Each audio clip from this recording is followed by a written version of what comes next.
Raven Black by Anne Cleeves. Read by Gordon Griffin.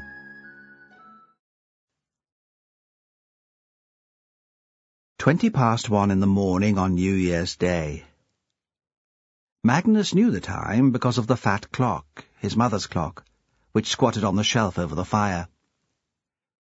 In the corner, the raven in the wicker cage muttered and croaked in its sleep. Magnus waited. The room was prepared for visitors, the fire banked with peat, and on the table a bottle of whisky and the ginger cake he'd bought in Safeways the last time he was in Lerwick. He could feel himself dozing, but he didn't want to go to bed in case someone should call at the house. If there was a light at the window, someone might come, full of laughter and drams and stories. For 8 years nobody had visited to wish him Happy New Year, but still he waited just in case. Outside it was completely silent. There was no sound of wind. In Shetland, when there was no wind, it was shocking. People strained their ears and wondered what was missing. Earlier in the day there had been a dusting of snow. Then with dusk this was covered by a sheen of frost, every crystal flashing and hard as diamond in the last of the light. And even when it got dark, in the beam from the lighthouse. The cold was another reason for Magnus staying where he was. In the bedroom, the ice would be thick on the inside of the window, and the sheets would feel chill and damp. He must have slept. If he'd been awake, he'd have heard them coming, because there was nothing quiet in their approach. They weren't creeping up on him. He'd have heard their laughter and the stumbling, seen the wild swaying of the torch beam through the uncurtained window. He was woken by the banging on the door. He came to with a start, knowing he'd been in the middle of a nightmare, but not sure of the details. "Come in!" he shouted. "Come in! Come in!" He struggled to his feet, stiff and aching. They must already be in the storm porch. He heard the hiss of their whispers. The door was pushed open, letting in a blast of freezing air, and 2 young girls who were as gaudy and brightly coloured as exotic birds. He saw they were drunk. They stood, propping each other up. They weren't dressed for the weather, yet their cheeks were flushed, and he could feel the health of them like heat. One was fair and one was dark. The fair one was the prettier, round and soft, but Magnus noticed the dark one first. Her black hair was streaked with luminescent blue. More than anything, he would have liked to reach out and touch the hair. But he knew better than to do that.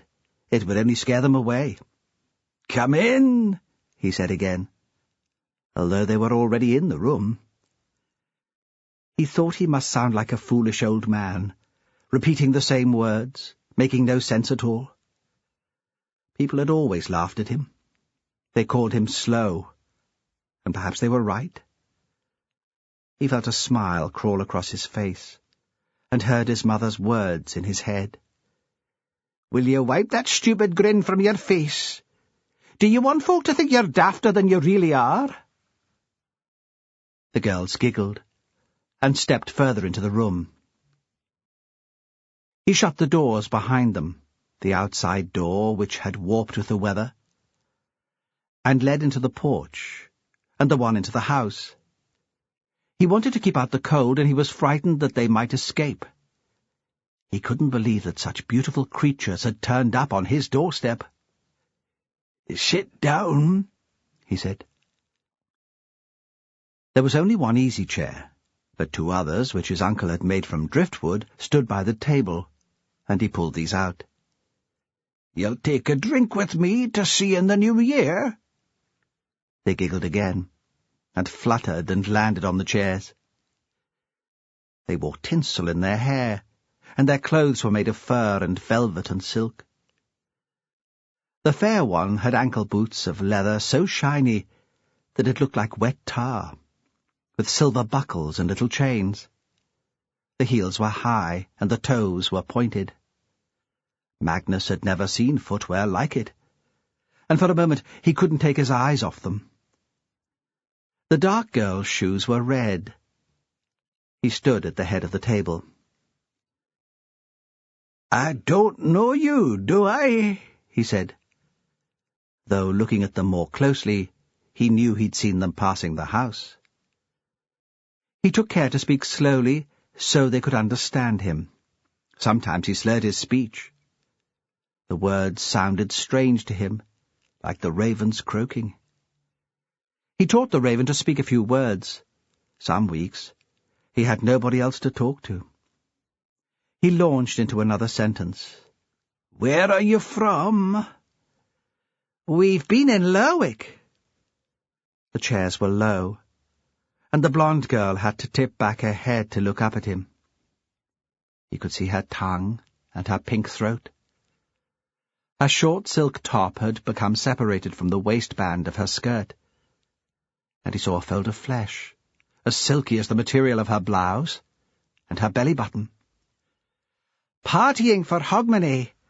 We got a lift to the end of the road. We were on our way home when we saw your light."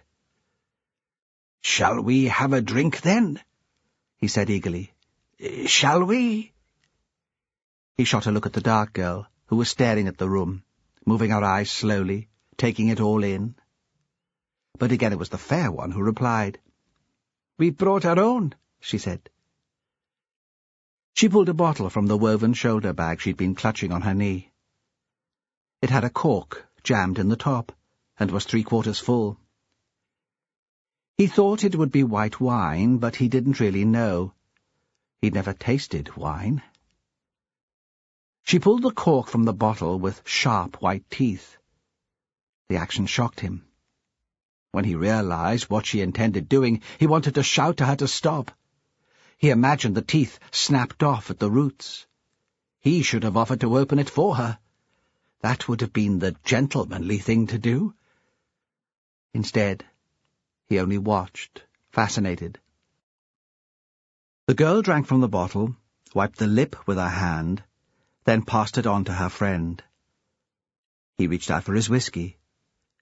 His hands were shaking, and he spilled a couple of drops onto the oilcloth when he poured himself a glass. He held out his glass, and the dark girl clinked the wine bottle against it. Her eyes were narrow. The lids were painted blue and grey and were lined with black. "I'm Sally," the blonde girl said. She didn't have the dark one's capacity for silence. She'd be one for noise, he decided. Chatter and music. "Sally Henry." "Henry?" he repeated. The name was familiar, though he couldn't quite place it. He was out of touch. His thoughts had never been sharp. But now thinking took an effort. It was like seeing through a thick sea fog. He could make out shapes and vague ideas, but focus was difficult. "Where do you live?" "In the house at the end of the Vaugh," she said. "Next to the school." "Your mother's the school-teacher." Now he could place her. The mother was a little woman. She'd come from one of the North Isles, Unst, Yell, maybe. Married a man from Bressay, who worked for the council. Magnus had seen him driving around in a big 4x4. "Aye," she said, and sighed. "And you?" he said to the dark girl, who interested him more, who interested him so much that his eyes kept flickering back to her. "What do they call you?" "I'm Catherine Ross," she said, speaking for the first time. Her voice was deep for a young lassie, he thought, deep and smooth, a voice like black treacle. He forgot where he was for a moment, picturing his mother spooning treacle into a mixture for the ginger cake she'd made, twisting the spoon over the pot to catch the last sticky threads, then handing it to him to lick. He ran his tongue over his lips, became embarrassingly aware of Catherine staring at him. She had a way of not blinking. "You're not local," he could tell by the accent. "English?" "I've lived here for a year." "Your friends?" The idea of friendship was a novelty. Had he ever had friends? He took time to think about it. "You're pals? Is that right?" "Of course we are," Sally said. "Best friends." And then started laughing again, passing the bottle backwards and forwards, throwing back their heads to drink, so their necks looked white as chalk in the light of the naked bulb hanging over the table. 5 minutes to midnight. They were all on the streets of Lerwick around the Market Cross, and it was jumping.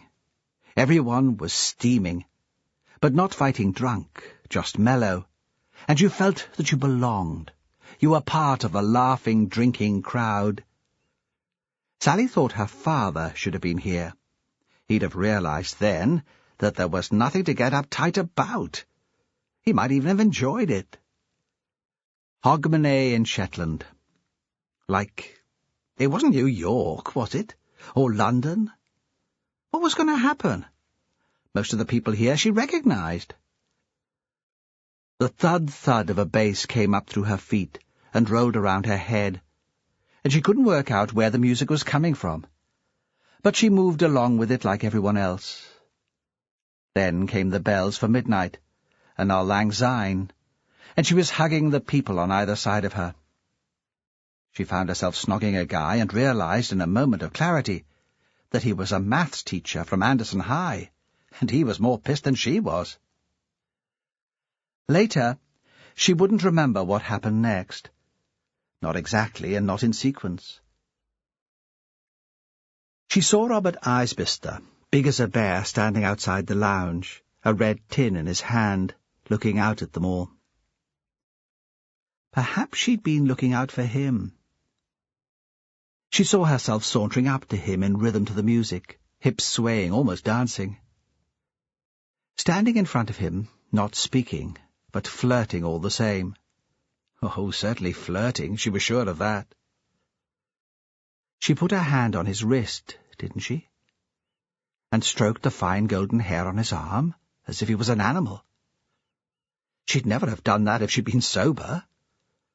She'd never have had the nerve to approach him at all, though she'd been dreaming of this for weeks, imagining every detail.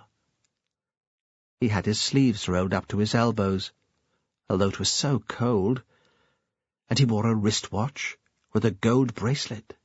She'd remembered that. It would stick in her head. Perhaps it wasn't real gold. But with Robert Isbister, who could tell? Then Catherine was there, saying she'd wangled them a lift home as far as the Ravenswick turning at least. Sally was all for staying, but Catherine must have persuaded her because she found herself in the back of a car. It was like her dream, too, because suddenly Robert was there, too, sitting next to her, so close that she could feel the denim of his jeans against her leg, and his bare forearm on the back of her neck. She could smell the beer on his breath. It made her feel sick. But she knew she couldn't allow herself to throw up, not in front of Robert Isbister. Another couple was crushed into the back of the car with them. She thought she recognized them both. The lad was from South Mainland somewhere, and was away in college in Aberdeen. The girl, she stayed in Lerwick, and was a nurse in the Gilbert Bain. They were devouring each other. The girl was underneath, the lad lying on top of her, nibbling at her lips and her neck and her earlobes, then opening his mouth wide as if he intended to swallow her piece by piece.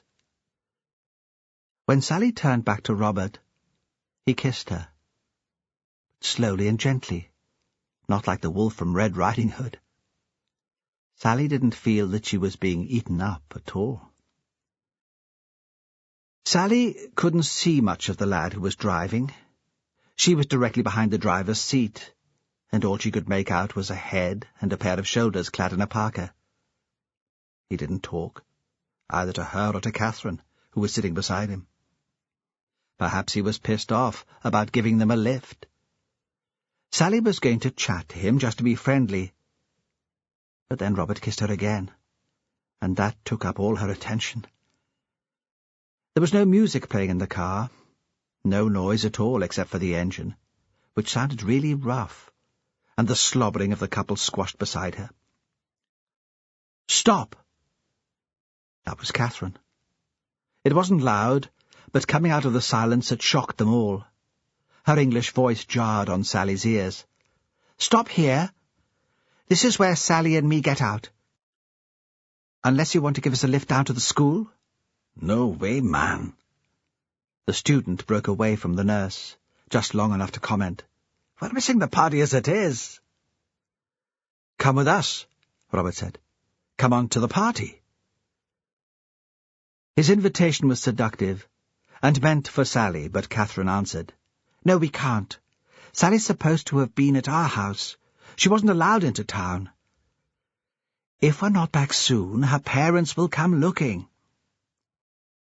Sally resented Catherine speaking for her, but knew she was right. She mustn't blow it now. If her mother found out where she'd been, she'd go ape.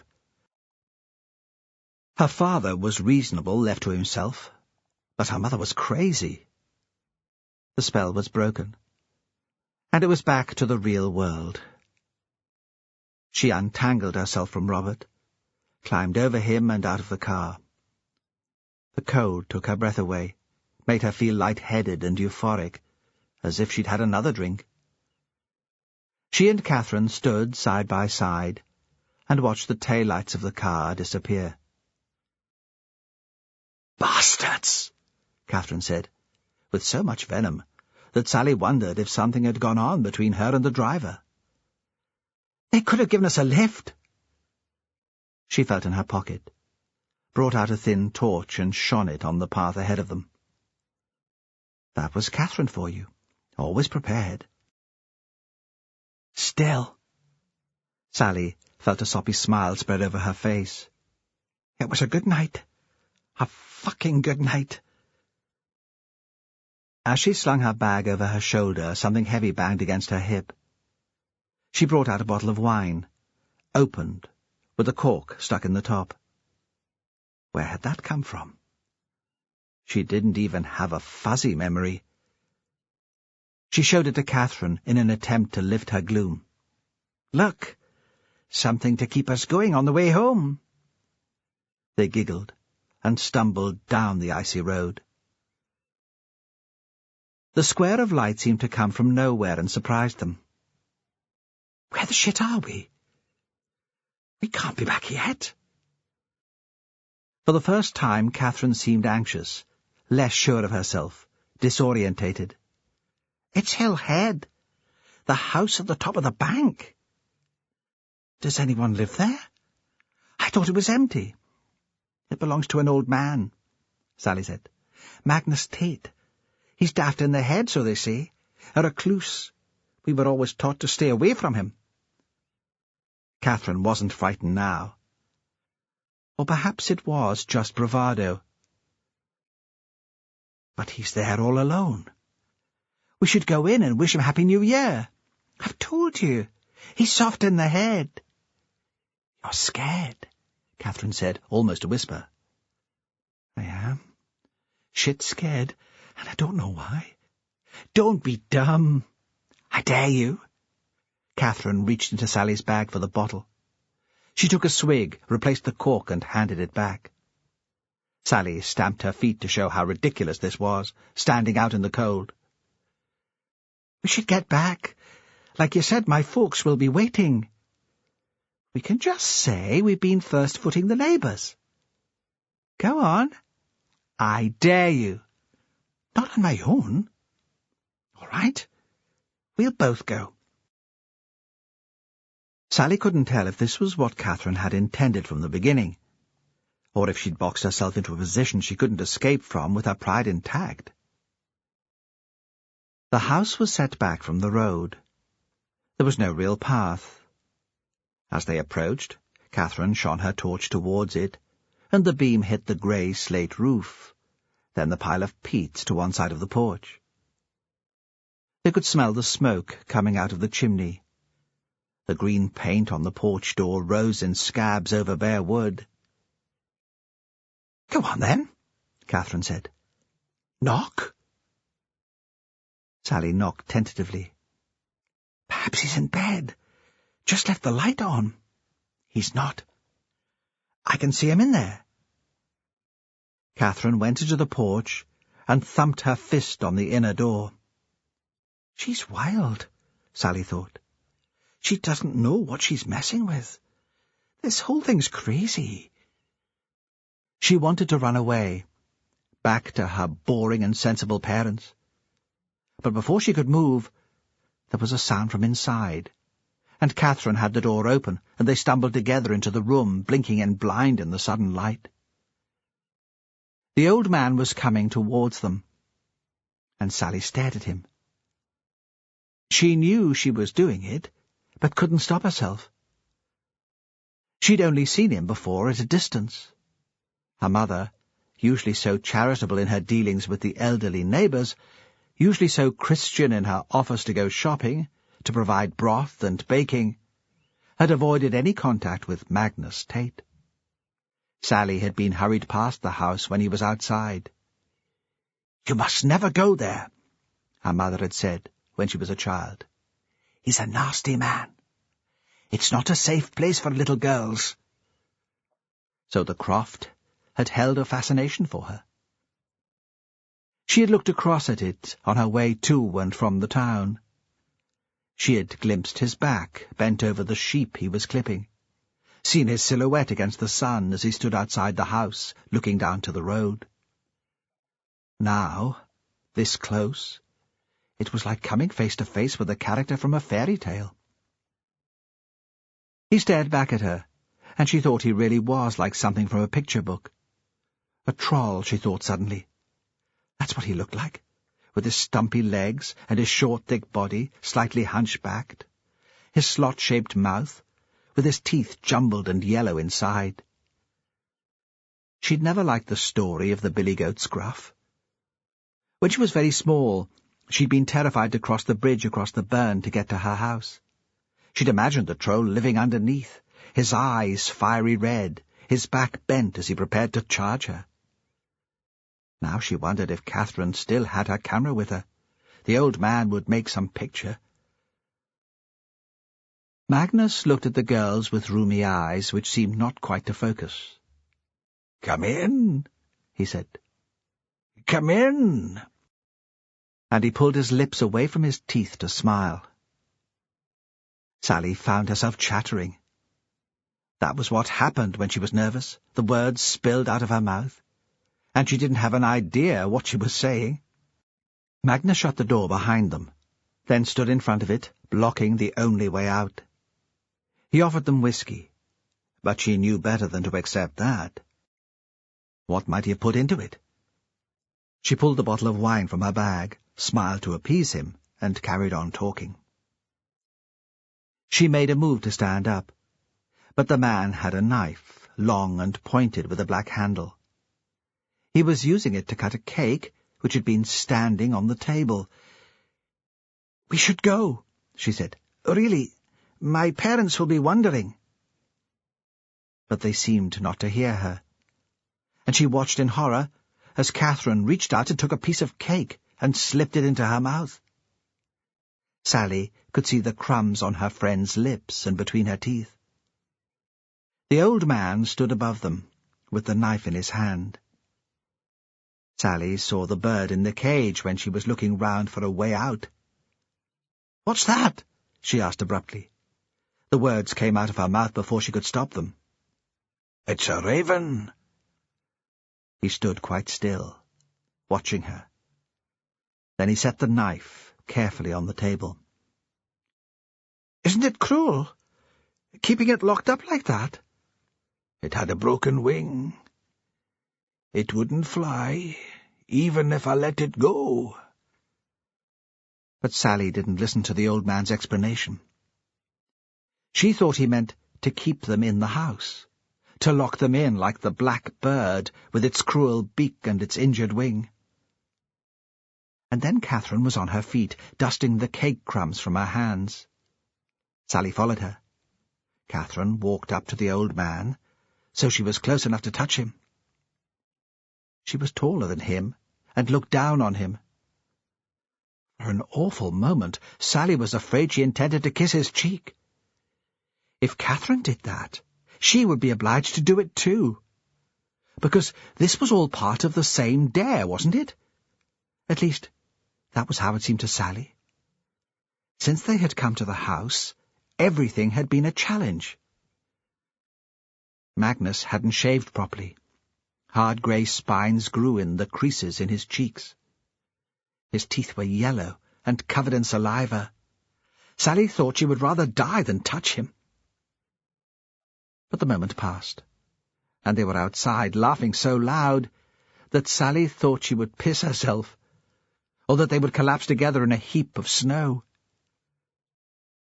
When their eyes got used to the dark again, they didn't need the torch to show them down the road.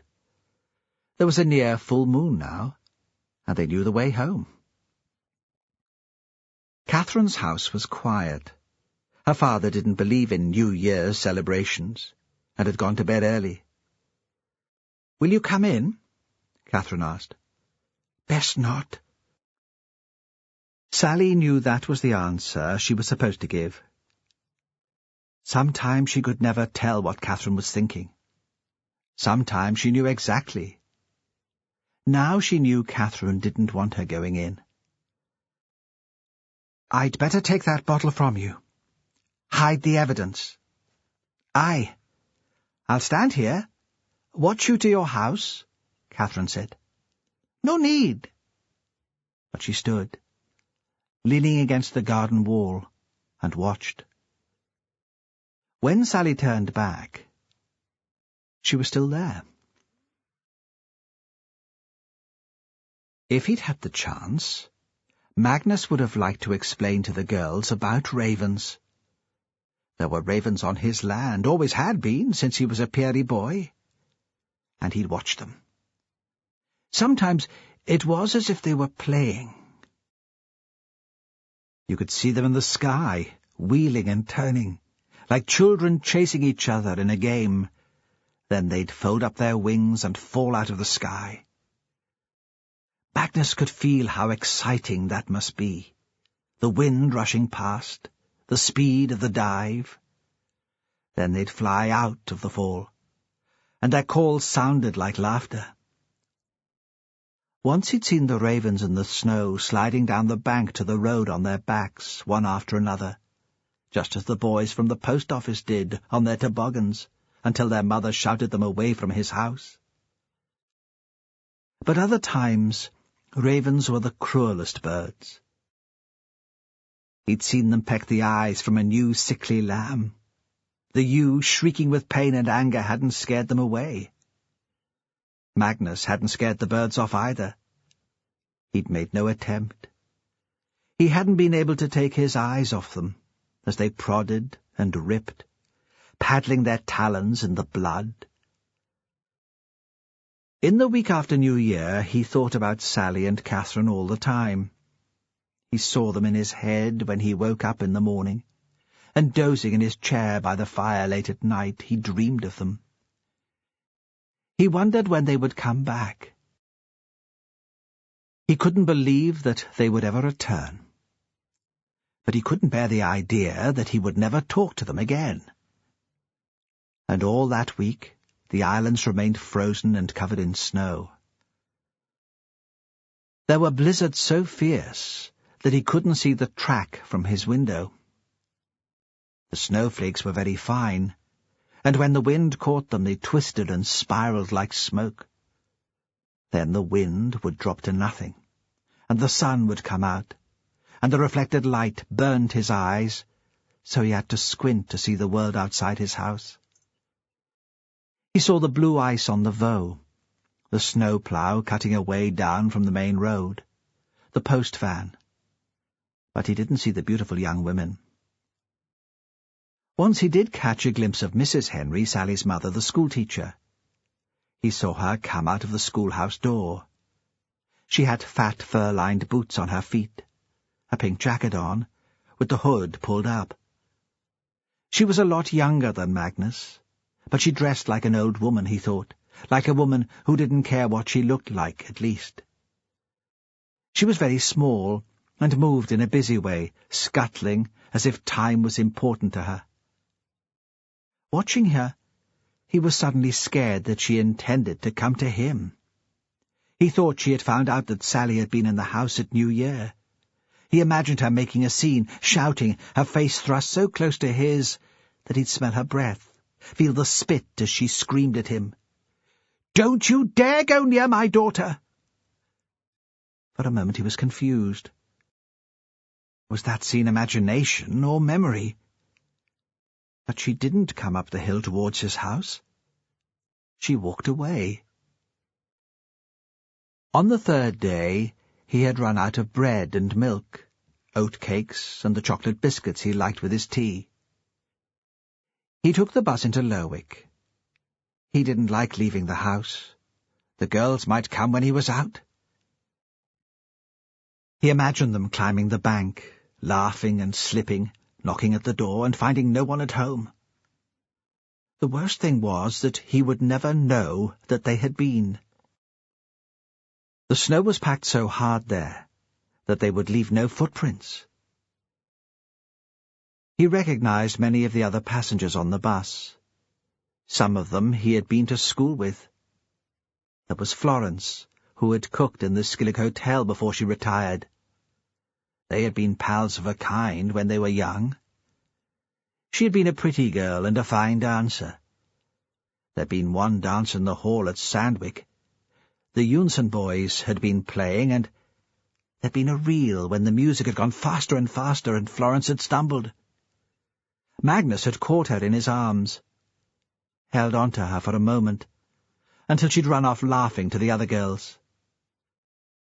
Further down the bus was Georgie Sanderson, who'd hurt his leg in an accident and had had to give up the fishing.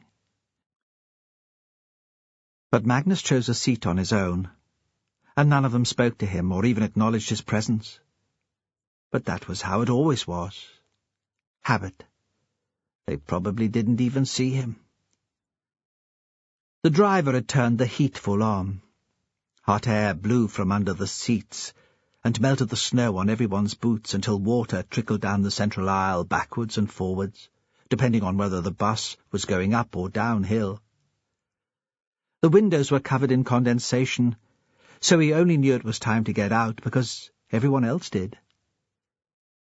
Lerwick was a noisy place now. When he was growing up, he'd known everyone he met in the street. Recently, even in the winter, it was full of strangers and cars. In the summer it was worse. Then there were tourists. They came off the overnight ferry from Aberdeen, blinking and staring, as if they'd arrived at a zoo, or a different planet maybe, turning their heads from one direction to another, looking all around them. Sometimes huge cruise ships slid into the harbour and sat there, towering over the buildings. For an hour their passengers would take over the town. It was an invasion. They had eager faces and braying voices. But Magnus sensed they were disappointed by what they found there, as if the place had failed to live up to their expectations. They had paid a lot of money for their cruise and felt cheated. Perhaps Lerwick wasn't so different after all from the places they had come from. This morning he avoided the centre and got off the bus at the supermarket on the edge of the town. Clickerman Loch was frozen, and 2 whooper swans circled it, searching for a patch of open water to land. A jogger ran along the path towards the sports centre. Usually Magnus enjoyed the supermarket. He liked the bright lights and the coloured notices. He marvelled at the wide aisles and the full shelves. Nobody bothered him there. Nobody knew him. Occasionally the woman on the checkout was friendly, commenting on his purchases. And he'd smile back, and remember what it was like when everyone greeted him in a friendly way. After completing his shopping, he would go to the cafe and treat himself to a mug of milky coffee and something sweet, a pastry with apricots and vanilla, or a slice of chocolate cake so sticky that he had to eat it with a spoon. Today he was in a hurry. There was no time for coffee. He wanted to get the first bus home. He stood at the stop with 2 carrier bags at his feet. Although the sun was shining, there was a flurry of snow, fine like icing sugar. It settled on his jacket and on his hair. This time he had the bus to himself. He took a seat near the back. Catherine got on the bus 20 minutes later when they were halfway to his home. At first Magnus didn't see her. He'd rubbed a clear circle in the mist on the window and was looking out. He was aware of the bus stopping, but was lost in his dreams. Then something made him turn round. Perhaps it was her voice when she asked for her ticket, though he hadn't consciously heard it. He thought it was her perfume, the smell she'd brought with her into his house on New Year's Day. But it couldn't be, could it? He wouldn't smell her from the front of the bus. He lifted his nose into the air, but all that reached him was diesel and wet wool. He didn't expect her to acknowledge him. There was enough excitement in seeing her. He had liked both the girls, but Catherine had been the one who fascinated him more. She had the same blue streaks in her hair, but was wearing a long coat, a big grey coat, which reached almost to her ankles, and which was wet and slightly muddy at the hem.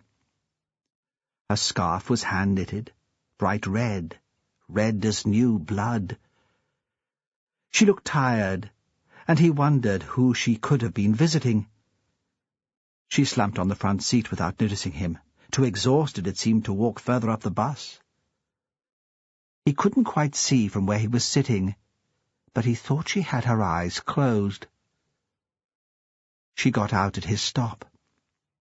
He stood back to let her out first, and still, it seemed, she wouldn't recognize him. How could he blame her? All old men would look alike to her, just as all tourists did to him. But she stood at the bottom of the steps, and turned and saw him.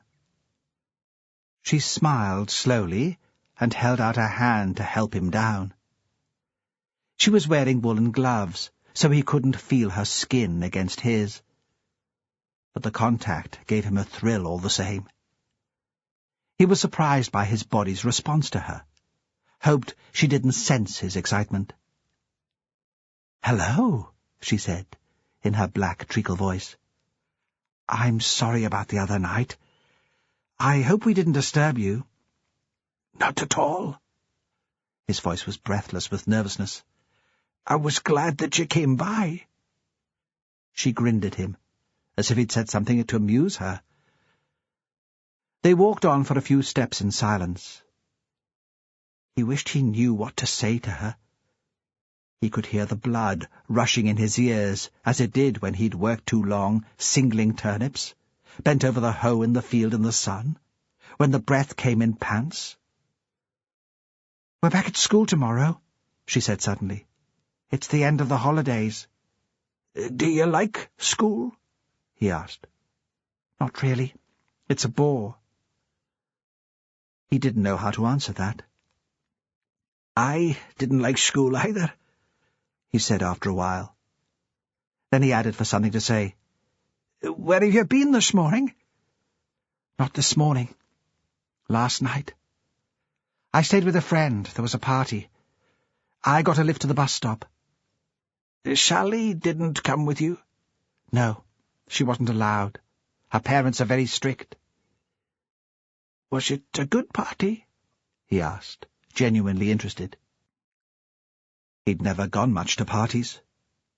"Oh," she said, "you know." He thought she might have had more to say. He even had the sense that she might tell him something secret. They had reached the place where he would have to turn to climb the bank to his house, and they stopped walking. He waited for her to continue speaking, but she just stood. There was no colour on her eyes this morning, though they were still lined with black, which looked smudged and dirty, as if it had been there all night. At last he was forced to break the silence. "Won't you come in?" he asked.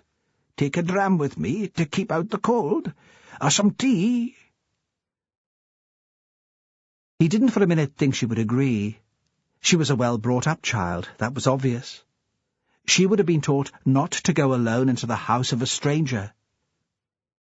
She looked at him, weighing up the idea. "It's a bit early for a dram," she said. "Tea, then?"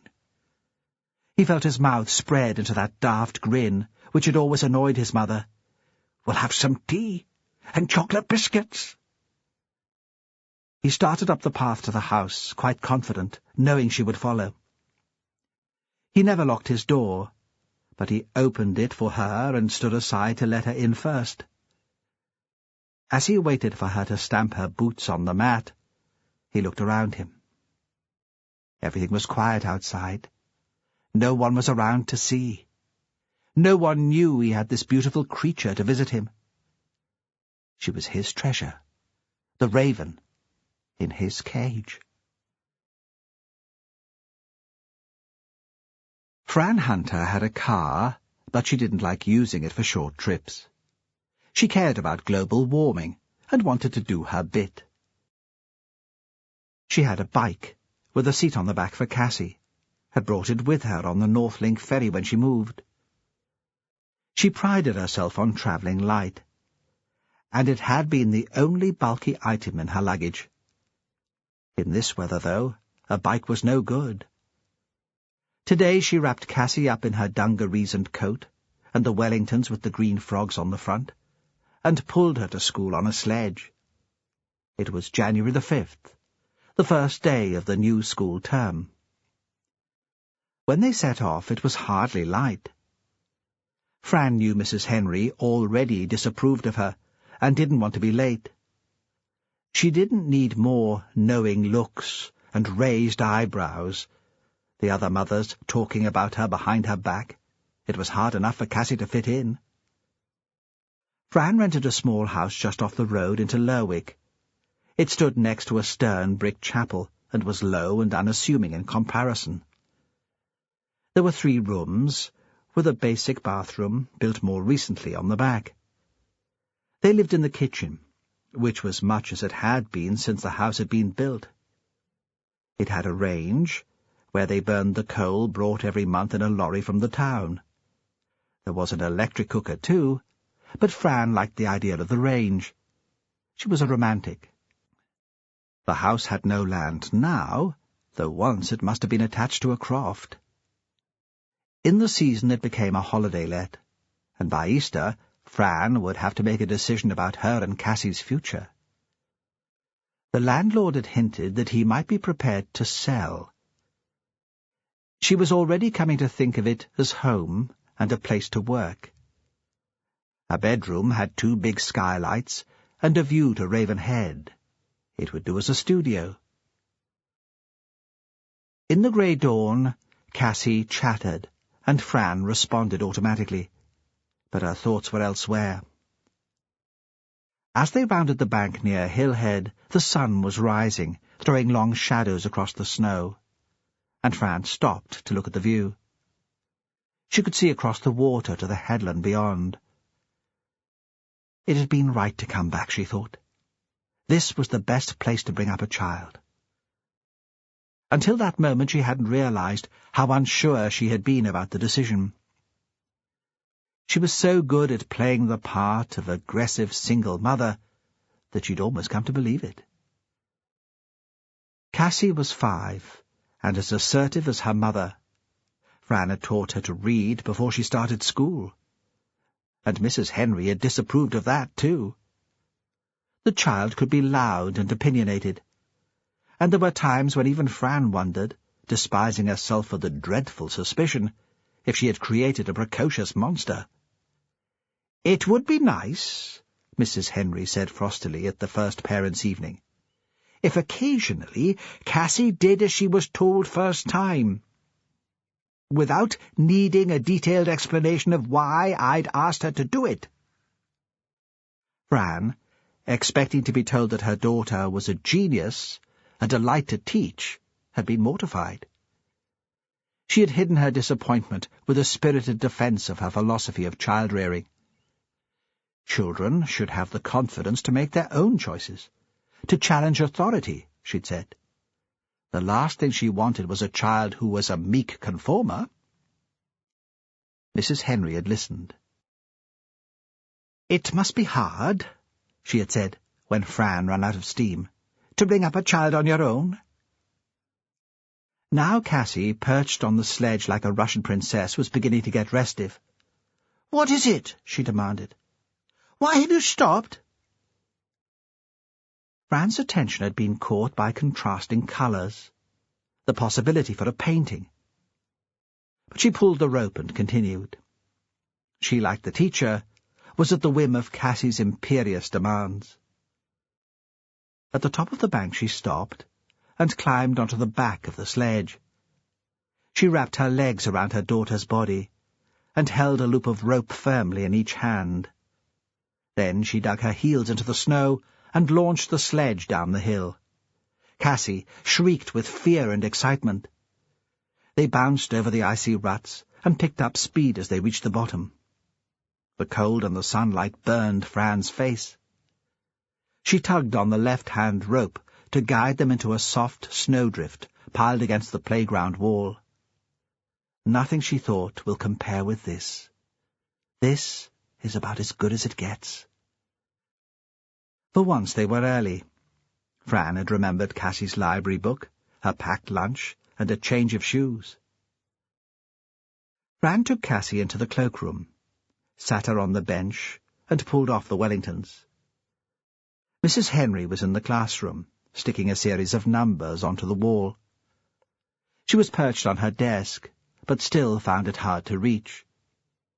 She was wearing trousers of some man-made fibre, slightly shiny, puckered at the knee, and a cardigan, machine-knitted, with a vaguely Norwegian pattern. Fran noticed clothes. She had worked as assistant fashion editor on a woman's magazine after leaving university. Mrs. Henry was ripe for a makeover. "Could I help you?"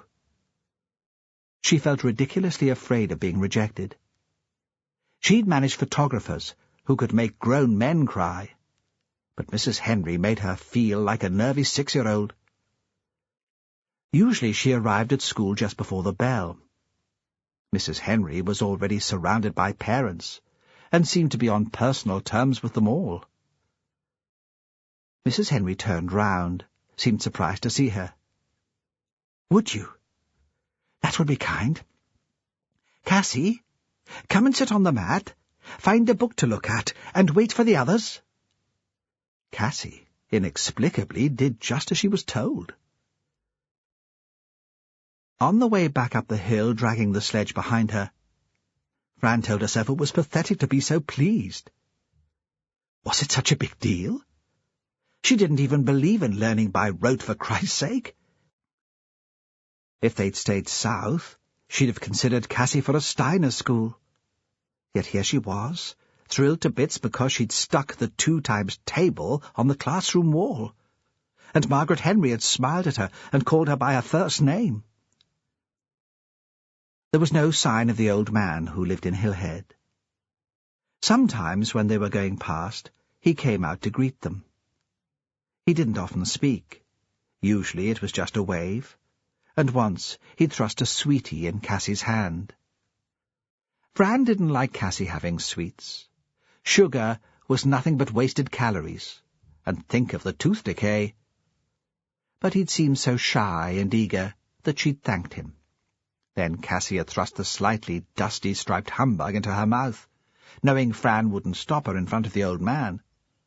And Fran could hardly ask her to spit it out after he'd gone back inside. She stopped there to look down at the water again, hoping to recreate the image she'd seen on the way to school. It was the colours which had caught her attention.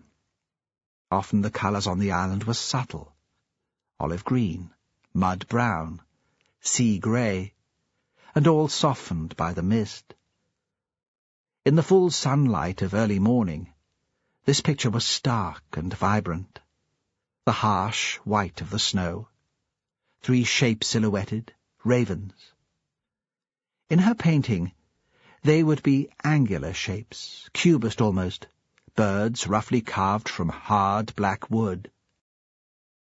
And then that splash of colour, red, reflecting the scarlet ball of the sun.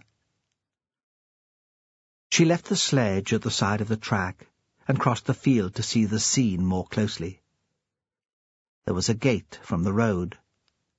The snow stopped her pushing it open, so she climbed it. A stone wall split the field in 2, but in places it had collapsed, and there was a gap big enough for a tractor to get through.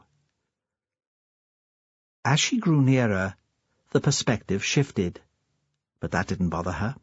She had the painting fixed firmly in her mind. She expected the ravens to fly off, had even been hoping to see them in flight.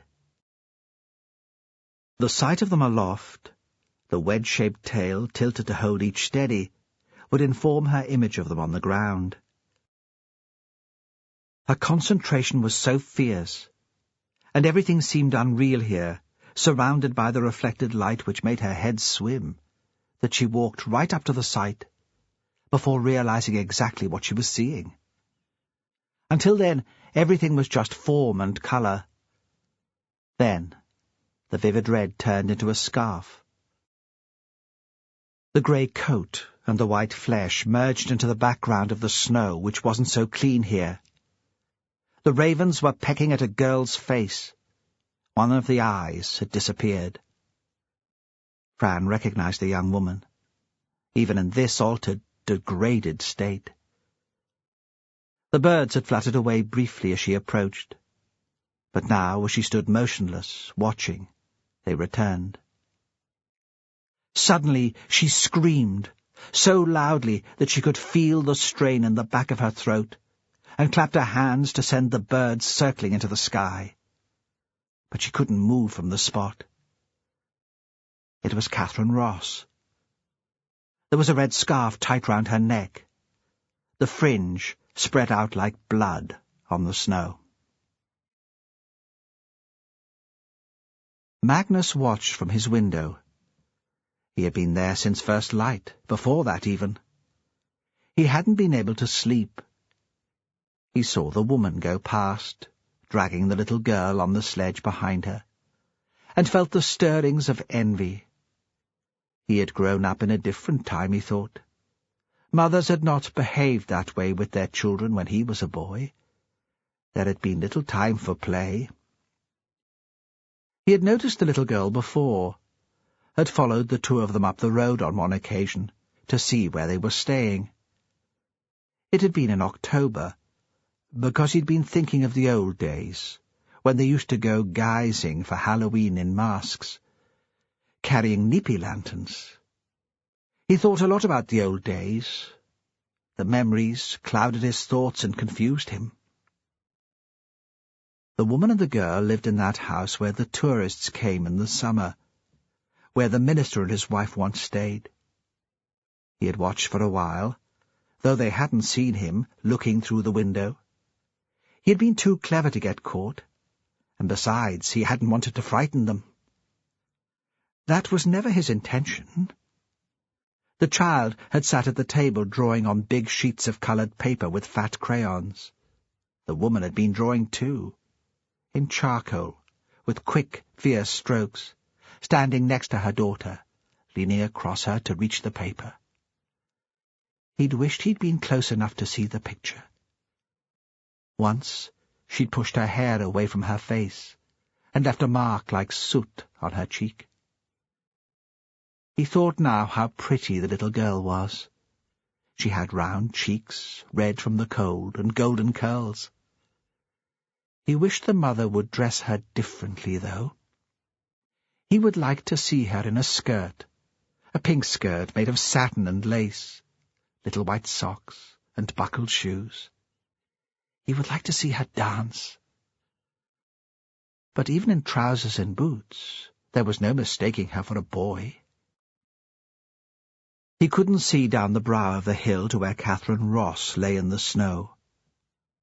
He turned away from the window to brew tea, then took his cup back with him and waited.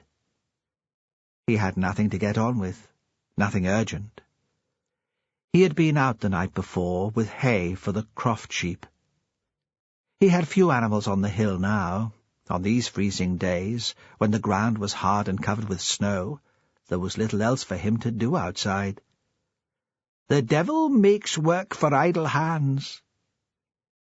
The memory of his mother saying those words was so sharp that he almost turned round, expecting to see her sitting in the chair by the fire, the belt filled with horsehair round her waist, one needle stuck into it, held firm, while the other flew.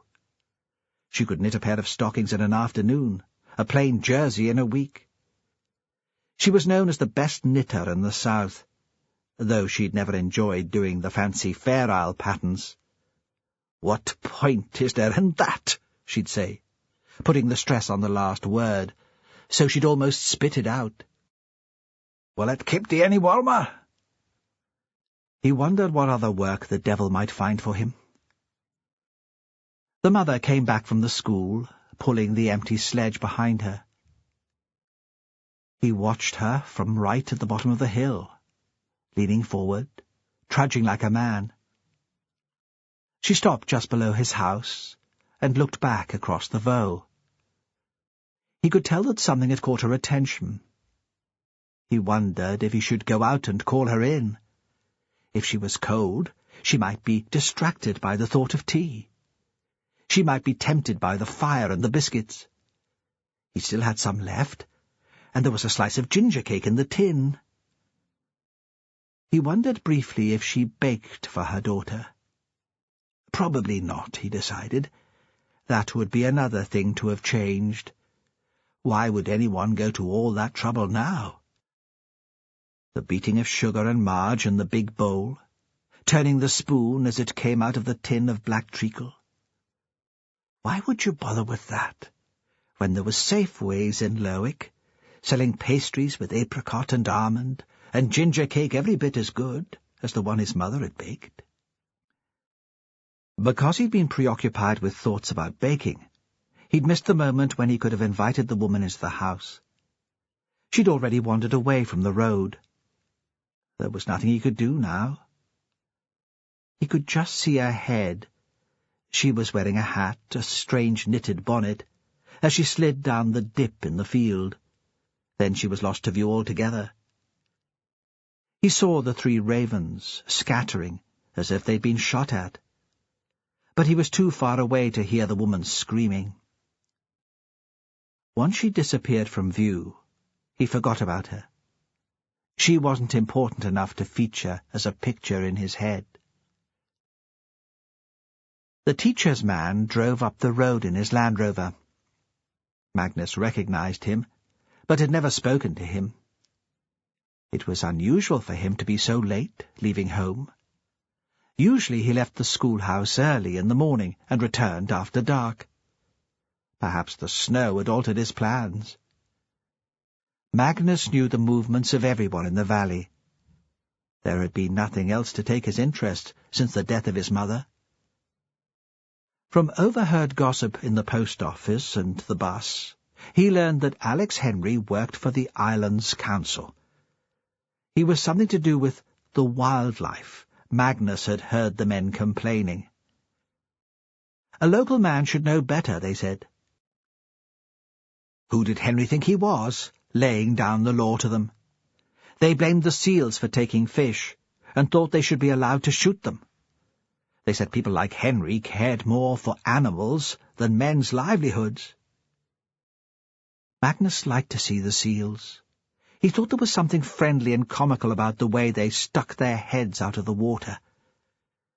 But then he'd never gone to the fishing. The seals made no difference to him. When the car stopped, Magnus had a repeat of the panic he'd experienced when he'd seen Margaret Henry. Perhaps Sally had talked. Perhaps the father was here to complain about Magnus taking the girls into the house. He thought Henry had even more to be angry about now. The man was frowning as he climbed down from the car. He was middle-aged, big, thick-set. He wore a Barber jacket, which was tight across his shoulders, heavy leather boots. If there was a fight, Magnus wouldn't stand a chance. Magnus moved away from the window so he couldn't be seen. But Henry didn't even look in his direction. He climbed over the gate and followed the line of footsteps made by the woman. Now Magnus was interested. He would have liked a view of the scene which was being played out at the bottom of the hill. If it had just been the woman, he would have gone out to look. He thought she must have waved at the teacher's husband, called for him to stop his car. And then, just as he was imagining what might be happening, the young mother came back, stumbling slightly as she reached the road. He could tell she was upset. She had a dazed and frozen look, which Magnus had seen before. Georgie Sanderson had looked like that when he'd had to give up his boat. And his mother had been the same way after the death of Agnes. She hadn't been frozen when Magnus's father had died. Then it had seemed that life would carry on as normal.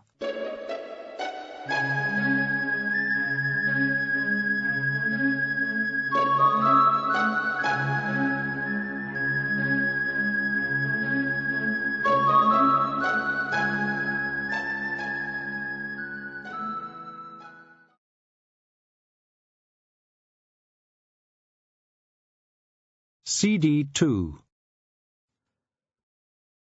It'll just be you and me now, Magnus. You'll have to be a big boy for your mother. She had spoken briskly, even cheerfully. There had been no tears. Magnus thought now that the woman had cried, though it was hard to tell. Sometimes the cold wind brought tears to your eyes. She got into the driver's seat of the Land Rover and started the engine. But the car didn't move off. Again he wondered if he should go out to her. He could tap on the windscreen. She wouldn't hear him approaching over the sound of the diesel engine, and the windows had steamed up so she wouldn't see him. He would ask her what had happened. Once she was in the house, he would suggest that she might like to come back for a visit with the little girl. He began to plan what he might get for the girl to eat and drink. Those round little biscuits with the pink sugar icing, chocolate fingers. It would be quite a tea party with the three of them. And there was still a doll in the back, which had once belonged to Agnes. The fair-haired child might like to play with it. He couldn't give it to her to keep. That wouldn't be right. He had kept all the toys which had belonged to Agnes. But he couldn't see there would be any harm in her holding it and tying a ribbon into its hair. His dreams were interrupted by the sound of an engine. It was another Land Rover, this time a navy blue one, and it was driven by a man in a uniform. The sight of the heavy waterproof jacket, the tie, the cap, which the man put on his head when he got out of the vehicle, threw Magnus into a panic. He remembered the last time. He was back in the small room with the shiny gloss paint on the walls. He heard the furious questions, saw the open mouth and the fat lips. There had been two of them wearing uniforms then. They had come to the house for him early in the morning. His mother had wanted to come with them, had hurried away to find her coat, but they'd said there was no need. That had been later in the year. Not so cold, but damp. A squally westerly full of rain. Had only one of them spoken? He could only remember the one. The memory made him shake so violently that the cup rattled in the saucer he was holding. He could feel his mouth form the grin his mother had hated so much, the grin which had been his only defence to the questions, and which had irritated his interrogator beyond endurance. "Is it funny?" the man had shouted. "A young lass missing? You think that's a joke, do you?" Magnus hadn't thought it a joke, but the grin stuck, petrified. There had been nothing he could do about it. Neither could he reply. "Well," the man had screamed, "what are you laughing at, pervert? Then he had lifted himself slowly to his feet, and while Magnus watched confused, as if he was nothing but an observer, he'd drawn his hand into a fist and smashed it down on Magnus's face, forcing back his head with a jolt that rocked the chair. There was blood in his mouth, and chips of broken tooth. The man would have hit him again if he hadn't been stopped by his partner. Now Magnus thought that blood tasted of metal and ice. He realized he was still holding the saucer, and set it carefully on the table. He knew it couldn't be the same policeman. That had been years ago. That policeman would be middle-aged by now, retired maybe. He returned tentatively to the window, resisting the first impulse, which had been to hide in the back room with his eyes shut. When he had been a boy, he had imagined that if he shut his eyes, nobody could see him. His mother had been right. He had been a very foolish child. If he shut his eyes now, the policeman would still be there, outside his house. The ravens would still be in the sky, tumbling and calling, their claws stained with blood. Catherine Ross would still be lying in the snow. Alex Henry had sent her back to sit in the Land Rover. She'd still been screaming when he came up to her. About the birds. She couldn't leave Catherine there with the birds. "I won't let them back," he'd said. "I promise." For a while she sat upright in the front seat of the Land Rover, remembering Catherine as she'd last seen her. There'd been a PTA meeting, the AGM, and Fran had asked Catherine to babysit. Fran had given her a glass of wine, and they'd chatted before she'd gone down to the school. Catherine had a poise and confidence which made her seem older than she really was. "How have you settled into Anderson High?" Fran had asked. There'd been a brief pause, a slight frown before Catherine had answered, "Fine." Despite the difference in their ages, Fran had hoped they might become friends. There weren't that many young women in Ravenswick after all. Now it was sweltering in the Land Rover. The heater was pumping out hot air. Fran shut her eyes to push out the picture of the girl in the snow. She felt suddenly and deeply asleep. A reaction to the shock, she thought later. It was as if a fuse had blown. She needed to escape. When she opened her eyes, the scene around her had changed. She'd been aware of car doors banging and voices, but put off the return to full consciousness for as long as possible. Now she saw there was drama, a show of brisk efficiency. "Mrs. Hunter?" Someone was knocking on the window of Alex Henry's Land Rover. "Are you all right, Mrs. Hunter?" She saw the face of a man, the impressionist image of a face, blurred by the mist and muck on the glass. Wild black hair, and a strong hooked nose, black eyebrows. A foreigner, she thought. Someone even more foreign than me. From the Mediterranean, perhaps. North Africa, even. Then he spoke again, and she could tell he was a Shetlander, though the accent had been tamed and educated. She opened the door slowly and climbed out. The cold hit her. "Mrs. Hunter," he said again. She wondered how he knew her name. Could he be an old friend of Duncan's? Then she thought that Alex Henry would have told the police who had found Catherine when he phoned them. Of course he would. This wasn't a time for paranoia. Yes. Even here, seeing him in the clear, there was something unformed about his face. There were no sharp lines. A stubble of beard broke the silhouette of the chin. His hair was slightly too long for a police officer, not brushed, surely. And it was a face which was never still. He wasn't wearing uniform. Underneath the heavy jacket she knew the clothes would be untidy too. "My name's Perez," he said. Inspector, are you ready to answer some questions? Perez? Wasn't that Spanish? It was a very odd name, she thought, for a Shetlander. But then he seemed a very odd man. Her attention began to wander again. Since seeing Catherine lying in the snow, it had been impossible to focus on anything. They were stringing blue and white crime scene tape to block the gap in the wall where she had walked down the hill after stopping on her way back from school. Was the girl still lying there? She had the ridiculous notion that Catherine must be freezing. She hoped someone had thought to bring a blanket to cover her. Perez must have asked her another question because he was looking at her, obviously waiting for an answer. I'm sorry, she said. I don't know what's wrong with me. Shock.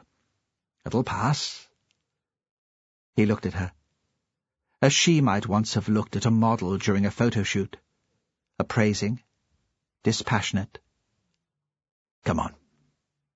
Let's get you home.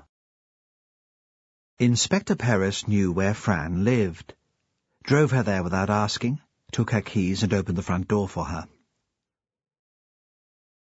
Would you like tea? She asked. Coffee? Coffee, he said. Why not? Shouldn't you be down there, looking at the body? He smiled. I'd not be allowed anywhere near it. Not until the crime scene investigator is finished. We can't have more people than necessary contaminating the site. Has someone told Ewan? She asked. That's the girl's father. Yes, Ewan Ross, he's a teacher. They're doing that now. She moved the kettle onto the hot plate and spooned coffee into a cafetiere. Did you know her? He asked. Catherine? She came occasionally to look after Cassie when I was out. It didn't happen often. There was a lecture in the town hall by a visiting author I enjoy. A PTA meeting at the school. Once Ewan invited me down to his house for a meal. You were friendly? You and Mr. Ross? Neighbourly, that's all. Single parents often stick together. His wife had died, cancer. She was ill for a couple of years, and after her death he felt he needed a change. He'd been headmaster of a big inner-city school in Yorkshire, saw the job here advertised, and applied on a whim. What did Catherine think about that? It would be a bit of a culture shock. I'm not sure. Girls that age, it's hard to tell what they're thinking. What age was she? 16. Nearly 17. And you? He asked. What brought you back? The question made her angry. How could he know that she'd lived here before? Is that relevant? She demanded. To your inquiries? You found a body. The body of a murder victim. You'll have to answer questions, even personal questions, which seem to have no relevance. He gave a little shrug to show that it was part of the system, beyond his control. Besides, your husband. He's a big man round here. People gossip. You can't have expected that you could slip back to Shetland unnoticed. He's not my husband, she snapped. We're divorced. Why did you come back? He asked. He was sitting in the chair by the window, his crossed legs stretched in front of him. He'd taken off his boots at the door. His socks were made of thick white wool and were bobbled from washing. His jacket was hanging on the hook on the wall, next to one of Cassie's, and he was wearing a crumpled red plaid shirt. He leaned back in his chair, a mug in his hand, looking out. He seemed entirely relaxed. She itched to get a large sheet of paper and a stick of charcoal to sketch him. I love it here, she said. Because I stopped loving Duncan, it seemed contrary to deprive myself of the place. And it means that Cassie can maintain contact with her father. I enjoyed London, but it isn't a good place to bring up a child. I sold my flat there, and that gave me enough to live for a while. She didn't want to tell him about her painting, the dream that it could support them, the failed relationship which had triggered the move, how she'd grown up without a father and hadn't wanted to do that to her daughter. "Will you stay?" "Yes," she said. "I think I will." "What about you and Ross? Has he settled?" "I think he still finds it hard, coping without his wife." "In what way?" She struggled to find the words to describe the man. "I don't know him well.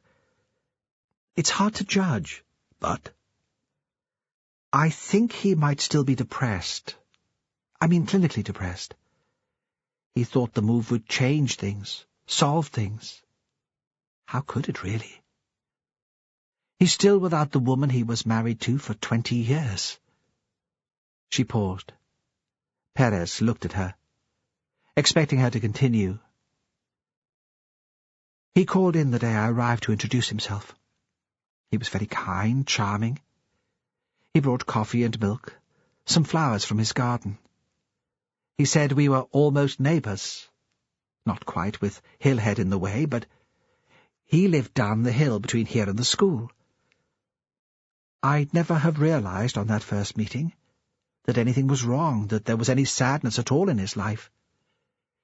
He's a very good actor. He hides his feelings very well.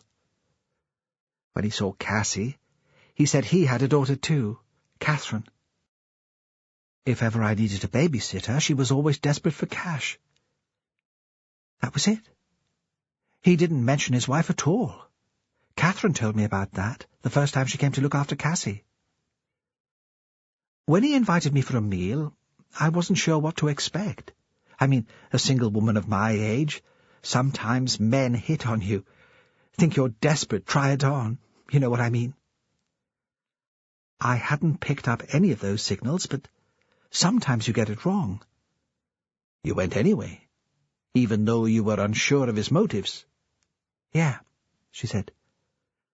I don't have much of a life, you know. Sometimes I miss adult company, and I thought anyway, would it be so awful? He's an attractive man, pleasant, unattached.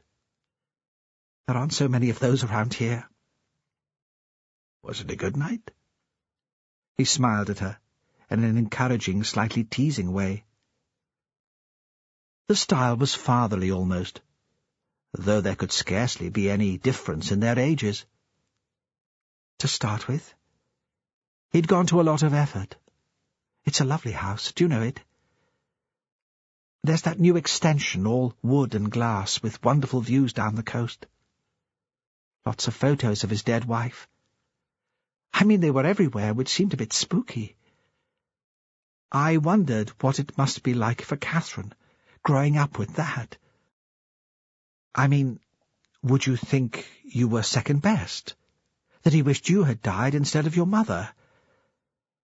But then I thought everyone deals with grief in their own way. What right did I have to judge? We sat down to eat almost immediately. The food was mind-blowing. I mean, as good as any I've had anywhere. We managed to keep the conversation going okay. I told him the story of my divorce, kept it light and amusing. I've had plenty of practice. Pride. It's hard to admit to the world that your husband has fallen passionately in love with a woman who's almost old enough to be your mother. Plenty there to joke about. He was drinking quite heavily, but then so was I. We were both rather nervous. She could see the scene quite clearly in her head. Although it had been dark outside, he hadn't drawn the blinds. So it was as if they were a part of the night-time landscape, as if the table was set on the cliff. The room was softly lit by candles. One lamp shone on a big photograph of the dead woman, so Fran had almost believed that she was present at the meal too. Everything was slightly elaborate, the heavy cutlery, engraved glasses, starched napkins, expensive wine. And then he started to weep. Tears ran down his cheeks. It had been silent at first. She hadn't known how to react, so she'd continued eating, The food, after all, was very good. She'd thought that, given a little time, he might pull himself together. But then he began to sob, embarrassing, choking sobs, wiping the snot and the tears on one of the pristine napkins, and pretence had been impossible. She'd got up and put her arms around him, as she might have done if Cassie had woken suddenly from a bad dream. He couldn't hack it, she told the detective now. He broke down. He wasn't ready for entertaining. The enormity of the tragedy of Catherine's death suddenly hit her. Oh, God! And now he's lost his daughter, too. It'll push him over the edge, she thought. No one will be able to save him now. "How did they get on?" Perez asked. "Did you have any sense of tension, friction? It must be hard for a man bringing up a teenage girl. Just the wrong age. They're rebellious then anyway, and they hate being different." "I don't think they ever argued," Fran said. "I can't imagine it. He was so wrapped up in his own grief that I think he just let her get on with things. I don't mean he neglected her, not that. I'm sure they were very fond of each other, but I can't see him making a big deal over the clothes she wore, or the time she went to bed, or whether or not she'd done her homework. He had other preoccupations." "Did she talk to you about him?" "No. We didn't talk about anything important. I probably seemed as old as the hills to her. She always seemed very self-contained to me, but then I think most young people are like that. They never confide in adults." "When did you last see her?" "To talk to? New Year's Eve, in the afternoon. I'd left a message on her mobile. There's a concert I'd like to go to in a couple of weeks' time. I asked if she'd be able to babysit. She called in to say that would be fine." "How did she seem?" "Well, as animated as I'd known her, quite forthcoming.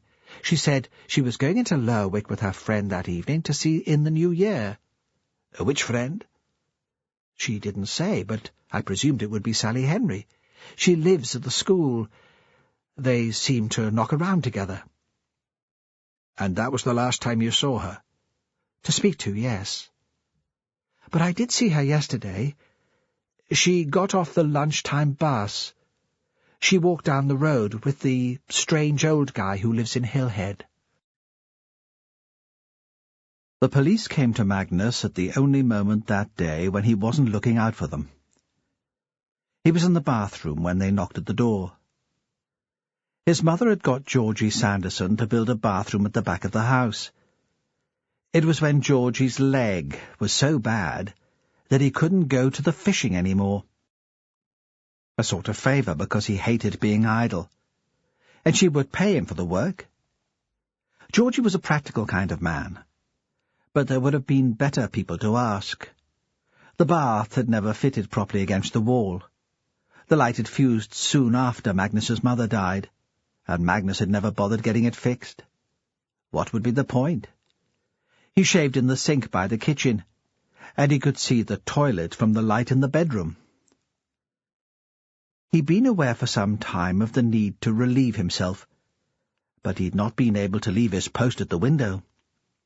More people had arrived, constables in uniform, a tall man in a suit. An untidy chap had gone up to the young woman sitting in Henry's Land Rover and taken her away in his car. Magnus had hoped she wasn't in the room with the shiny walls in the police station. At last he hadn't been able to put off the visit to the bathroom any longer, and it was at that moment, when he was standing there like a peery boy, with his trousers and his pants around his ankles, because he'd been in too much of a hurry to fiddle with zips and flies, that the knock came. He was thrown into a panic. "Just wait!" he shouted. He was in midstream. There was nothing he could do about it. "I'll be there in just a minute." He finished at last and pulled on his pants and his trousers all in one go. The trousers had an elasticated waist. Now that he was decent again, the panic began to subside. When Magnus went back to the kitchen, the man was still waiting outside. Magnus could see him through the window. He was standing quite patiently. He hadn't even opened the door into the porch. It was the scruffy-looking man who had driven away the young woman. He couldn't have taken her all the way into Lerwick, then. Maybe just up to the house by the chapel. Magnus thought the police probably dealt differently with women. Magnus opened the door and stared at the man. He didn't know him. He didn't live round here. He didn't look like anyone Magnus knew, so he probably didn't have relatives round here either. "Where's the Fae?" he demanded. It was what came into his head. If he'd thought about it, he'd have used different words, as he had with the girls, so if this stranger had come from the south, he would have understood. But it seemed he understood anyway. "The Fair Isle," the man said, echoing the rhythm of Magnus's words. Then after a beat, "Originally I trained in Aberdeen, and now I'm working out of Lerwick." He held out his hand. "My name's Perez." "That's a strange kind of name for a Fair Isle man." Perez smiled, but he didn't explain. Still, Magnus didn't take the hand. The old man was thinking he'd never been to Fair Isle. There was no roll-on, roll-off ferry even now. The trip took 3 hours and the mail boat from Gratness, the harbour in the south close to the airport. He'd seen pictures once of the island. It had a big crag on its east side.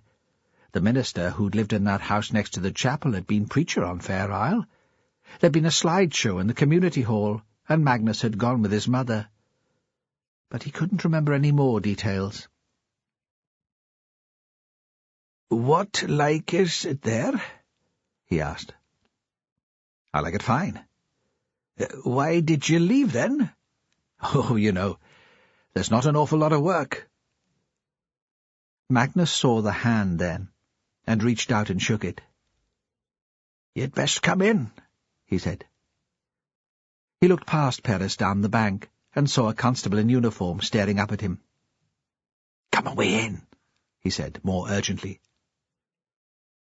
Perez had to stoop to get through the door, and once he was inside the room, he seemed to fill it. "Sit down," Magnus said. It made him nervous seeing this tall man towering over him. He pulled out a chair from the table and waited for Perez to take it. He'd been expecting the police to come to his house all morning, and now he didn't know what to say. He didn't know what to think. "Sit down." It was the raven. It stuck its beak through the bars of the cage and repeated the words, running them into each other. "Sit down, sit down, sit down." Magnus took an old jersey and threw it over the cage. He was afraid the interruption would make the policeman angry. But Perez seemed only amused. "Did you teach it to do that?" "I didn't know ravens could speak." "They're clever birds." Magnus could feel the smile appearing, could do nothing about it. He turned his head, hoping it would go away of its own free will. "Did you see the ravens down the hill this morning?" "They're always there," Magnus said. "There's been a death. A young girl." "Catherine." He couldn't help it.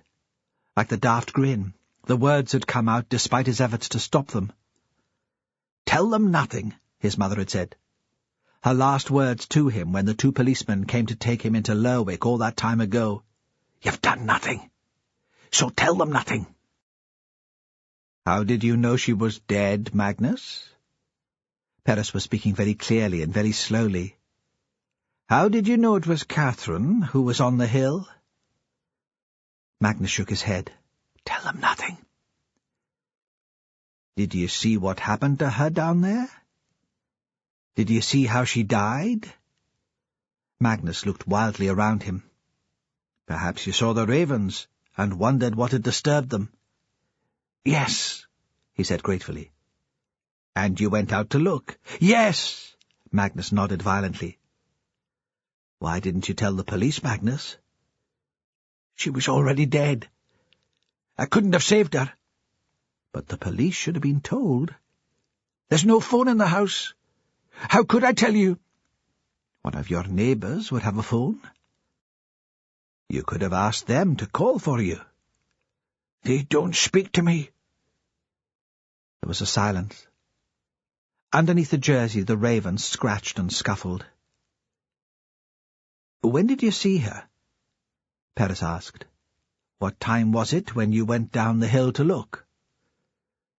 "After the Bens had gone into school. I heard the bell as I left the house." Magnus thought that was a clever answer. His mother wouldn't have minded him telling that. There was another pause, while Perez wrote some words in a notebook. At last he looked up. "How long have you lived here on your own, Magnus?" "Since my mother died." "When was that?"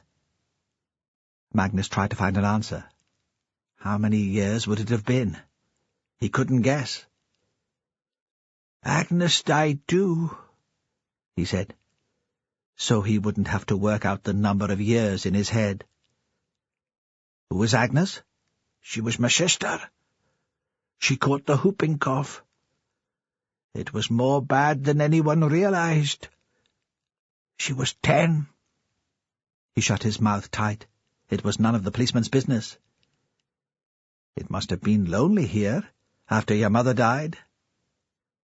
Magnus didn't answer. "You'd be glad of some company." Still he said nothing. "Catherine was a friend of yours, wasn't she?" "Yes," Magnus said. "A friend." "You met her yesterday on the bus from town." "She'd been to a party." "A party?" Perez said. "All night? Are you sure?" Had she? That was right, wasn't it? Magnus had to think about it. He couldn't remember. She hadn't said much at all. "She looked tired," he said. "She'd stayed out all night. I think she said it was a party." "How was she dressed?" "Not in fancy clothes," Magnus admitted. "But then, they don't dress up much for going out these days." "When you went out to look at her on the hill, you'd have seen what she was wearing. Had she changed since you saw her yesterday?" "I don't think so." Then he wondered if he should have given a different answer, if the question had been a trick. "I remember the red scarf." "Did she tell you where the party was?" "She didn't say. She didn't notice me then, only later, when we both got off the bus together." "How did she seem?" Perez asked. "Tired," I said. "But sad tired or happy tired?" "She came into the house," Magnus said suddenly, "for tea." There was a silence. Magnus knew he'd made a mistake. He continued quickly. "She wanted to take my photo for a project. She wanted to come." "Did she take the photo?" "She took several." "Had she been in the house before?" Perez asked. He didn't seem troubled by what Magnus had told him. There was no fuss, no threat, no outrage. "New Year's Eve. Catherine and Sally.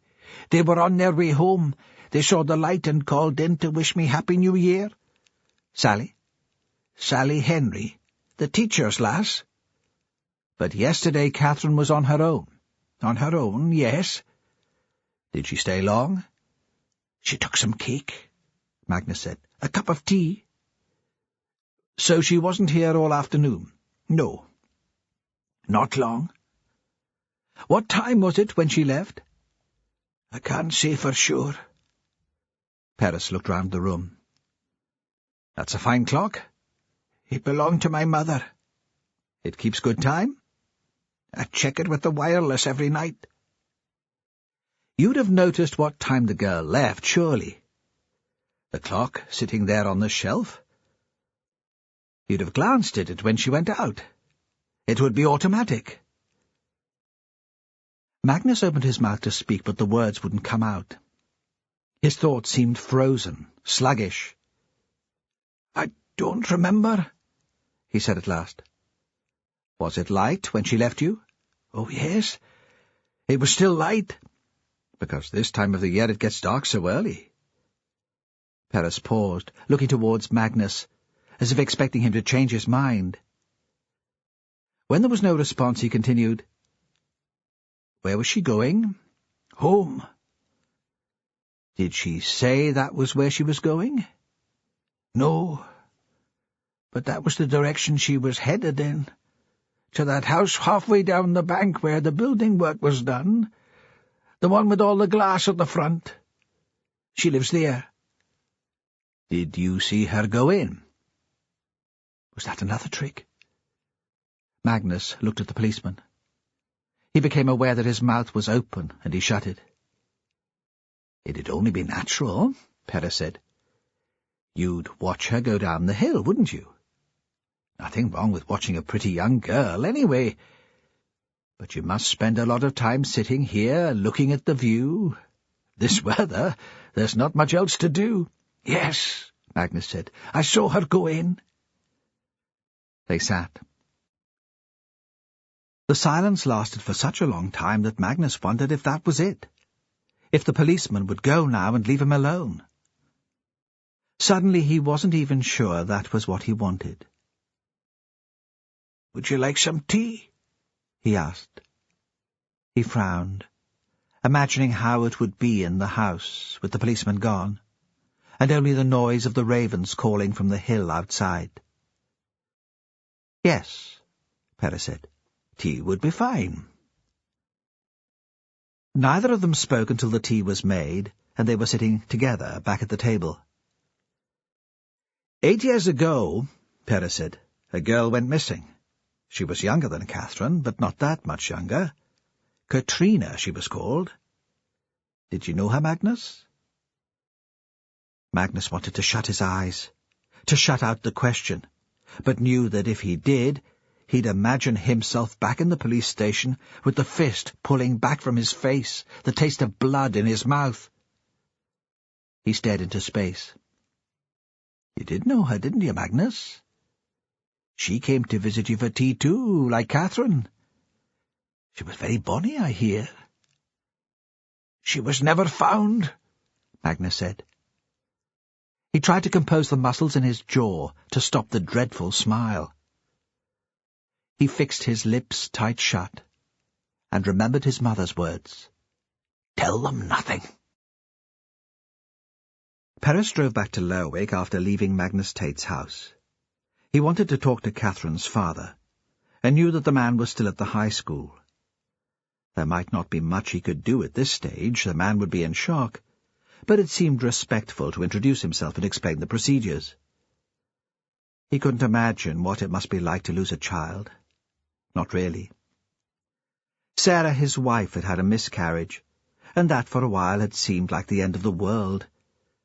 He tried not to show how much it hurt him. He hadn't wanted Sarah to feel that he loved her any less, or blamed her for the loss of the baby. Of course, it had been himself he'd blamed. Himself and the weight of his family's expectations. He'd felt that almost physically, pictured it as a crushing pressure, which made it impossible for the baby to survive. It would have been a boy. The pregnancy had been sufficiently advanced for them to know that.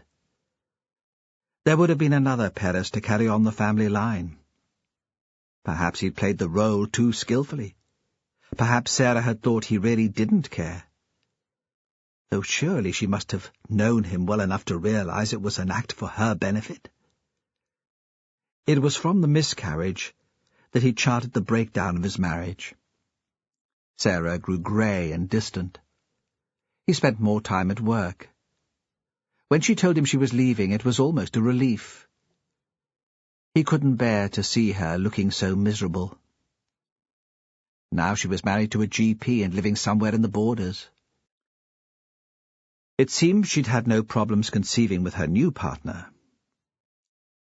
There were already 3 children, and the Christmas card, it had been a very civilized divorce and they still kept in touch, informed him that there was another baby on the way. He imagined her sometimes, living in one of those solid country houses he'd glimpsed from the train south. He'd see her in a kitchen which looked out over woods and a meadow. She'd be giving the kids their tea, a baby on her hip, laughing. Not being part of that seemed a sort of bereavement, bad enough. What must it be like for Catherine's father to lose a real child? Ewan Ross was sitting in the head teacher's office, on an easy chair, next to a round coffee table. This would be where the head would sit when he came out from behind his desk to put anxious parents or nervous students at ease. The female uniformed officer beside him looked as if she longed to be somewhere else, anywhere else. Ross was an angular man in his mid-40s, greying. When he saw Perez, he reached into his pocket for a pair of spectacles. He wore dark trousers, a jacket and tie. Everything smart, too smart for most of the teachers Perez had come across. If he hadn't known, Perez would have put him down as a lawyer or accountant. There was a tea tray on the table. It was untouched, and looked as if it had been there some time. Perez introduced himself. "I want to see my daughter," Ross said. "I've tried to explain how important that is." "Of course. But I'm afraid that will be later. No one is allowed to disturb her now. We have to preserve the crime scene." Ross had been sitting very upright, but now he collapsed and put his head in his hands. "I can't believe it. Not until I see her." He looked up. "I was with my wife when she died. She'd been ill for months, and we'd been expecting it. But even then I couldn't quite believe it. I kept expecting her to turn her head to me and smile." Perez didn't know what to say, so he kept quiet. "How did Catherine die?" Ross asked. "No one will tell me anything." He looked at the policewoman. She pretended not to hear. "We believe she was strangled," Perez said. "We'll know more when the team from Inverness arrives. They have more experience of serious crime than we do." "Who would want to kill her?" He didn't seem to be expecting an answer, but Perez took advantage of the question. "We're hoping you'll have the information to help us discover that. There isn't anyone who comes immediately to mind? A boyfriend she's recently dumped? Anyone who might be jealous, angry?" "No. At least there might be, but I'm not the person to ask." "You'd think we'd be close. There are only the two of us, after all, but she didn't confide in me, Inspector. I know very little of what she got up to. We lived under the same roof, but sometimes I thought we were strangers." "I suppose that's how it is with teenagers," Perez said. "They resent their parents' prying." "Though how would I know? I don't have children. And when I was that age, I was boarding out at the hostel. I'd have loved to have my parents to talk to every night." "But you'll be able to give me the names of her friends." "They'll be able to help." There was a moment of silence before Ross answered. "I'm not sure Catherine was very close to anybody. She didn't need people. Liz, my wife, was very different. She had so many friends. At her funeral the church was packed, people standing at the back, people I'd never met, but who felt close to her, touched by her warmth. I don't know who will come when we bury Catherine. Not many people." The statement almost took Perez's breath away. It seemed such a sad and chilling thing to say. He wondered if that was how it had always been, if Catherine had always been compared to Ewan's wife and been found wanting. "Didn't she hang around with Sally Henry?" he said at last. "The teacher's daughter?" "Yes, she did. They came into school on the bus together. I didn't usually bring Catherine in. I leave the house too early and get back too late for her." He gave a little smile which made Perez at last feel some sympathy for him. "Besides, it wouldn't have been very cool, would it, getting a lift with your dad?" "Sally was often in the house. I was pleased that Catherine had the company. I'm not sure, though, how close they were. Had she a regular boyfriend since you moved to Shetland? I don't think she ever had a regular boyfriend, Ross said. And I'm not sure I'd know about it if she had. Perez left him, sitting in the head's office, staring into space. He couldn't tell if it was his daughter Ross was grieving for, or his wife. Outside the school he looked down at the familiar town. He'd moved back to Shetland after Sarah had left. He'd seen it as a failure, an act of running away. It had been a sort of promotion. But it wasn't real policing, was it? That was what his colleagues in Aberdeen had said. A bit young for retirement, aren't you, Jimmy, lad? After losing the baby and separating from Sarah, he hadn't really cared. The big cases hadn't excited him anymore. He'd stopped caring about the glory. And now he had a big case on his own patch, and he felt something of the old thrill.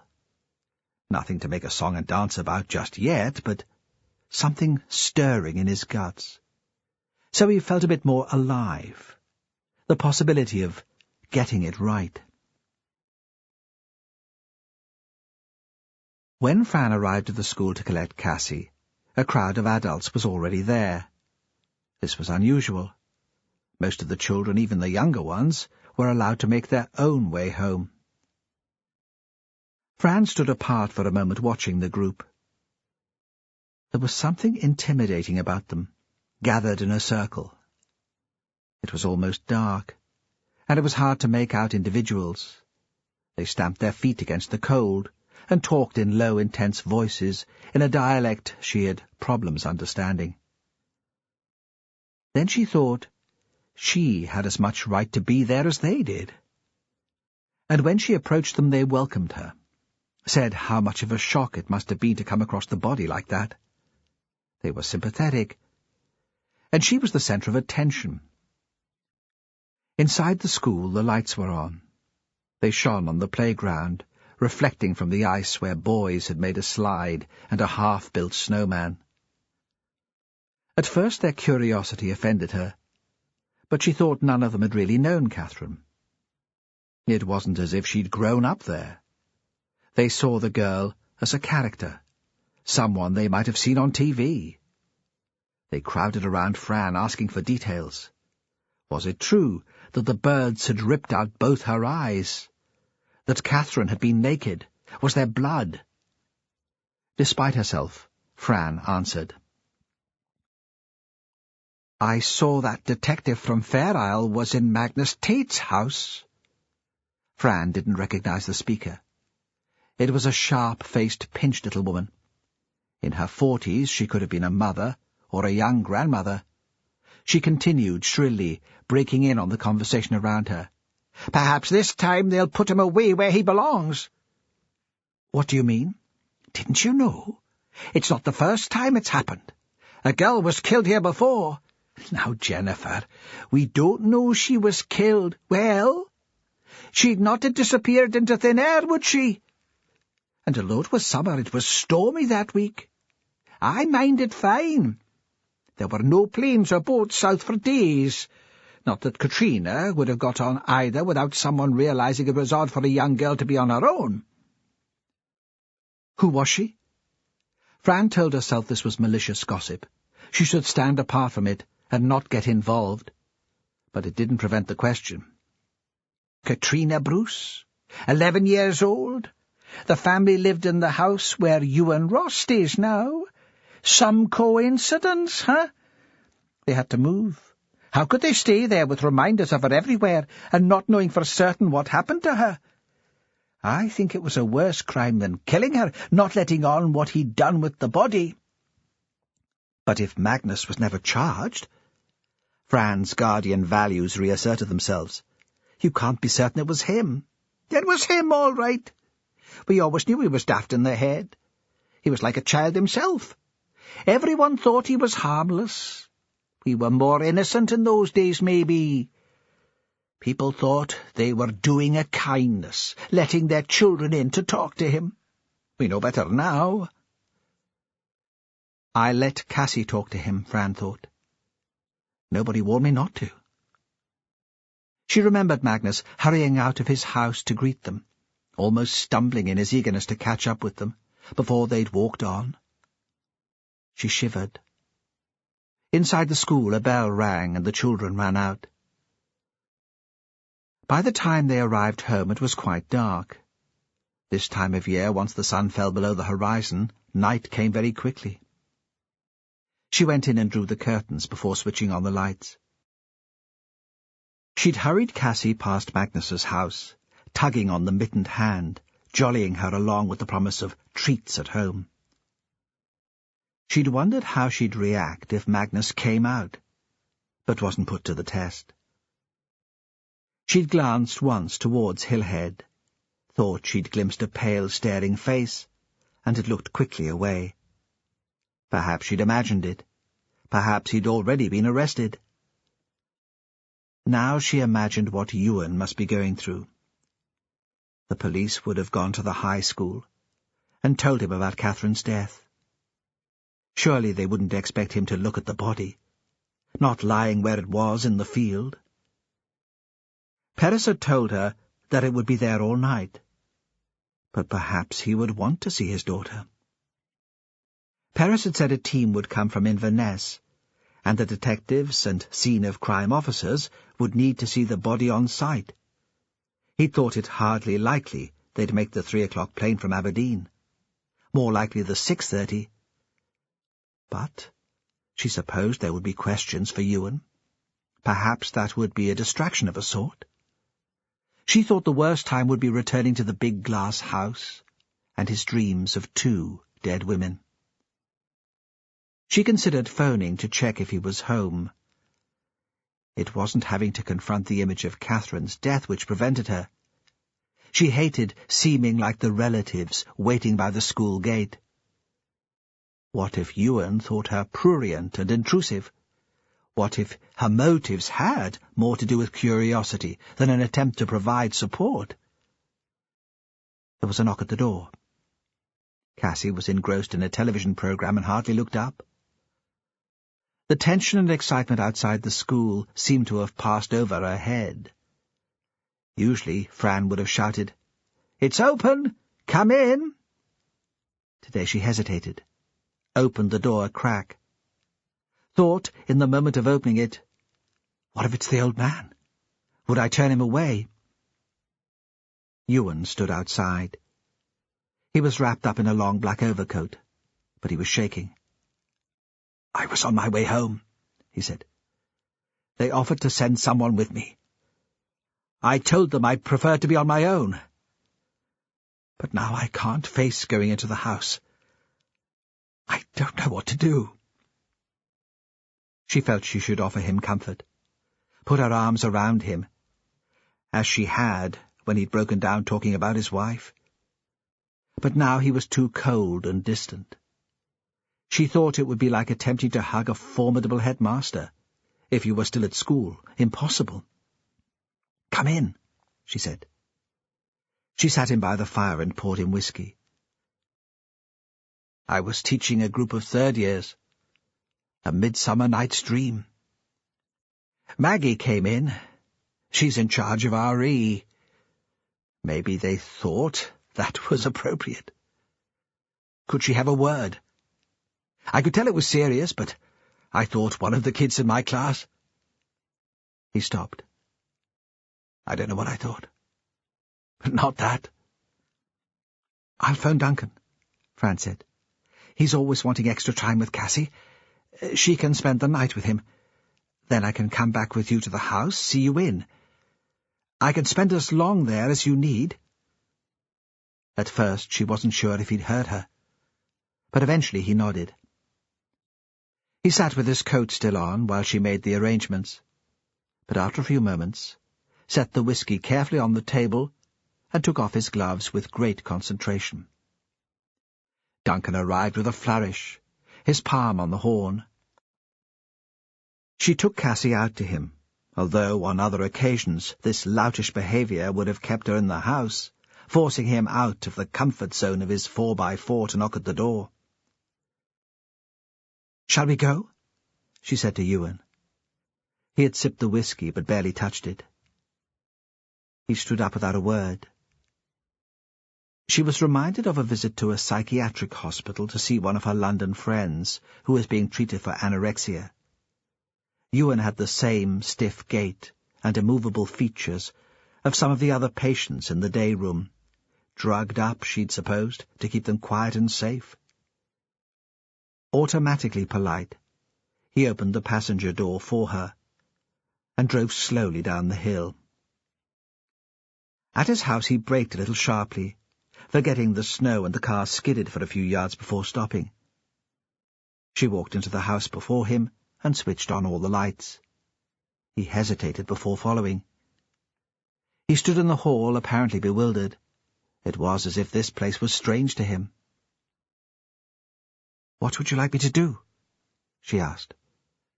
"Would you prefer to be alone?" "No," he said sharply. "I'd like to talk about Catherine, if you can bear it." He turned to face her. "They say you found her body." "Yes." She held her breath, dreading that he would ask what Catherine had looked like. But he just stared at her for a moment and moved on. She realized she was trembling.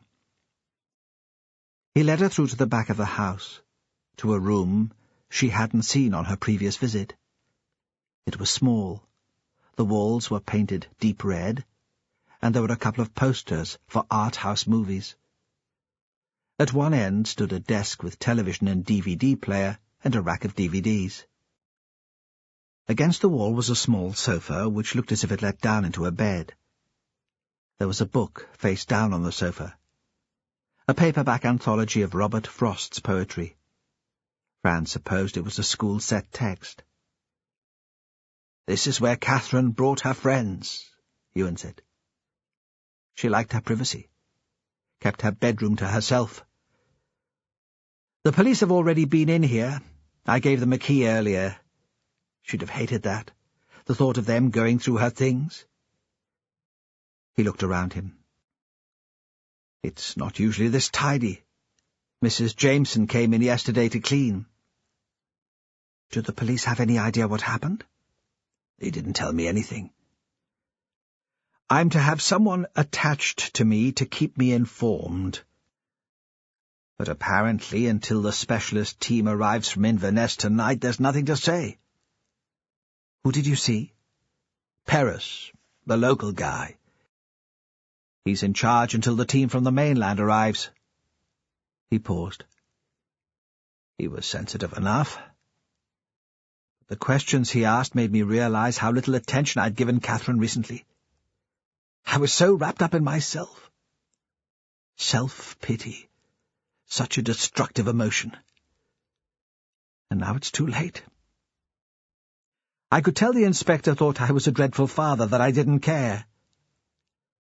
She wished she could say that of course he'd been a good father.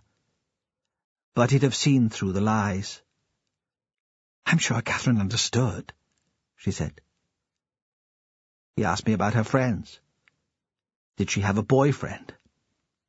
I know about Sally, of course. The two of them met up as soon as we arrived here. But I couldn't put a name to any of the others she hung out with. Only the ones I teach. Sometimes there were boys in the house, but I never asked if there was anyone special. I didn't even know where she was the night before she died.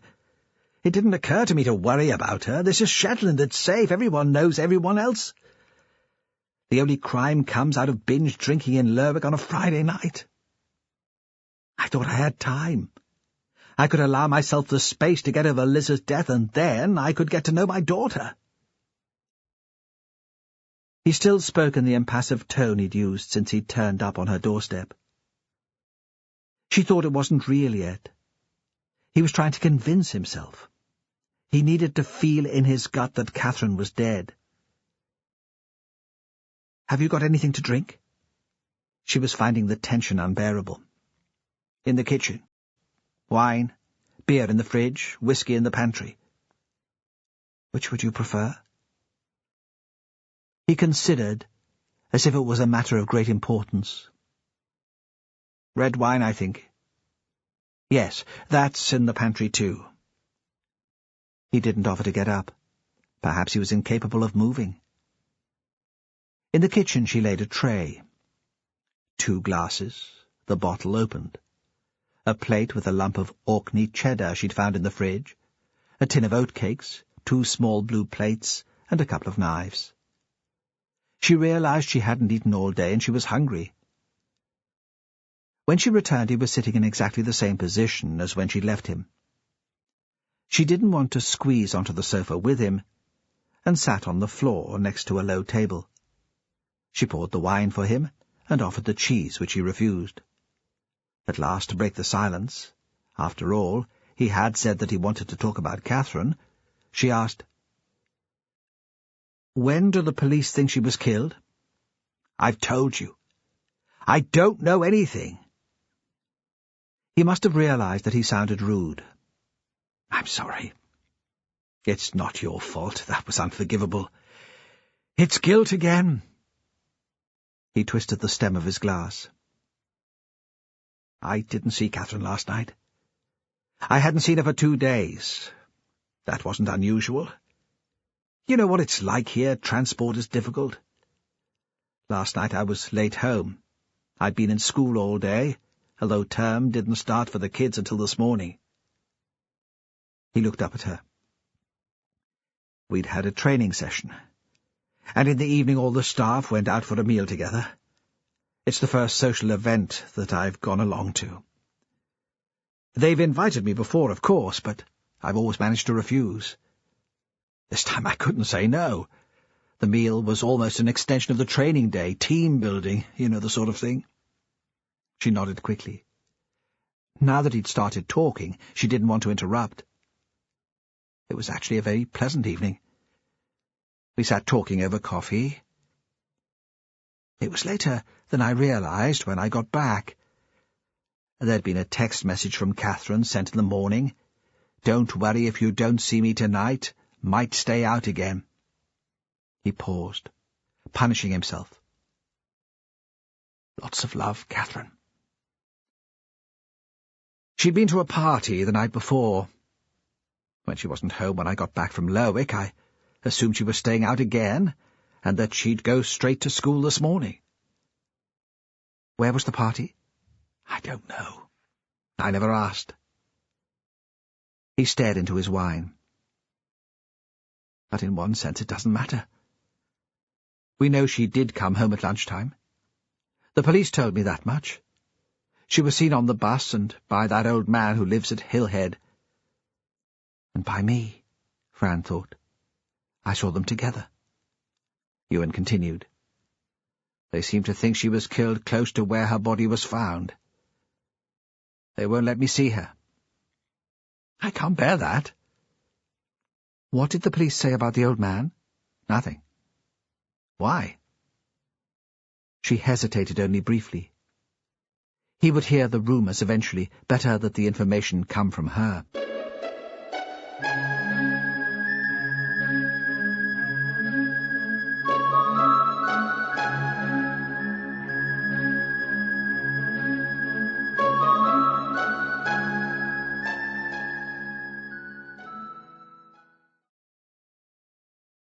CD 3. There was a lot of gossip when I picked Cassie up from school this afternoon. You know how parents talk. A young girl went missing a while ago. She was called Katrina Bruce, and she lived in this house. The old man, Magnus Tate, was suspected of having a hand in her disappearance. People are saying that he killed Catherine. He sat very still. He seemed frozen, incapable of moving. "I don't think it matters who killed her," he said at last.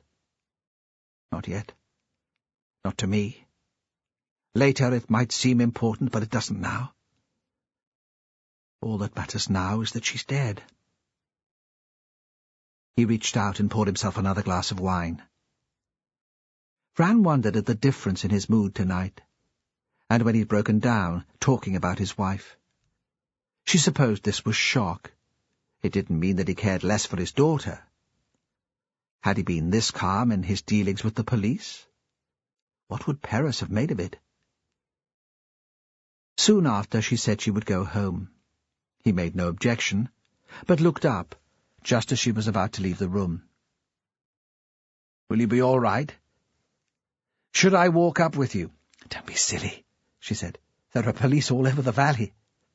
And it was true. As soon as she was on the road, she could hear the distant chug of a generator, and as she approached Hill Head, she saw that the crime scene was illuminated by big arc lights. A constable standing by the farm gate nodded to her as she walked past. When Sally got in from school, her mother told her about Catherine Ross, but rumours had been flying around Anderson High since midday, and it was all anyone had been talking about on the bus. Sally pretended it was a surprise, though.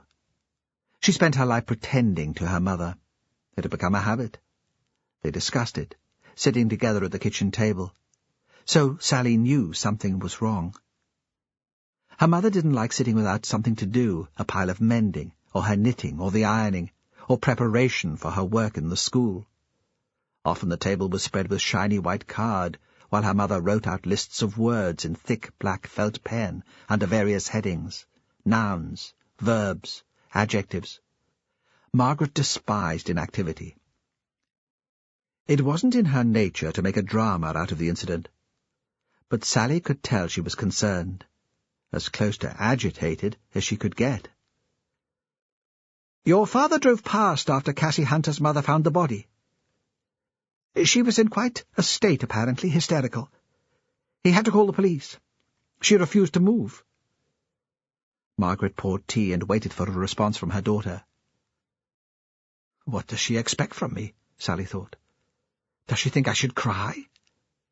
"Your father thinks she was strangled. He heard a couple of police talking."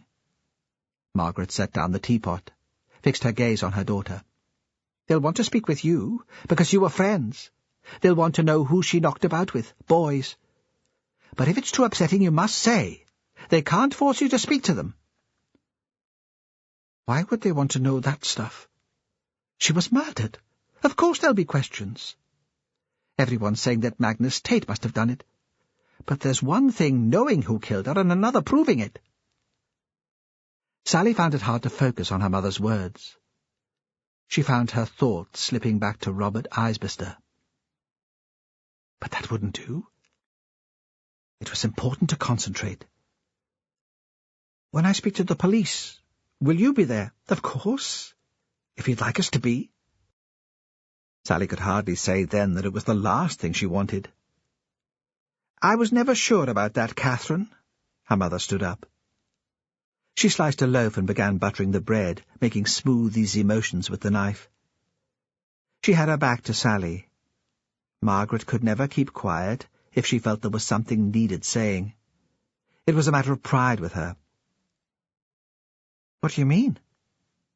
Sally felt her face flush, and was pleased her mother wasn't looking. "I thought she was a bad influence.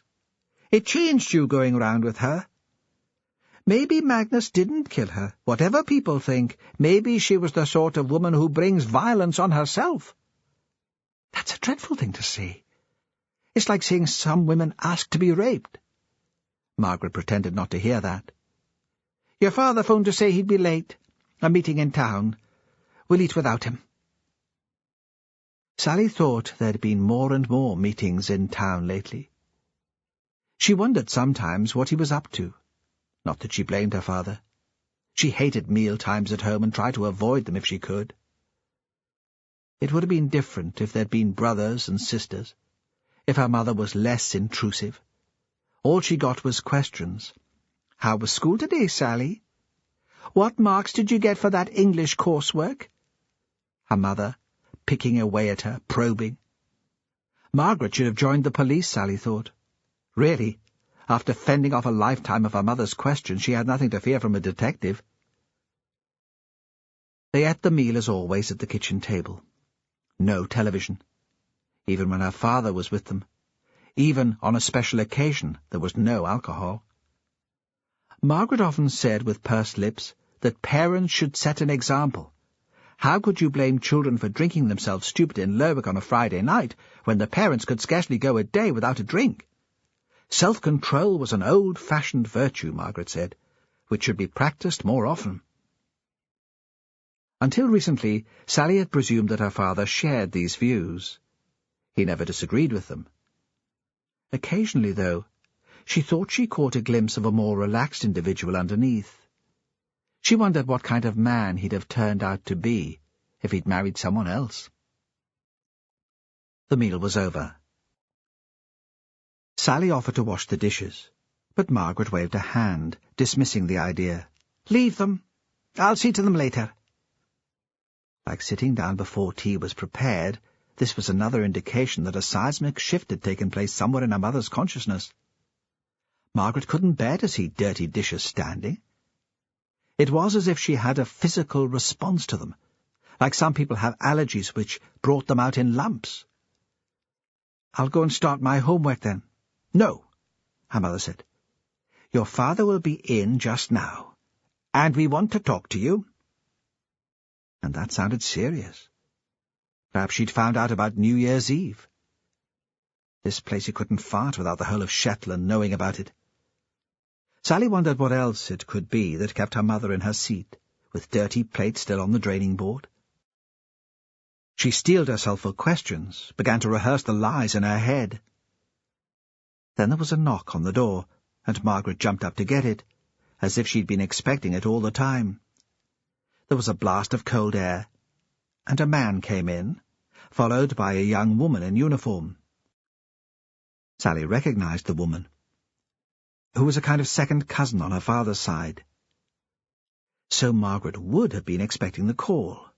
Morag would have warned her. That was how things worked with families. Sally tried to remember what else she knew about the woman. She joined the police after working in a bank for a while.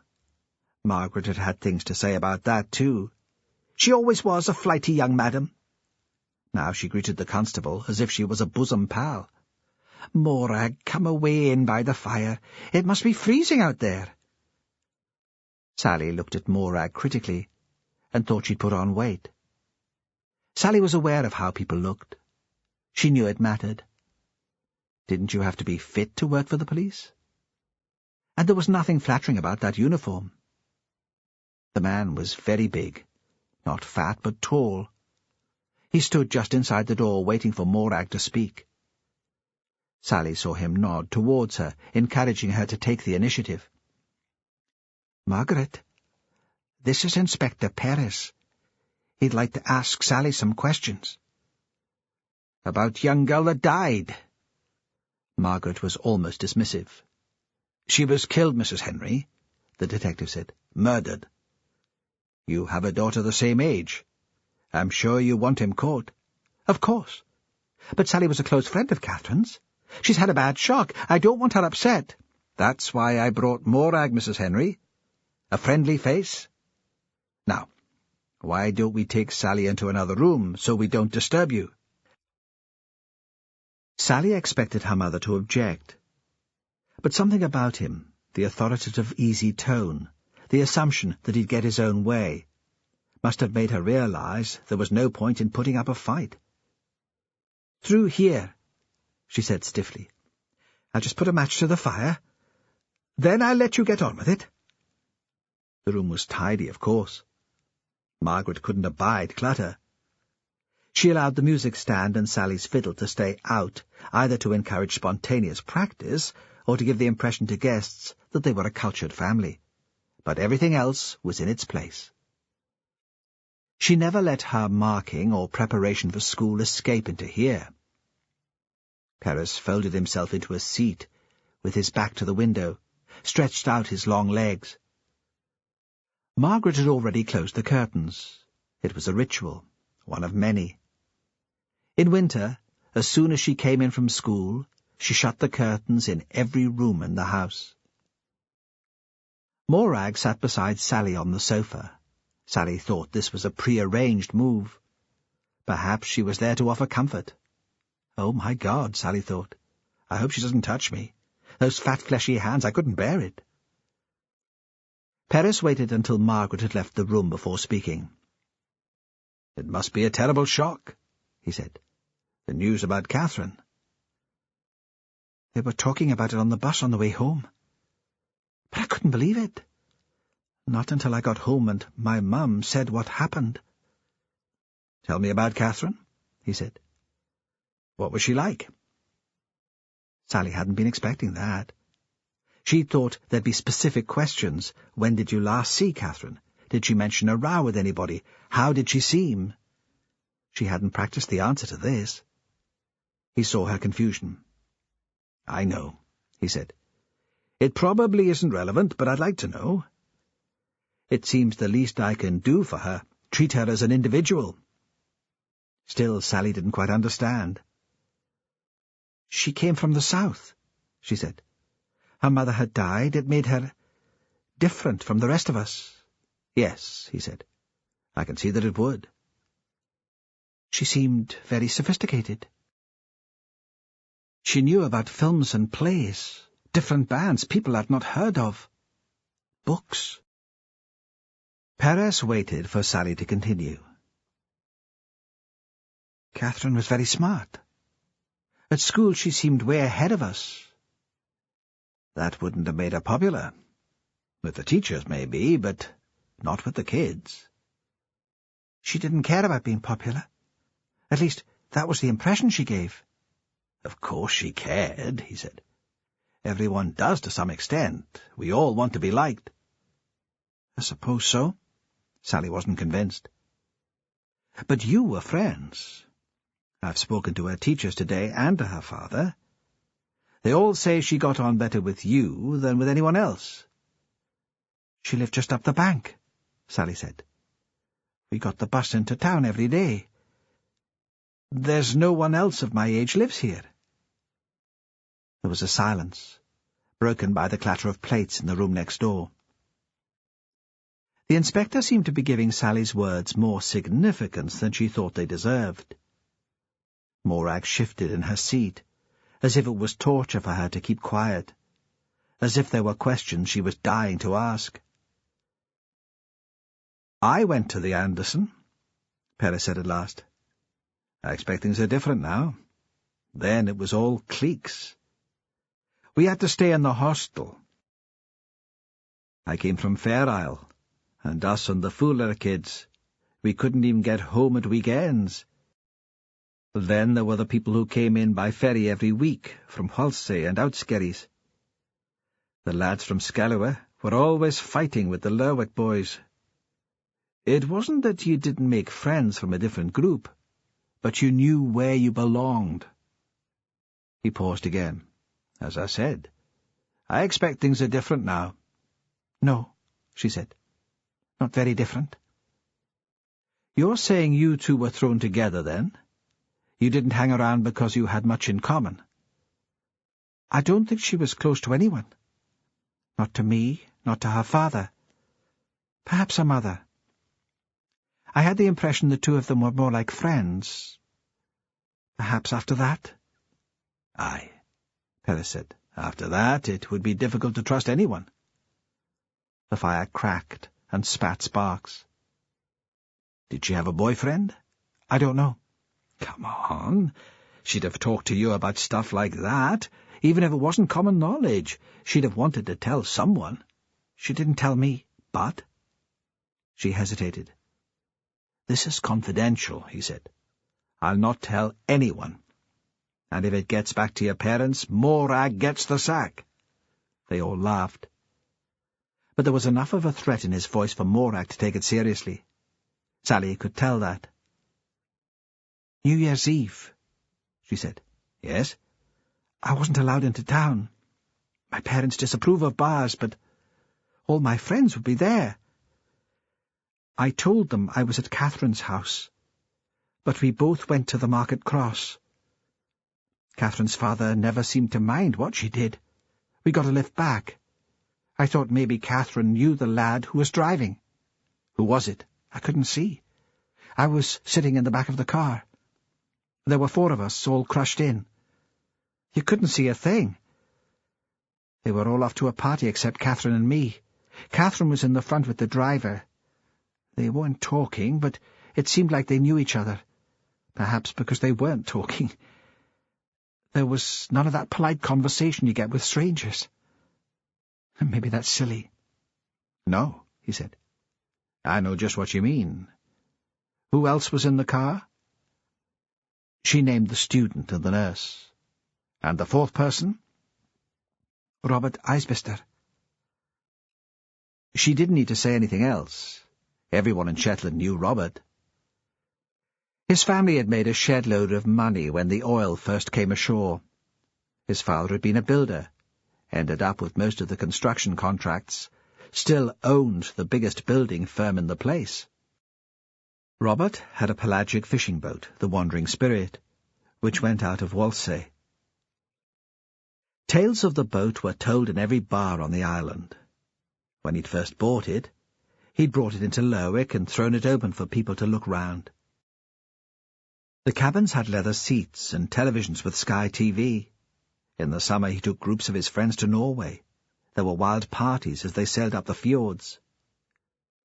"Robert wasn't Catherine's boyfriend?" he asked. "No," she said too quickly. "Only, I've heard he has a taste for younger lasses." She knew better than to answer. "Maybe you fancy him yourself?" His voice was jokey, and she could tell he didn't mean it, but still she felt herself blushing. "Don't be daft," she said. "You don't know what my mother's like. She'd kill me." "You really can't remember anything about the car or the driver?" She shook her head. "Catherine was supposed to be at a party the night before she went missing. Were you there too?" "I've told you." Her voice was bitter. "I'm not allowed at parties." "Did you know anything about it?" "I wasn't invited. People have stopped bothering to ask me. They know I'll not be going." "Did anyone mention it at school today?" "Not to me." He sat looking into the fire. "Is there anything else you think I should know?" She didn't answer immediately, but he waited.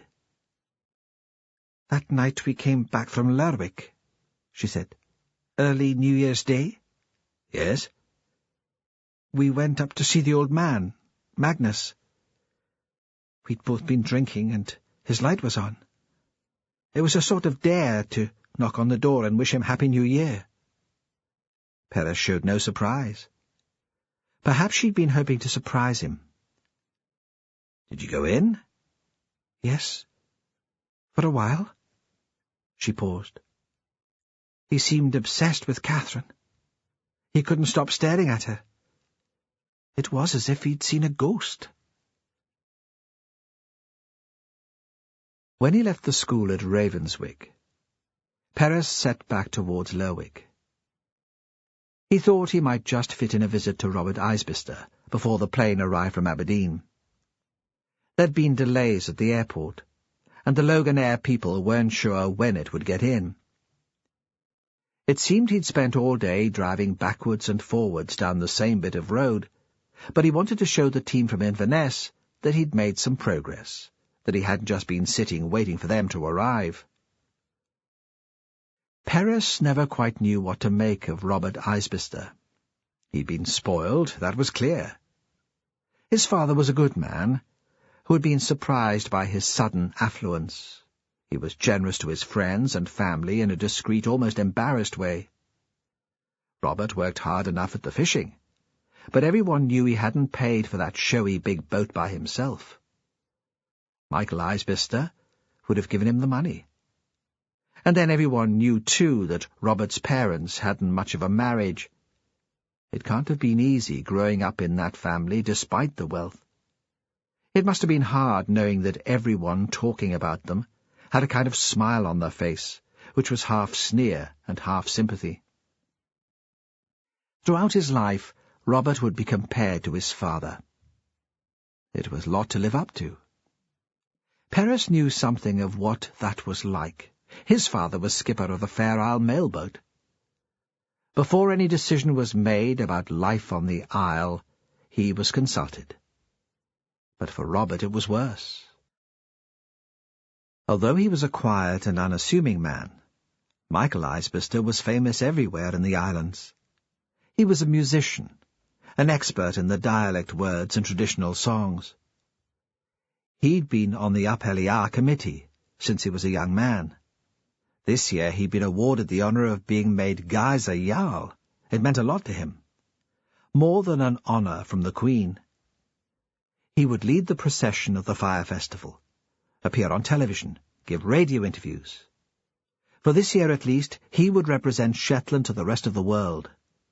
Robert would be in the Jarl's squad, dressed like a Viking, the same as his father, a sign that he hoped to follow in his father's footsteps. And everyone in Shetland would be watching to see if he measured up. Robert wouldn't be at home this early in the evening. He might be out with the boat, but Perez didn't think so. When the inspector visited friends at Hualsay earlier in the week, the wandering spirit had still been there, dominating all the other vessels at the mooring. Perez drove through the town and out towards the docks. He pulled into a side street, parked, and got out to a cold which took his breath away, the smell of fish and oil. He hoped Robert would be on his own. He didn't want an audience of the man's cronies for this conversation. As he pushed open the door to the bar, the warmth hit him. There was a coal fire banked up hard, only a small grate, but it was a small room, walls stained brown by tobacco and coal smoke. On the walls there were smeared photos of long-past Up-Heliar squads, groups of men staring out, self-conscious but earnest. The academics might deride the tradition, but these men were deadly serious. They believed they represented the island's culture, their way of life. And in the corner of the gloomy bar sat Robert Isbister. His wild white hair seemed to light up the room. He was pouring a bottle of Northern Light into a glass, concentrating, as if he'd already had a few. He didn't notice Perez come into the room. Behind the bar, a tiny, skinny woman sat on a high stool reading a paperback book, which she'd bent back at the spine, and held in one hand as if it was a magazine. She forced her eyes from the print. "Jimmy, it's early for you. What are you having?" You could tell she wasn't that thrilled to see him. He'd not be good for business. "Cook, please, May." He paused, looked at Robert. "I'm driving." Neither she nor Robert made any response. Perez took the glass and sat at Robert's table. May returned to her book. She was lost immediately. Sarah had read like that. There could be a volcano under the house and she'd not notice. Robert looked up, nodded. "Have you heard about the body they found at Ravenswick?" Perez said. No point in being subtle, not with Robert. "May said something when I came in." The words were slow, careful. Was that the beer, or another sort of caution? Robert enjoyed a few pints with the lads, but he didn't usually drink heavily this early on a weekday. "A friend of yours, I understand." Robert set down the glass. "Who was it?" "A young lass, Catherine Ross. You did know her?" The pause was a bit too long. "I'd seen her about. Only 16. A bit young even for you, Robert." It was a standing joke that Robert went for younger women.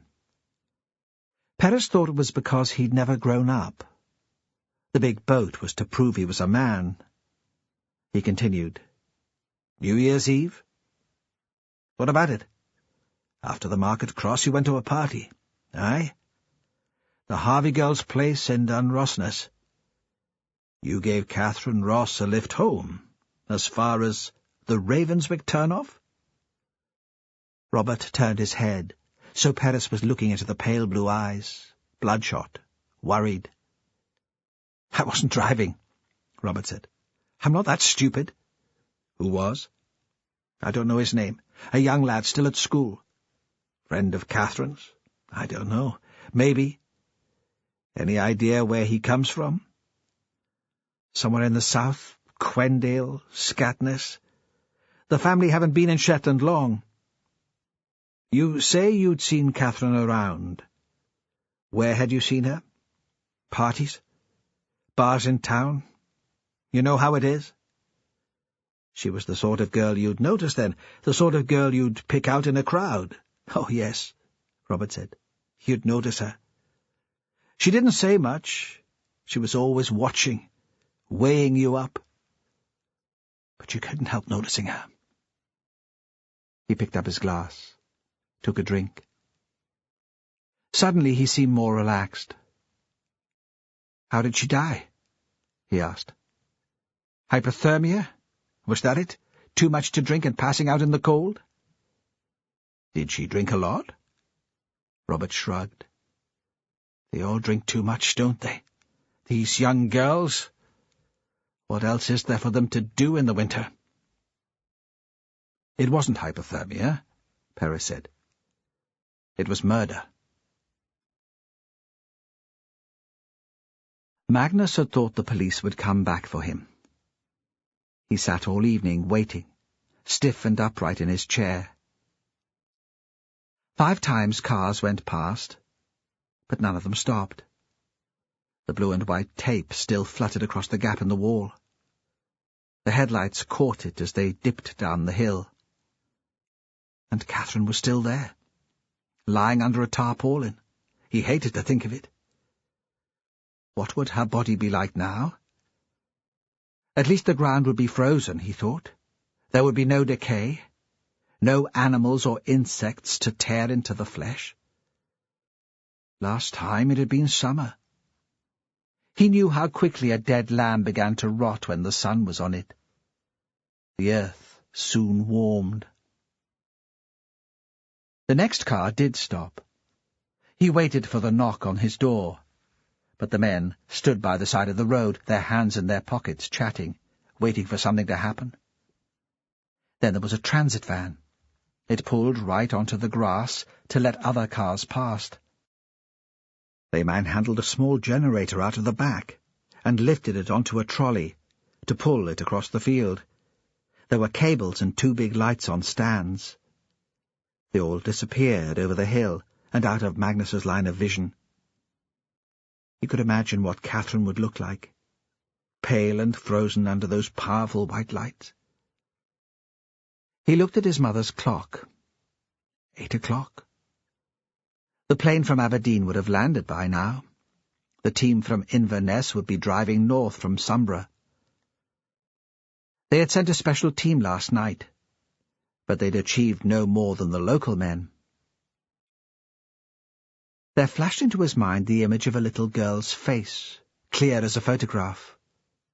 Katrina. He said the word out loud because it came into his head. She had long hair, tangled by the wind, dark eyes narrowed in laughter as she ran up the hill. She'd opened the door without knocking, and in one hand held a bunch of flowers picked from the garden. That would have been the last day he'd seen her. He stood up, suddenly restless, and looked out of the window. The police were out of sight. He presumed they were nearer to the body. A patch of cloud shifted, and he saw there was a full moon. His mother always said a full moon made him dafter than usual. Its light formed a path on the still water. He realized he hadn't eaten all day and wondered if that was what was making him feel confused. It would be that, or the moon. In his mind he saw Katrina dancing on the road outside his house. It was a strange sort of jig, with her hands held above her head, her arms curved like a ballet dancer's.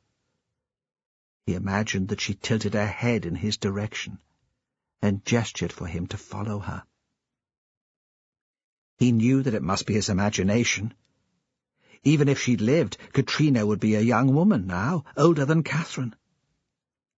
But he couldn't stay in the house. It was the moonlight on the water, and waiting all day for the police to come back. It was listening to his mother saying, "Tell them nothing," and the memory of the little girl. He put on his boots, fumbling with the laces in his rush to be out. He had a woolen hat which his mother had knitted, and the big jacket she'd bought for him in Lerwick just before she died. It was as if she'd known she'd die soon, and she didn't trust him to buy his own clothes. She'd brought back a pile of underpants and socks from the same trip, and he sometimes still wore those too. Out of the house he climbed away from the track until he reached the Lerwick road. In the house by the chapel there was no light. There was a gap at the bedroom window, where the drawn curtains didn't quite meet, but he could see nothing through it, only a ghostly reflection of his face in the glass. Reluctantly he turned away and started off again onto the hill. In the shadow of a dyke he stopped and looked back. The police hadn't seen him leave. Hillhead. In the moonlight he saw them surprisingly clearly in the field where Catherine lay. The scene spread out below him, and he could recognize individuals by the way they stood and the way they moved.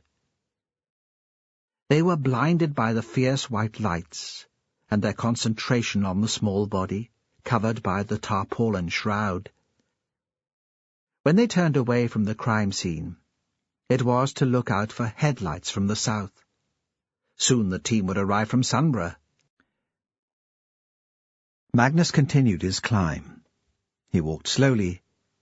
He knew he had to pace himself. He'd had a winter of laziness since he'd last been up here. He felt the strain in his knee and a wheezing in his chest.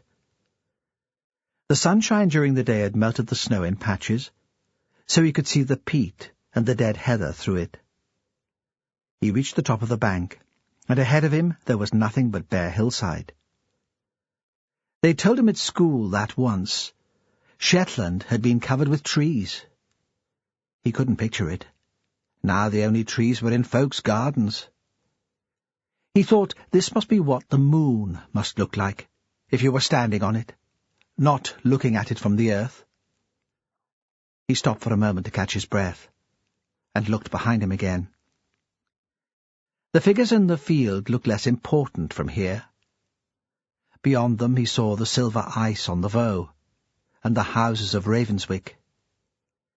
If he had any sense he'd go back to his bed. But something kept him moving. Was this how Katrina had felt when she couldn't stop dancing? He hadn't been sure he'd know the place. But now, approaching it even in this strange light, it was familiar. He'd spent much of his youth up here, working with his uncle, his father's elder brother, who had run the croft. Magnus had helped count the hill sheep, collect them in the crew for clipping, and bring them down the hill ready for slaughter. And in the early summer, this was where they'd come to cast peats. Hard work that had been, peeling back the turf from the bank and cutting into the dense, dark earth.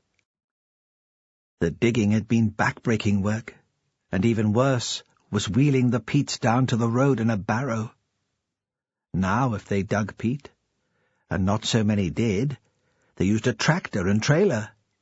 His uncle had been proud of him. He'd said Magnus was stronger and a better worker than his own sons.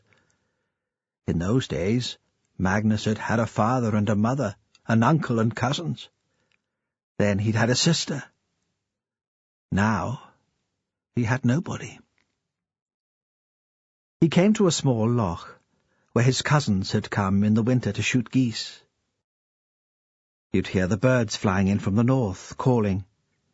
A long line of them following each other so closely, you could believe they were attached, like the ribbons on a kite tail.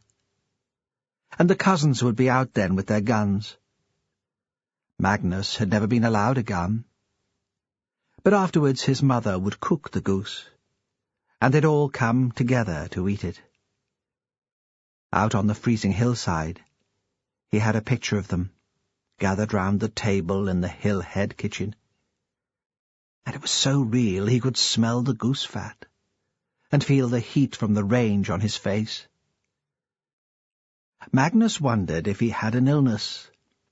All these daydreams reminded him of the scenes which play through your mind in a fever. At the edge of the loch, he stood for a moment to get his bearings. The ice was thick. In some places it was clear, so you could see the grey water underneath. In others it was white and lumpy, and looked a bit like the sweeties his mother had made with dried coconut, sugar, and condensed milk. He wondered why it had happened like that, why the water hadn't frozen evenly. The thought distracted him for a moment, and he worried away at the puzzle without coming to any conclusion. His mouth was open in concentration.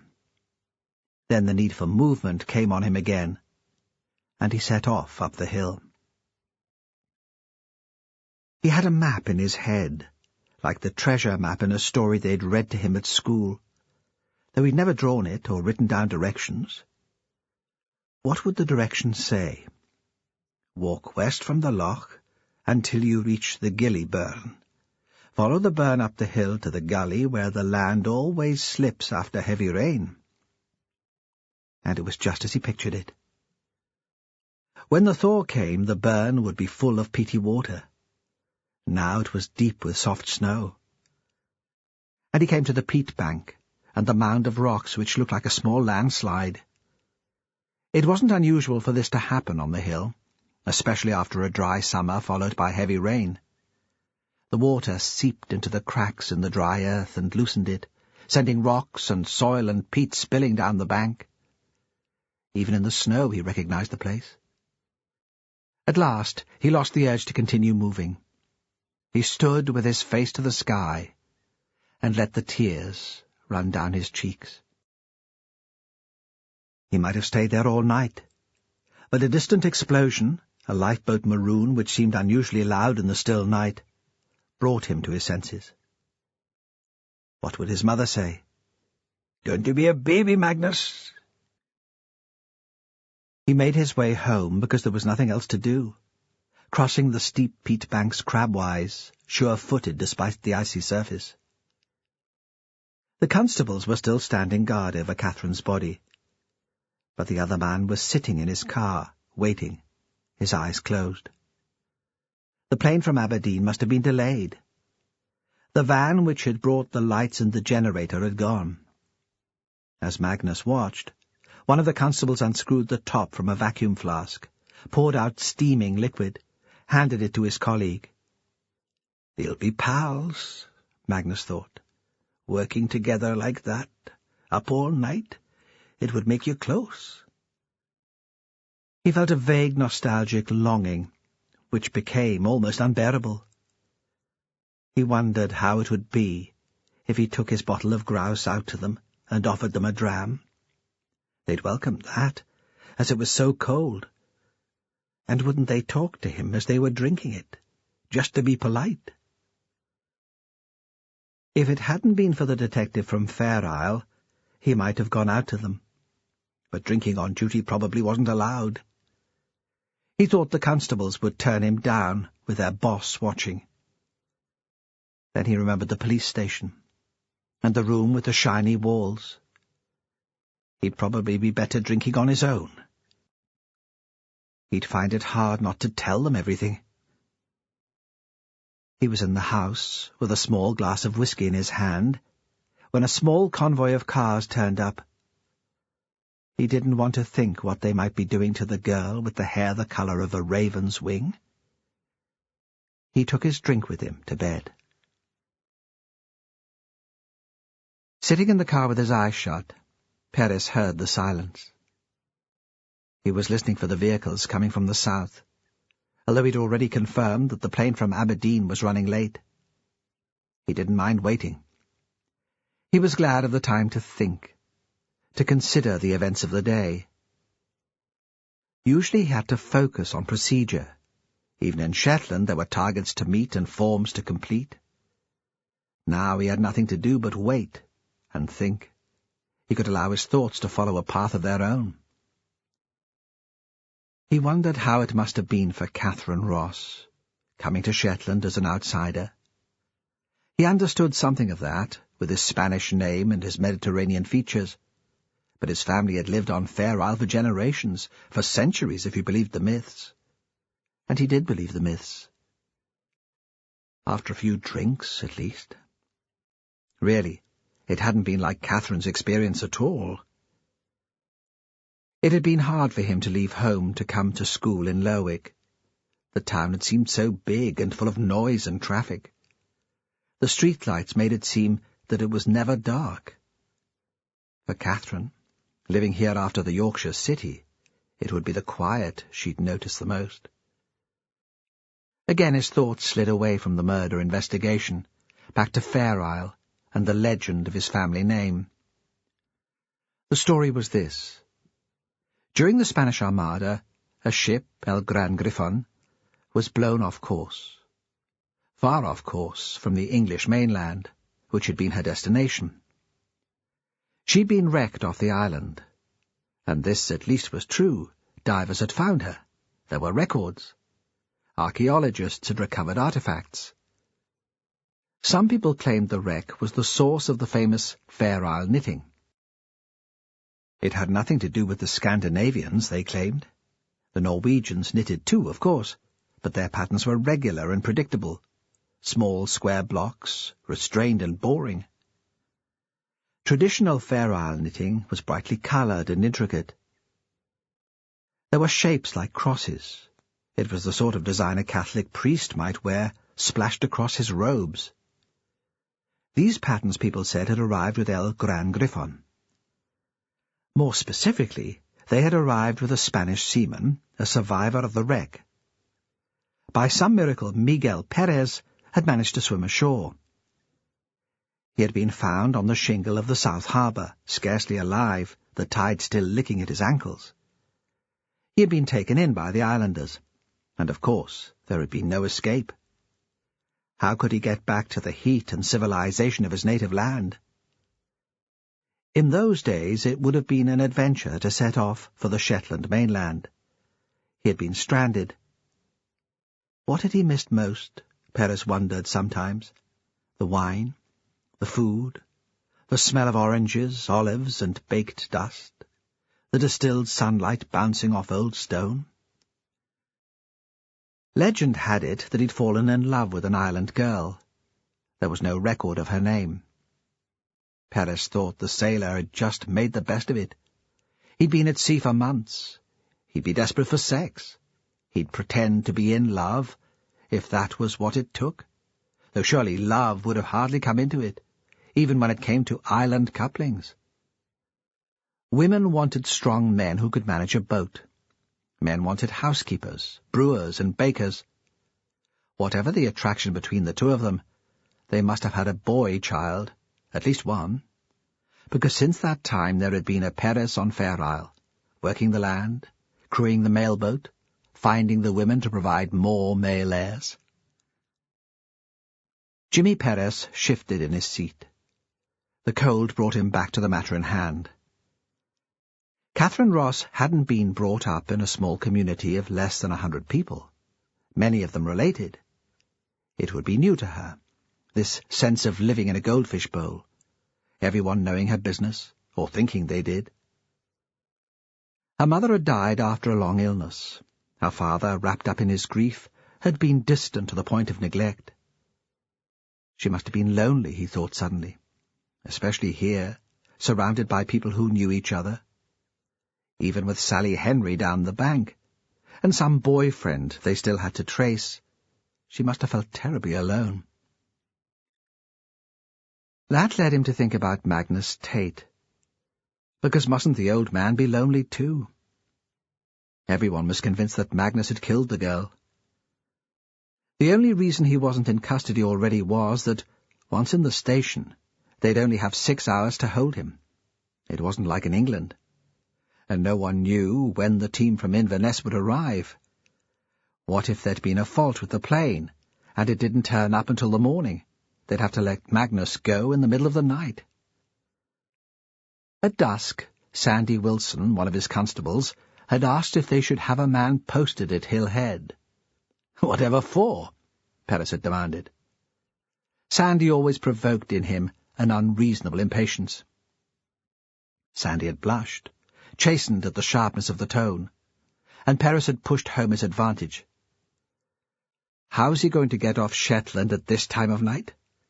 Swim? His house is surrounded by open hillside. Where do you think he's going to hide? Perez didn't know if Magnus was a murderer or not. It was too early to say.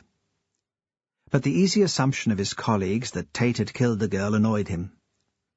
It was a challenge to his professionalism. It was the sloppy thinking, the laziness which irritated him most. So a young girl had disappeared before, and Tate had been a prime suspect. As Perez saw it, the case had very little in common. If Katrina Bruce had been killed, her body had been hidden. Catherine's had been displayed, exhibited almost. Katrina had been a child. Perez had seen photographs still held on file. She'd looked younger than her age. Catherine was a young woman, sexy and defiant. Perez hoped that the team from Inverness would come with open minds.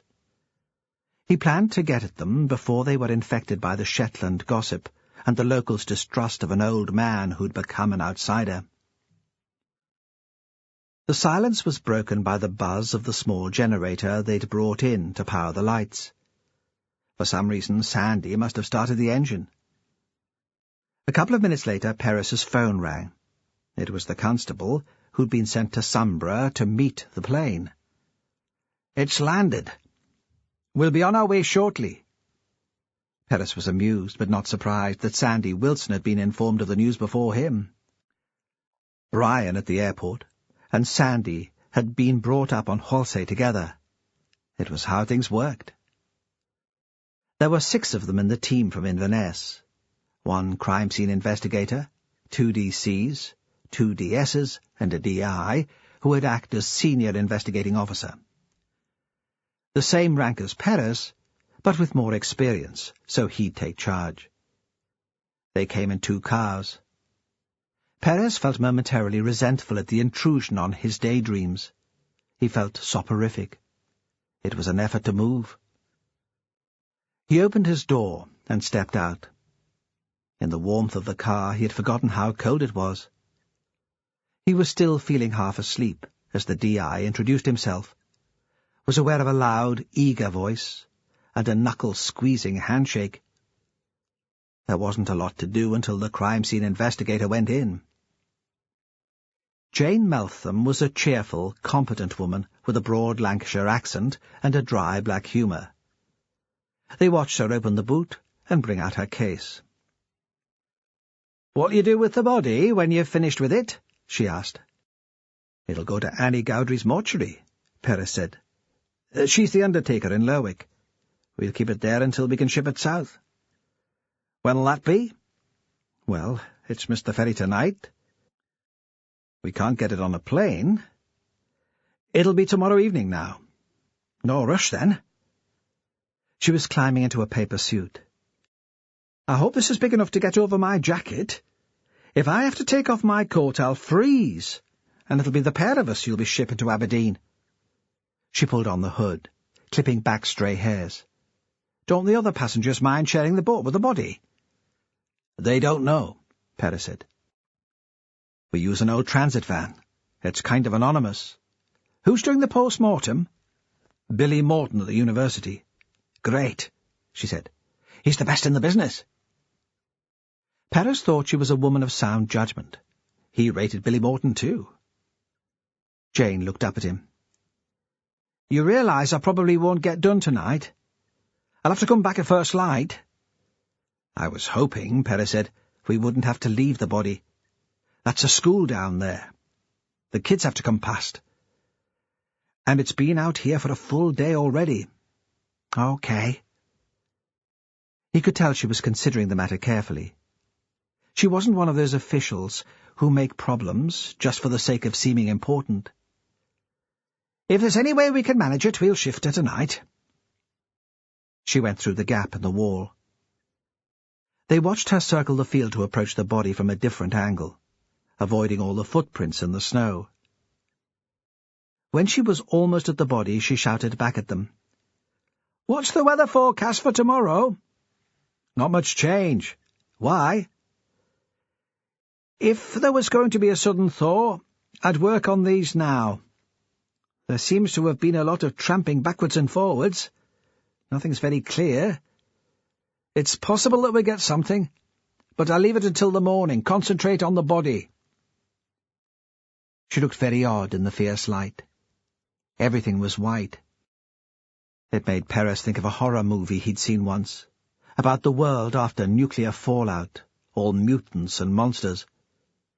And he realized they were all staring at her, the locals and the incomers. They were fascinated by her progress over the hard ground. They watched her in silence. She held their attention completely. There was no weighing up of personalities, no discussion of the case. That would come later. It came when they were all crammed into a bedroom in a hotel in the town. It had been allocated to the 2 DCs, and the inspector from Inverness had commandeered it for them all to come together to talk about the case. There were 2 twin beds, but still it wasn't that big, and it was slightly shabby with dusty curtains and a threadbare carpet.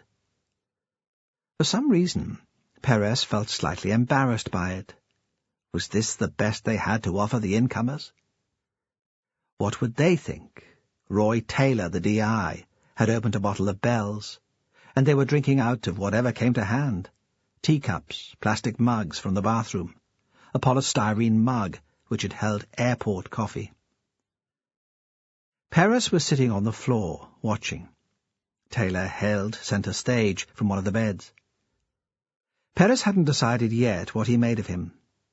He was young to be a DI, mid-30s. His hair was shaved very close to hide premature balding. It made his head look like a skull. This could even be his first case as SIO. He was certainly driven. Perez could tell that. Naked ambition? Perhaps. But Perez thought there was more to it. From the moment he'd pulled the bottle of whiskey from his hold-all, the man hadn't stopped asking questions. And at first it was hard to make out what he was saying. He might work in Inverness now, but that wasn't where he was born.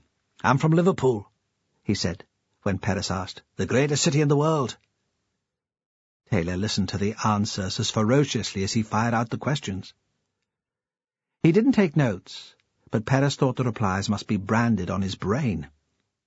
It was as if he felt cheated because he hadn't been on the island early enough to carry out the initial investigation. Perez could imagine him pacing backwards and forwards in the terminal at Dice, counting the seconds to take off, swearing under his breath when he learned the plane would be late. Now Taylor got off the bed and stretched. He was standing on the balls of his feet and reached up towards the ceiling. Perez was reminded of an ape he'd seen in Edinburgh Zoo on a school trip. It had pushed against the bars of the enclosure, needing more space. Taylor was a man who'd always need more space, Perez thought. Stick him in the middle of an African savannah, and it still wouldn't seem enough for him. The boundaries must be somewhere inside his head. A stupid thought. He'd drunk the scotch too quickly. He realized they were all talking about bringing in Magnus Tate, about how they'd handle it, who'd do the interview. One local and one member of the Inverness team, they decided, and they'd play it gently. Taylor had looked at the Katrina Bruce notes. There'd been an implication that Tate had been roughly handled, he said. No one was going to play silly buggers like that this time. He wasn't having the case thrown out because one of his team lost it. And they were all one team now. He was including Shetlanders, too. He looked around and seemed to embrace them all in a sweep of his arm. Perez could tell that he meant every word of it. Anyone else talked like that, and it would make you feel like puking. Taylor could get away with it. He had them eating out of the palm of his hand. I don't think we should jump to the conclusion that Magnus Tate is a killer. Jimmy Perez hadn't meant to speak. Perhaps he'd been infected by Taylor's fervour. He sat in his corner, swirling the oily whiskey in his glass. "Why?" Taylor stopped stretching. He crouched, a hand on each side of his body on the floor to steady himself, reminding Perez again of an ape. His face was level with Perez's now. Perez listed the concerns, the problems he'd been worrying over as he sat in the car. The victims were different. If Tate was a killer, why had he waited this long to do it again? Catherine Ross was a streetwise girl from the city. She was physically strong. She wouldn't stand there waiting for Magnus to murder her. "If not Tate, who then?" Taylor demanded. Perez shrugged. All the circumstantial evidence pointed to Magnus, but he didn't want to sleepwalk into an arrest without considering the alternatives. "I don't have any theories," he said. "I just want to keep an open mind. Was there a boyfriend?" "Maybe. She stayed with someone the night before she disappeared." "And we don't know who that was?" "Not yet. I've been asking around. He shouldn't be too hard to trace. A priority to find out, wouldn't you say?" Nobody answered. Suddenly Taylor stood up again. "I'm off to bed," he said. "Tomorrow's going to be busy. I need my beauty sleep, and so do you." Perez thought that Taylor wouldn't be one for sleeping much. He imagined him awake all night, walking backwards and forwards, caged in his room. Jimmy Perez walked to his house. It was only 5 minutes from the hotel. He stopped once to look across the harbour to a huge factory ship. The vessel was lit up, but there was no sign of anyone working. The narrow streets were empty. In the cold he felt sober and clear-headed. He lived on the waterfront, in a tiny house crammed between two bigger ones. There was a tide mark on the external stone wall, and in rough weather the salt spray whipped against even the upstairs window. The house was cramped, damp and impractical. There was no parking. If his parents stayed, he had to sleep on the sofa.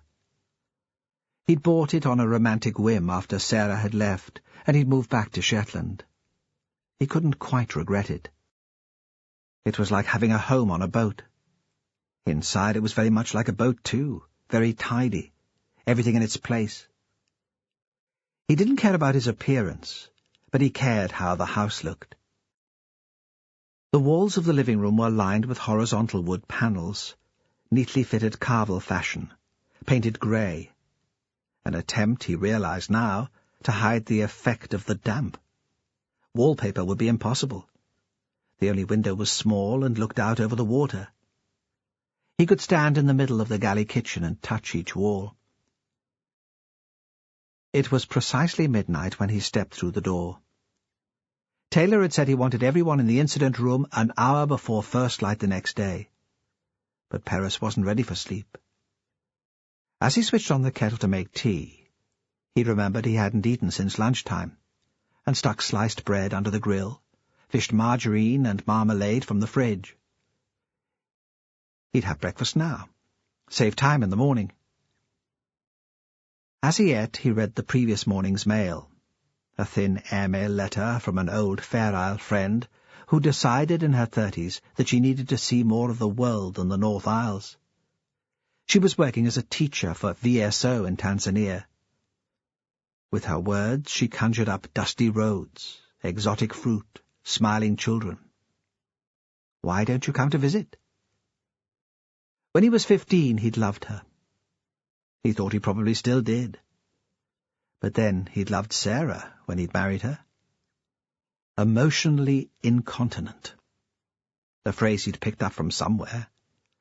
It was the sort of thing Sarah might have said. Horrible, but probably appropriate.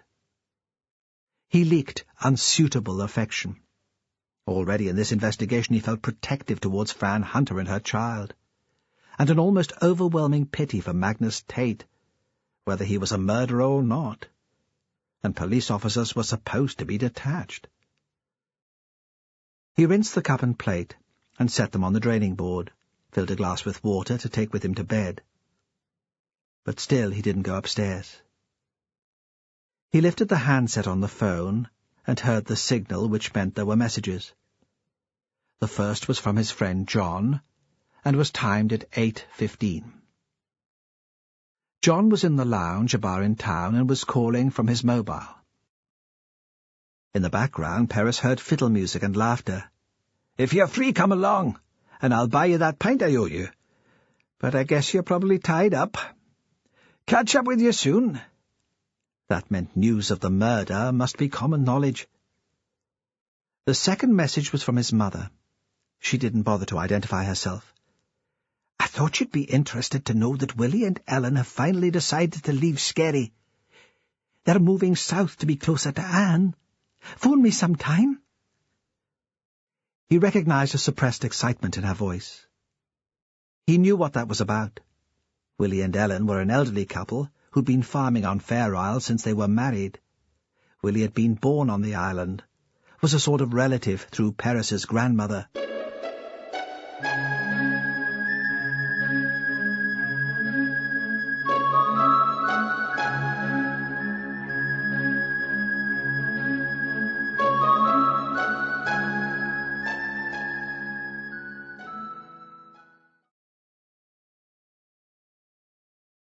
CD 4. Ellen had come in as a young woman to be a nurse. Once they left, a Croft would be free.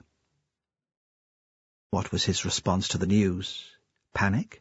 Depression? Delight? He found it impossible to decide. Instead, he had a clear visual memory of his last visit to Skerry. The house had recently been renovated, and Ellen was showing it off. There'd been a new roof. They'd made the window in the kitchen bigger, and there was a view all the way down to the south light. Ellen had made griddle scones. He'd stood by the window munching, and thinking the fields around the croft were sheltered enough for barley. If ever he came back, he'd thought, he'd like to return to the days when the farming was more mixed. And now the matter was more than speculation. Perez could take over Skerry if he wanted to. The National Trust for Scotland, which owned the island, always gave priority to applicants from Fair Isle families. So he'd be forced to face the decision which he'd hoped to put off for a while longer. If he moved back to the island, his future would be settled. Tradition was still important. His father was skipper of the mailboat. Perez would automatically join the crew, and eventually he would become skipper in his father's place. At one time he'd thought that was what he'd wanted, the continuity and security of island life. Now that he was faced with the possibility, he wasn't so certain. Wouldn't it bore him rigid? Perhaps he would think differently if he wasn't in the middle of the most exciting investigation he'd ever worked on. He knew he'd been influenced by the passion of the inspector from Inverness. It was probably another romantic whim, but tonight it seemed important to be a policeman. Would he feel the same when his workload consisted of petty theft and traffic violations? His family longed for him to be home, though they would never say so. It was his choice, they said. He should do whatever made him happy. They were proud of the work he did. But the pressure was there, subtle and unspoken. He was the last Perez. His sisters had married and were living on the isle, but he was the only one to carry the name. When he told his mother about his separation from Sarah, there'd been one brief unguarded moment, and he'd known she'd been thinking, so, no grandchildren, at least for a while.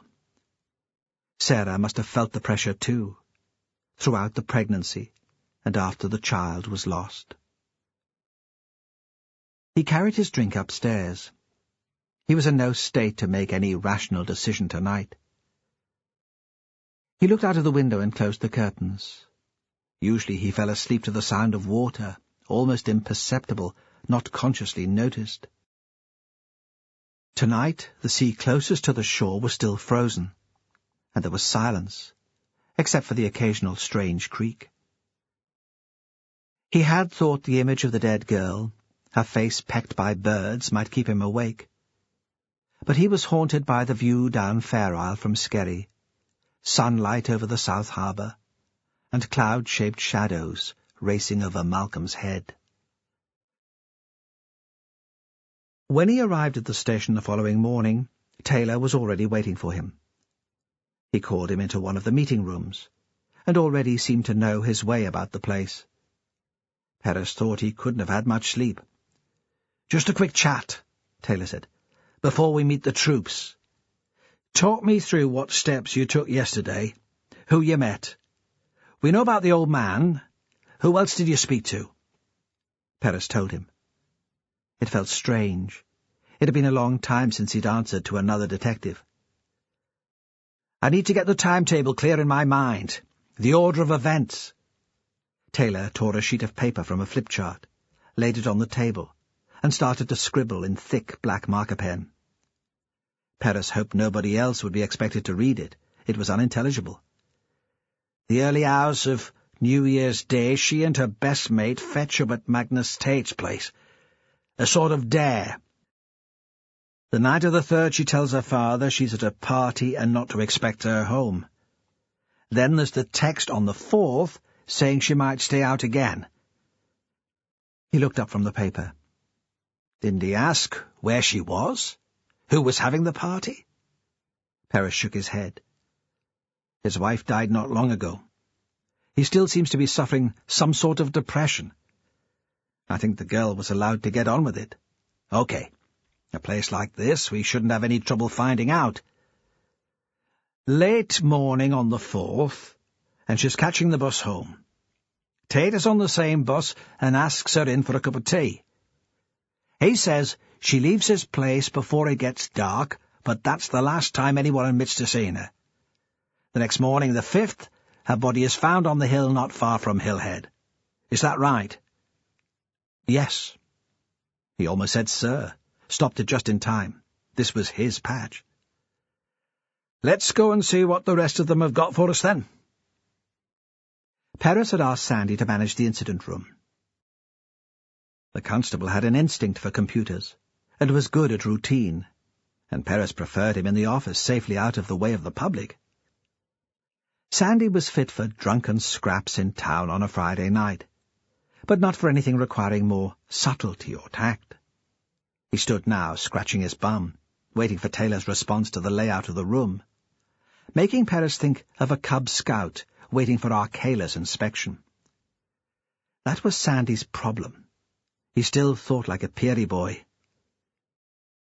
"Will it do?" He was freckled and eager. "Of course we've never run an investigation on this scale before, not in my time. The PCs are up and running." "Fantastic," Taylor said. "Really fantastic." It was over the top, and Perez could tell that his mind was elsewhere, but Sandy was taken in. Here, with an audience, Taylor had lost none of the energy of the night before. But Perez could see blue smudges like bruises under his eyes. Outside it was still dark. Now the room was lit by desk lamps. There were pools of light and shadows in the corners. Perez was reminded suddenly of a wartime ops room from an old movie. There was the same tension and expectancy. Taylor was still talking. "I take it we've got a specified outside line with a number we can give to the public?" "It's just been connected. I want it manned 24/7. Someone has the information which will lead to a conviction. I don't want a witness finding the courage to ring only to get an answer phone. They get through immediately to a real person, understood? There'll be lots of folk pointing the finger at Magnus Tate," Sandy Wilson said. "Pointing the finger's not enough. We're polite, but we make it clear we need evidence." Taylor paused for a minute to check that he had their attention. "I've decided to use the Inverness team to work the phone. They can take it in shifts. This is a unique situation, and we have to be sensitive to it. Our callers might want to stay anonymous. Fat chance of that if there's someone they know answering the calls." He looked quickly round the room. "Everyone agree?" The question was a formality. They all knew the decision had already been made. Taylor perched on a desk at the front of the room. I take it the body's been moved? It's at the undertaker's. The CSI was happy enough to release it. It'll go south for the post-mortem on this evening's boat. Jane Meltham will go with it to be there for the PM. What did the girl have on her? A bag, keys, purse? No bag or keys. A purse in her coat pocket. Morag searched her bedroom yesterday and found a small handbag. No keys there either. That's weird, wasn't it? That she didn't take her keys with her? How would she get back into the house? People don't always lock up here. Not unless they're going to be away for a while. Perhaps she did have them, but they dropped out of her pocket when she was killed. I'd like a fingertip search of the fields around the scene. How do we manage that? Do we have to ship in more personnel? In the past we've organised a search through the Coast Guard, Perez said. They made the Cliff Rescue Team available. I'm not sure if it was officially sanctioned. Bugger official sanctions. We know how long it'll take to get more people up here. A gale or a blizzard, and we've lost any evidence which might be there. Can I leave you to sort that? Get them out on the hill as soon as practicable. Sure. There was no other possible answer, though Perez wasn't sure how long it would take to call the team members in. Then, I want you to go to the school. In full flow, Taylor talked very quickly, the words tripping over themselves. Sometimes he couldn't find the right phrase, but continued anyway. Asked to speak to all the 6th year. I don't know, perhaps a special assembly, if you can organise it, something formal, to emphasise how important their help would be. Do it today, while they're still in shock, before they have time to get used to what's happened. He was sitting on the desk in front of them, swinging his legs like a child who couldn't keep still. There should be a lot of sympathy for the father. I know, pupils and teachers, they don't always get on. But in a case like this, I mean, for Christ's sake, give them the number of the special phone line. Tell them they'll get through to an outsider if they call it, but make it clear they can talk to you if they prefer. That way, we're giving them a choice. We want to know where Catherine was the night before she died, who she usually hung out with, boyfriends, wannabe boyfriends. He stopped for breath. There was a brief moment of silence. Looking beyond the SIO, Perez saw, through the long window, that the darkness wasn't so dense. Soon it would be light. There's one lad I want to trace, Perez said. He drove the girls home on New Year's Eve. I know where he lives. It should be easy enough to find him through the school. What about Magnus Tate? It was Sandy Wilson. He could never hold his tongue, and Taylor's appreciation of the incident room had made him overconfident. I mean, if he killed the girl, do we need to bother with all this? Taylor jumped down from the desk and swung round to face him. Perez expected an explosion. He had the inspector down as a man who wouldn't suffer fools gladly, and there were times when he thought Sandy was the biggest fool in Shetland. But Taylor kept his temper. Perez thought it was taking an effort, but the SIO would know it wouldn't help relations between Inverness and Lerwick if he bollocked one of the Shetlanders in front of his colleagues. We can't close off any options at this stage of the case, he said evenly. You know how it works, Sandy. When you get to court, some slick lawyer out to make a name for himself. What other lines of inquiry did you follow, Inspector Taylor? What other actions did you take? Or were you so convinced by my client's guilt that you didn't try to look any further? It's my responsibility to obtain a conviction, not just get a man in front of a judge. And you didn't even manage that when Katrina Bruce went missing. Someone like Magnus Tate needs careful handling. Do you understand what I'm saying, Sandy? Perez thought that hoping for understanding from Sandy Wilson was like waiting for piggies to float over Sombra Head. But by now Taylor was carried along by the flow of words, and seemed not to notice the lack of response from the constable. We keep an eye on Tate. We'll be working on the crime scene for a few days, and he lives close by, so that won't be hard. We can do it unobtrusively. If he goes out, we follow him. I don't want another murder. But overnight I was thinking about what Jimmy said. You disturbed my sleep, Jimmy, but you were right. We explore the other options first. We only bring in the old man when we're absolutely sure." "Great," Perez said to himself. "So now it's my responsibility if things go wrong." He thought Taylor was cleverer and much more devious than he'd realized. Sally got the bus to school as usual. Waiting for it to arrive, the implication of Catherine's death hit her properly for the first time.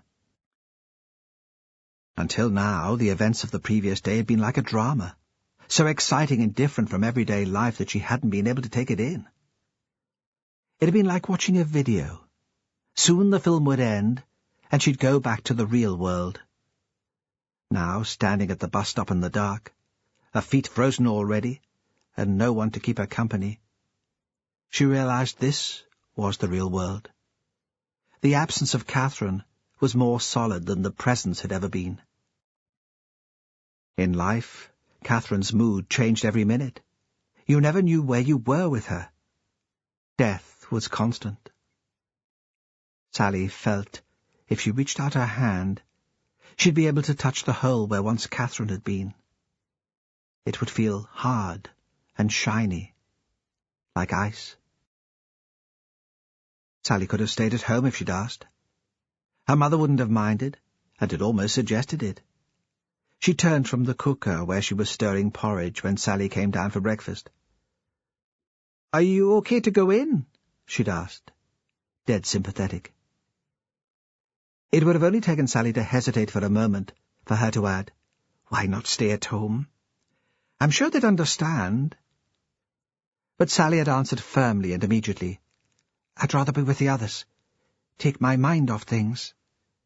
And her mother had nodded approvingly, thinking probably how brave her daughter was. It was ironic. There'd been hundreds of times when Sally had dreaded school, had dreamed up vague illnesses, headaches and stomachaches. Her mother had never shown the slightest sympathy then. She hadn't understood what it was like to grow up as a teacher's daughter, so there was no escape from school. The piles of exercise books on the shelf in the kitchen, her mother's painstaking writing of lists on shiny card, all that was a reminder of what would happen when they walked across the yard and into the classroom. The calling of names, the sly pinches, the blank stares. And none of that had changed much when she moved to the high school. The kids were more subtle in their torture, but it was still a nightmare. Not even Catherine had understood that. Today her mother had asked if she fancied porridge for breakfast. Would she rather something else? An egg, maybe? When Sally had been bothered that she was putting on weight again, and suggested fruit instead of porridge some days for breakfast, her mother had only sniffed and said she wasn't running a restaurant. She hadn't understood the agonies of needing to fit in. Sally's father had already gone to work by the time she got up. She wasn't sure what he made of Catherine's murder. She never knew what he thought about anything. She thought sometimes that he had a life that none of them knew anything about. It was his way of surviving. After breakfast, her mother had begun to pull on her coat. "I'll wait with you until your bus arrives. I don't like the thought of you standing out there on your own." "Mother, there are police all over the hill." Because the last thing she wanted was her mother fussing over her, appearing concerned but prying and poking for information. Robert Isbister took up so much room in Sally's head, it'd be hard not to let something about him slip. She couldn't bear her mother knowing about him. Not yet. Margaret would go on and on about him, about what a waster he was, and nothing like his father. Sally could picture her right in her face, mocking and jeering. Sally had never been able to stand up to her mother. She might end up believing some of the things she said, and it was only the dream of being with Robert which kept her going. So now she was standing by the bend in the road waiting. Every now and again her mother's head appeared in silhouette at the kitchen window, to check that she hadn't been raped or murdered. She tried to ignore it. Her mind was suddenly filled with memories of Catherine. Although she tried to think of other things, the old romantic fantasies of Robert, pictures of Catherine wouldn't go away. She could see the two of them on New Year's Eve, first of all in Lerwick, then stumbling into Magnus Tate's house. Catherine had been so in command of herself that night, hard and bright and invulnerable. The caretaker had put salt on the paths leading into the school, turning the snow into a slushy mess, which they carried on their shoes into the corridors. In the fourth-year area, a bunch of kids sat on the pool table, shoving and giggling. She thought they seemed very young. The radiators were full on, and condensation ran down the windows. The place smelled like a laundry, with all the drying coats and gloves. The first person she met was Lisa, tarty Lisa, whose boobs were so big you wondered how she managed to stand upright. "Sal," she said, "I'm so sorry." In school it seemed everyone was still in the phase of considering Catherine's death a drama laid on for their own entertainment. Walking to the house room to dump her coat, Sally could hear them whispering in corners, passing on rumours and gossip. It made her sick. When she pushed open the door, there was a brief silence. Then suddenly they all crowded round, wanting to talk to her. Even the posse who'd taken over the table in the middle of the room, and were usually too aloof to mix with anyone outside their own crowd. She'd never felt so popular. She'd never had a proper friend at school. Catherine had been the closest to it, and Catherine was far too wrapped up in her own concerns to bother much about Sally. Now she was the centre of attention. They gathered around her, covered her with mumbled commiseration. "It must be dreadful. We know how close you two were. We are really so sorry." Then came the questions, tentative at first, becoming more excited. "Have the police talked to you? Everyone's saying it was Magnus Tate. Has he been arrested?" Before, floating around the edge of several groups, not really accepted by any of them, she'd tried too hard. She talked too much, laughed too loud, felt big and clumsy and stupid. Now that they wanted to hear what she had to say, words failed her. She stumbled through some answers, and they loved her for that. Lisa put her arm around Sally's shoulder. "Don't worry," she said. "We're all here for you." Sally knew that if Catherine had been here, if she'd heard, she'd have stuck 2 fingers down her throat and pretended to be sick. Sally was tempted to tell Lisa, and all the others, that she could see through them. They weren't sorry Catherine was dead at all. Certainly, they hadn't particularly liked her when she was alive. Lisa had called her a stuck-up southern cow only last week, when Mr. Scott had read out a chunk of her essay on Steinbeck. They were enjoying every minute of this. They weren't in the least sorry that Catherine would never take her place again in the front row for English. But she didn't say that. She had to survive in school without Catherine. And she was enjoying all the sympathy, the arm around the shoulders, the loving whispers. It didn't matter any more what Catherine thought of them. Catherine was dead. A bell rang, and they wandered off to first lesson, leaving the posse in the house room, gagging for more. She and Lisa had English, and they walked together. Sally hated the English department. It was housed in the oldest part of the school, and the high-ceilinged rooms were always freezing. They had to pass a glass case with a load of stuffed birds inside. Catherine had loved those birds. They'd made her laugh. She'd brought in her camera especially to record them, though Sally had never been able to see the joke. Catherine had said the whole English department would make a brilliant set for a Gothic movie. In the classroom, too, there was a ready audience. Lisa acted as her agent, protective, encouraging, helping her to put the most exciting spin on the story. Sally was in the middle of describing her interview with the detective from Fair Isle when Mr. Scott came in. The girls who'd made up our audience slipped reluctantly from the windowsill, where they'd been warming their legs on the radiator, and into their seats. There was no urgency in this manoeuvre. Even in ordinary times he wasn't a teacher who inspired fear or respect. Today they knew they'd get away with anything.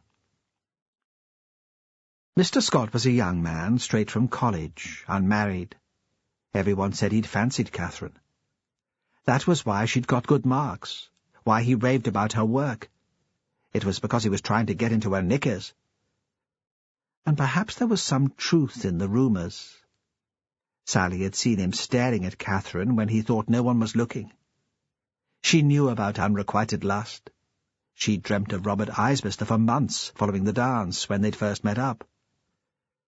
It had been enough just to see him out in the town to make her blush. She recognized the signs. Mr. Scott was a pale, thin man. "A stick of forced rhubarb," said Sally's mother, who had seen him at a parents' evening. Today, in the snowy grey light, he seemed more pale than usual. He blew his nose over and over. She wondered if he'd been crying. Catherine had always been scathing about him. She'd said he was a crap English teacher and a pathetic human being. But Catherine had talked about everyone in that cold, hard way, and she hadn't always meant it. Looking at him now, as he tried to speak without breaking down, clutching onto the big white handkerchief, Sally thought there was something cute about him. With her new popularity, she could afford to be generous. After taking the register, Mr. Scott stood in front of them in silence for a moment. He looked very serious, and so faintly ridiculous. Sally wondered if Catherine could have led him on, just for the fun of it. He seemed to be having difficulty speaking. "There will be a different timetable this morning. We'll have normal lessons up till break, and then there will be a special assembly just for the 6th year. It'll be an opportunity for us to all come together to remember Catherine and her father. One of the detectives working on the investigation will speak to us too." He paused, looked bleakly, rather theatrically, around the class. "I know everyone will be deeply upset by this tragedy. If you need to speak to someone today or in the future, the staff will be available to talk to you. Specialist counselling can be provided if we think that would be helpful. You don't need to be alone in your grief. We're all here to support you." Sally imagined Catherine pulling her face, rolling her eyes towards the ceiling. She realized with astonishment that next to her, Lisa was enjoying a good cry. There were a lot of tears at the special assembly. Even some of the boys seemed to get caught up in the emotion of the occasion. Some must have been genuine. Apart from Sally, Catherine had found it easier to get on with boys than girls. But even the deadheads, the thugs, the footballers and the bullies seemed moved. At one point, Sally thought she was the only person in the hall with dry eyes. In the end, she dabbed at her cheek with a tissue, just so she wouldn't seem hard-hearted. She wondered if there was something wrong with her. Why couldn't she cry? But she knew Catherine wouldn't have cried either. She would have mocked the hypocrisy and the sentiment. "Maudlin rubbish," she'd said one evening, when they'd been watching the telly in her little living room, and there'd been a fuss about a rock star who'd been killed in a car crash. Sally hadn't known what maudlin meant, and had looked it up in the dictionary. Now, refusing to be taken in by the false grief, she muttered the same words under her breath like a chant. The policeman who'd come to talk to her at home was sitting on the stage next to the head teacher. Sally had seen him as soon as she had walked in. She found his presence disturbing, and although she tried not to, she kept flicking her eyes towards him. He'd made some effort to dress for the occasion. He was wearing a grey shirt, a sober tie and a jacket. But the overall impression was still one of untidiness. It was as if he'd had to borrow the garments and had thrown them on at the last minute. She couldn't tell if he'd recognized her in the crowd of faces turned up towards the stage. She didn't hear the head make the introduction, because she was watching the policeman prepare to speak. He was straightening his tie, collecting up the papers he'd put on the floor by his seat. She sensed his nervousness, felt a tightening in her own stomach. He stood up, looked out at them, and said how sorry he was about the way Catherine had died. It was a double tragedy for them, because they all knew Catherine and her father. Sally thought he was one of the few people in the room who was genuinely sorry. That was strange, because he'd never met Catherine. Then she thought it was easier for him to be sad, just because he'd never met her. In his mind, she could be anything he wanted her to be. But now he was saying how important it was for the police to know the real Catherine. Now, when we're suffering such shock, we can't imagine why anyone would want to kill her. We just want to remember her kindly. But this isn't a time for kindness. It's a time for honesty. It's important for me to understand everything about her. Perhaps there were parts of her life which she would have preferred to keep secret. She doesn't have that choice now. If you know or suspect that she was involved with activities which might have led, even indirectly, to her death, you have a duty to share that information with me. If you had any sort of relationship with her, I need to speak to you. I'll be in school all day. Mr. Shearer has allowed me to use his office. If you prefer to speak anonymously to an officer who doesn't usually work in Shetland, that can be arranged too. He was just about to leave the stage when he turned back to them. "Come and talk to me," he said. "All of you know more about Catherine than I do. All of you have something important to contribute." Then he was gone, and throughout the room came the hiss of subdued whispering. There were none of the cynical comments which were the usual response to an adult's lecture. Sally had no doubt they would queue up outside the head's office to talk to him. They would want to play their parts in the theatre. She wondered what he would make of what they had to say. Standing on the stage in the overheated hall looking down at them all, Perez thought this was a waste of time and effort. Sandy Wilson was probably right. They'd get Magnus Tate for the killing in the end, and he'd have wound up these kids for nothing. They'd already be shocked by the murder. Why persuade them to bring their grubby little secrets about Catherine to him? Why not leave her in peace? He'd been a pupil here, and perhaps that had something to do with his discomfort. He would rather be back at Ravenswick, supervising the search of the hill. He'd feel cleaner in the open air. It wasn't that he'd actively disliked school. He'd never been academic, but he hadn't struggled like some of the others. He'd been desperately homesick. He'd missed his parents, the croft and the Isle. He'd been happy in the small school there. It had just one teacher, and he'd been related to most of the kids. To arrive here at 12, to live in the hostel, had been a shock. It wouldn't have been so bad if they'd been allowed home at weekends. But Fair Isle wasn't like other places. The boat couldn't always make it, and if the weather was wild or foggy, the plane couldn't land on the airstrip at the foot of Ward Hill. He'd been here for 6 weeks the first time, feeling abandoned, despite his mother's regular phone calls. And although he'd known there was no alternative, this was the way things had to be. Would he want it for his own children? Sitting behind the headmaster's desk, he remembered his first home visit, October half-term. He'd worried all week that a storm would blow up. But it had been one of those still, dry autumn days with a taste of ice in the air. They'd been allowed off on the Friday morning, because that was when the boat went. The bus had taken them to Grutness, and they arrived in time to see the Good Shepherd approach from the south. His grandfather had been skipper then, and his father had been one of the crew. Squashed beside his father in the wheelhouse, Jimmy had decided he would never go back to Lerwick, They couldn't make him. He sat eating his grandmother's date slices, which seemed to taste somehow of salt and diesel, quite determined.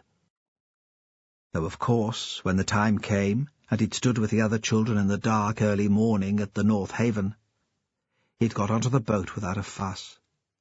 He couldn't show his parents up.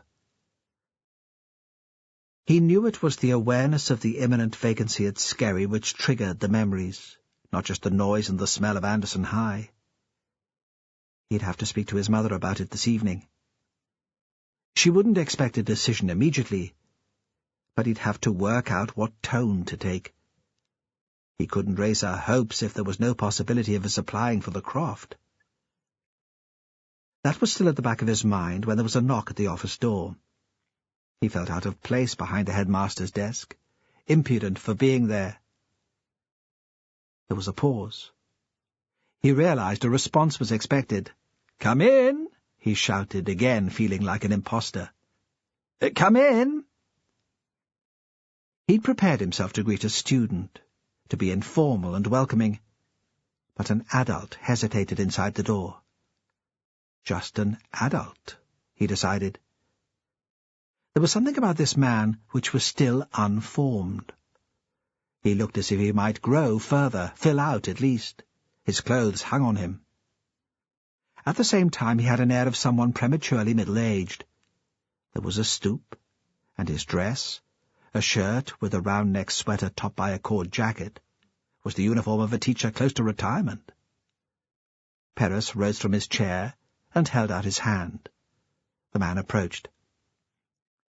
"My name's David Scott. It's about Catherine."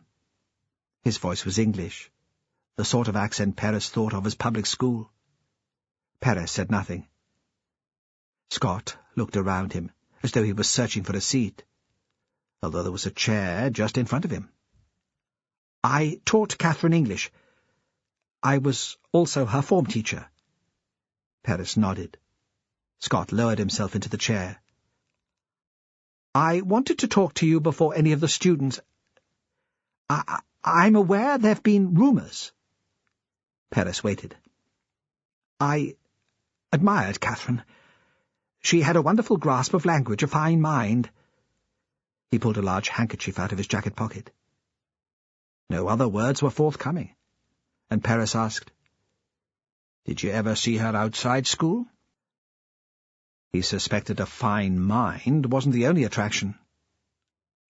"Only once." Scott looked wretched. "It was a mistake." "What happened?" "She read widely outside the set texts. Contemporary fiction. It was very refreshing. For most of my students, the object is to pass an examination. They're not interested in the books themselves." He paused, realizing he wasn't answering the question. "I wanted to encourage her, build on her enthusiasm. I didn't get the impression that Ewan did much of that, though of course he teaches English too. I suggested we go for a coffee after school one evening, and I'd go through a list of recommended reading with her." "What was her response?" "She said that coffee wasn't conducive to literary debate. Why didn't we buy a bottle of wine and go back to my flat? I said that wasn't a good idea. She'd miss her bus and the chance of a lift home with her father. She usually got the bus to and from school. Ewan is something of a workaholic. He's in early and works late." Perez thought that Scott seemed to know a lot about Catherine's daily routine. "She said it didn't matter. I could give her a lift home. It didn't matter how late she got in, her father was used to it. Or if I didn't want to do that, she could stay over with friends." "And did you agree? To the wine and the intellectual conversation?" "I didn't think there would be any harm in it." Which, of course, was nonsense. He'd been tempted, because she was pretty and bright, and he hadn't wanted to appear stuffy like the other teachers. But he'd known he'd been playing with fire. That must have been part of the attraction, the thrill. But what had been the attraction for Catherine? Surely she wouldn't have fallen for this dry, pretentious young fogey. And Perez had an impression of her which didn't include kindness to foolish and naive teachers. Did she explain her plans to her father? Certainly. She sent him a text message saying she'd be late. Saying she was with you? He blushed. I don't know. I didn't see the text. Was it a successful evening? No. I've already told you. His voice had become irritable. Perhaps he was regretting his impulse to speak to Perez. It was a mistake. I should never have agreed to it. Why? Perez asked. There'd be nothing more satisfying, I'd have thought, than helping a responsive student. That was why I went into teaching. Scott broke off and looked up sharply, suspecting he was being mocked. But there are so few students who care, who really want to learn.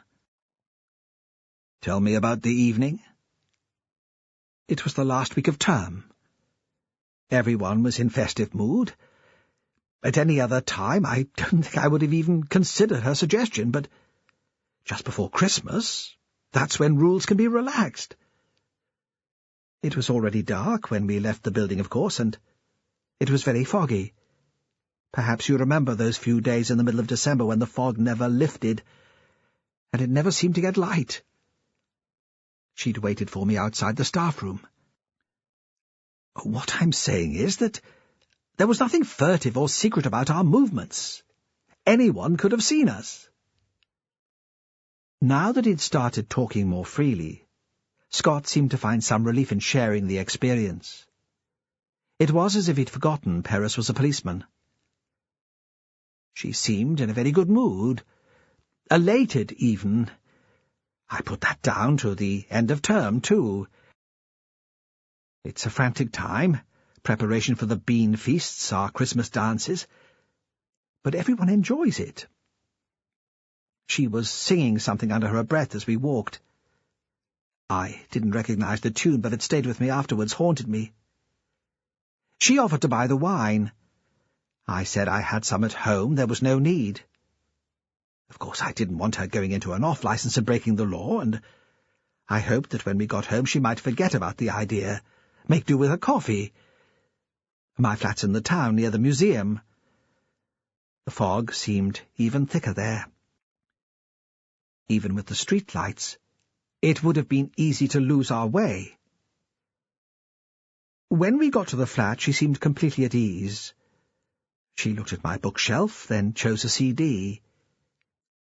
She was only a child.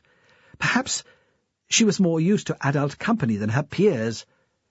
She was nearly 17, but in our conversation I didn't feel that I was talking to someone younger than me. There was, after all, only 8 years between us. If anything, I was the one who was nervous. She talked a lot about film. She was raving about a director I'd never heard of. She made me feel unsophisticated and ignorant. It seemed quite natural then to open the wine and offer a glass to her. I was even worried, I remember, what she'd make of it. I suspected she'd be much more of an expert than me. He fell into a silence. "Did you discuss books?" Perez asked at last, gently. He didn't want to break the mood. He wanted Scott still to imagine himself in that room, the curtains drawn against the fog outside, the beautiful girl and the wine. Oh, yes. She'd just finished Sarah Waters' Affinity. She was hugely impressed by the writing, the Victorian voice. I was so pleased because I'd recommended it to her. It's such a compliment, isn't it, when another person becomes passionate about a book you love? It gives you a connection, a sort of intimacy. Is that what you said to her? Scott blushed. I'm not sure. Perhaps not in those words. Because it's the sort of idea which might be misinterpreted. That's why I ask. Perhaps Catherine got the wrong impression. Yes, Scott said gratefully. Yes, I'm afraid she might have done. In what way? It wasn't then. It was as she was leaving. We were in the middle of a conversation about crime fiction. We discovered that we shared an affection for the early English women writers, though I was championing Dorothy Sayers and her favourite was Allingham. She received a text message. She said she had to go. I thought the message must have been from her father, and immediately I offered her a lift home. I'd been very careful about what I'd had to drink, so there would be no problem about my driving. You see, Inspector, I wasn't entirely irresponsible. But she said she wasn't going home. The message was from a friend. They'd meet up in Lerwick. I'll admit I was quite relieved. The weather was dreadful, and I didn't like the idea of driving to Ravenswick. It was as she was at the door. I was helping her into her coat. I kissed her. It seemed the right thing to do. I was saying goodbye to a friend. There were no sexual connotations, not really. She overreacted. As you say, perhaps she misinterpreted my intentions. She pushed me away, held me for a moment at arm's length, looking at me as if I disgusted her. Then she turned round and walked out before I could apologize. She didn't seem upset. I mean, there were no tears, nothing like that. She just walked off. I was going to run after her, then thought it would be better to let her go. It was better not to make too much of it. I could talk to her in school the next day. But for the last 2 days of term she avoided me. She didn't come into class for registration. I was glad when the holidays arrived. I thought this term we'd have a new start. But of course now that's not possible. Why did you come to Shetland to teach? The sudden change in tone seemed to bring Scott back to the present. He smiled wanly. I suppose, he said, I wanted an adventure. I thought there'd be so much scope. It would be ground-breaking work. Ah, you thought you were bringing culture to us ignorant natives. And I wasn't sure that I'd be able to hack it in a city school. If Catherine hadn't been your student, how would things have been different between you? Perez threw out the question as Scott was preparing to leave. The teacher stood for a moment considering. I'd have been honest with her and told her how I really felt, that I was devoted to her, and I was prepared to wait. He gathered up his bag and left the room. Perez knew the answer was a piece of self-dramatic nonsense, but he couldn't help being moved. There'd been a dignity in Scott's words. He told himself it was the emotional incontinence at work again. Really, there was no reason for him to feel sympathy. Another knock on the office door broke into his thoughts. It opened, and a slender boy with an anorak bundled under one arm came in. Another English voice. "Excuse me, sir. They said you wanted to see me." "I gave Catherine a lift back to Ravenswick on New Year's Eve. My name's Jonathan Gale." As he took the chair, Perez saw how upset he was. His eyes were red. Another man who had fallen for Catherine. It seemed she had made fools of them all. Fran waited until mid-afternoon before going to fetch Cassie from Duncan's house. When she woke up, the police were still in the field where the body had been. Men in waterproofs were walking across the moor behind her house in a straggling line. She didn't want her daughter asking questions about what they were doing. She wasn't ready yet to explain. She phoned Margaret Henry to tell her that Cassie wouldn't be at school. "She stayed at her father's last night. I thought it would be best." "Of course," Margaret said. "It must be a worry for you, living so close to Hill Head." "We'll all be glad when it's over, when the man's behind bars," as if there was no question about the identity of the culprit. Duncan was the nearest thing there was to a crown prince of Shetland, Fran thought. She hadn't realized that when she married him. Hadn't realized it would be like a commoner marrying into royalty. His family had lived in the islands for generations. They owned land and boats and farms. He lived in a big stone house which was almost a castle. A ruined castle until the oil had come, and the family had leased access land for the pipeline to the oil companies, at prices which meant that Duncan would never have to work again. He did work, though Fran had never been sure exactly what at. He called himself a consultant. Never mind the oil, he'd said soon after they met. The island's future would depend on tourism, ecotourism. He set himself up to represent Shetland all over the world, advising local businesses, encouraging indigenous arts and crafts. He had an office in Lerwick, and he went out to meetings with important people in Glasgow, London, and Aberdeen. He seemed to have power, and that was part of the attraction. There was a sexual charge in the speed of his driving, and the international calls on the mobile phone. She'd been seduced by all that. She'd met him when she'd been sent to Shetland to take photographs for an article on a young designer from Yale, who was selling her exciting knitwear to exclusive shops in New York and Tokyo. Not to London. London wouldn't take them, though soon after the article appeared, the designer started to receive begging letters from a number of British fashion houses too. Duncan had pitched the original idea of the story, in his role as consultant, Fran presumed, and had been there to meet her at the airport. She'd been charmed by him. It had been midsummer. He'd bought her a meal in town, then driven her west.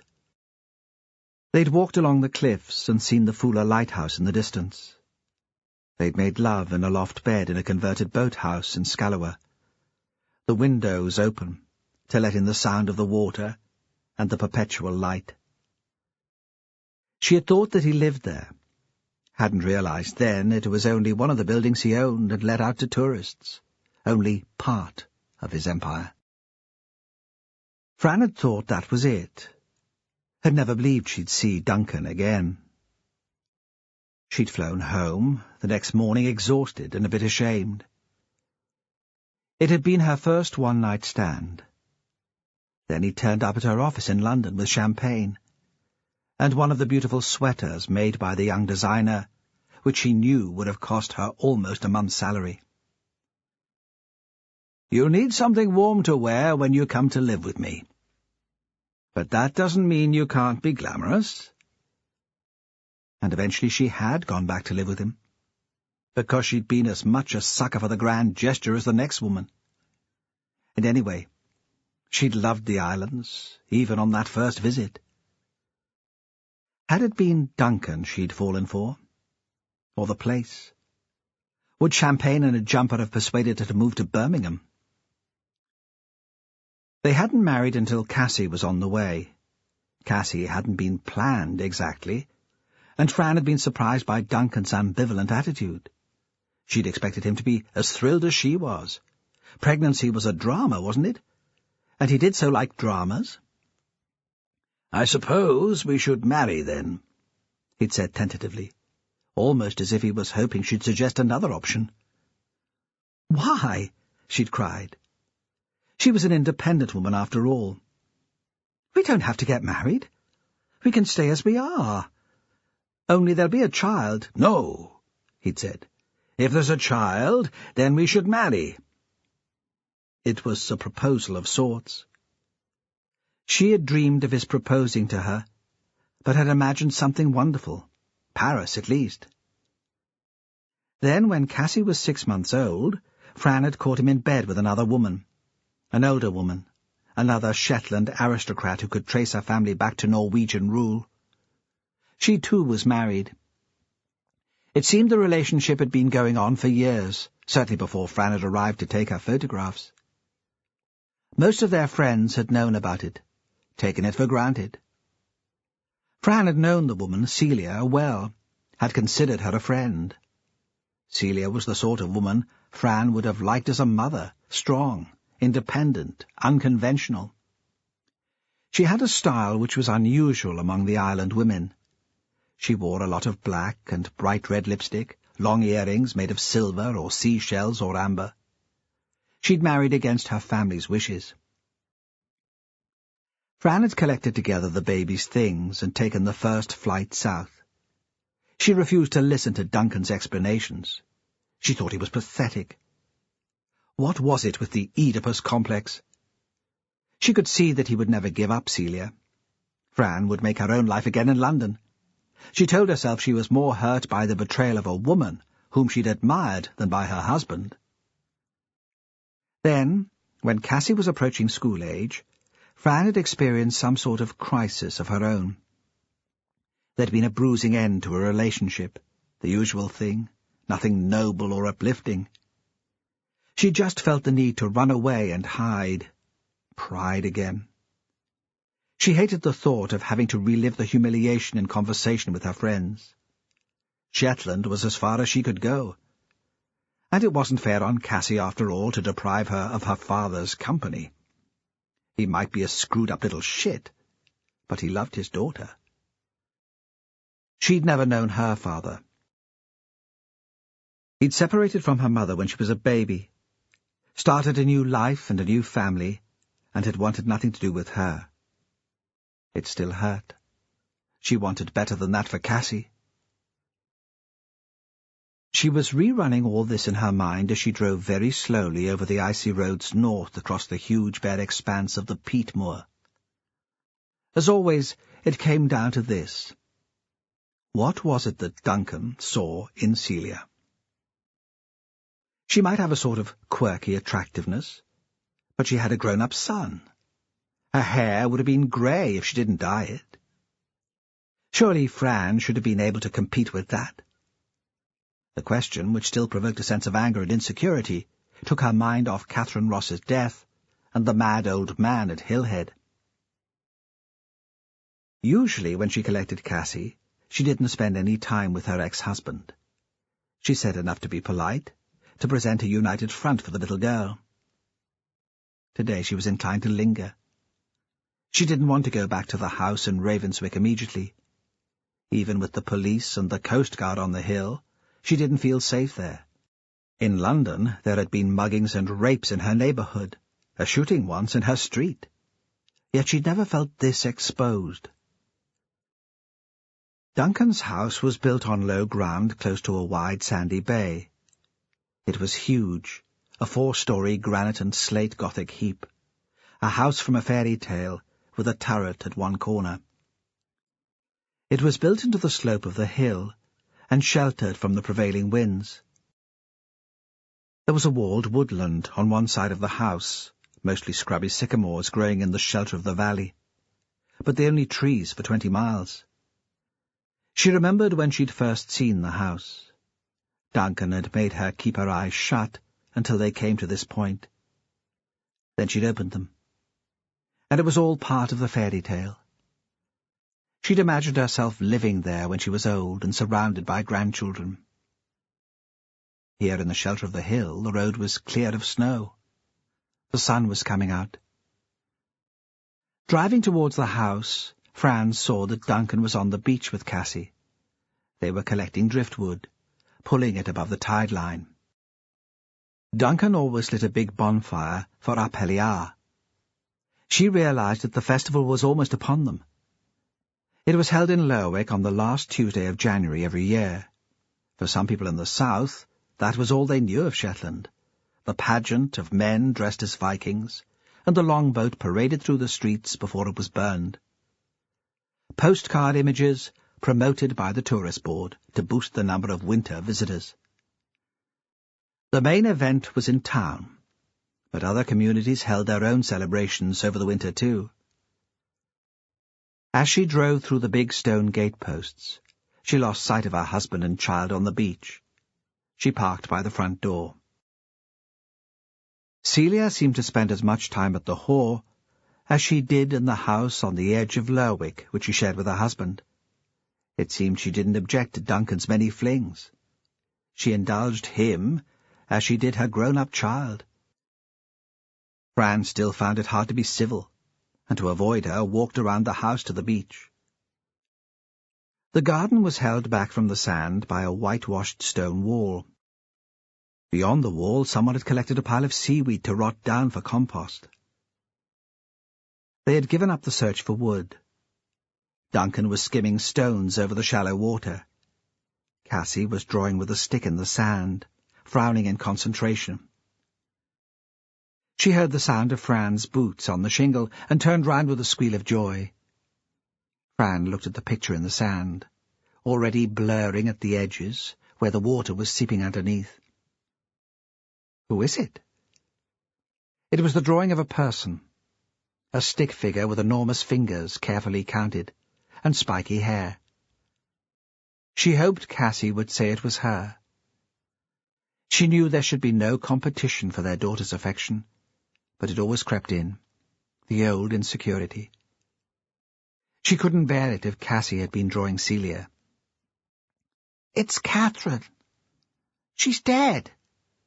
The girl squinted down at it. "Can't you tell?" Fran looked furiously over Cassie's head towards Duncan. He looked exhausted. His eyes were red and his face was drawn. He's getting too old for the lifestyle, she thought. He shrugged. "I didn't say anything. We were in the shop in Bray this morning and people were talking. You know what it's like." Cassie chased away, arms outstretched, zigzagging back towards the house. They followed her more slowly. What were they saying? He shrugged again. She could have hit him. "Everyone's very shocked. It's like when Katrina disappeared, the whole community holding its breath, waiting for the nastiness to go away so they can get back to real life." "Katrina was never found," she said. "People forget. Life goes on." "They won't forget this. Not two girls." "Why don't you come and stay here for a bit?" he said suddenly. "Both of you. I'd be happier. We could still get Cassie to school in the morning, and pick her up. It's not so far, just until it's over." What would Celia make of that? "She's not here just now," he said. He paused. "There's some domestic drama with the boy. She's gone home." Something about his voice made her wonder if there was more to it than that. "Feeling lonely, are you?" she said spitefully. "Need a bit of company in the evening?" "I can get company whenever I like," he said. "You know that. This house has had more parties than anywhere else in Shetland. I worry about you. I want you to be safe." She didn't answer. They caught up with Cassie by the kitchen door.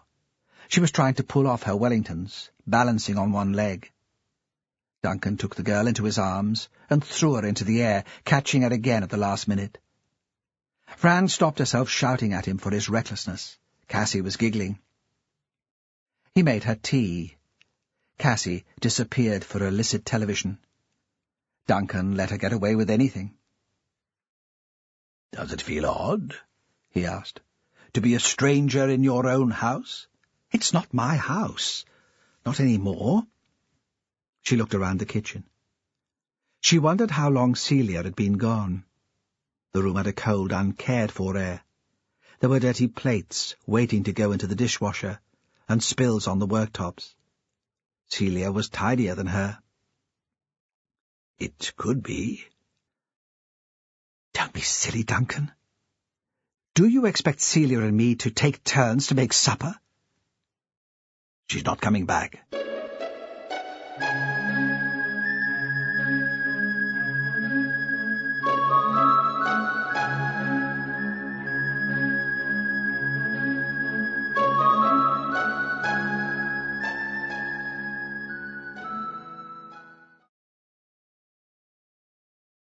CD 5. He had his back to her, but she could feel his pain, found herself feeling a moment of pity before the satisfaction. He could still get to her. What was it? One bright young thing too many? I suppose Celia's too old for partying? Though she couldn't really believe it, Duncan and Celia had fallen out before. She'd always come back. I wish I knew. Something like that, I suppose. He opened a blue cake tin, which stood on the workbench, and seemed surprised to find it empty. "Sorry," she said. "You'll have to find yourself another live-in housekeeper." "Come on, Fran. You know it's not like that." "That's just how it seems." He was standing with his back to the window. She could see the bay beyond him. Was briefly intensely tempted. All this could be yours. The house, the beach, the view. "I'd met the girl," he said suddenly.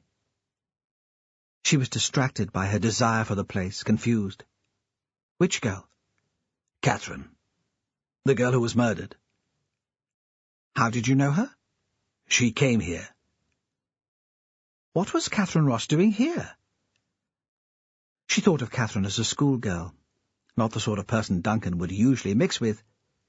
But then in Shetland, Duncan knew everyone, even the kids. "She came to a party," he said slowly. "It wasn't long ago. A couple of days after New Year." "Was she here with her father?" "Nothing so respectable. She turned up one night. I thought Celia knew her, so I let her in. You know what it's like, open house? Not that I'd have turned her away. At one point I was talking to her about film. That was her ambition, she said, to be the first major female British film director. In 10 years everyone would have heard of Catherine Ross. That was how I remembered the name. They've such confidence at that age, don't they? She must have come with someone." He fancied her, she thought. Only 16, but that didn't matter to him. 50 or 15, he didn't care. "Perhaps. I really don't remember, or didn't notice. It was the end of the evening by the time we had the conversation. I'd had a lot to drink. Celia had just told me she was going and wouldn't come back." "Did Catherine spend the night here?" "Probably. Most of the guests did." He looked up at her sharply. "But not with me, if that's what you're thinking. She was only a child." "I saw her the next day getting off the bus. And the morning after that I found her body. You'll have to tell the police. They're trying to trace her movements." "No," he said. "What would be the point? What could I tell them?" He didn't ask her to stay again, and when she rounded up Cassie to collect her things, he made no protest. Sally Henry saw Inspector Perez leaving the building. She was just coming out from a classroom on her way to get the bus, and he was there, standing just inside the main door. He seemed lost in thought. She'd seen some of the 6th year queuing up earlier in the day to speak to him. She'd have liked to ask him if it had been useful, sitting in the head's office, listening to stories about Catherine. But she didn't have the nerve, and anyway he was hardly likely to tell her. He must have realized eventually that he was in the way, just standing there, blocking the flow of the kids who were on their way out, and he walked off. He had a padded jacket over his suit, and most of them seemed not to recognize him. She wondered if she should follow him to his car. He was more likely to talk to her when there was no one else listening in. She was Catherine's friend. She had a right to know what they discovered. Her phone rang, and there was the usual scramble to get it out of her bag, so she didn't see which way he went. She didn't get a chance to look at the display before she answered, so it was a surprise, a delight to hear Robert's voice. She'd only seen him once since New Year, a brief fumbled meeting one afternoon, when she was supposed to be in town shopping. She'd plucked up the courage to phone him and suggested they get together. She hadn't been sure he'd known who it was at first. "Sally," she'd said. "Sally? You do remember New Year's Eve?" He'd been in the pub at the time, so perhaps that explained why he'd seemed so muddled. Since that meeting, she'd texted him a couple of times, but there'd been no reply. That didn't mean anything, though. If he was out in the boat, he could be out of range, and there were places in Shetland where reception was crap. Most of the smaller islands were impossible. "Hi," she said. She knew better than to ask why he hadn't been in touch. She'd read the magazines. There was nothing more likely to put off a man than a nagging woman. She tried to keep her voice low and husky. She turned away from the crowded lobby into the corridor, which was empty, except for a cleaner with a bucket and mop right at the other end. She shut her eyes to block out the boring details of school life, pictured him. "Any chance of meeting up?" He kept his voice light, but he really wanted to see her. She could tell that. "When?" "I'm in town," he said. 10 minutes?" "I don't know." How could she explain about the school bus, and her mum calling out the police if she wasn't on it?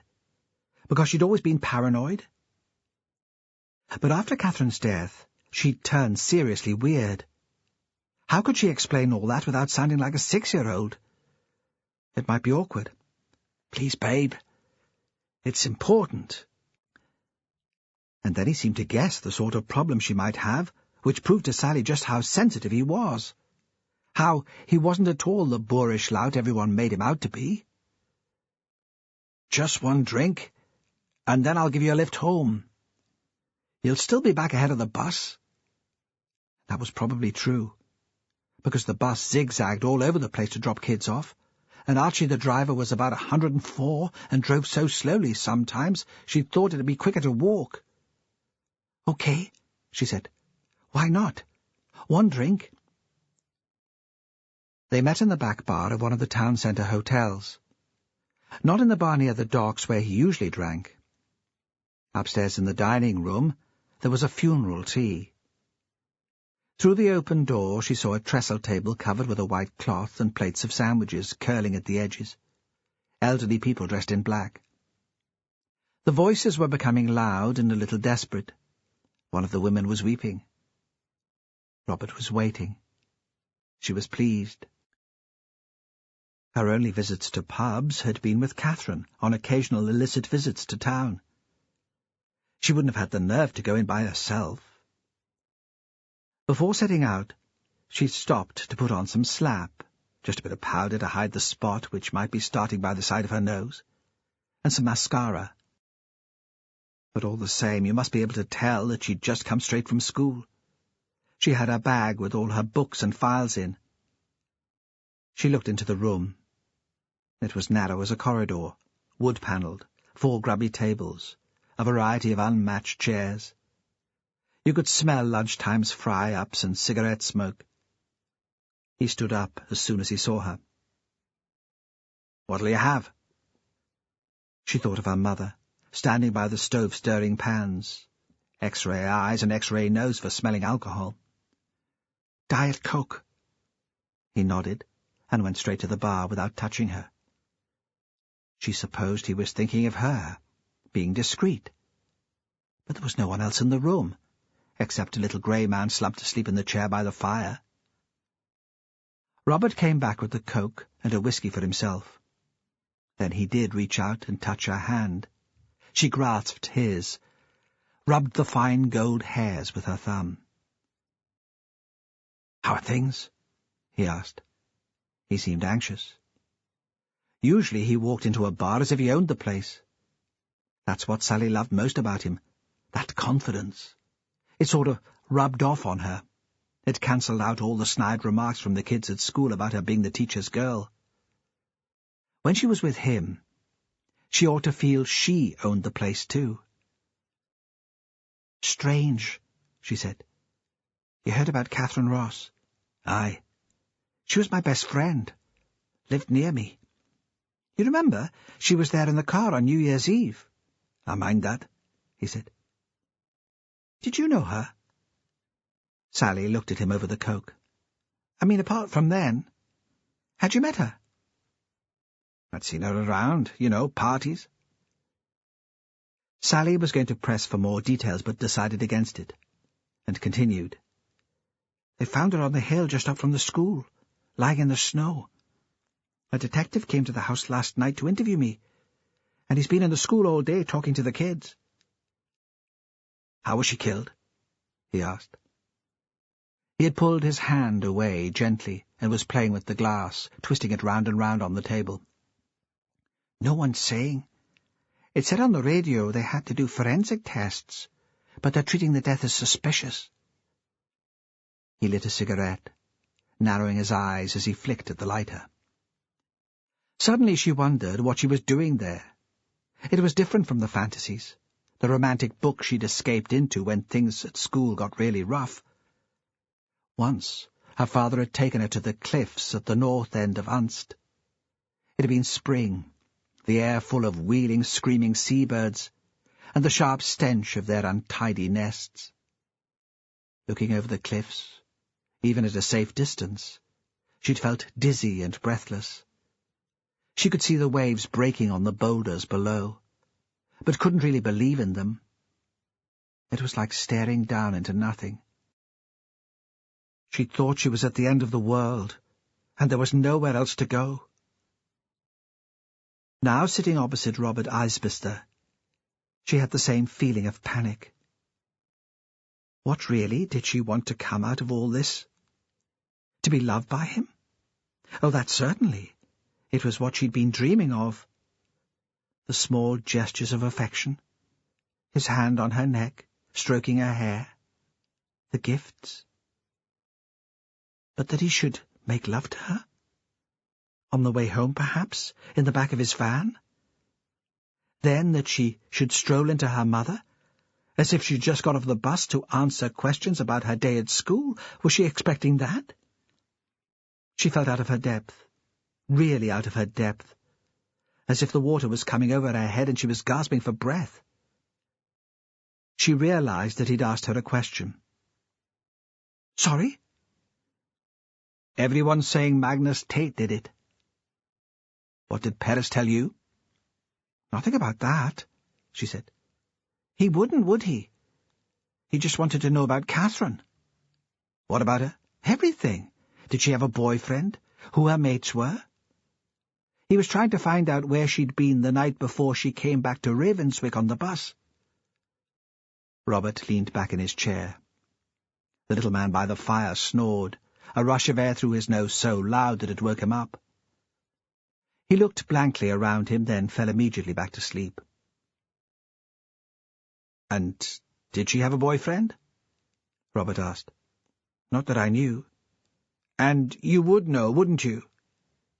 "I'm not sure," she said. "I don't know what to think any more." She wished then he would put his arm around her and hold her, comfort her, tell her it was all right, that it was natural for her to be upset. In a film, that was what a hero would do. She wanted to tell him how hard it was for her to be here. Someone might come in who knew her parents. She wasn't like the other young girls he knocked around with. She thought he'd been able to tell she was different, and that was why he liked her. "Did she tell you where she was the night before she died?" "How could she? I didn't see her that day." "Who do you think did it?" he asked. "I mean, did she say anything to you before she died? About any weirdos who might have been hanging around?" "No," she said. "Nothing like that." "Anyway, you couldn't believe everything she said. She could be pretty weird herself. She was screwed up after her mother died. I don't think she lived in the real world." "Oh." She thought he was going to ask something else, but he just added, "Right," and stared at the old man sleeping by the fire. "Look," she said, "I should go. My mother will expect me back on the bus." "Oh, okay." He drank his whiskey, but made no move. "You said you'd give me a lift." "So I did." He smiled. It was something of the old smile, gallant and a little mocking at the same time. But she thought his heart wasn't in it. She thought then that he hadn't wanted to see her at all. He'd arranged to meet her simply to find out what she knew about Catherine's death. He was no better than the kids in her class. His van was parked near the harbour. They walked down the steep lane to get to it. He put his arm around her. She looked around anxiously, in case some friend of her mother should be out watching. But it was very dark, slightly milder, with a damp mist in the air. And anyway, there was no one about. Before he opened the van door for her, he kissed her, and feeling an ache between her legs and the tightness in her breasts, she could remember why she dreamed about him since New Year. But since that moment of panic in the pub, she found it harder to delude herself. He didn't fancy her, did he? Not really. She'd just be another conquest. She pulled gently away. I should get back. Yeah? He stood for a moment, deciding whether he should push it, and decided she wasn't worth it. The new clear-sighted Sally could see him weighing up the possibilities, coming down on the side of common sense. Better just get her back to Ravenswick without a fuss. She wasn't his type anyway. That at least was how Sally interpreted the small shrug, the resigned, "OK, then, if you're sure." They passed the bus just before the Ravenswick turn-off near the old chapel. Without asking for directions, Robert took the van slowly down the hill past Hill Head. Sally saw that the old man had pinned a sheet of cardboard up at the window. Perhaps he'd been bothered by people looking in. "Where do you want me to leave you?" Robert said. "By Catherine's house. That's where the bus stops, and my mother will see it come down the hill." Was it a test? If so, he passed. "I don't know where that is, do I?" "Just here." He pulled in beside Ewan Ross's car. "Nice place," he said. More than anything in the world, she didn't want to be talking now about Catherine or Ewan Ross. She didn't care if her mother saw her standing outside Catherine Ross's house before the bus arrived. She opened the door of the van. "Thanks for the lift." He leaned across to kiss her, but she was already on her way out. "Will I see you again?" This time she couldn't tell from his voice what he really wanted. "I'm sure we'll bump into each other," she said. "A place like this." Proud of herself for not being too eager. And this time it wasn't a game. She didn't know what she wanted anymore. Things weren't simple. For the first time since Catherine had died, she felt like weeping. He didn't say anything. He pushed the van into gear and drove off. She stood shivering, staring up at the window of the room where once Catherine had slept, until the bus rattled down the hill. At home that night, Sally kept thinking of the first time she'd met Robert, really met him. Of course she'd known who he was, and seen him about before that. Everyone knew who he was. His father was leader of the council, and this year would be Geyser Jarl during the Upheliar celebrations. Robert would be in his squad, following close behind him in the procession. Everyone said Michael Eisbister was a natural choice, a good man. Robert had talked about it, and she knew he was proud of his father, proud and a bit jealous. One day he said he'd be Jarl himself. Imagine what it would be like, walking through the streets, all the folks looking at you.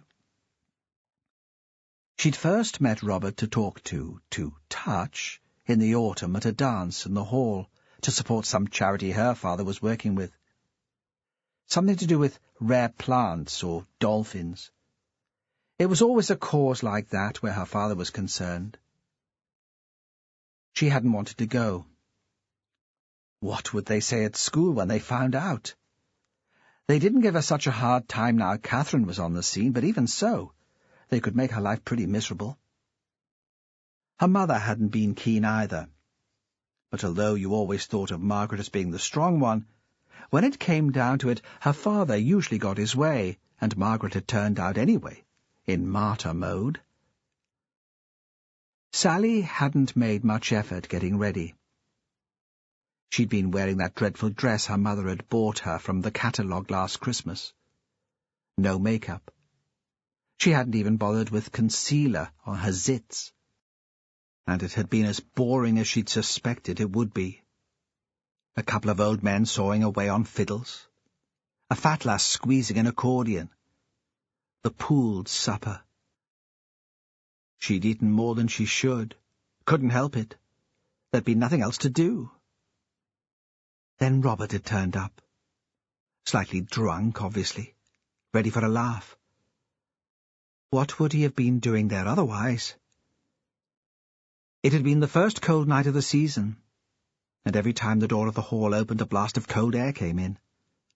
And one of the blasts had blown in Robert, red-faced, laughing, with a couple of his mates. Big and beautiful, like a huge Norse god. The old people hadn't liked it. She could hear them tutting about the state he was in. And what a shame it was letting his father down like that. But what could you expect, they said, the way his mother carried on? Sally had watched from her hard wooden chair, tilting it back to rest against the wall. Her parents were dancing, her mother enjoying herself despite all the moaning that had gone on beforehand, looking okay, actually, for her age.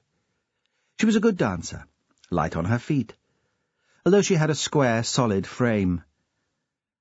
A bar had been laid out at the end of the hall, and that was where Robert ended up. Sally hadn't been drinking, though she'd been tempted to sneak one when her parents weren't looking. Her father looked over her mother's shoulder and smiled at her. Sally thought he seemed happy. She wished she understood him better, and could tell what he was thinking. She smiled back briefly, but it was Robert she had her eyes on. That was when he moved away from the bar, launched himself off from it, and came across the floor to Sally. He leaned against the wall beside her. Despite the draughts from the door, she felt suddenly very warm, sweating even. "Do you want to dance?" And he'd reached down and taken her hand, and pulled her to her feet, just as one of the fiddlers called folks up for an 8some reel. She still remembered the feel of his hand, strong against her back, guiding her through the steps, though she knew the dance as well as he did. And seeing him so close, the heavy shoulders and the twist of muscle in his arms, his legs flexed slightly, as if he were balancing on the deck of a ship, she thought he was what a man should look like, not like the skinny boys in the house room at school, or the flabby teachers. Later, when her parents were caught up in a dance of their own, Robert had pulled her outside, and he'd kissed her, holding her buttocks and pressing her into him. She hadn't been able to enjoy it properly, because she was worried that her mother would appear at the door and see her. And, as the music slowed, she hurried away inside, rubbing her lips with the back of her hand. Since then, Sally had dreamed of him. After a bad day at school, it had only been the thoughts of him which kept her sane. And now the dreams returned. It didn't matter that in the pub she had doubts about him. She needed the fantasies more than ever. She arrived home at exactly the time she would have done if she'd caught the bus, drank tea with her mother as she did every afternoon. Then, when her mother marked primary 6's arithmetic, she sat in her bedroom, pretending she was doing homework, and dreamed about Robert. When she went through into the kitchen, her father was home from work. He'd taken off his boots and stood just inside the door in his stockinged feet. Her mother was in the same room, but they weren't talking or even looking at each other. Perhaps they'd been arguing and had stopped when they heard her coming from her room, although that was unlikely. Sally had never heard them raise voices to each other.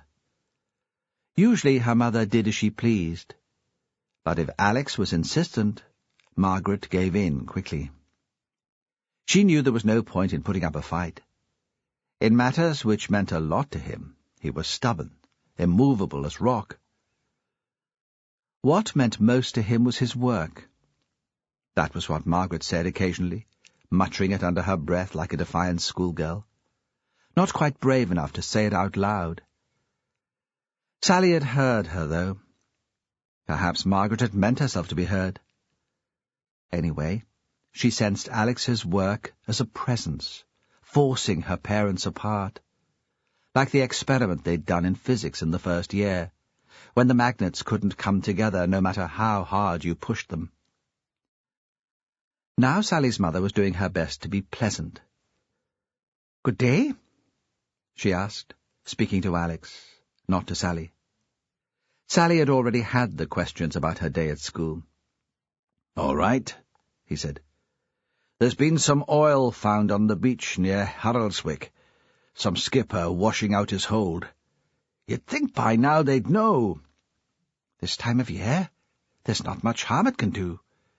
By the spring when the birds come back to nest, it'll all have gone." Margaret couldn't help herself. She thought he overreacted where his work was concerned. All those seabirds. Did it really matter if one or two were lost? "That's hardly the point." He scowled, shook himself out of his jacket, hung it on the hook in the porch. Sally wondered sometimes why he'd married at all. Without Margaret, he'd be able to work all the time, glued to the computer in winter, out on the islands when the light days came. She supposed they loved each other, or had done once. She didn't think they'd have sex now, of course. At their age, you wouldn't expect it. They probably hadn't done it since she was born. But she thought her father probably missed it. She saw the way he looked at women, younger women, and sometimes he touched Margaret, slid his hand over her body, and Sally thought there was something desperate in the gesture, desperate and a bit pathetic. Her mother had cooked a chicken for tea, a treat midweek. "Something to cheer us up a bit," she'd said when Sally came in. Sally had smelled it cooking when she was in her bedroom, had been looking forward to it. But now she was sitting at the table. She couldn't face it. Usually her mother would have made a fuss, spoken about good food going to waste. But today she just seemed concerned. Sally excused herself from the table and left her parents there eating in silence. Jimmy Perez knew he should go back to the narrow house by the seawall and speak to his mother on the phone.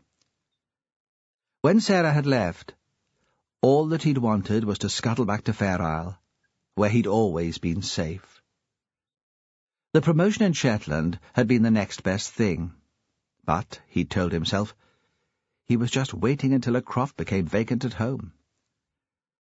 It was typical that now he was being offered what he'd dreamed of. He couldn't make a decision.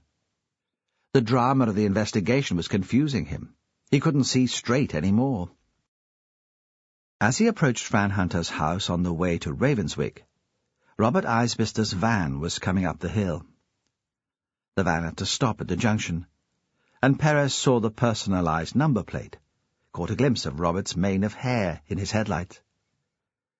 Everyone knew Robert. What had he been doing there? Where had he been visiting? Hillhead? Ewan Ross's place? The school? Could it be the friend Scott had talked about? But Catherine surely would have better taste than to knock about with him. He was good-looking enough if you liked the macho Viking type, but he thought Catherine would want more than that. There was a light on in Fran's house. Perez didn't stop, though he had a fantasy about what it would be like inside. Very warm, the mother and the little girl curled up together in the big chair which sat by the fire, reading a picture book together. The child would be sweet-smelling after her bath, her hair still damp, the mother relaxed at last, almost asleep. He thought, "That's what I want." Then almost immediately after, but would it be enough? He was still considering this as he drove down the Ravenswick road, and he passed Hillhead without noticing if Magnus was around. Ewan's car was parked outside the big house, but there was no sign of life. The enormous windows were blank and uncovered.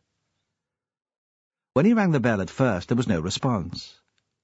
He thought some acquaintances must have come to collect the teacher to take him away from all the memories of his daughter.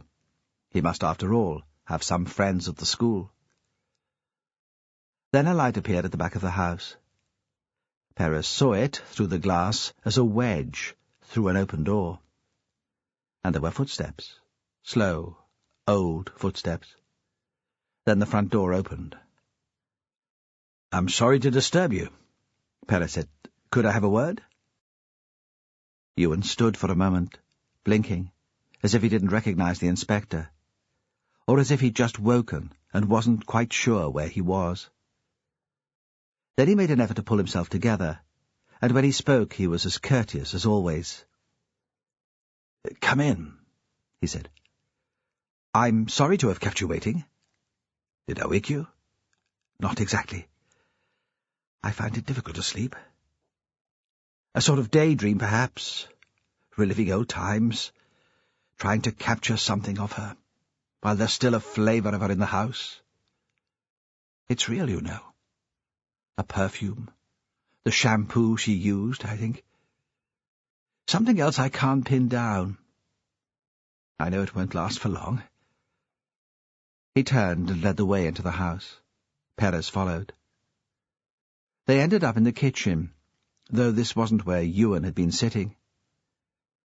He switched on lights, filled the kettle, made an effort to pull himself back to the present. "Are you all right in here?" The kitchen was a workplace, modern, lots of stainless steel and marble. There wouldn't be many memories of Catherine here. Little for Perez to contaminate with his questions. "Of course." Without waiting to be asked, Perez sat on one of the tall chrome stools by a workbench. "Coffee? Please." "Have you come with information?" Ewan asked. "Or questions?" "Questions, mostly. We won't have any details from the post-mortem until tomorrow." "I'm glad she's going south on the ferry," Ewan said. "She loved the boat, and never really enjoyed flying." He looked up. What a foolish thing to say. "I don't think so. I prefer the ferry too. Going to sleep in one place, waking up somewhere different. It makes you realize how far away from anything we are." "I thought you'd be safe here." "I did think it was different." He turned away sharply to make coffee. "Now, what questions do you have?" "The officer who searched her room found a handbag, but we've still not found Catherine's house keys. Was it usual for her to go out without them?" "I'm not sure. I always locked the house. Habit, I suppose. Perhaps she was more careless about it." "I've been at school all day, talking to the staff and the students. I spoke to a boy called Jonathan Gale. He gave Catherine a lift on Hogmanay. Do you know him?" "I don't teach him, but I know of him. A bright English lad. He's been to the house once or twice. I always thought he had a soft spot for Catherine."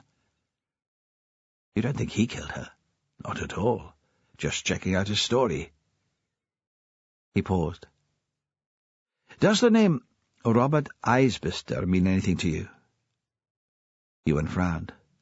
"No. Should it? There are Isbisters in school, but no Robert, I think." "It's probably nothing," Perez said. "He's older than Catherine, but someone she might have bumped into at parties. I saw him drive up the road just now. I wondered if he'd come to visit you." "Some colleagues came earlier in the day. They were very kind, brought food, a casserole of some description. I suppose I should eat it sometime, but since then, no, I've had no visitors." He still hadn't taken a seat. He poured the coffee and was drinking his when he stood. Perez could tell he was desperate to have the house to himself again, before the elusive scent of his daughter faded altogether. "That's all, then," he said. "I'll come back tomorrow when we have some news from the pathologist." "Do you have any questions for me?" He wasn't expecting anything. He thought Ewan would see him gratefully and quickly to the door. But the teacher paused, his mug in his hand. "The old man at Hillhead." "Yes?" "People are saying that he was responsible. That it wasn't the first time. That he'd killed before. There were rumours. He was never charged, let alone convicted. When I first heard, it hardly seemed to matter. Catherine's not alive any more. What else is there to care about? But if it's true, it means that Catherine's death could have been avoided." He looked directly at Perez. Through the spectacles his eyes seemed unnaturally large, staring. "I would find that unforgivable." Then he carefully set down his mug and showed Perez to the door. Perez was sitting in his car thinking about that when his phone rang. It was Sandy Wilson from the incident room. "We've had a call from Fran Hunter. That wife who found the body." "Wife? When does a woman stop being a girl and become a wife?" "What does she have to say?" "I don't know. She wouldn't talk to the chap from Inverness who was manning the phone. She'll only speak to you." Perez ignored the snigger in Sandy's voice. It was automatic, meant nothing. "When did she ring?" 10 minutes ago. She said she'd be in all evening." "I'm in Ravenswick now. I'll call on my way home." He knocked quietly because he thought Cassie might be in bed. But she was still up, just as he'd imagined, in dressing gown and slippers, sitting at the table. She was drinking hot chocolate, and there was a mushroom-coloured moustache on her upper lip. Fran had looked out of the window before opening the door to him. All over Shetland, people would be doing that. Here, more than anywhere, he thought, that poem by John Donne they'd had to read in school was true. One person's death affected them all, made them see the world differently. And perhaps that wasn't a bad thing. Why should they be protected? What made them special? "I wasn't expecting you just yet," Fran said. "I hope you didn't rush over here on a wild goose chase. It's probably not important. Look, can you wait just a minute while I sort Cassie out?" He sat in the big chair, where he'd imagined her sitting. She brought him a glass of red wine, which he knew he should refuse, but didn't, and a slice of cheese and spinach flan. "I don't suppose you've had a chance to eat," she said, not making a big deal of it. He heard the two of them chatting in the bathroom, and singing a silly rhyme about a fox in a box. Then the murmured words of a story, which were too soft for him to make out. "Sorry about that." Suddenly she was behind him, and she'd poured her own glass of wine. He realized he probably dozed off. "You wanted to talk to me?" He stood to give up the chair, but she shook her head and sat on the floor, looking into the fire, so he couldn't see her face. "It's probably nothing. You probably already have the information." "Tell me anyway." "Cassie stayed with her father last night. I went to collect her this afternoon." She hesitated. "I know where Catherine was the night before I saw her get off the bus with Magnus Tate. Duncan told me." "He hasn't been in touch?" Perez said, non-committally. "Not as far as I know." "He wouldn't. He'd see it as an inconvenience, having to go into Lerwick, maybe make a statement. That's what he's like, always busy, always hustling." "We've only put out a general request for information so far," Perez said. "There'll be a big press conference tomorrow. Everything takes much longer to organize than people realize." "She was at a party at the Hall. One of Duncan's open houses.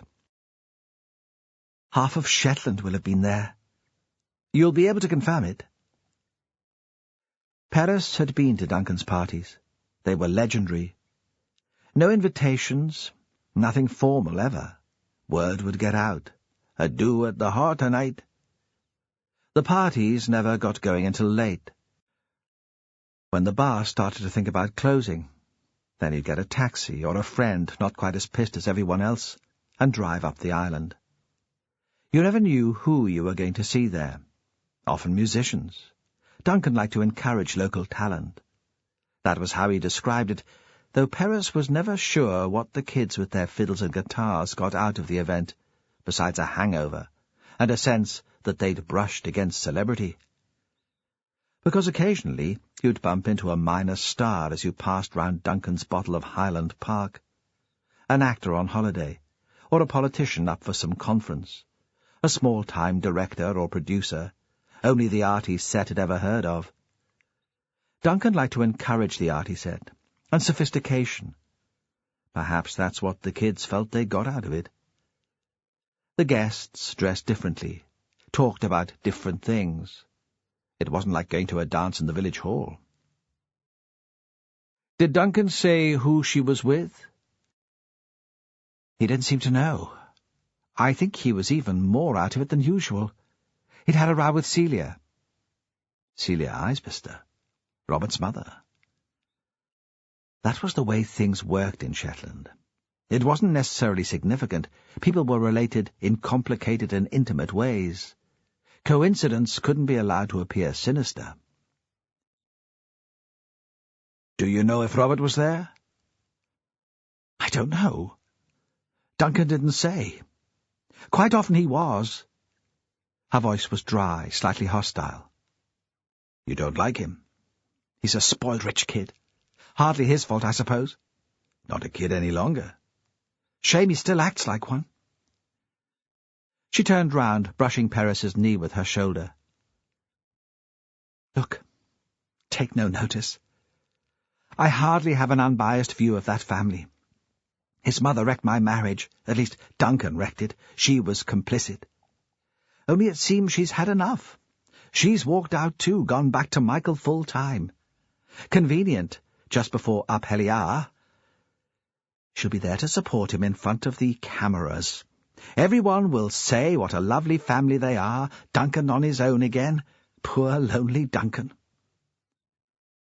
For the first time he thought she must have started drinking before he'd got there. Did Catherine ever mention knowing him? Robert? No. And Duncan? No, but then she wouldn't, would she? She must have known he was my ex. Even new to the place, she'd have picked up that bit of gossip. And you can't imagine Duncan would have a flame with Catherine. She was only a child.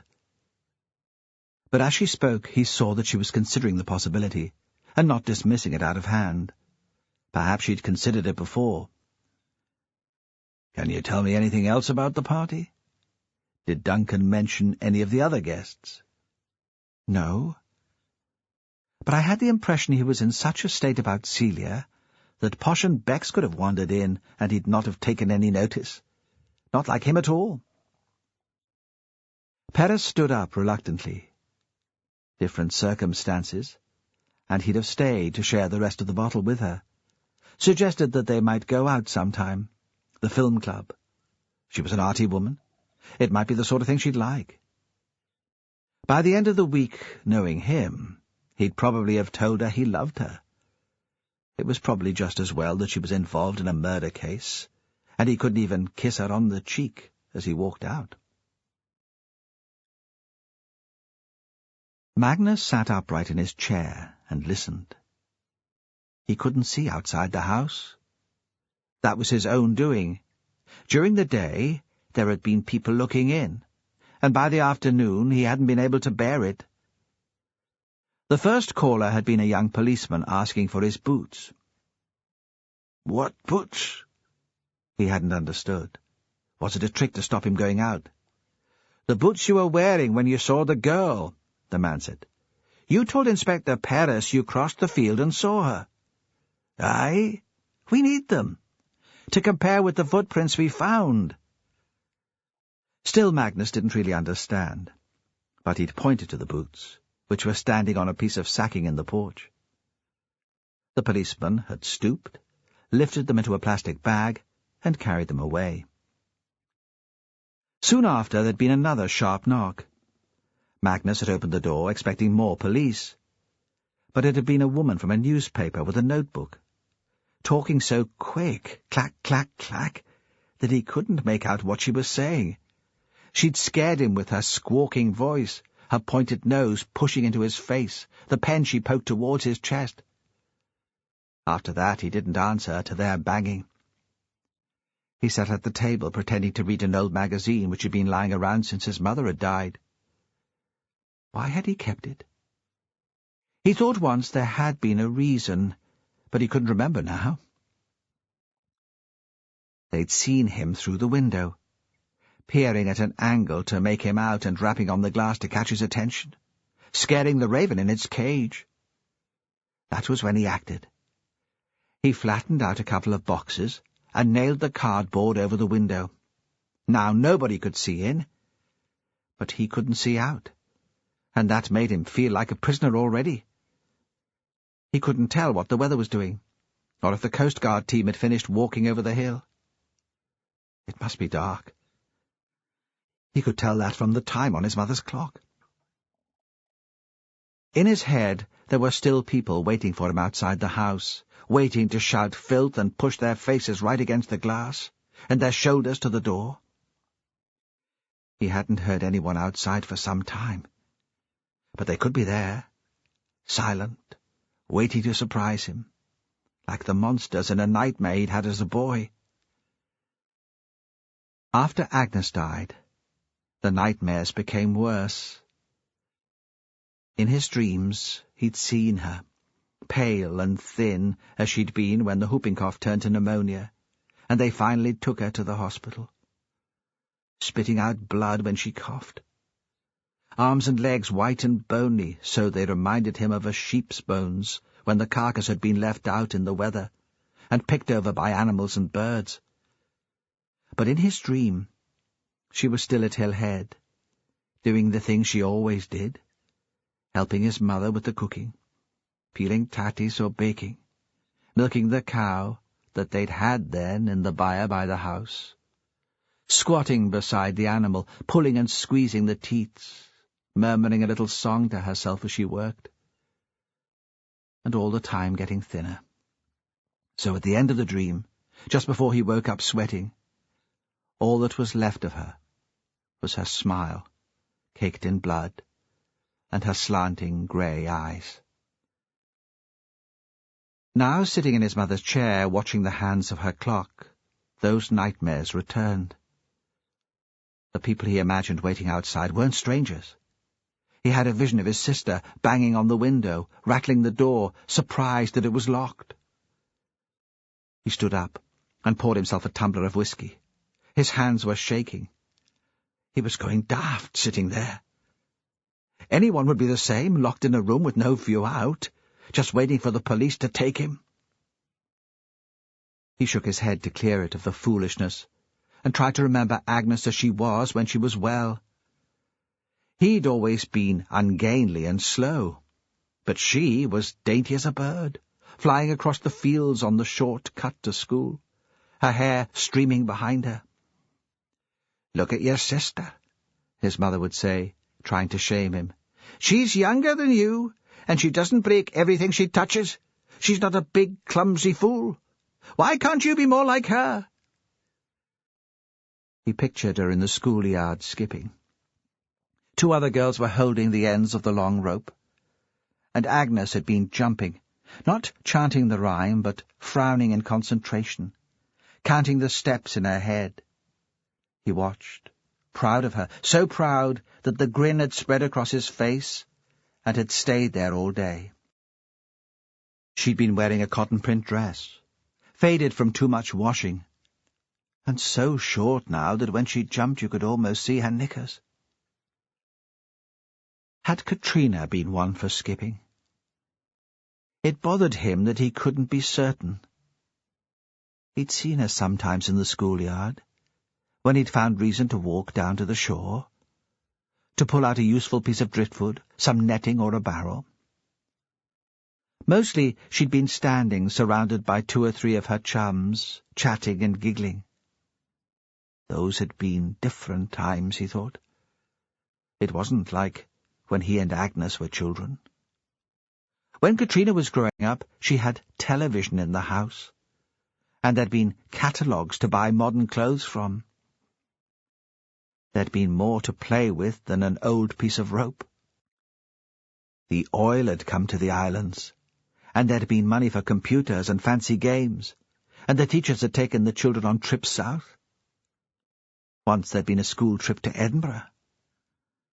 A couple of the mothers had gone, all dressed up for the adventure, and Mrs. Henry, the teacher, standing there with her sheet of paper when the bus came to take them to the airport, ticking them all off, though surely she must know them all. Katrina had loved the city. She talked about it for days when she got home. She came up to Hillhead specially to tell Mary Tate about it, and he'd broken off from his work to listen. He'd never left Shetland, and asked so many questions about the buses and the big shops, and what like it was to travel on a train, that Katrina had laughed at him and said one day he should go to Edinburgh. It was only an hour on the plane. The next time she'd come to Hillhead was the day she disappeared. It had been dreadful weather, an awful wind for the season, not cold but fierce, blowing from the southwest. And her mother had sent her out, and she'd been bored. So she'd landed up here, teasing and tormenting, wicked, as if the wind had got inside her and made her flighty and wild. But he didn't want to think of that day. He didn't want to think of the peat bank and the pile of rock on the hill. It would bring the nightmares back. Roy Taylor had called the meeting for mid-morning, not first light. He'd hoped to have some feedback from the pathologist by then, though he knew he was pushing it, and now it was 10:30 and he was still waiting. He'd asked Billy Morton to ring him from Aberdeen as soon as he had anything useful to report. They had the crime scene investigator's report, at least. Nothing back from the lab yet. That took bloody days, even fast-tracked. Jimmy Perez sat quietly on a desk at the back of the room, listening to Taylor explaining about the delay and how frustrated he was by it. You had to listen carefully because of the unfamiliar Scouse accent, the strange mangled vowels. The inspector had grabbed their attention from the beginning. He had the stage presence of a fine actor or a stand-up comedian. He was compulsive viewing. Perez wished he had that sort of presence, the same ability to motivate his team. Outside the weather was milder, and there was the beginning of a thaw. In the lulls in conversation, Perez thought he could hear the dripping of melted snow. The clouds, which had lurked out to sea all night, had rolled inshore, and the room was almost dark as during the last team meeting at daybreak. Taylor was going through the evidence of the crime scene investigator. Besides the constable, who was first called to the scene, there are 3 sets of footprints, he said. Constable. He was being more polite than most. Perez thought on his home patch, Taylor would have a different name for the uniformed men who did the routine work. Here, he was careful not to offend. The snow was deep enough to get good impressions, and it didn't melt during the day, so the crime scene investigator was lucky. She's a bit of an expert on boots and shoes, apparently. 1 set belonged to Mrs. Hunter, size 6 Wellington boots. Of course, really, there are 2 tracks in each case, one going into the scene and one coming away. Another, more recent, in places crossing the prints of Mrs. Hunter, came from Mr. Alex Henry, the teacher's husband from Ravenswick. Size 9 walking boots, again only to be expected.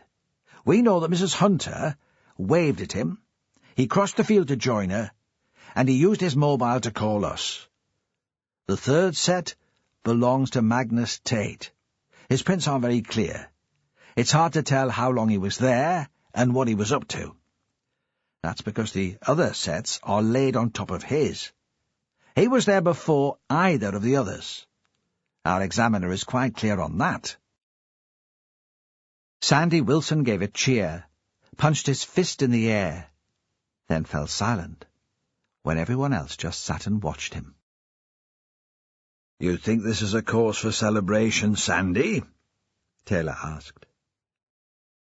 The voice deceptively mild, but with an edge of sarcasm which Perez and the Inverness team recognized.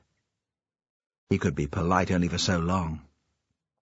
"Well, it means we've got him," Sandy said. "Doesn't it?" "He's already admitted to being at the scene," Perez said. "He didn't attempt to hide it. He told me on my first visit. It's in the daylog, Sandy, but maybe you've not had a chance to look at it." "Well, he would, wouldn't he? He'd know that we'd find his prints, and he'd come up with a reason." "I'm not sure he's capable of that sort of thinking," Perez said. He wished Sandy would admit defeat, not show himself up in front of the others. "Besides," Taylor said, "if he killed Catherine, how did she get there, Sandy? There are none of her prints. Tell me, did she fly? Did those bastard birds pick her up in their talons and carry her? Maybe Tate did. Catherine was a tall young woman. He's an old man, strong once perhaps, and still used to some physical work, but I don't reckon he'd have been able to hoist her over 2 fields without putting her down for a breather, even if she was already dead." "Then how did she get there?" The question was directed to Taylor, but the inspector from Inverness only looked at Sandy for a long time in silence. "Tell him, Jimmy," he said at last. "You've worked it out, haven't you?" Perhaps he didn't feel he could explain to Sandy without really losing it, saying something he'd regret later. "She walked," Perez said. "She walked in with whoever killed her. Then it snowed and her footprints were covered up. There was a heavy squall at about midnight. I phoned Dave Wheeler, the meteorologist on Fair Isle. There was snow on part of the body, though, according to the crime scene investigator, it had been stroked carefully away from her face and upper torso. That's why Fran Hunter could see her from the road." "So Ted could still be the murderer?" "No reason why not. He could have gone back later. Early the next morning. He could have swept the snow from her face." "He could be the murderer," Taylor said, interrupting, finding it impossible now to restrain himself. "Of course he could. Still most likely prime suspect. But let's picture the scene. It's dark. He took the girl into his house for tea early in the afternoon. We know that. He's admitted it. And they were seen getting off the bus together. Let's suppose, just for a minute, that he managed to entertain her all afternoon. How did he persuade her to go out onto the hill with him in the pitch black? She was an intelligent young woman, brought up in the big city, not naive, streetwise. Even if she hadn't heard the rumours about him and Katrina Bruce, do you think she'd just wander off into the night with him? That's what the defence lawyers will say, and it worries me too." Taylor turned quickly, so he had his back to Sandy, as if he wasn't worth further attention. "Jimmy, what do you think?" "I don't think she was the sort to be easily scared. And here in Shetland, there's a sense of security, isn't there? Bad things don't happen here. Not the sort of things that happen elsewhere. We let our kids wander around on their own. We might worry about them getting a bit close to the cliffs, but we don't worry about them getting abducted by perverts. Except now. Now we're just like everywhere else. All over the islands, children are being kept indoors and being told to beware of strange old men. So, I think she might have gone with him. If she thought he had something interesting to show her, or for a challenge or a dare, a story to entertain her friends with the next day. He paused. But she wouldn't just have stood there and let him strangle her. She'd have fought him back, and there's no sign of that, no scratch marks on his hands or his face.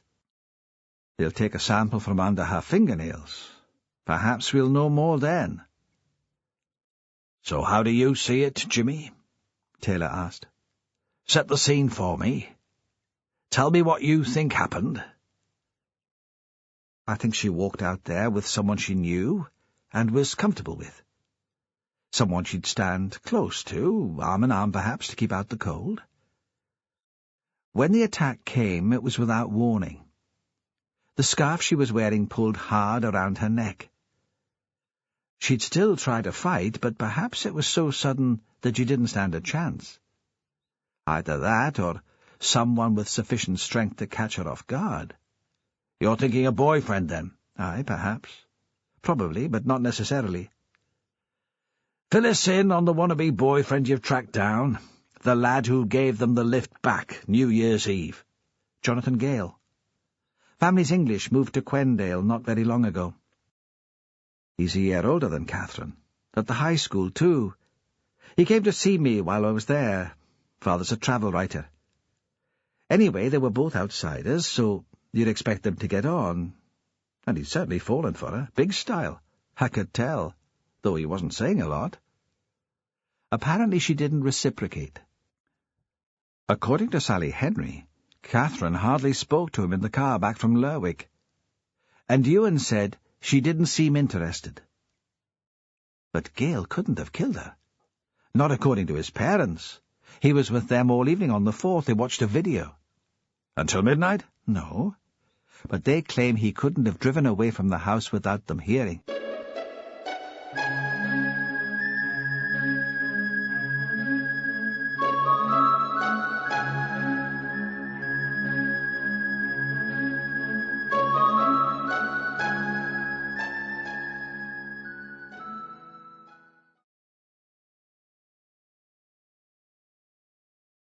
CD 6. He wanted to say he talked to the lad and liked him, but didn't think Taylor would be impressed by that. Instead he went on. It wouldn't have had to be a boyfriend. It could have been anyone she'd not be scared of. Her father? I suppose he'd fit the bill, but wasn't he in Lerwick all evening? And what would be the motive? God knows. But we've checked with his colleagues, and he was a bit out with his timing. It wasn't as late as he said in his statement when he left town. It isn't necessarily suspicious, but he could have killed the daughter before the snow set in. Taylor began his habitual pacing. Perez wondered irritably if they couldn't give him something to slow him down, Valium, or those little cannabis cookies Sarah used to make when she was at college. What did she call them? Hash brownies. I know where Catherine was the night before she fetched up on the bus with Magnus Tate. That might help.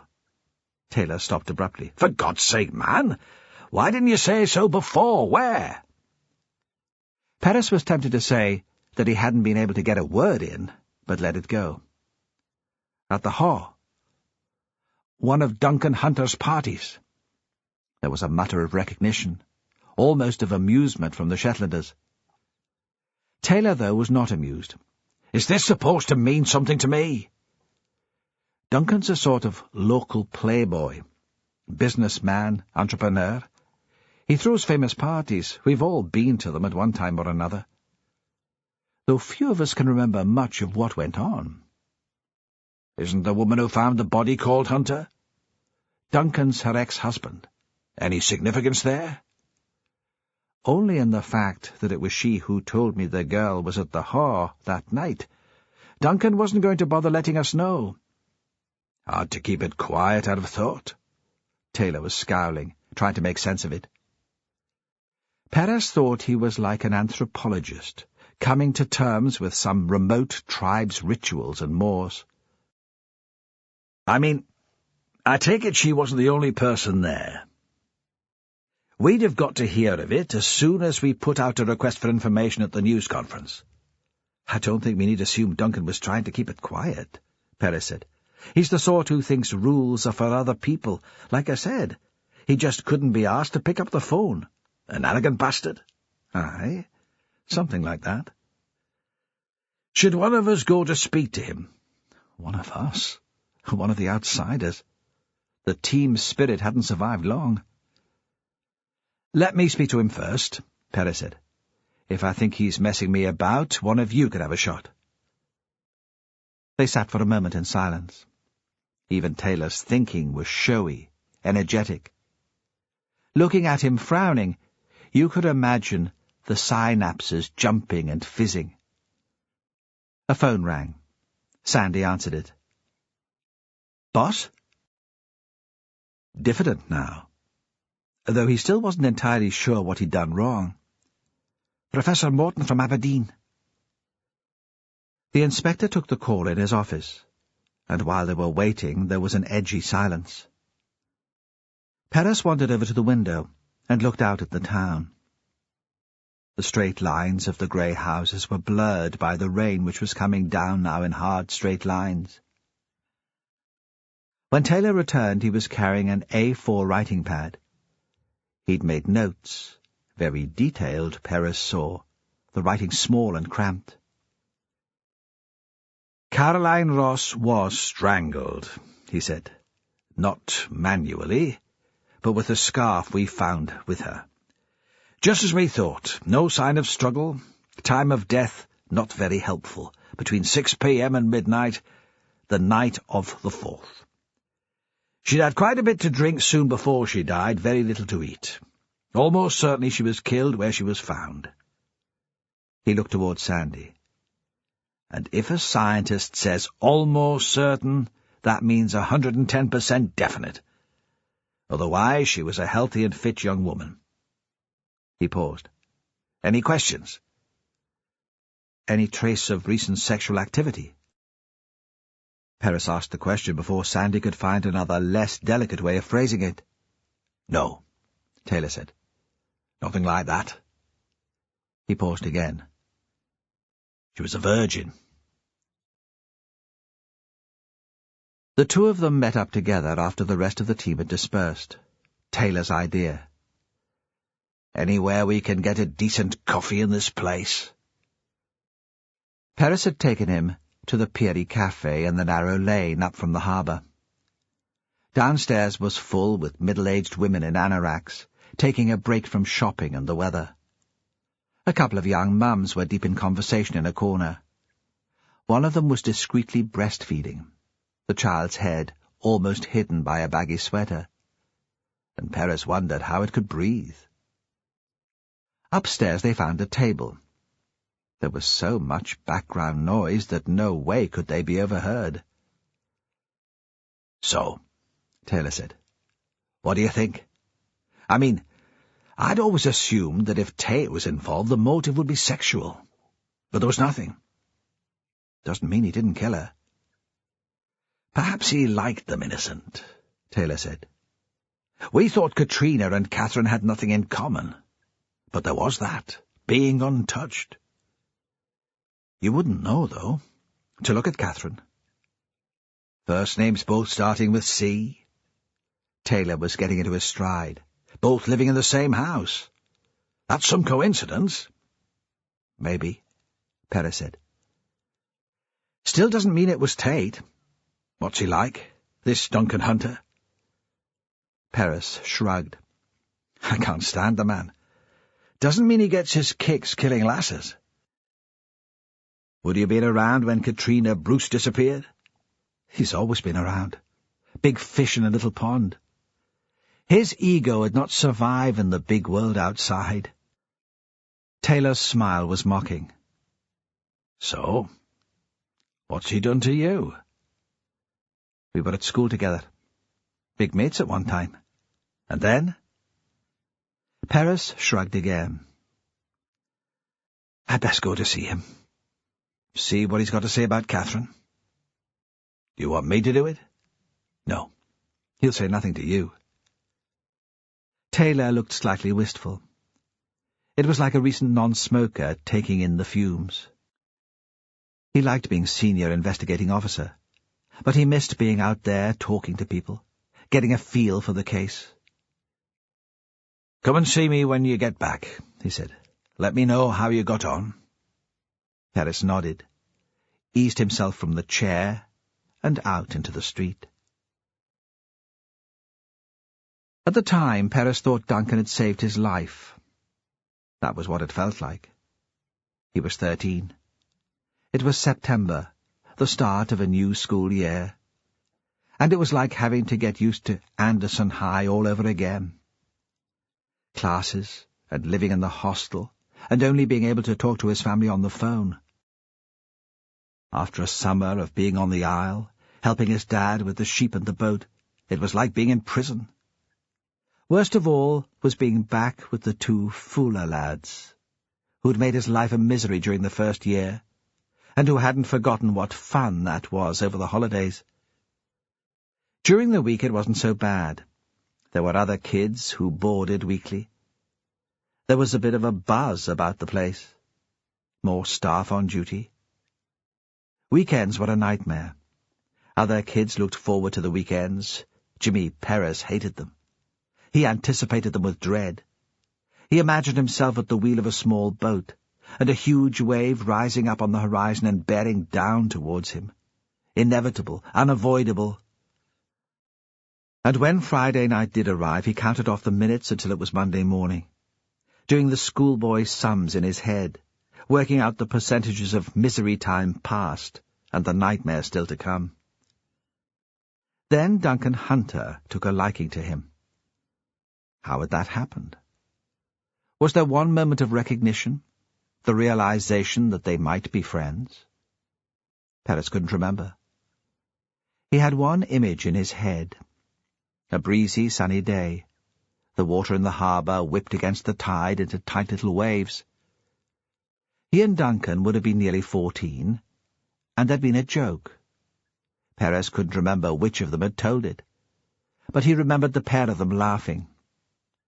Duncan had been laughing so hard, he'd had to put his arm around Perez's shoulder to stop himself falling over. Perez had tipped back his head, and it seemed the sky was wheeling around them because the clouds were blown so fast.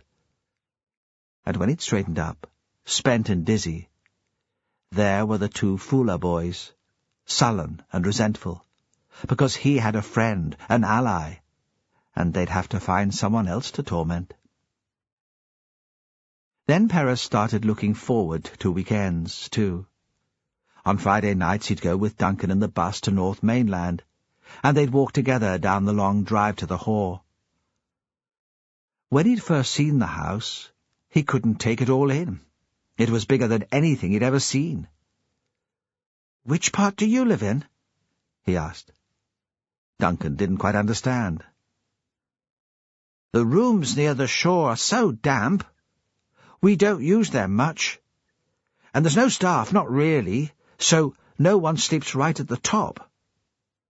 And in those days, at the peak of the oil rush, Duncan's father was too busy or too dazed by the possibilities or too cautious to spend much on the house, and it was still very dark and primitive. Often the generator didn't work, and there was no power. Then they ate supper by candlelight at the long table in the dining room. Perez first got drunk in the Haw, and touched a girl's breasts for the first time. That was when Duncan's parents were away in Aberdeen. To celebrate having the place to themselves, they held a party, Duncan's first party. It was midsummer, and light nearly till dawn. Perez took the girl onto the beach. She was called Alice, an English girl on holiday. They sat watching the sun not quite set, leaning against the whitewashed wall around the house, and Perez slipped his hand under her shirt. She let him stroke her for a few minutes, then pushed him away with a laugh.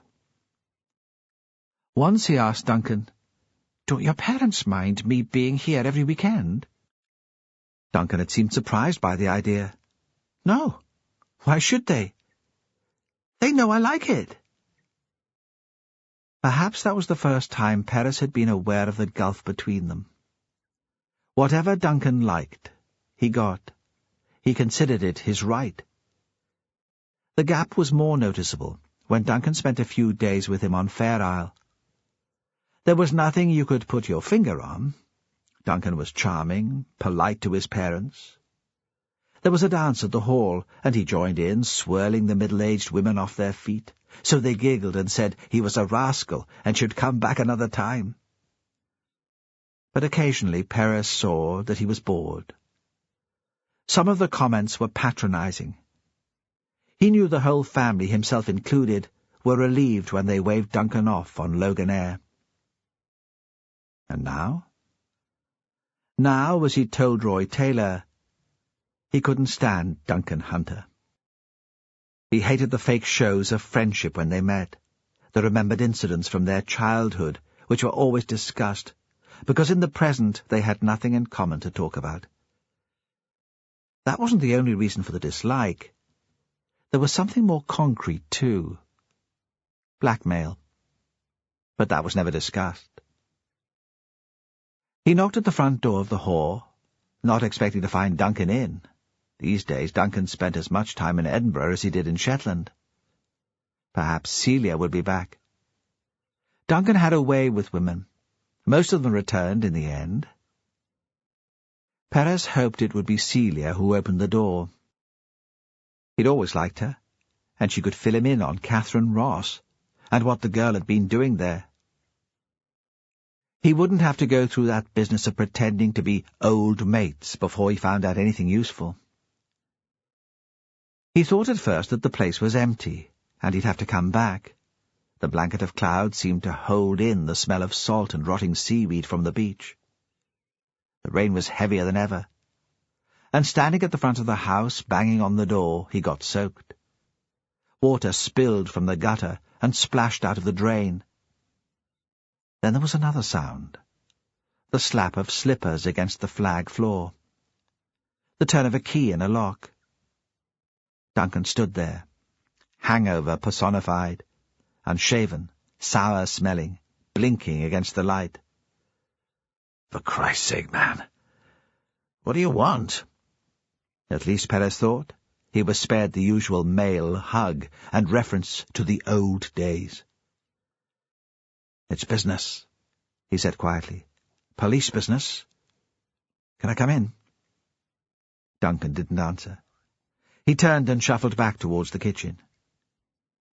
By the range there was an Orkney chair, with the high, hooded wicker back to keep out draughts. Perez remembered it had always been there. Duncan sank back into it. Perez thought he'd probably spent all night there, once the bottle of Highland Park by his feet was empty. The policeman filled a kettle and moved it onto the hot plate. "Tea or coffee?" Duncan slowly opened his eyes. He gave the smile that made Perez want to hit him.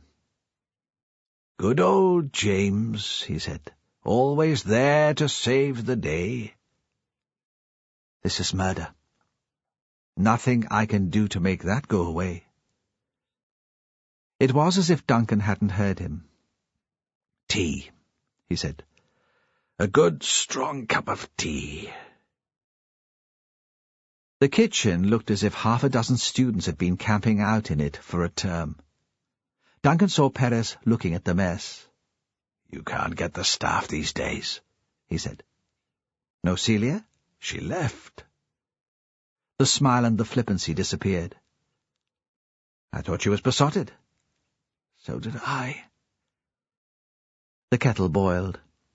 The tea bags were where they'd always been. Perez rinsed 2 mugs. There was just enough milk in the fridge. "Catherine Ross," he said. "How well did you know her?" "I didn't." "But she was here, at your party the night before she was killed." "You've been speaking to Fran. Mrs. Hunter found the body." Duncan finished the tea, then got out of his seat and poured himself a pint of water. He stood, leaning against the draining board for support. "I should have made it work with Fran," he said. "I really loved her, you know. There was no reason why it shouldn't have. Only Celia. Well, Celia, that was different. No question of me marrying her. She would never have left Michael. Appearances count here, you know that. Really, there was no competition. I'd married Fran, hadn't I? We had a child. Anyway, now I've lost Celia too. Perez allowed himself to be distracted. What happened there?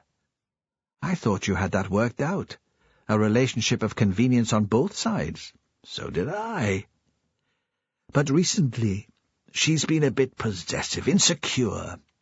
Her age, maybe. She suddenly started getting heavy about other women. A pain in the arse, actually.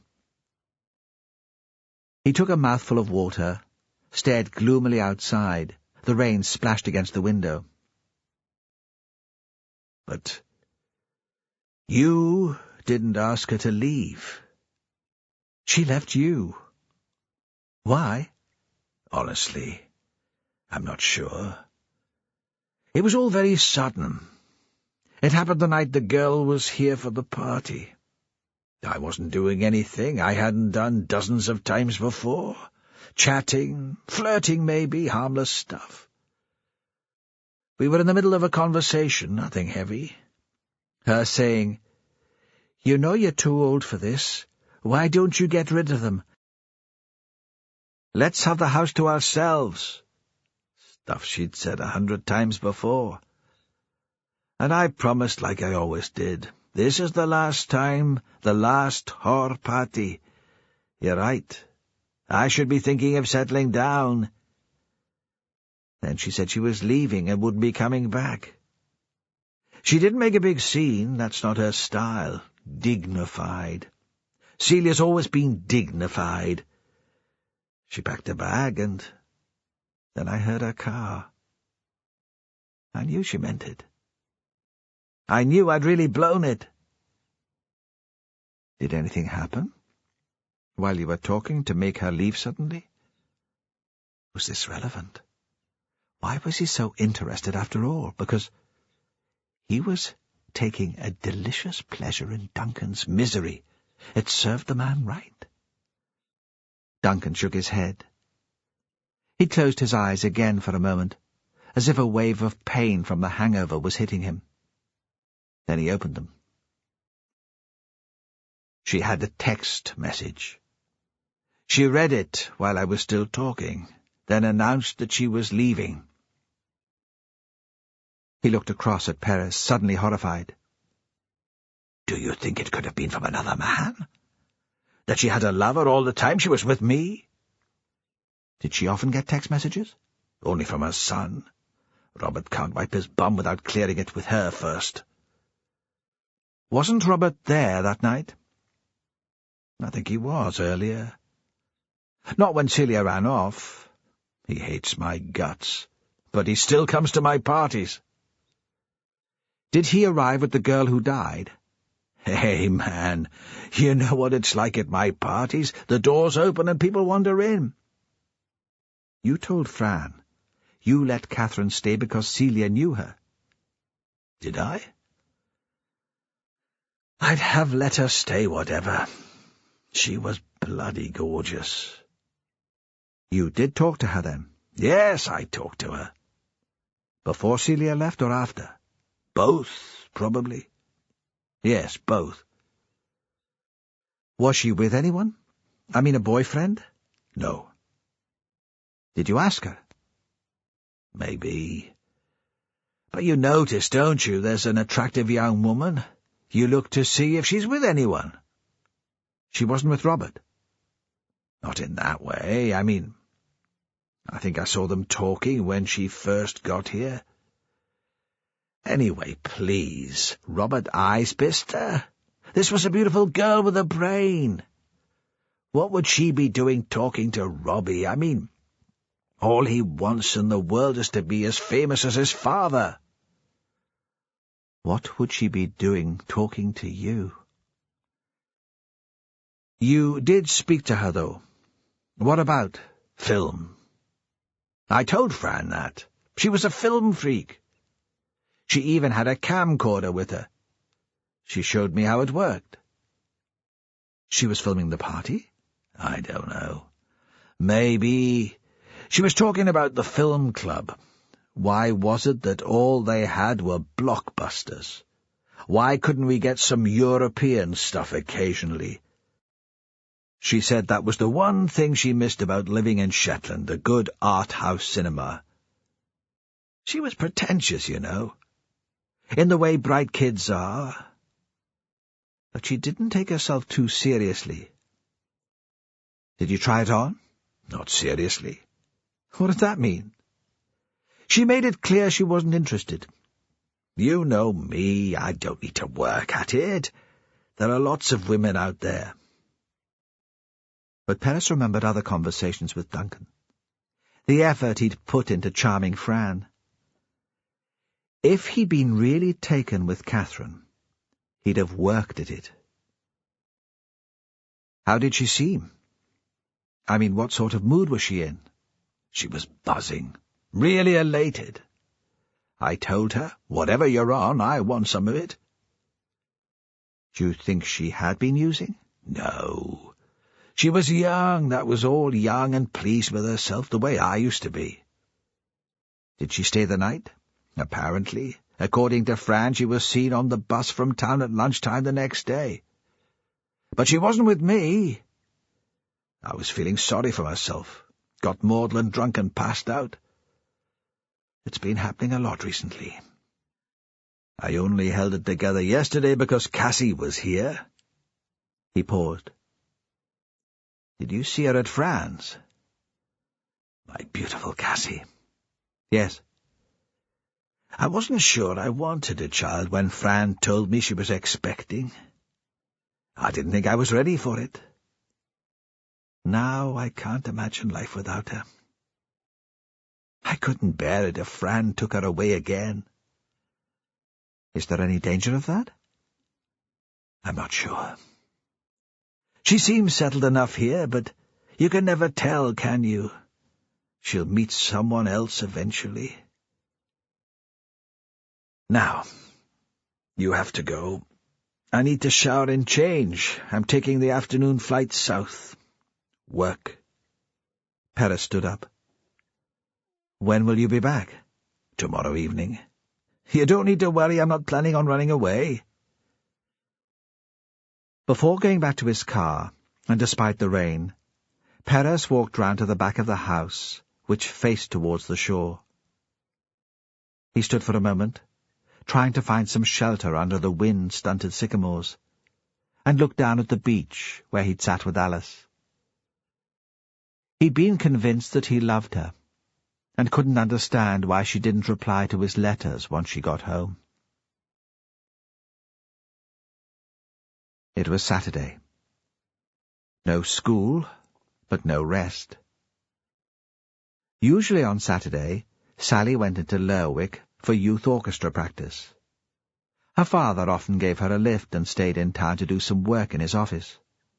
At least, that's what he said. Sally wasn't sure. Saturday was Margaret's day for cleaning and laundry, and nobody wanted to be around when she was in the middle of that. This morning, Sally woke up feeling light-headed and strange. She'd had a disturbed night, too much dreaming. Sometimes she worried that was all her life consisted of. Dreams. Nothing in it was real. The family life her mother had created, kirk on Sunday, sitting down to tea together every night, everything placid and ordered and calm, all that was a sham. Sally went along with it for a quiet life.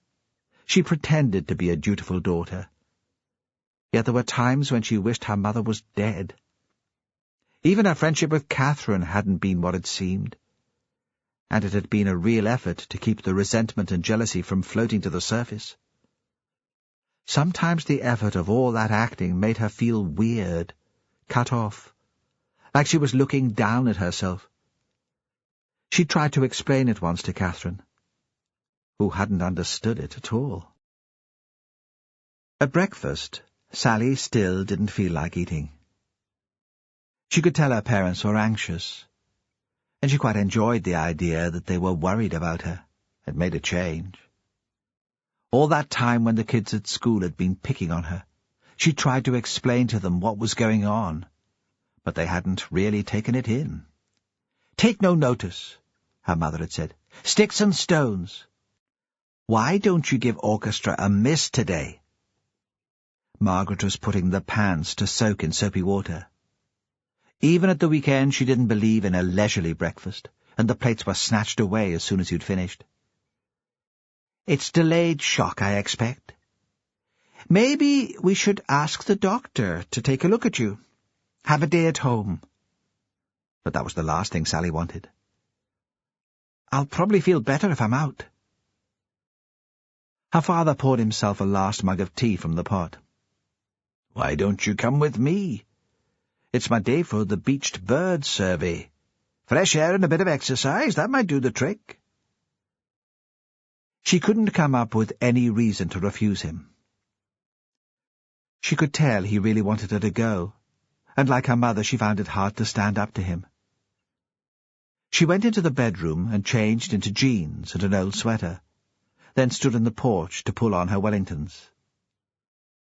He was already waiting for her. Margaret came out with a flask and a packet of sandwiches and stood to wave them off.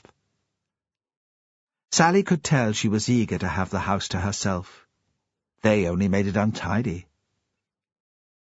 The rain had cleared overnight, and it was a little warmer, a false promise of spring.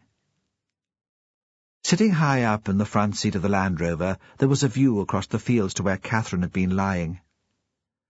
One of the pieces of police tape had come loose. The ravens were sky-dancing in the thermals at the top of the cliff. "What did she look like?" Sally asked. He knew what she was talking about, but there was a moment's silence while he considered.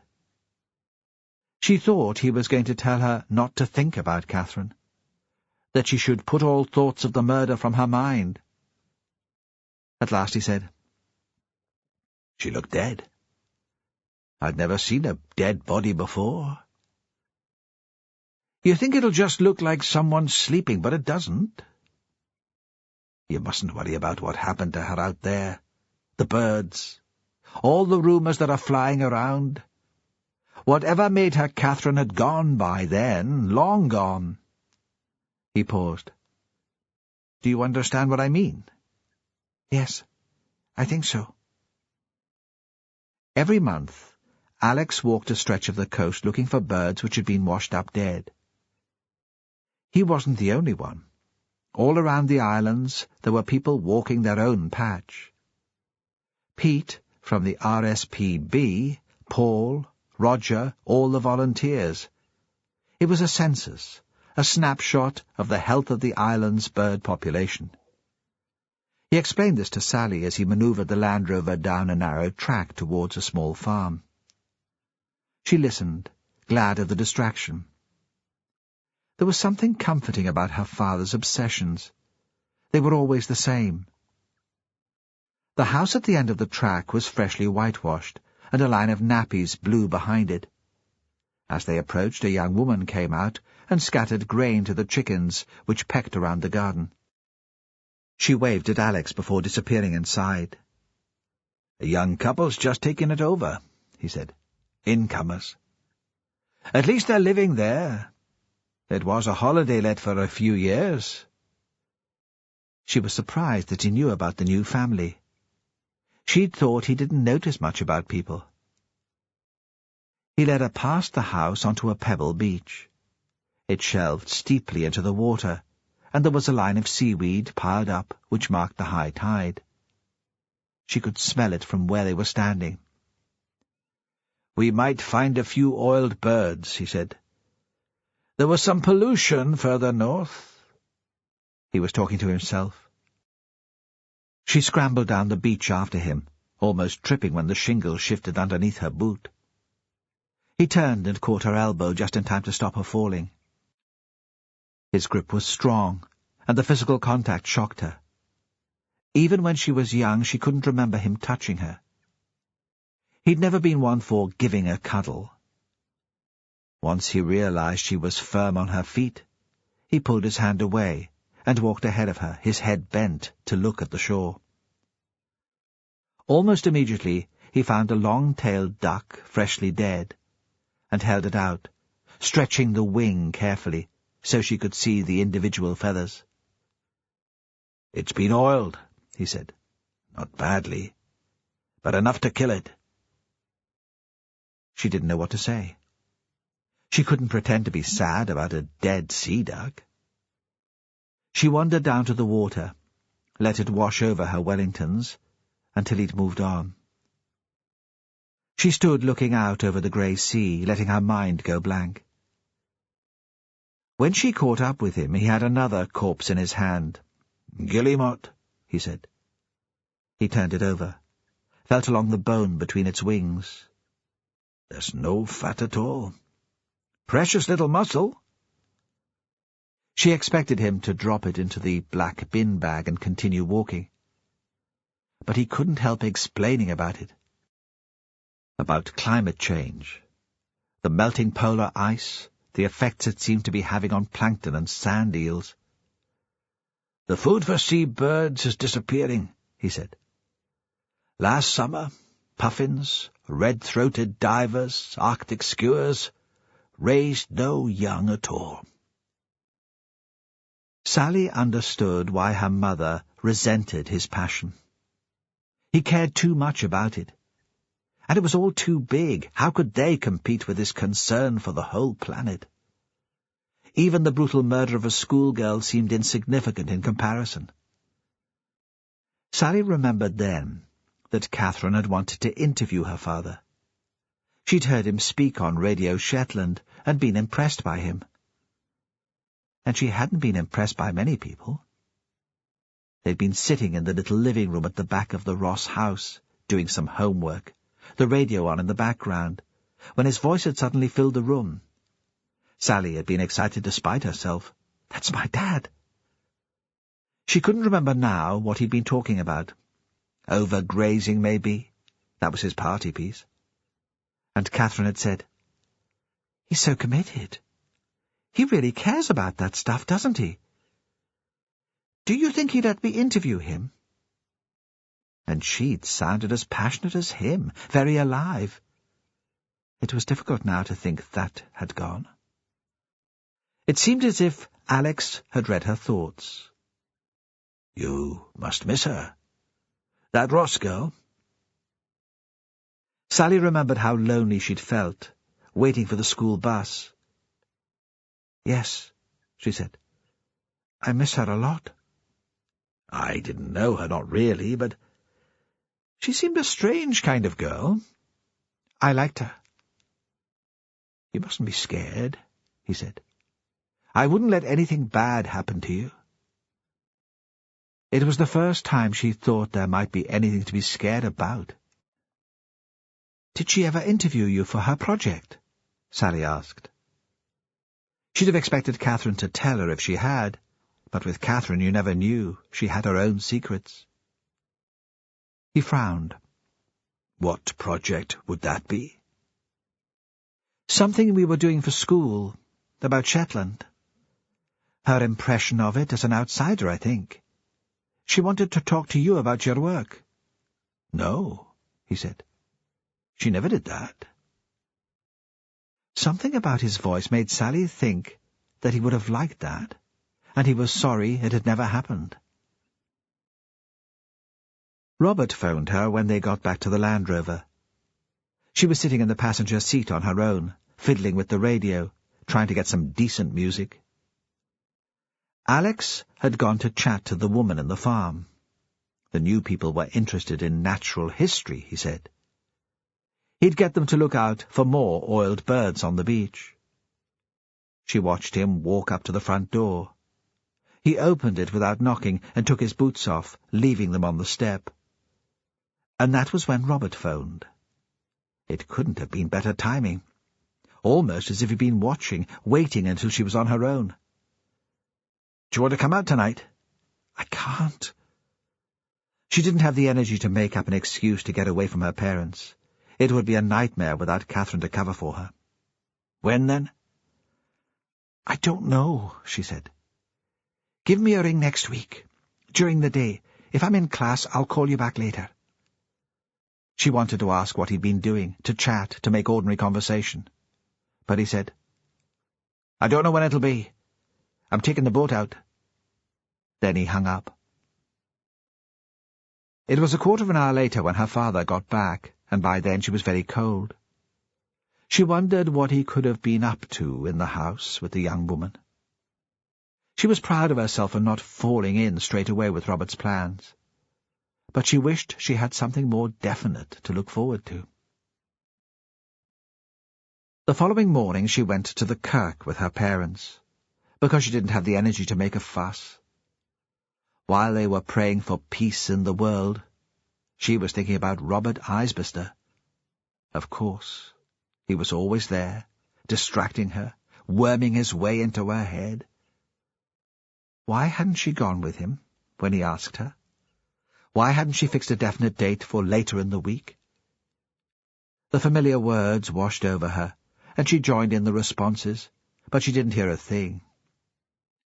She wondered if her father, dressed in a suit, scrubbed and polished, was listening, or if his mind was elsewhere too. Afterwards, while her parents stood chatting, the minister came up to her and patted her hand. He was an obese man, so fat that the effort of walking made him wheeze. "If you need anyone to talk to, you know where I am. This must be a very difficult time." She could hardly say he'd be the last man in the world she'd confide in, so she just thanked him and hurried off to wait outside. Sundays followed the same pattern. After the service came Sunday lunch. Margaret always put the joint in the oven and peeled the potatoes before they set out for the kirk, so when they got back there wasn't too much to do. They were driving back down towards the school after the service, and Sally was lost in thought when Margaret said, "Should we ask Mr. Ross to have the meal with us? It must be dreadful for him sitting on his own in that great house. There'd be plenty of food."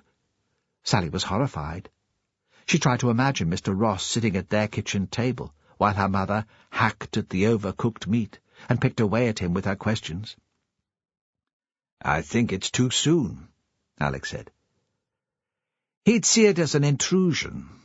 Maybe later."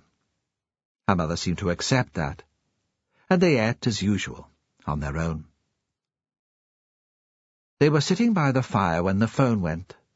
Margaret was knitting, but had her eyes glued to the omnibus edition of a soap which she pretended to despise but always watched. Sally had just finished the washing up. Her father had changed out of his suit and was reading.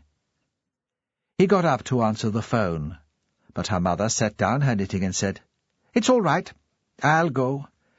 It'll probably be a parent." Margaret liked speaking on the phone, even better than she liked watching bad television. She felt in control with the receiver in her hand, important.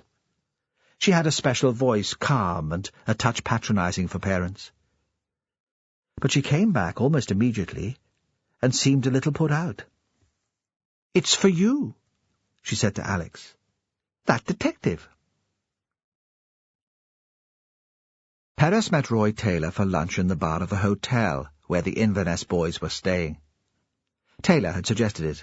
"Just a chat," he'd said. "You can fill me in on your meeting with Hunter. We can think where we want to go from here."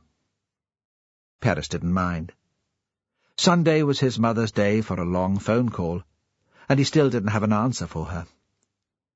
He stuck his head round the door of the incident room on his way through town. Taylor had done the news conference, and the phones had been ringing ever since. There was nothing useful, though, not at this stage. Mostly it was people reporting cars they didn't recognize on the road south from Lerwick on the night of the 4th.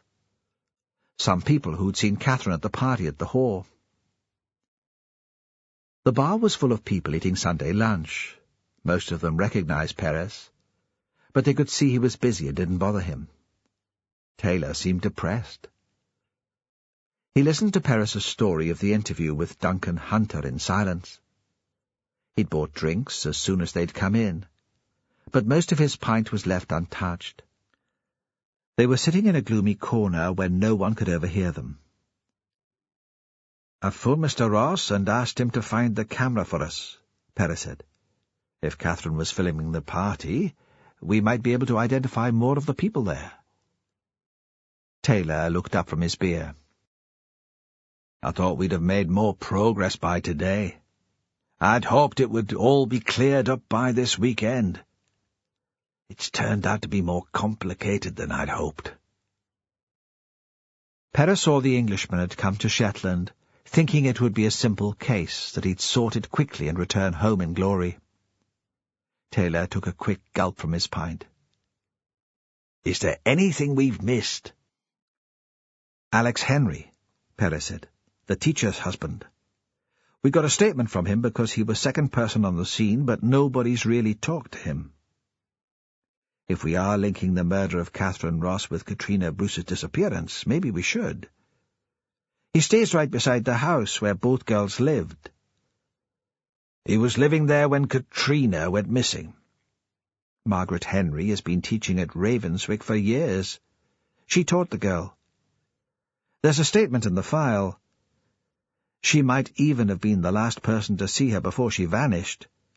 She claimed to see Katrina run up the track towards Hill Head that afternoon. It was a Saturday, no school." "Was he interviewed at the time, too?" "Only briefly. Everyone was convinced Magnus Tate was the killer." "Tell me about him." "There's not a lot to tell. He's a scientist, conservation officer for Shetland Islands Council. It's his job to monitor the natural history, consider planning applications. The post was created with oil money originally. He seems conscientious. He's made a few enemies, you know, the sort of thing, objecting to house building on the grounds that a marsh with rare plants in it would be drained. The fishermen hate him, because he's threatened to prosecute them for shooting seals. He's quiet, a family man, a bit of a loner, maybe." "We'll go and see them, then, shall we?" "You want to come?" "Go on, Jimmy. Let me." And Taylor smiled, pretending to be a kid, begging to be let into the big boys' gang. Perez didn't say that as he was the SIO, he could do what he liked. "I'll phone him. This afternoon, okay?" "Don't you have a life, Jimmy? Someone you want to spend your Sunday afternoon with?" "Nothing that won't wait." Alex Henry had an office in the museum, a solid grey building close to the library up the hill from the harbour. He said he'd meet them there. When they arrived, the light was on and the door was open. He was standing by, a tray in the corner, with a kettle in his hand. "I was making tea," he said. "Is that all right? There's only powdered milk." He was a squat, thick-set man. Perez could see him on a boat. He'd have a low centre of gravity, and he'd keep his balance in a storm. He was wearing a hand-knitted sweater and baggy jeans, bought through a catalogue without trying them first. "You didn't mind not coming up to the house, Jimmy," he said. "It's been a difficult time, especially for Sally. Everywhere we go there are reminders." "Not at all." His office was very small, and they sat in the museum itself, surrounded by exhibits, models of Brochs and Viking boats, chairs and spinning wheels. There was a special display about Apelliar. That wouldn't be long, Perez thought. It was always a nightmare to police. The island's full of visitors, the fire, the booze.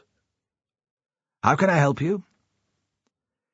"It's possible that Catherine's death is linked to the Bruce girl," Perez said. "We're talking to every man who lives in the Ravenswick area. You know we have to cover all the angles." "Of course."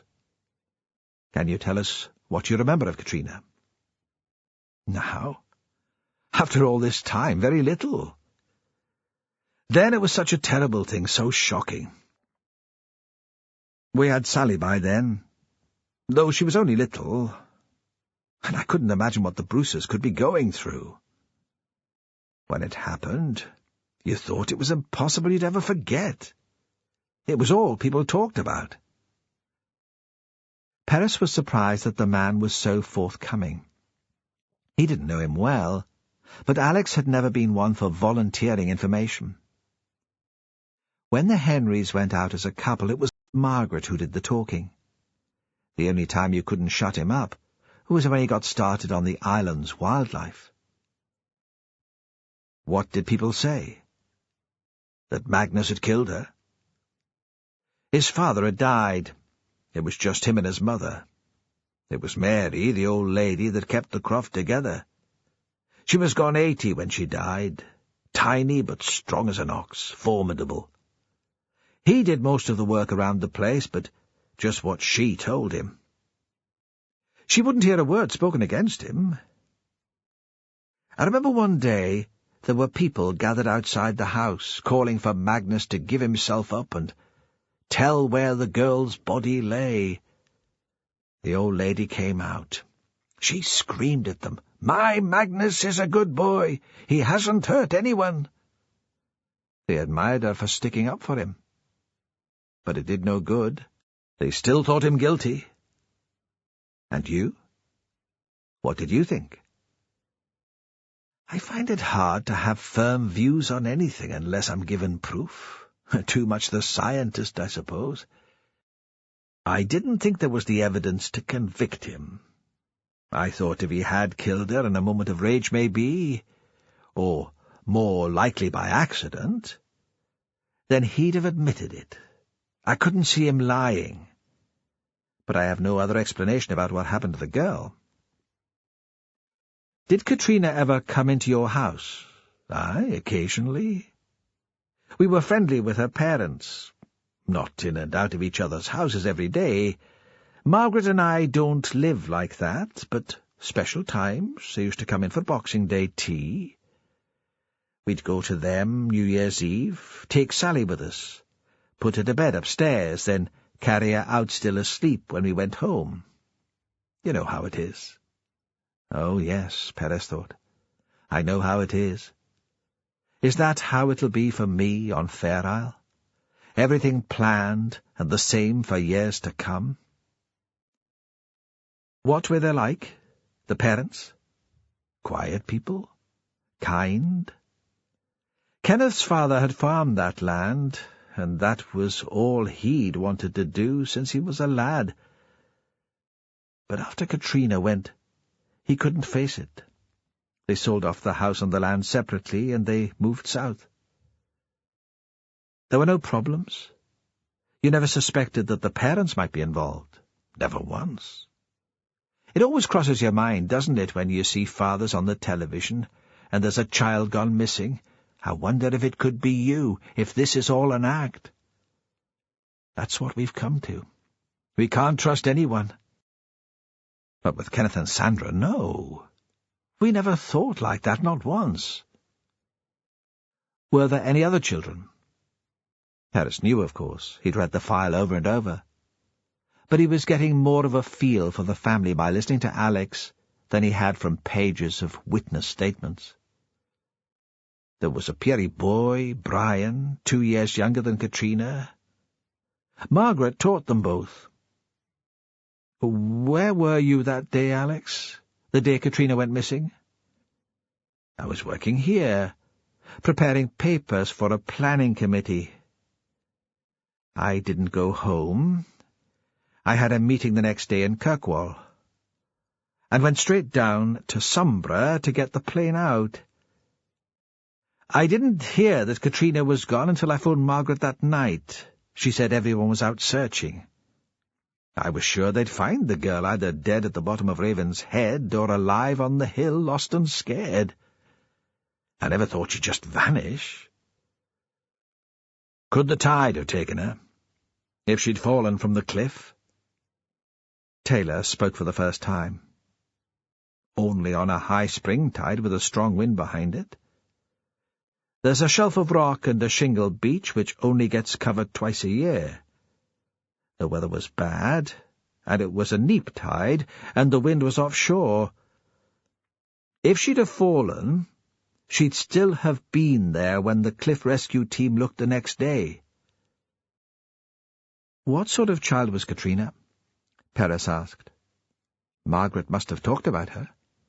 Was she the sort who might wander off? Perhaps that's why I wasn't too worried when I heard she was missing. She was a minx by all accounts. A bit precocious, anyway. Always showing off in class, Margaret said. She thought Sandra spoiled her. But they were an older couple, her and Kenneth. They'd had to wait a while for the kids to come along. Katrina wasn't easy then. Lively, Alex concluded. She was certainly that. Had she run away before? Not run away. But she caused a bit of a stir the week before she vanished. Nobody could find her. Kenneth was down at the schoolhouse looking for her. They discovered her in Hillhead. Mary Tate was baking, and Katrina wanted to wait until the scones came out of the oven. Mary said she insisted, just refused to leave. That's why everyone assumed she was there when it happened again. Where do the family live now? I don't know. Margaret might remember. We had a Christmas card the first year, but nothing after. And what did you make of Catherine Ross? There was a long pause. She was a young woman, Alex said. Not a child. Only the same age as your daughter. Well, maybe she's a young woman too. Only we don't want to see it. Margaret doesn't, at least. Sally's never had much confidence. She's a pretty lass, just not skinny like some of those stars they all read about. She's always been worried about putting on weight. Catherine was different, though. More sure of herself, more sophisticated. Margaret didn't like it. She thought Sal was overpowered by her, that she was leading Sal astray. And what did you think? I was pleased that Sally had a friend of her own age living so close. At first we both were. It can't have been easy for Sally, being the teacher's daughter. It sets you apart right from the beginning. She found it hard to make friends with other children. I was worried about her. Thought at one time she was being bullied. Margaret didn't think there was too much to worry about, and we let it go. We hoped it would be better when she moved to Anderson. But she never seemed happy there either. It was worse, if anything. Sally didn't seem to have any friends at all, not until Catherine arrived. Perhaps she just tried too hard to belong, and that put the other kids off. And Catherine made a difference? Sally wasn't on her own so much.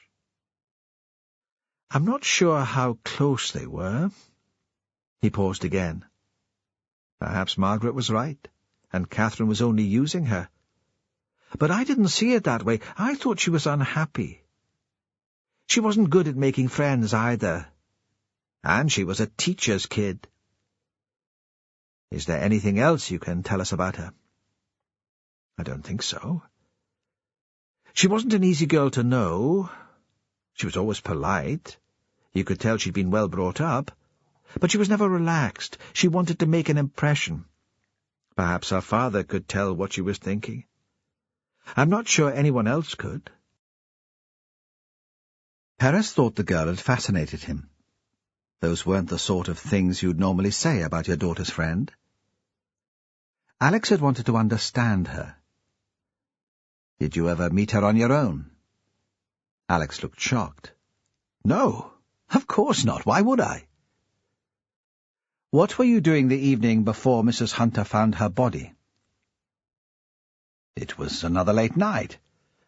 A meeting of the Natural History Society. Their visiting speaker had let them down, so I gave a talk. He looked up. There were 30 people there. It wasn't a brilliant speech, but they'll remember it. What time did you get home? I went for a drink with them after, one drink. So it was probably about 10:30 when I got in, perhaps a bit later. Was it snowing then? No. There was even a gap in the clouds, a bit of moonlight. The snow came later. Did you see anything unusual when you drove down the hill? A body in the field, do you mean? I'm sorry. I've thought about it. I didn't notice anything. But that doesn't mean it wasn't there. The road was very icy. I was concentrating on getting down the bank in one piece. Was there a light on in Hillhead? He thought. I'm sorry. I don't remember. He paused. There was light in Ewan's house. There's that big glass extension. The blinds weren't drawn. Did you see anyone inside? No. No one. Is that all, Mr. Henry? Or is there anything you think we should know? Alex paused again. So Perez thought this time the open question might come up with something. Occasionally it worked, but the man just shook his head slowly. No, he said. I'm sorry I can't help. Which, Perez thought, didn't quite answer the question. Fran had acquired a dog. One of the mothers at school had turned up with it the evening before. She'd been tentative. We don't want to intrude, but we thought she might be a comfort. There's no harm to her, but she makes an awful lot of noise when she's disturbed. We thought being on your own and so close to where the body was. Fran had invited the woman in, offered her wine, which she refused, and tea, which she accepted. Fran had intended this as a polite introduction to refusing the gift. In London she'd always hated dogs. They crapped on the pavements and whined. The woman talked about their respective children, about the school. Oh, she's a great teacher, Margaret Henry. She stands no nonsense. Fran didn't offer her own opinion. Neither did she discuss the murder. But when the woman stood up to go, the dog stayed. Fran had the sudden superstitious feeling that if she rejected the offer, she would be setting herself up for something dreadful to happen. An attack on the house, on her and Cassie. She imagined the parents talking about it afterwards in the playground. It was her pride, you see. We offered her the dog to look after her, and she turned it down. So Fran had a dog called Maggie, a mongrel with a lot of collie in her, black and white. Cassie was delighted. She had pestered often for a pet, and spent the evening tormenting the animal, who accepted the treatment with such equanimity that Fran thought it unlikely she would be much good as a guard dog. Now it was Sunday afternoon, and Cassie was at a school friend's birthday party. She dressed in her favourite dress, all pink frills and glitter, working herself almost into tears when her hair wouldn't stay up as she'd wanted it. "What will the others think of me, looking like this? Other people's mothers have straighteners and curling tongs." By implication, Fran was a terrible parent. Fran tried to understand the tantrums. It would be Cassie's first proper sleepover, a rite of passage. She'd been given a lift to the party, and Fran had stood at the door waving her off. But Cassie didn't notice. She was already giggling and gossiping with the other girls in the car. Maggie was lying asleep in front of the range.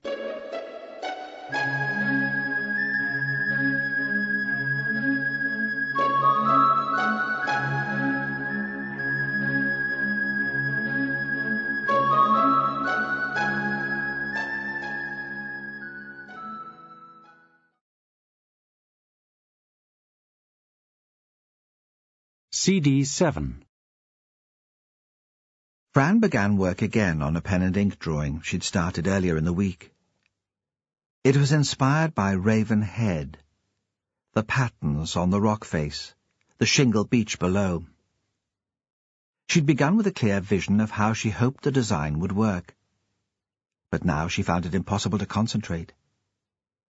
There was a prickly restlessness which felt like caffeine overload. She'd caught Cassie's frenetic mood. In a moment of frustration, she screwed the paper into a ball and threw it onto the fire. She felt she'd been trapped in this one room for days. If I was in London, she thought, I'd call someone. We'd meet in a bar for a late lunch, a couple of glasses of wine. There'd be people around, noise, gossip. If I'd found a body there, I'd talk it out of my system. The image wouldn't sit in the back of my mind, contaminating every thought. It wouldn't float in front of my eyes when I was trying to draw. She pulled on a pair of Wellingtons and a coat and opened the door. The dog followed. An astonishing change in temperature had occurred outside overnight. It was as if Ravenswick had become a different place, softer, less hostile. The police were still on the road down by Hillhead, but there weren't so many of them on the hill now. From this distance, the men looked like children's stick drawings, like the drawing Cassie had made in the sand on the beach at the Haw. She could see Ewan's house, too. His car still stood outside. She thought on impulse she should visit. If she was feeling stifled, how much more difficult must it be for him? She walked down the hill with the dog yapping at her ankles. When she knocked at the door, Ewan opened it immediately and glared out at her. She took a step back in surprise. "I'm sorry," he said. "I thought you were a reporter. The police stopped them at the top of the bank, but one or two have got through. It's not the locals. The Nationals must have got wind of the case now, too." "I wasn't sure if you'd want a visitor." "I'm quite happy to go if you like." "No. I should be looking through Catherine's things. The police have asked to see her video recorder, but I'm not sure I can face it yet. Let's have some tea, shall we?" She left the dog in the garden and followed him. When he took her into the space-age kitchen, she saw what an effort it was for him to hold it all together. His hand shook as he held the kettle under the tap. "I want to know about the other girl," he said, his back still towards her. "What other girl?" "Katrina Bruce. The other girl who lived here. The other girl who disappeared." He turned and lifted 2 mugs from a shelf. At first it didn't matter who'd killed Catherine. Not really. It was being without her. Her absence. Very selfish, I'm sure, but that was all that mattered. Then you told me about the other girl, and I realized it makes things different. How? If Catherine's death is part of a pattern, it could have been avoided. You do see what I mean? Fran wasn't sure she understood at all, but she nodded slowly. So I have to know what happened to the girl 8 years ago. It's a way of making sense of things, a way of understanding why Catherine died. Katrina's body was never found. I know that. The electric kettle had boiled, but he ignored it. His tone was impatient, and the anger had returned. Of course I know that. He walked past Fran. "Come here," he said. "Come here." He seemed about to grab her arm, but stopped himself. He led her through into a small utility room with a sink, washing machine and dryer. It was a dark little room, which had escaped the improvements in the rest of the house. It smelled damp. "This must have been the old kitchen," he said, "and this must have been the larder." He opened a cupboard door. "Look!" His voice had risen to a shrill squeal. "Look!" The inside of the larder door hadn't been painted for years. He pushed it wide open, so she could see the marks in felt-tip pen drawn inside, showing the height of the children who'd lived there. By each mark there was an initial and a date. He pointed to the lower mark. "B," he said. "That's for Brian. Her younger brother. I asked the detective. He told me his name. This," is Katrina. The mark was pink. This is how tall she was a month before she died. She was small for her age.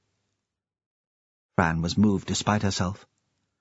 Cassie would only be a couple of centimetres shorter. Ewan seemed to have forgotten that he'd offered her tea. He wandered back to the kitchen and sat on a stool with his head in his hands. She stood for a moment helplessly, but realized there was nothing she could do for him. When she said she should go, he seemed not to notice. Fran set off up the bank.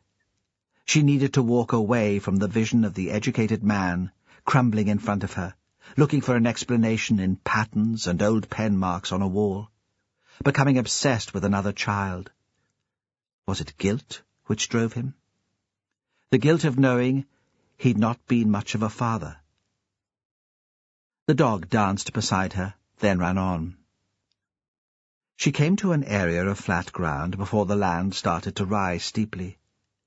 Everything here was soggy.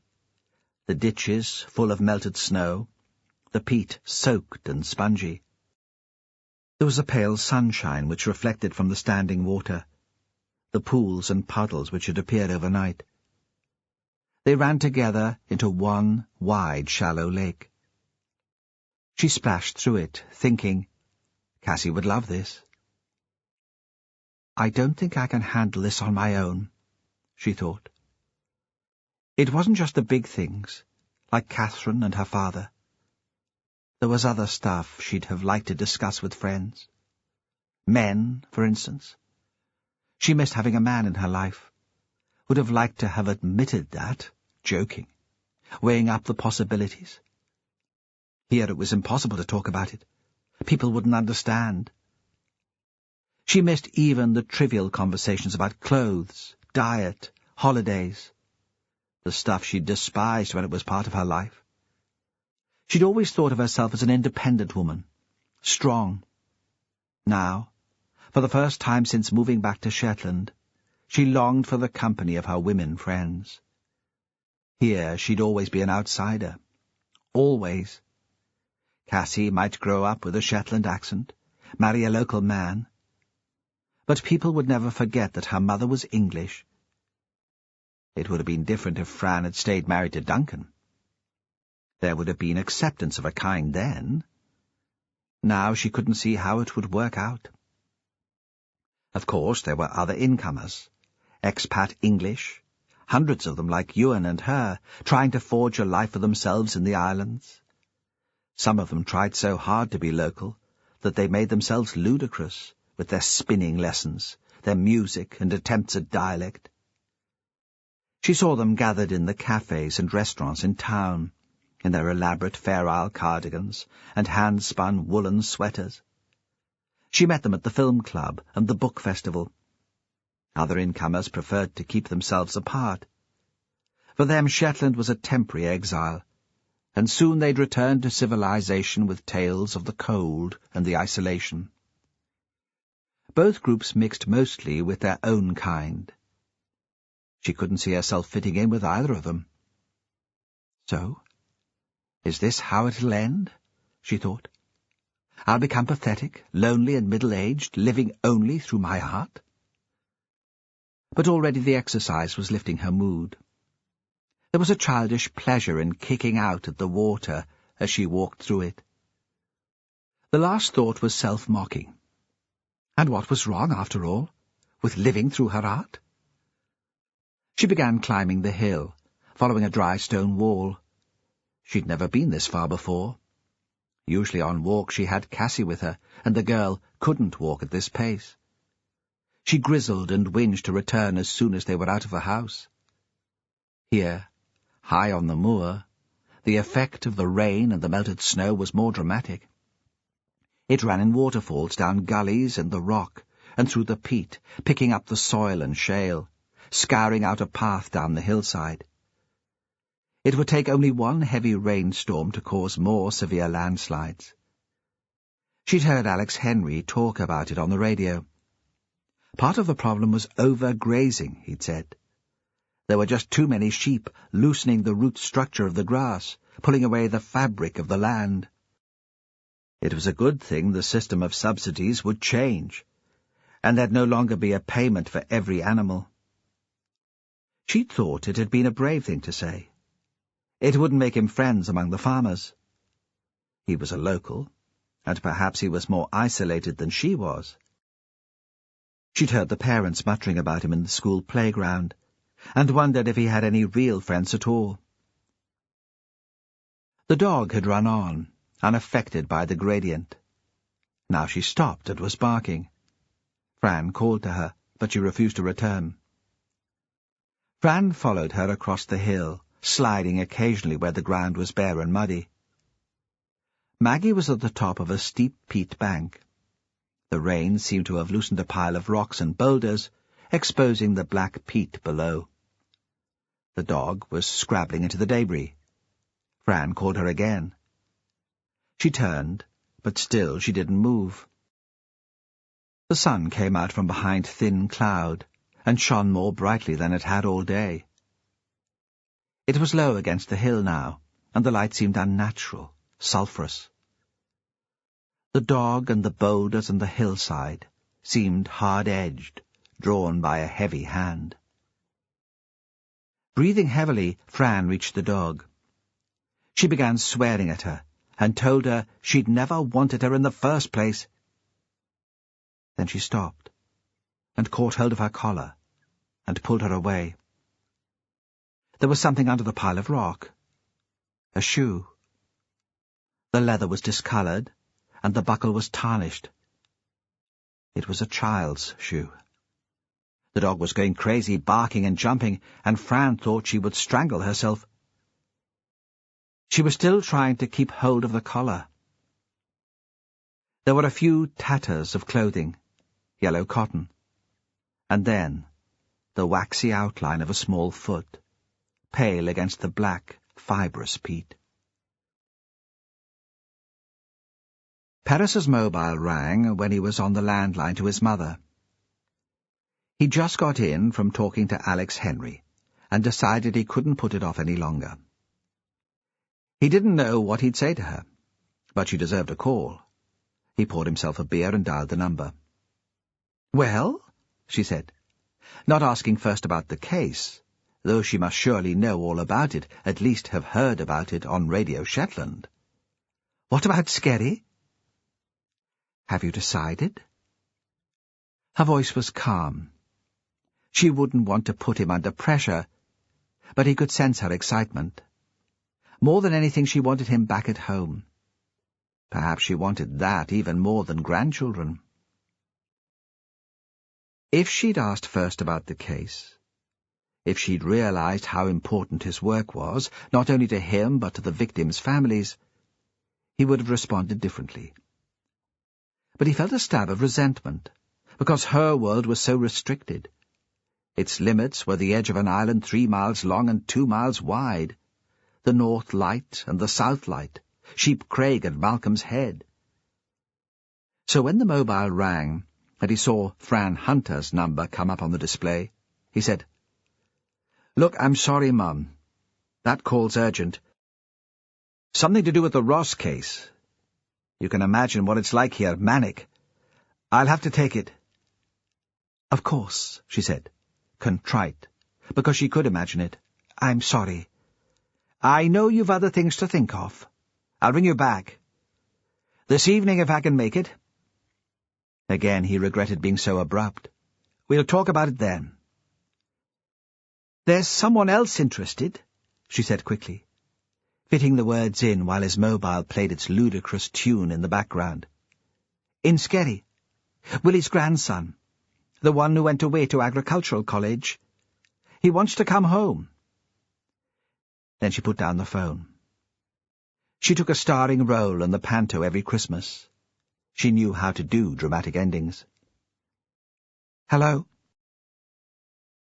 Automatically he'd pressed the answer button, and he could hear Fran Hunter, but his mind was elsewhere, and it took a couple of seconds of her shouting, "Hello? Hello?" like a passenger on a train, as it hits a tunnel, before he answered her. "I've found the other girl," she said, when she realized he could hear her. The words came singly. They dropped one by one into his ear, pebbles thrown from a cliff into water.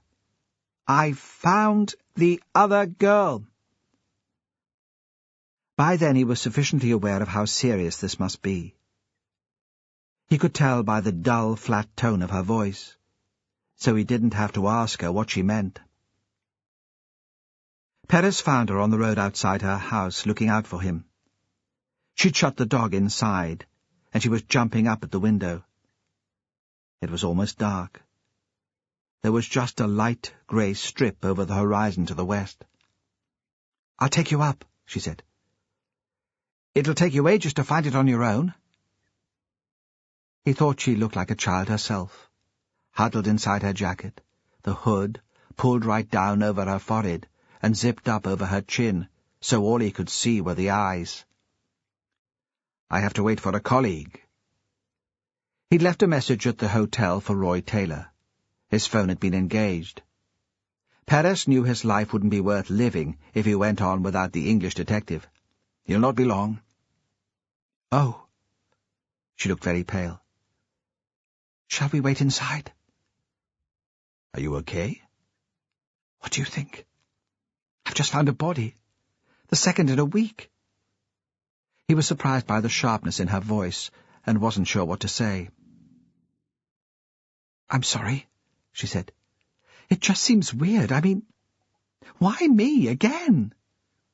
"Where's Cassie?" The coincidence of the first name struck him, and he was astonished that he hadn't realized it before. Another girl whose name started with C. "At a party. Otherwise, she'd have been with me." She turned to him to make him understand what a nightmare that would have been. He wondered if he should say something, warn her never to let the girl out of her sight. But then Taylor turned up, driving the car so hard that they could hear it long before it came into view. Perez found himself disappointed by the arrival.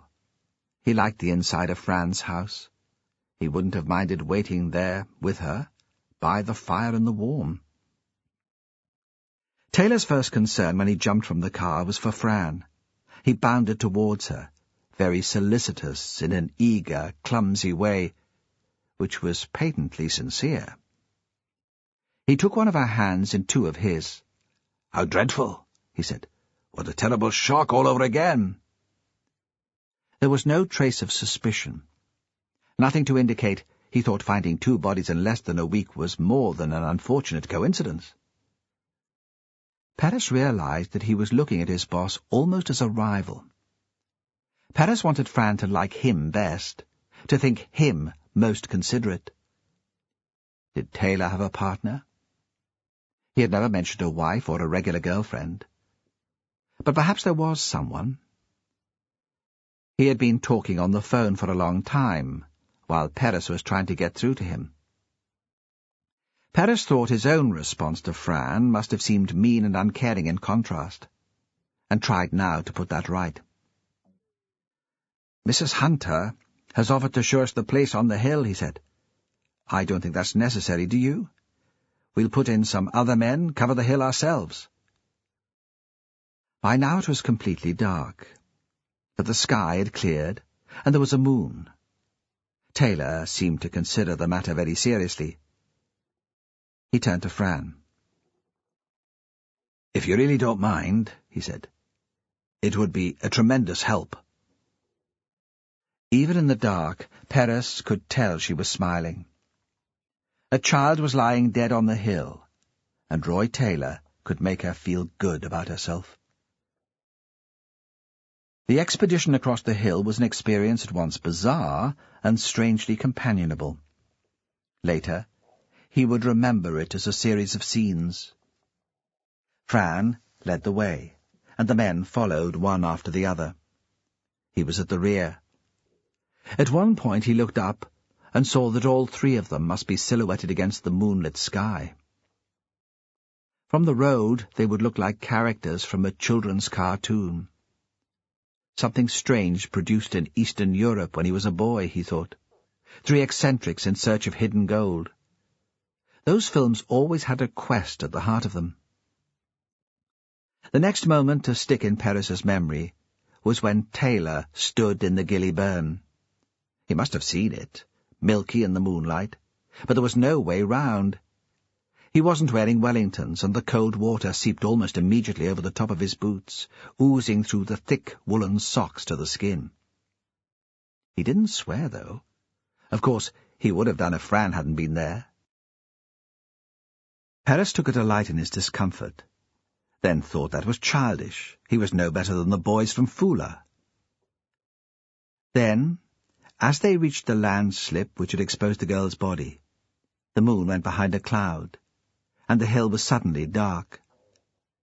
Perez shone his torch, and that was how they first saw Katrina Bruce, caught in the torchlight, very theatrical, the star centre sage, lit by one spot.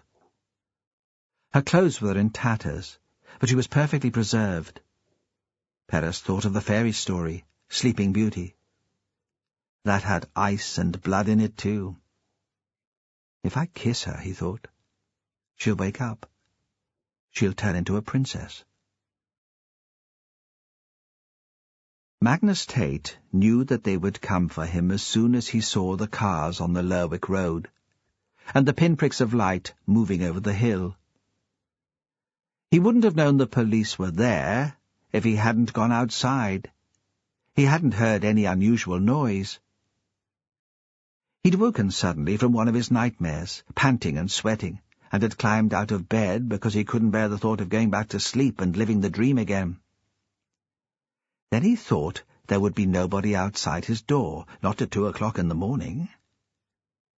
He could see the time on his mother's clock. The journalists would be in their beds now, surely. It would be a chance to go outside.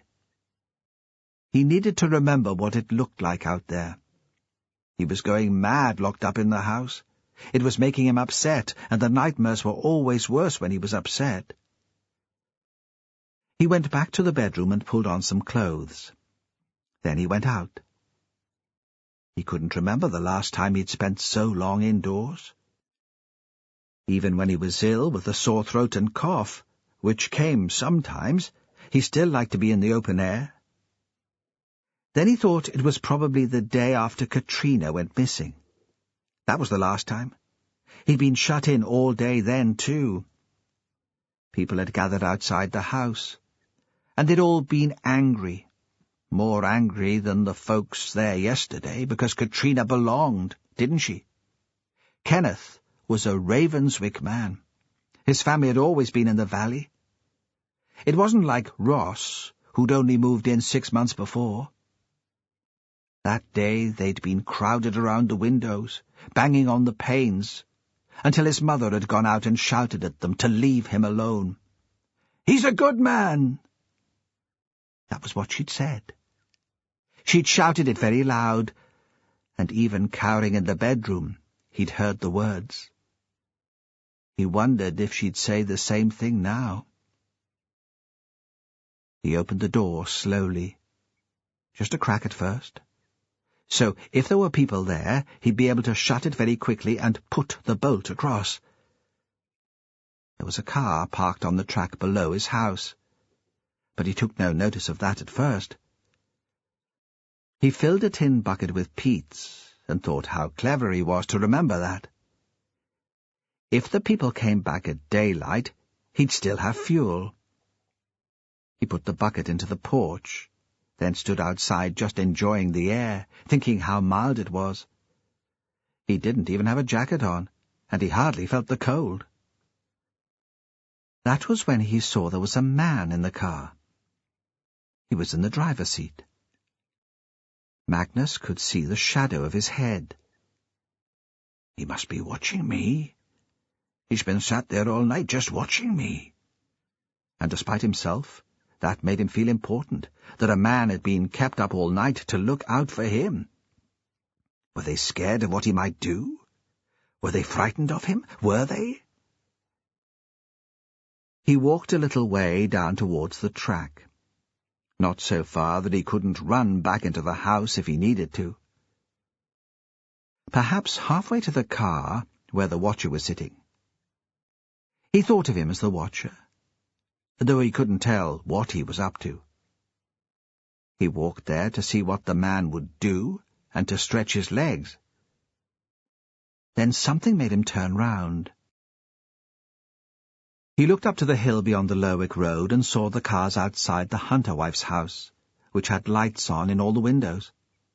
And he saw the big van, which had been parked outside his house when they found Catherine, and the sparks of light from torches moving across the hill.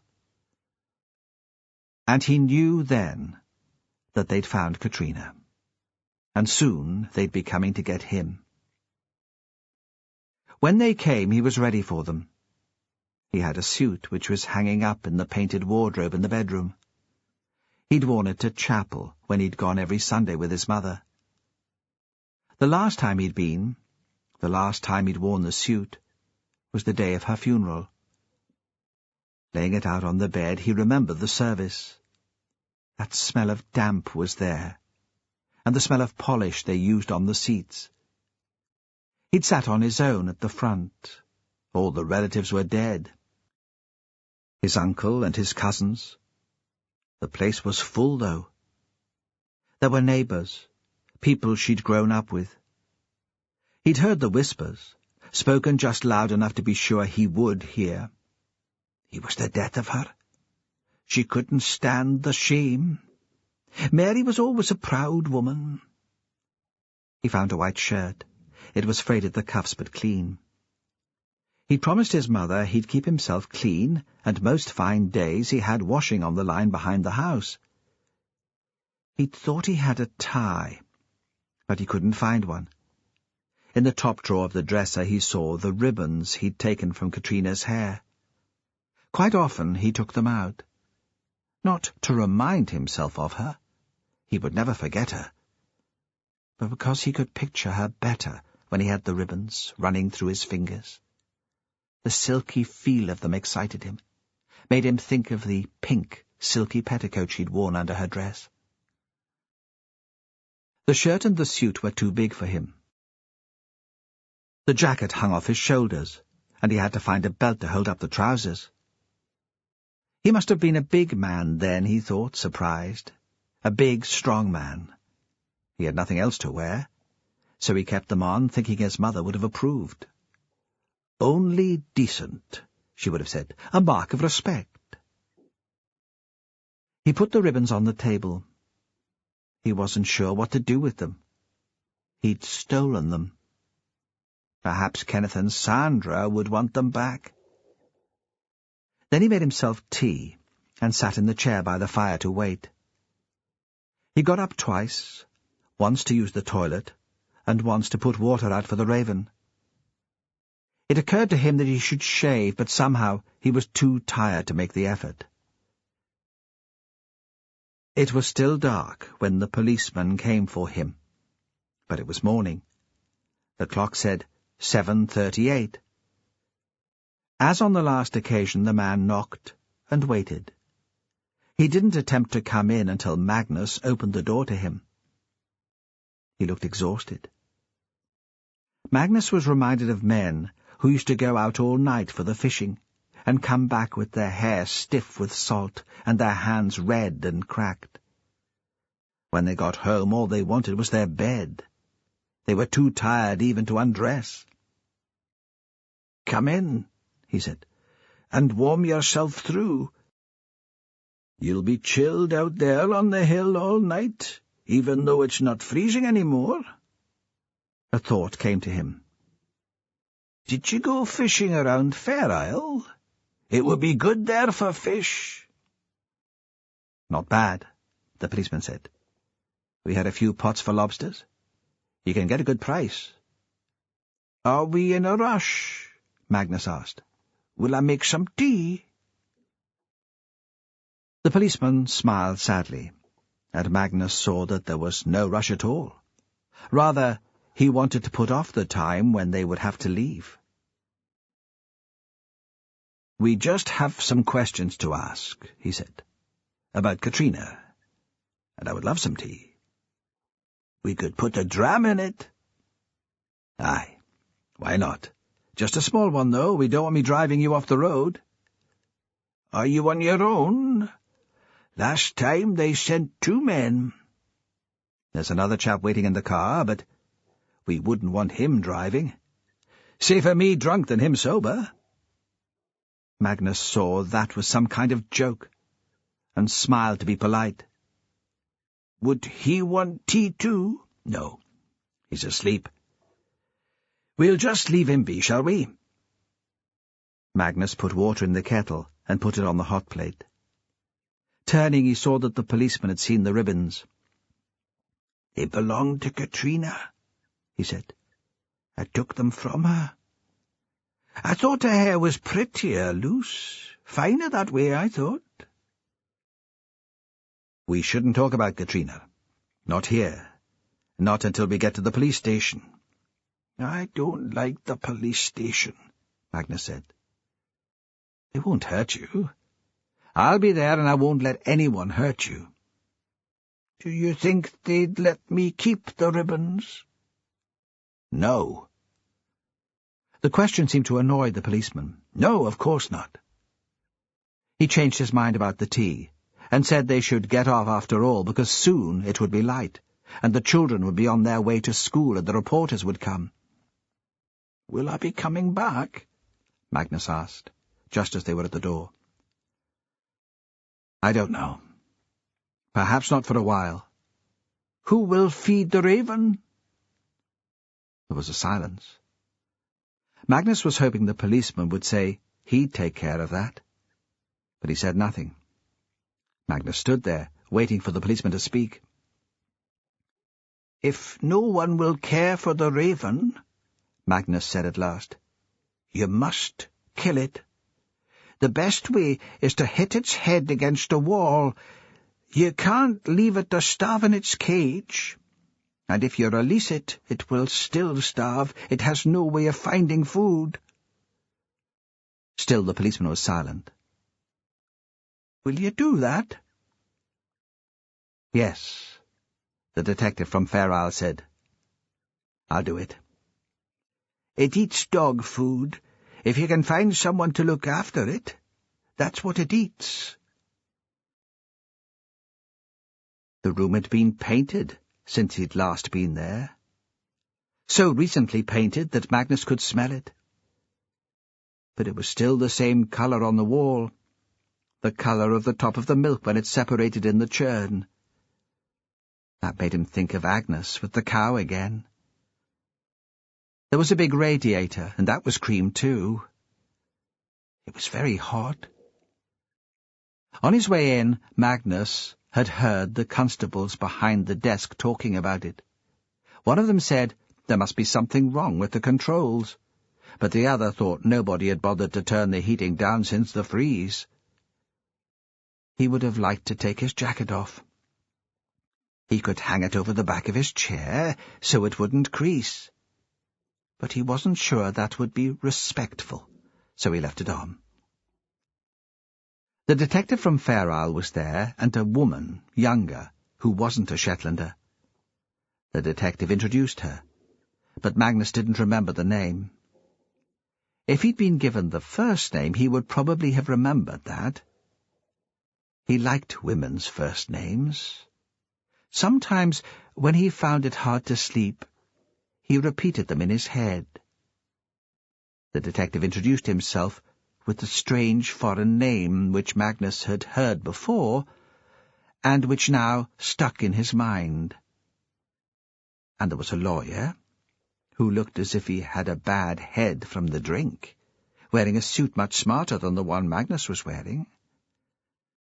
It was a crush, the 4 of them sitting round the little table. Magnus knew he should keep the grin from his face.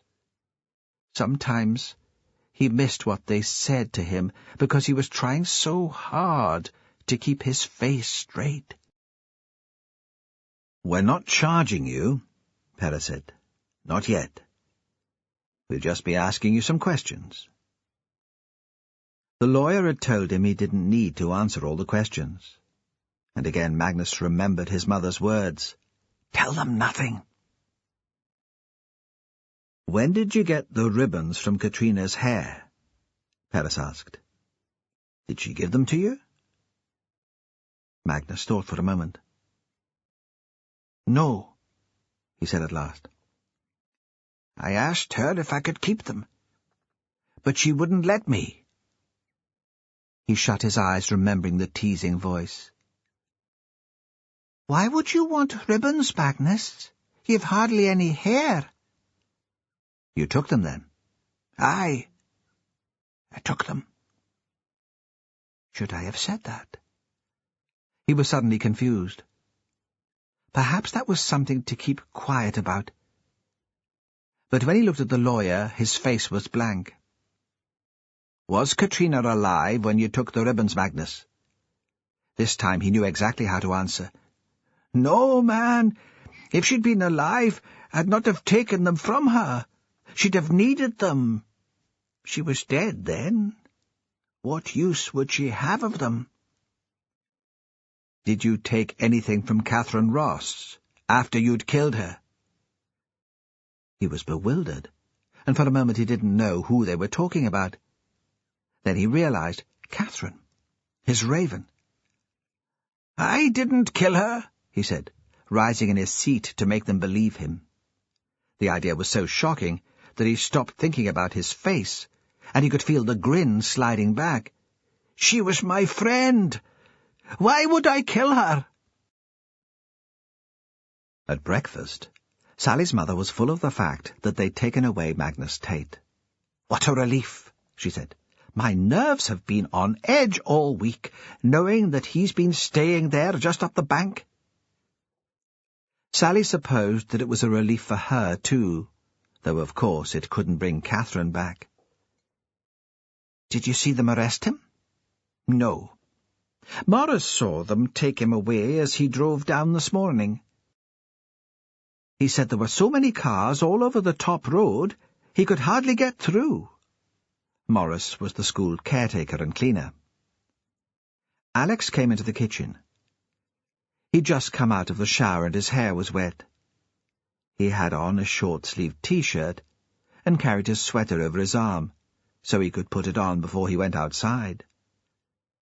Sally thought he looked good like that, with the jeans and white T-shirt, younger and fitter. As young, certainly, as Mr. Scott from school. Margaret ladled porridge into a bowl and put it at his place on the table. He poured milk onto it and started to eat. Margaret stopped talking about Magnus Tate and started complaining about one of the kids in school who wouldn't behave. Everything was so normal and ordinary that Sally thought she must have been imagining all the crazy things that had happened. When she walked up to the bus stop outside the Rosses' house, Catherine would be waiting for her. Her father would look himself again, boring and middle-aged. Soon she'd wake up. The phone rang. They let Margaret get it. Sally thought the story of Magnus's arrest would have got out, and everyone in Ravenswick would be wanting the news. It wouldn't do to spoil her mother's fun. She put her plate on the draining board and began gathering together her things for school. Alex was still at the table, slowly buttering toast. When Margaret came back in, her face was flushed. She stood just inside the door and waited for them to look at her. "That was Morag," she said. "She thought we should know. It'll be all over the news soon anyway." In the past, Sally thought, Alex would have asked his wife what she'd found out. But today he just sat, chewing his toast, waiting for her to come out with it. He wouldn't give her the satisfaction of asking. Sally was curious, but she didn't say anything either. Margaret seemed driven to the verge of tears by their lack of interest. "It's Katrina," she said. "They found her body in one of those peat banks on the hill. Morag said it was perfectly preserved. You'd have thought she'd only died yesterday." She paused for a moment. "That's why they arrested Tate. They've got the evidence now. Who else could it be?" Alex put down his knife. "How did they find her?" "The rain and the melted snow must have caused a bit of a landslip. Katrina had been lying in a peat bed, and the landslip shifted it.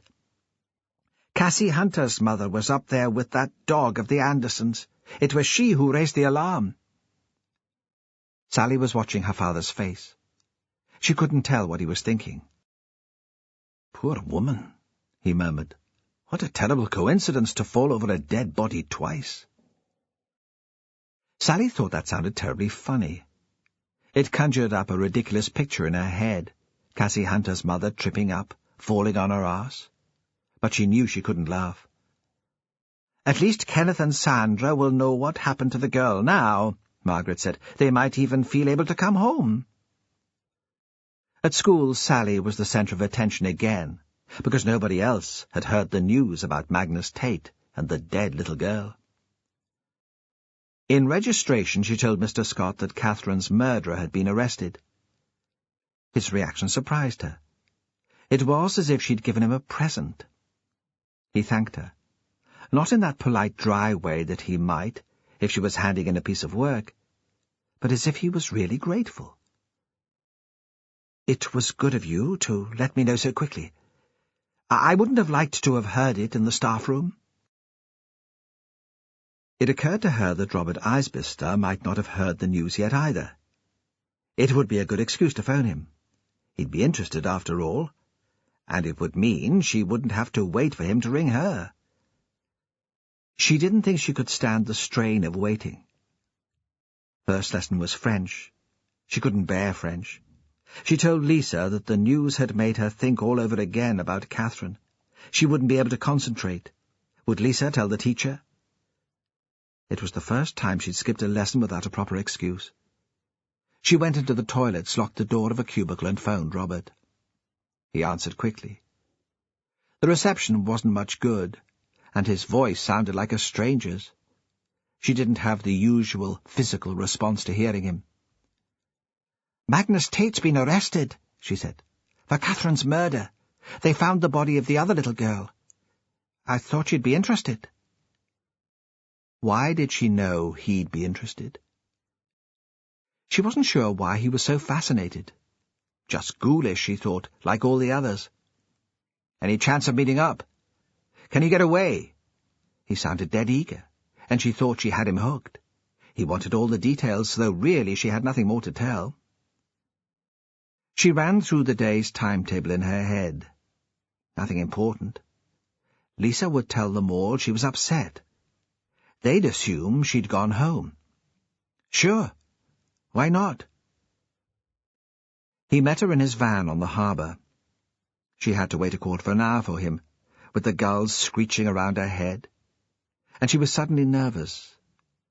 She thought he wanted more from her than chat and tea, more even than information about the murders. Was she ready for him? She'd made no effort before setting out that morning.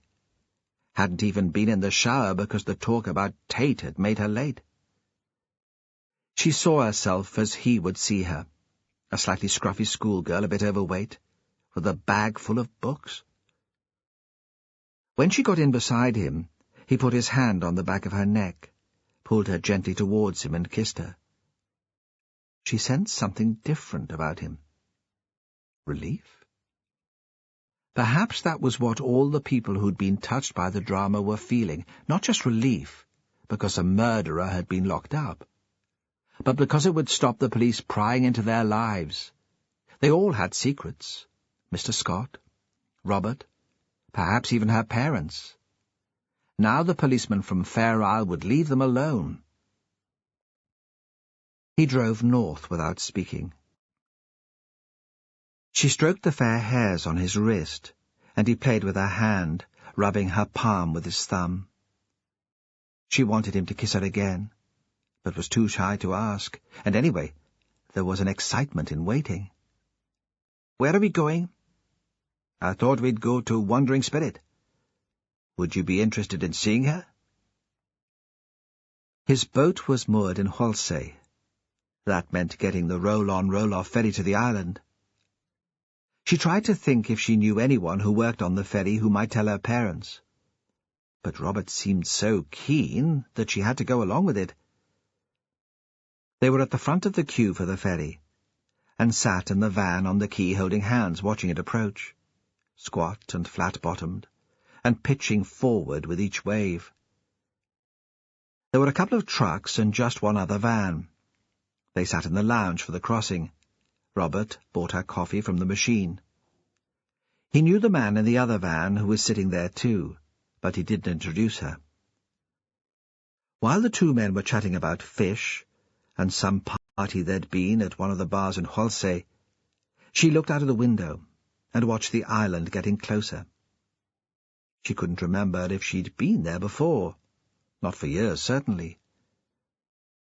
The boat was just as grand as everyone said it was, gleaming white and bristling with aerials and radar masts, much bigger than she'd imagined. Robert was very proud of it. You could tell how much it meant to him. It wasn't just a way of making a living. It defined him. It was who he was. When Sally thought that, she decided it was something Catherine might have said, and that made her proud, too. He took her below and showed her the room where the crew sat when they weren't working. It had leather seats and a big television. There was a fridge. He took out a couple of tins of beer and offered one to her. She took it. She could feel the movement of the boat under her. It sat low in the water, and the grey sea was very close through the glass. The horizon tilted, a regular, mesmeric beat. "Did you fancy Catherine?" she asked suddenly. "I mean, I can understand why you would. She was stunning to look at." "No," he said. "Honestly, I wouldn't have wished that sort of death on her, of course not, but I thought she was a stuck-up cow. All that stuff about films and art, all that talking." "Will you take me to one of the parties at the hall one day?" "I didn't take her," he said quickly. "She was there, we were chatting, that was all." "But will you take me?" "Aye, why not?" She drank the lager quickly, and it was stronger than she was used to. The movement of the boat disorientated her. He fetched her another can. They talked about his work, his family. Later she would remember him describing his mother. "People don't understand her. It's all Hunter's fault. She's so soft she can't say no to him." And his father, though that wasn't like hearing about a real man. More like some hero you'd read about in a book. But her mind wasn't engaged. She was aware of her body under her clothes, her tongue against her teeth, the skin of her feet against the undersole in her trainers. Everything held in, tied up. She bent down and unlaced the shoes. She kicked one off and prized off the other by pushing down its heel with her foot. She pulled off her socks and rolled them into a ball. There was a carpet on the floor with a rough texture, almost as hard as coconut matting. She flexed her feet against it. Robert, who had still been talking, about a gale which had blown up out of nothing when they were off Stavanger, fell silent. "Sorry," she said.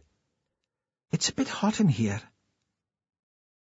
He bent down and took a foot in his hand, twisting her body as he did, so she was almost lying along the bench seat.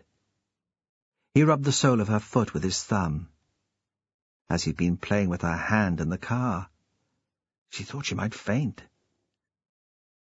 Later she thought, is this how it is for everyone? Is it the same for old people? She wondered about her father and mother, if they did occasionally get it together. Part of her thought it might be better for them, not so hurried and scrabbled. Her father would be more patient, not quite so rough or demanding. But she dismissed that idea as disloyal and ridiculous. What could she expect for her first time? Robert was lying back and smoking a cigarette. Now she would have liked him to speak. but he seemed lost somehow in his own thoughts. Perhaps all men were like that afterwards. She would have liked to ask, "Was that all right? Did I do the right things?" But she knew it was wiser to stay quiet. At last she said, "I should go back, or I'll miss the bus." She had plenty of time, but she was starving. Now she wasn't dreaming of sex, but Kit Kats and crisps, maybe a bacon sandwich. He roused himself slowly, and she saw again what she'd found attractive in him. She watched his broad shoulders and the muscles in his arms and his back. It hadn't been a big mistake after all. In the lounge on the ferry she found herself smiling. He sat next to her with his wide hand on her leg, and when he dropped her off at the school, he kissed her. They still hadn't discussed what had happened. It was too early for school to finish, and she went to the shop on the corner and bought chocolate and a magazine. She turned straight to the problem page, but none of the letters there could help her. On the bus on the way home, her phone rang. She answered it immediately, certain that it would be Robert. He would say something sweet and reassuring. He would tell her how much he'd enjoyed being with her. But it was a woman's voice, unfamiliar at first. "Sally? Is that you? Your mother gave me your number. I'm so sorry to disturb you. This is Fran Hunter. You know, from the house by the chapel?" Duncan Hunter's ex-wife, she wanted to say. But of course she didn't. How rude that would be. "I wondered if you'd be able to babysit. I've been asked to teach a couple of evening classes at the college. The teacher's going to be off sick for a few weeks. Maybe you'd feel awkward because Catherine used to... But your mother said to ask anyway." The voice tailed off. "No," Sally said quickly. "Really? I'd be pleased to." She was thinking it would be one way to meet Robert without her mother knowing. Risky, but better than being out in Lerwick with him. Any time. The Bruces arrived from Aberdeen on the same plane as Jane Meltham, the crime scene investigator. They looked small and bewildered as they walked across the tarmac from the plane, older than Perez had expected. He'd expected them to be the age they'd have been when Katrina died. That's how they were in his head.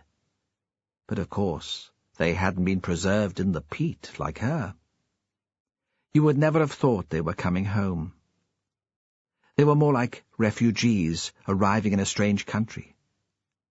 The boy with them, Katrina's younger brother, was taller than they were. Roy Taylor took the family in one car, and Perez drove Jane in another. "Interesting stuff, Pete," she said as they passed the Sombra Hotel. "What did the girl look like?" "Undamaged," he said.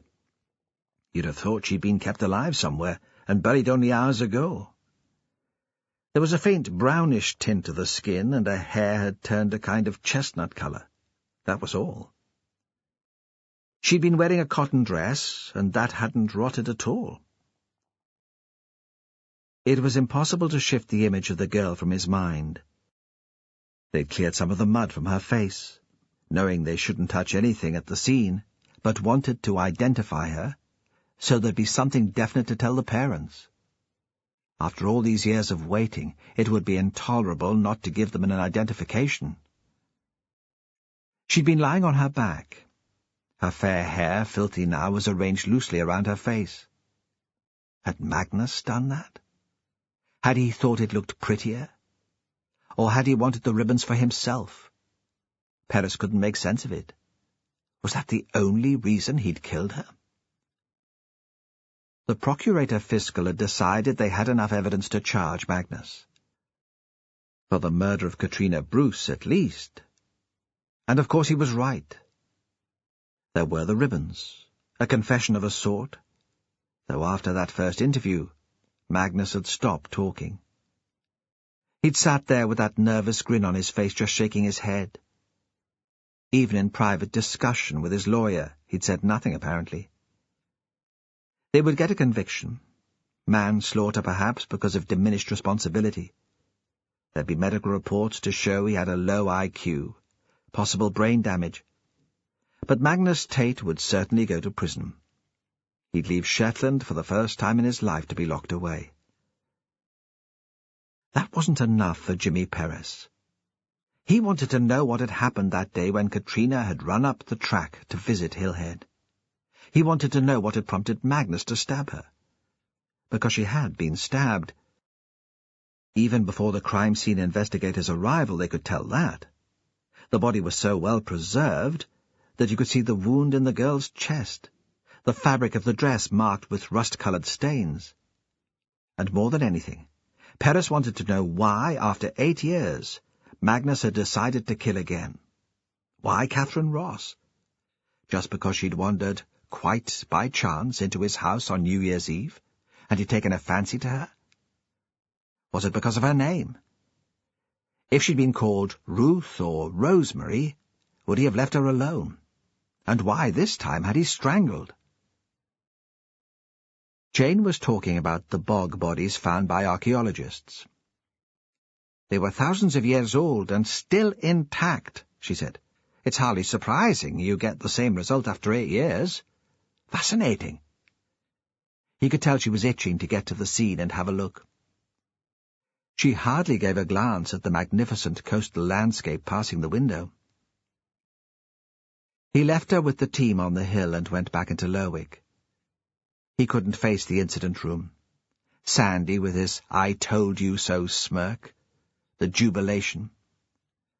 They'd already be drinking, probably, celebrating the arrest, and the Inverness boys' imminent return to civilization. Both camps would be celebrating that. He needed a sleep and a shower. At home, his answer phone was flashing. His mother, of course. He'd not had a chance to phone her back on Sunday night. He was tempted to ring her now, without any more thought. Yes, I'm coming home. I'm fed up here. Let the factor know I'm interested in Skerry. But he ignored it, stood mindlessly under the pathetic dribble of his shower, fell into bed, and went immediately to sleep. When he woke, it was late afternoon and dark outside. He didn't feel rested. He woke as he'd fallen asleep, troubled by the anxiety that was eating away at him, about Fran and Cassie, about Magnus. A fear that they'd cocked up the whole bloody case. The old man might have killed Katrina. But Catherine... He checked the phone messages, a sort of penance or punishment. There was one from his mother, but it was short and apologetic. "Sorry to bother you. I know you're busy. I don't mean to nag." That didn't make him feel any better. The next was from Duncan Hunter. "I've heard the news about Magnus Tate. Good work. I don't suppose this is relevant now, but I've remembered something about that party at the Haw. Give me a ring. I'll be in the office all day." No number, as if he assumed everyone would know the number of Hunter Associates, that you couldn't possibly manage in Shetland without it. Perez looked it up in the directory and dialed. A young woman said Mr. Hunter was in a meeting and unavailable. Could she take a message? Perez could picture her. She'd be young and skinny, long red nails and thin red lips, a tiny skirt hardly covering her bum. "I'm returning Mr. Hunter's call," he said. "Inspector Perez. He did say it was urgent." "Just 1 minute." There was a blast of music. Not the usual bland electronic noise for Hunter Associates. This was something contemporary, with the sort of beat young people bounce to in nightclubs. Duncan had probably paid for it to be composed specially. It stopped as suddenly as it had started, mid-phrase. "Jimmy! Thanks for getting back to me. Look, maybe you're not interested anymore." "I'm interested." "I can't talk now. Let's meet later. Monty's? I'll buy you dinner. It'll be quiet on a Monday night. Around 8? The line went dead before Perez had a chance to reply. Monty's was probably the best place to eat in Lerwick. It was where the tourists went every evening once they found it, along with the expat English, who raved about the local produce to their friends. It was a bit pricey for the locals, if it wasn't a special occasion. The room was small, and the tables were close together, but, as Duncan had said, a Monday night in January, it was quiet. He was already there when Perez arrived. He'd ordered a bottle of red, and was one big glass in. When he saw Perez, he stood up and held out his hand. "Congratulations." "It's not all over yet." "That's not what folks are saying." Perez shrugged. "What did you have for me?" Duncan was looking better than the last time they'd met, but not a whole lot better. He was shaved and smartly dressed, and he'd had a haircut. But Perez thought he wasn't getting much sleep. He'd lost the old hunter arrogance. "I've been thinking about that party at the Hall." "The one Catherine Ross came to?" "Yes." There was a pause while the waitress took their order. "Look, I was out of it, okay?" "But you've remembered something?" "You were asking about Robert. He didn't come with Catherine. He'd been there earlier talking to Celia before anyone else turned up. I'm not sure what it was about. Family stuff, I suppose. Pretty intense, at least." He broke off suddenly. Perhaps he was persuading her to go home with him. He never liked me, and he could always twist her round his little finger. Perez looked at him, wondering what this was really all about. It had nothing to do with helping the police with their inquiries, that was for sure.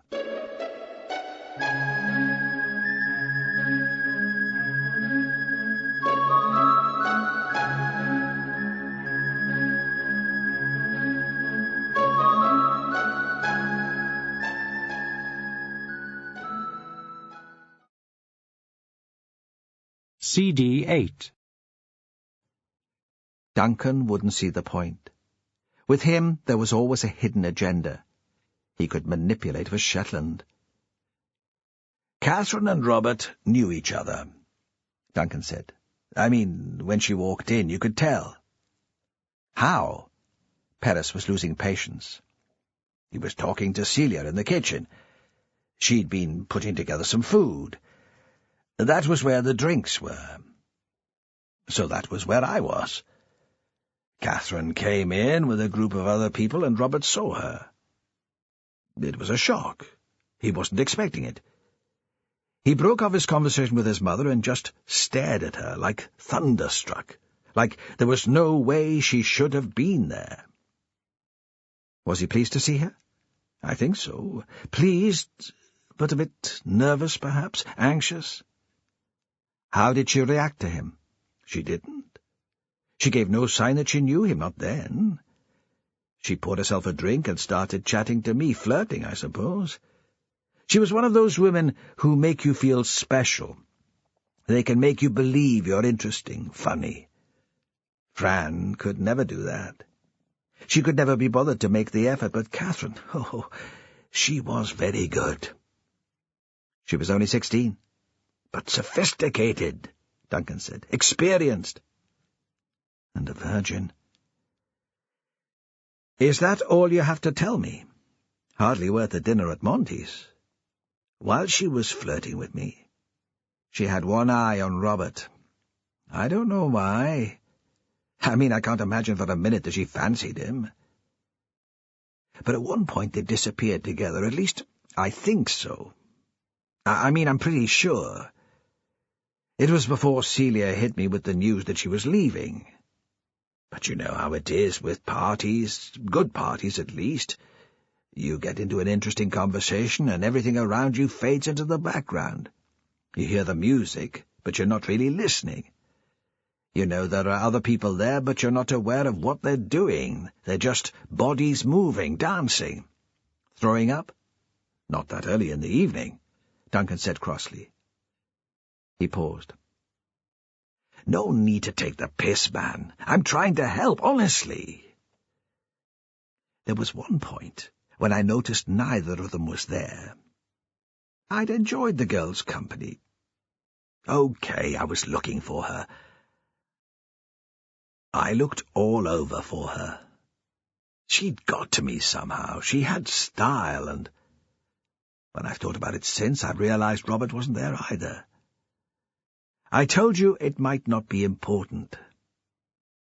The waitress came with their food. Perez didn't recognize her, although she was about his age and she sounded local. He was preoccupied for a moment, trying to place her. Duncan started eating immediately, sulking because Perez wasn't more grateful for the information. Where did they go? I'm not sure. I didn't search the whole place, it wasn't that important. But they were in the house. For fuck's sake, I don't know. Maybe they went for a drive, had wild and passionate sex in the back of Robert's van. Only I don't see it. Like I said before, she was an attractive young woman. Robert's a thug, a spoilt mummy's boy. Good-looking, I suppose, if you like the blonde Viking type. But she was too bright to be taken in by that. And what are you, Perez thought? You're a bully. It wasn't such a big deal. The event which had made him see Duncan in a different light. It might have happened anywhere. Here, where the web of relationships caught you and held you and wouldn't let you go. It was the sort of thing you had to deal with every day. Duncan had been speeding. Crazy speeds down the road from the north. Sandy Wilson had stopped him. He'd realized he'd been drinking and said he'd have to test him. But Sandy Wilson's dad worked for Duncan's company. He was a joiner who could turn his hand to anything, and he worked on the renovations of the buildings Duncan bought. Duncan threatened to sack the father if Sandy did him for drink driving. Perez wasn't sure he would have done it. Good craftsmen were hard to come by. But Sandy believed him, and Duncan got away with just a spot fine for speeding. Blackmail. Perez found out about it later. Sandy got drunk one night and blurted out the whole story. Perez kept it to himself. Sandy was a pea-brained bigot, but he didn't deserve to be dumped on. And anyway, Perez owed Duncan, didn't he? He'd saved his life when they were at school. Saved him from the Fooler boys at least. But the debt was paid, and he felt he didn't owe him any more. That was why he hated Duncan. Not because he was a bully, but because he'd forced Perez to see him as one. Because when he was 14, he'd been Perez's best friend. How long were Robert and Catherine away? Perez asked. Duncan shrugged. An hour? No more than that. Less, maybe. It wasn't that late. Before Celia said she'd had enough, at least. I was still sober enough to stand, and I remember Catherine coming back. Maybe they'd been outside. She looked flushed, red-cheeked, as if she'd been in the cold, and she seemed elated. I told you. That was when she told me she wanted to go into film. She had so many dreams, she said, so many projects in her head she wasn't sure she'd have time to work on them all. He broke off, and for a moment Perez could believe that he was sad. For the girl, not just sorry for himself. How was Robert Isbister?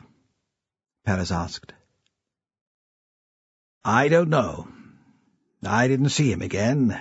He didn't come back.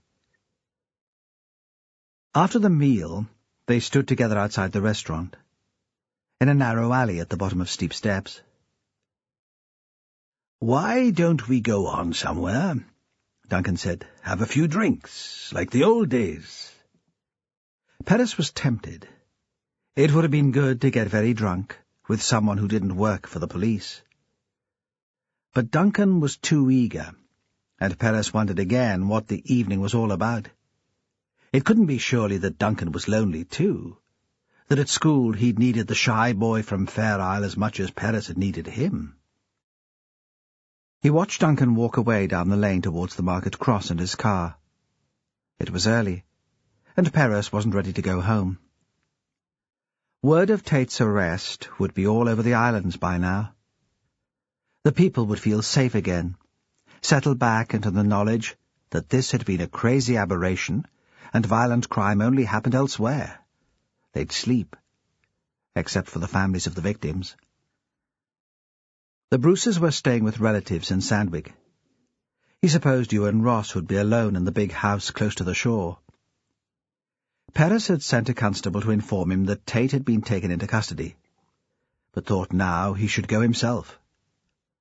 Ross had been bitter that Tate had been released after Katrina's disappearance. It seemed cowardly not to face him and answer his questions. The police owed him that much at least. Driving past Hill Head, he remembered the Raven. Should he kill it now and get it over with? The CSI must have finished with the place, because the police tape had been removed, and the house was in darkness. When he found the door locked, he was relieved. One of the team would have taken the key. They might even have found a home for the Raven. He remembered that there was a woman in Dunrossness who cared for sick and injured birds. Maybe they'd taken it there. He'd have to check. He'd go back later. Ewan Ross was angry. His face was flushed, and it showed in the violence with which he opened the door. Perez thought he had been waiting all day for someone to speak to him. "Inspector," he said, "at last. I've lived here long enough to realize that there's little sense of urgency in Shetland. But I'd have thought it would have been courteous to respond to my request more quickly than this. It was your phone call which started it all off after all." He turned and walked away into the house, leaving Perez to shut the door behind him and follow. He sat in the big room with the glass wall, looking out towards Raven's Head. Ewan hadn't turned on the central light. The space was lit by a couple of spots attached to the wall. There were big areas of shadow. At some point over the winter he must have collected driftwood, because there was a chunk of pitch pine on the fire. The smell of it must be covering the last trace of Catherine's perfume. For a moment Perez was confused. He couldn't think what the man was talking about. "I'm sorry. No one told me that you'd asked to see me. What are you doing here, then?"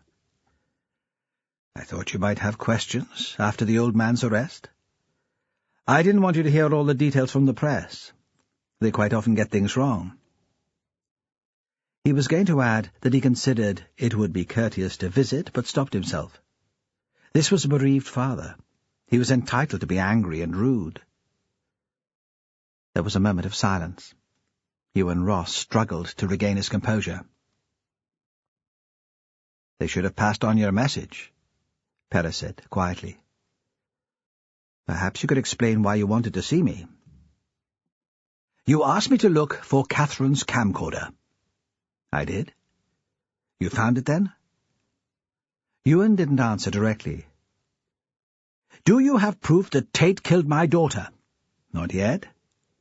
There is evidence to connect him with the death of Katrina Bruce. At this point, he's just been charged with the first murder. Of course, we'll do all we can to get a conviction on both counts." "I hadn't thought it mattered," Ewan said. "But I don't think I could bear it if I never found out what happened to her. It isn't anything to do with revenge. It's just about not knowing." He paused. "And something about justice for Catherine, perhaps? Doing right by her at last?" "Can I see the camcorder, Mr. Ross?" But still he seemed reluctant to come to the point. He said he would make tea. Inspector Perez had time for some tea, didn't he? He disappeared into the kitchen, leaving Perez looking out into the night. At last he came back with 2 mugs on a tray, and immediately he started talking. They sat facing each other in armchairs close to the big window, but Ewan didn't look at Perez. He had his face turned to the dark space outside. She wasn't an easy child. One of those babies who hardly seemed to need sleep. Liz found it very difficult. I tried to take my turn, but I was working all the hours there were, marking, planning, out-of-school activities, generally making myself indispensable. I was ambitious in those days. It seems ridiculous now. Liz couldn't face having any more children. I said we'd get a placid one next time. But she wasn't willing to take the risk. It wasn't a big deal, we didn't argue about it. I adored Liz. I'd have gone along with anything she said. Now, I wish we had considered it. When Catherine was a bit older, perhaps. Not for me, but for Catherine. She missed out when Liz died, and I went to pieces. It would have been company for her. Perez said nothing. He drank his tea and listened. He thought Ross had forgotten all about the camera. He just needed to talk. Catherine was very like me, Ross went on. Very driven. Perhaps because she was an only child, she didn't find it easy to make friends of her own age. She was too honest, too direct. She didn't realize she might be hurting the other children's feelings. She loved projects. Even when she was very young, she'd become completely absorbed in her work and rather competitive in it. It didn't always make her popular. She liked to win. At last he turned and faced Perez. I'm not sure why I'm telling you this. It probably isn't relevant. I just want to talk about her. To tell the truth as she would have done. She would have hated people to say sweet and misleading things about her just because she's dead. I'm interested. It helps. When we first moved here, she was very bored. She said she had nothing in common with any of the other young people. That wasn't true, but she didn't make much of an effort. She came across as patronizing, full of herself. I heard teachers talking in the staff room about her when they didn't realize I was listening. They resented her attitude, too. I was worried she'd become very lonely, a target for bullying. Of course, much of it was my fault. I depended on her after Liz died. I didn't treat her as a child. She became friendly with Sally, though. Yes. Sally was kind to her. And Catherine really enjoyed her company. They were unlikely friends, but they got on well. He paused. The friendship with Sally was important. But it wasn't that which helped her make an effort to belong here. That was something quite different. She found a new project. He lapsed again into silence, the mug of tea untouched on the floor by the chair. He seemed so lost in thought that Perez realized he'd forgotten for a moment that he had a guest. What was the project, Mr. Ross? Film. And that's where the camcorder comes in. I'd given it to her for her birthday. She loved film. It was her ambition to become the first great female British director. She was a natural observer, perhaps because she found it hard to engage with people of her own age. She was delighted by the present. At first she played around with it, working out, I suppose, how to use it, just how much it would do. I have a film of her. I took it on her birthday, and we saved it on her computer. I'm so glad I did that. It'll always be there. He seemed to realize that he was moving from the subject again. Then she began to take her filming more seriously. As I say, it was a project. She hoped to submit it as part of her university entrance application. The course she'd set her heart on was very hard to get in. What was her film about? Shetland.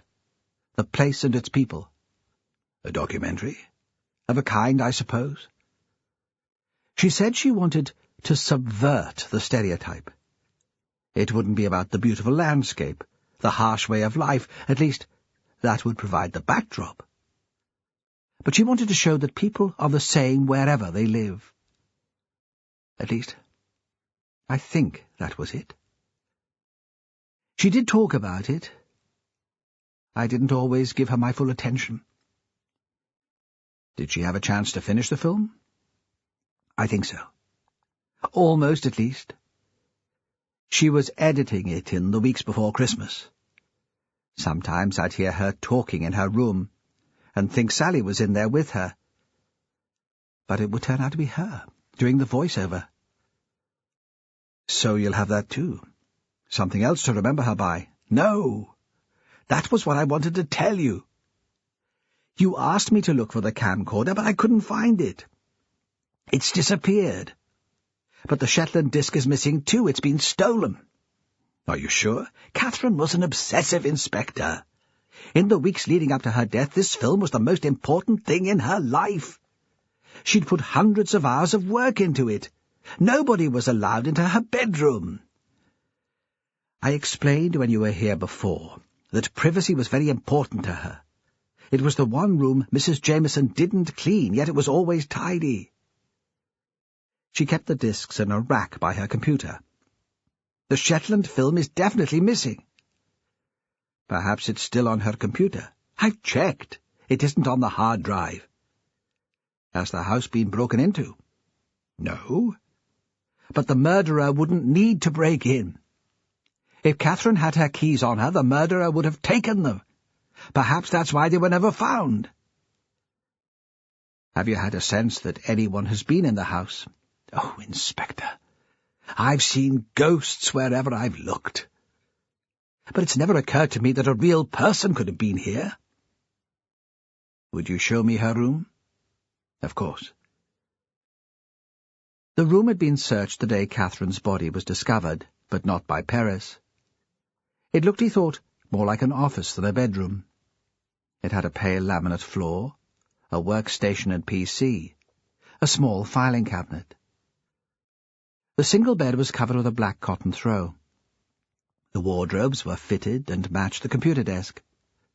Everything was clean and uncluttered.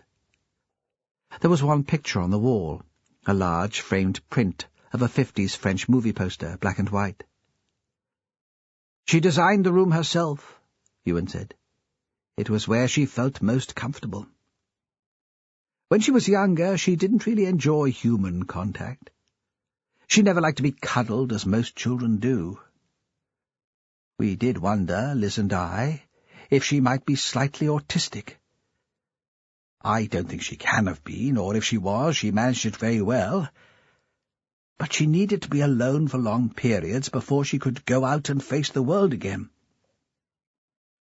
What did she keep in the filing cabinet? Schoolwork, mostly. Look for yourself. Perez pulled out one drawer. The files were labelled according to subject. It was very different from his own jumbled desk at work. You talked about her reading a voiceover, he said. I wondered if there might be a script. Of course.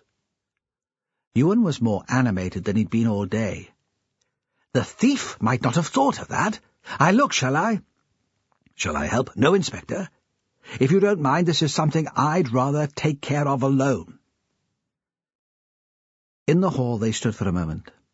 Perez put on his coat and prepared to go out. Ewan reached out awkwardly and shook his hand. Thank you for taking me seriously, Inspector. Since Fran Hunter found her body, I've been searching for an explanation for Catherine's death. The discovery of Katrina's body on the hill provided one, of a sort. Not a very satisfactory one. A madman who enjoys inflicting violence on young girls. It's not something I can make sense of. Too random, too arbitrary. It seems to me that the missing film could provide another explanation. If Catherine had filmed something which the murderer would rather keep hidden, that might provide a motive. But perhaps I'm deluding myself. Perhaps I'm going mad too. He opened the door and held it wide for Perez to pass through. Walking down the path to his car, Perez remembered a conversation he'd had with Magnus early on in the investigation. Magnus had said Catherine had taken his photo on the day she'd come to tea. the day after the party at the Hall. Perhaps it wasn't a photo. Perhaps she wanted Magnus to be in her film. When Jimmy Perez got to the police station the next day, he saw most of the Inverness boys had gone, but Taylor was still there. Perez could hear him as he walked up the stairs. He'd taken over a desk in the incident room and was sitting at it, the chair tilted back, his legs outstretched, shouting into the phone. He was the only person in the room, which had an empty leftover feel about it, like the North Link ferry once the passengers disembarked.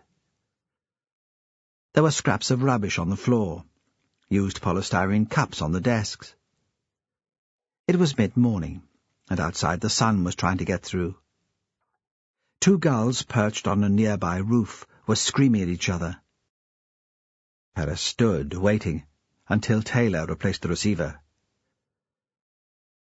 "They want me to sign off the case and go back to Inverness. I can't. I'm not satisfied Tate killed Catherine. Certainly not sure we'll get a conviction. There's nothing forensic to link him with her. They weren't even killed in the same way. Circumstantial, though. Two girls murdered in the same place. I've told them I'm staying. If they push it, I'll take a few days' leave." He looked up, grinned. "I've always wanted to be here for Up Heliar." "It's a show for the tourists," Perez said. "An excuse to get drunk. It's an excuse not to go south just yet." Perez wondered again if Taylor had anyone to go home to. Maybe after a couple of beers he'd pluck the courage to ask. "There is something else." He began explaining about his visit to Ewan's house, the missing film, and immediately he sensed Taylor's skepticism. "It could be a motive," Perez said, wondering why it mattered to him so much. "Perhaps the girl filmed something she wasn't supposed to see." "Is the guy sure it's not there?" Taylor rocked forward so the chair was firm on the ground. "I mean, he must be upset. It'd be easy to overlook." Perez shrugged.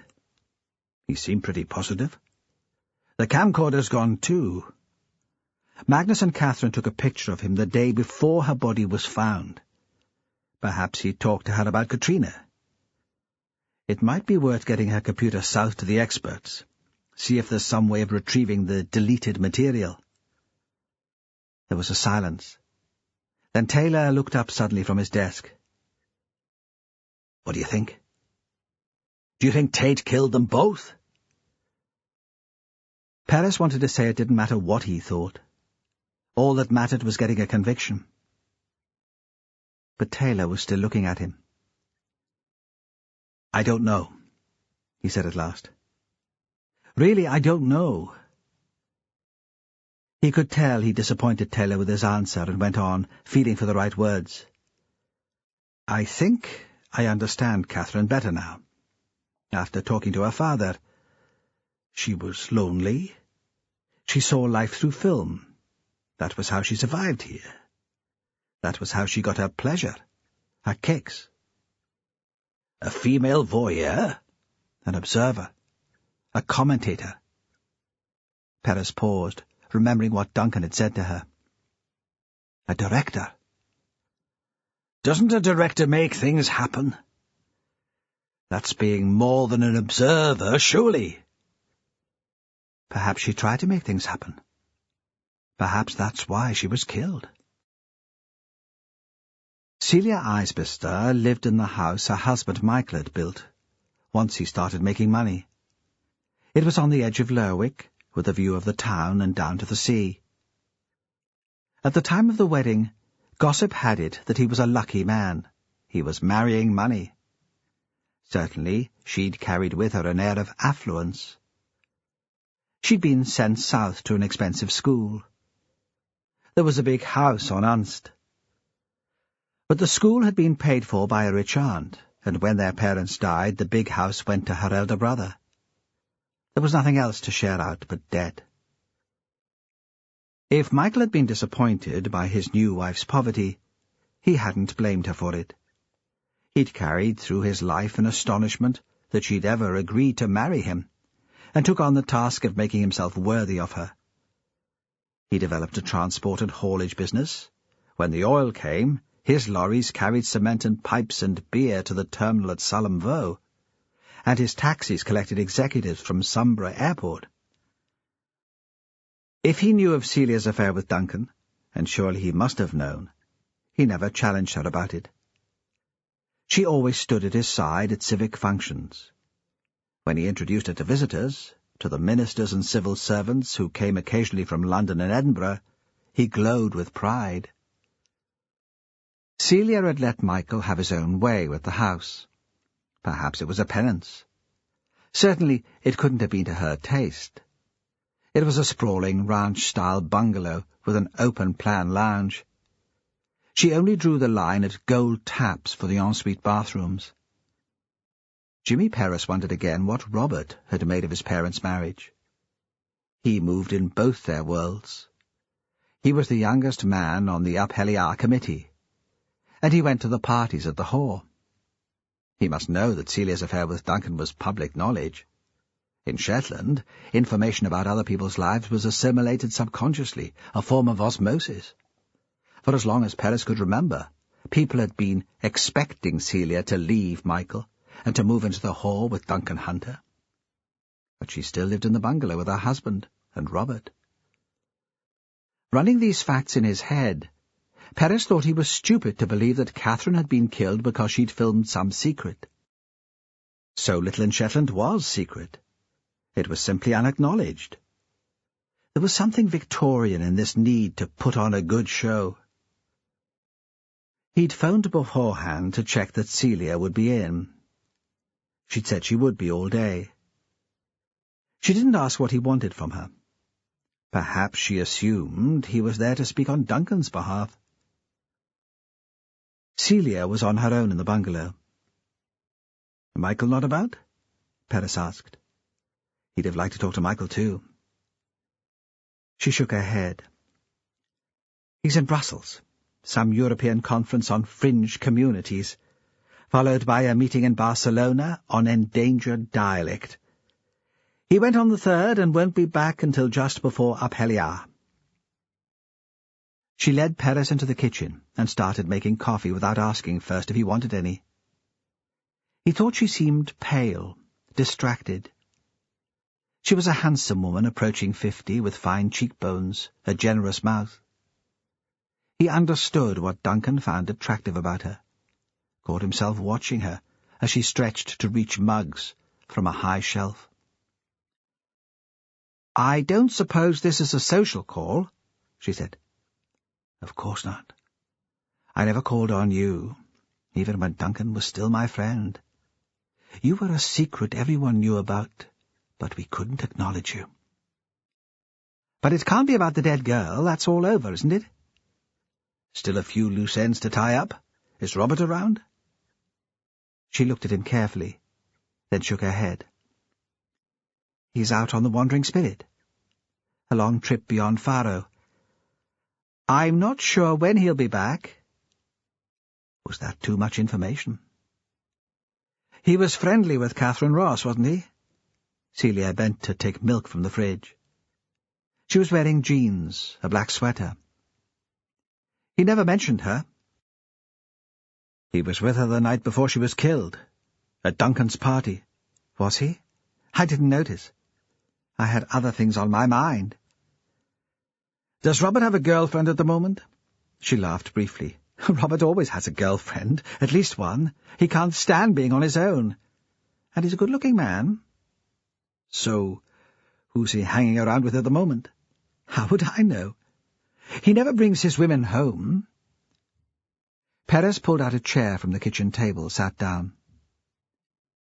"What had Duncan done that night to upset you?" The question shocked her. She considered it bad manners, but she decided to answer it anyway. Perhaps she felt the need to explain. She wanted him to understand. "It wasn't anything specific. I realized that if I didn't leave then, I'd never go. At this stage, I can just about carry it off.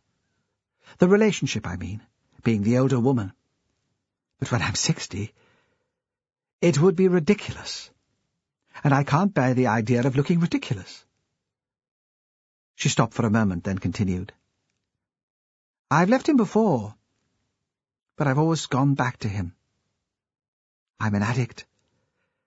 It must be the same for alcoholics, trying to give up drinking. You think you've got it cracked, one glass won't hurt, then you're hooked again. This time it has to be forever. She gave a little laugh. Sorry to sound melodramatic. He's just been on the phone, the third time today. It's very hard not to give in. He's upset. He'll get over it. He'll find someone young and pretty to console him. She turned away, so he couldn't tell how she wanted him to respond to that. She poured coffee, then faced him again. I would leave Shetland, she said. But I don't think I could bear that either. It wouldn't be fair to Michael. And it would kill me. Perez sipped coffee and waited. Eventually she continued. I married too early. I thought I loved Michael. My family considered him unsuitable, which made him more appealing, of course. He's a very kind man, and there wasn't much kindness in our family. In the end, kindness isn't enough. But it was my mistake. I have to live with it. Perez said nothing. I would never have made the decision to break things off with Duncan if it hadn't been for the girl, she said abruptly. The girl, said Perez, though he knew exactly who she meant. The dead girl, Catherine. What could she possibly have said to make you leave Duncan? She didn't say anything. But I saw myself suddenly through her eyes, a middle-aged woman giving up her life for a younger man who took her for granted, a fool. How did she do that? The question came out as polite interest. He gave the impression he was sustaining the conversation, nothing more. She was filming us. It was very discreet. She didn't hide the fact that she was doing it, but after a while everybody stopped noticing. You know those fly-on-the-wall documentaries on television? You look at people making idiots of themselves and you think, what are they doing? They must know the camera's running. But I could understand how that happens. Duncan mentioned the camera. Did he? He's certainly featured in the film. He made an absolute fool of himself. Perhaps as the evening went on, he forgot what she was doing, or was too drunk to care what a spectacle he was making. I was aware of her all the time because I kept imagining how I would look in her film. Ridiculous. In the end, I couldn't stand it. I told Duncan that it was over and walked out. Was that the only reason? Perez's voice was tentative, apologetic. I thought you had a text message. Did I? She was stalling for time. According to Duncan, he said you received a message on your mobile, read it, and left immediately after. I'm sorry, I don't remember that. Who else was Catherine filming? She was filming the party. All the folk who were there. Robert, then? Celia frowned. I suppose so, along with everyone else. But they disappeared together for a while, Catherine and Robert. She set down her mug. Who told you that? Doesn't matter. She held his gaze, and finally he conceded. Duncan. He said they went off together. She came back looking flushed and excited. Robert never returned. Soon after, you had a text message and left. Well, she said, Duncan's just making mischief. You shouldn't believe what he says. He can't stand Robert. Never has been able to. Why not? Who knows what goes on in Duncan's head? The boy was a nuisance to him when he was younger, because he was my responsibility. I put him first. Duncan sulked about that. It'll be interesting to see how he copes when Cassie's old enough to make demands on him. He adores her now that she's no trouble. And now that Robert's older, More independent?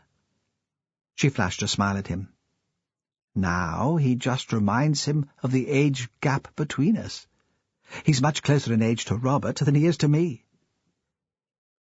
Does he have any other reason for disliking Robert? He saw then that he'd pushed her too far. She stood up, formidable and articulate in her anger. What is all this prying for, Jimmy? I've always thought it was an unpleasant way to make a living, setting yourself in judgment over your friends. Are you still jealous of Duncan? Is that what this is about? Perez had no answer for that. He felt shy and awkward, the boy from Fair Isle facing the Lerwick sophisticates in the Janet Courtney hostel at Anderson High. She put him out of his misery. "You'd better go," she said, dismissing him. "I won't answer any more questions without a lawyer." When he walked back to his car, he sensed her looking after him. Sally had a free period and sat in the house room. A group of boys had pulled benches at an angle around a low table and were playing cards. There was music she didn't recognize coming out of the CD player. At one time she'd hated coming in here. She'd preferred to spend her free time in the library. Now it was hard to remember what it was that had so scared her about the place, why the stares and scowls of the insiders could cause such panic. She tried to explain to Catherine. "They hate me." "Of course they don't hate you," Catherine had said. "They need you. They wouldn't feel superior without someone to despise. They're inadequate." Catherine hadn't cared. She'd walked over the posse's bags, taken their favourite seats, put her own music on the CD. She'd walked right up to them, protected by her camcorder, pushing it in their faces, enjoying their hostility, catching it on film. Then she turned to Sally as if to say, "See, the world hasn't ended. What can they do to you?" And it had helped. Sally had been able to face them too. But it had never been easy. Now Sally felt almost at home in the sixth-year house room. She looked with pity at the outsiders who lingered in the corridor without finding the nerve to come in. She bitched to Lisa about them. Lisa was an easier friend than Catherine. She told Sally what she wanted to hear. Sally was tempted to tell her about Robert.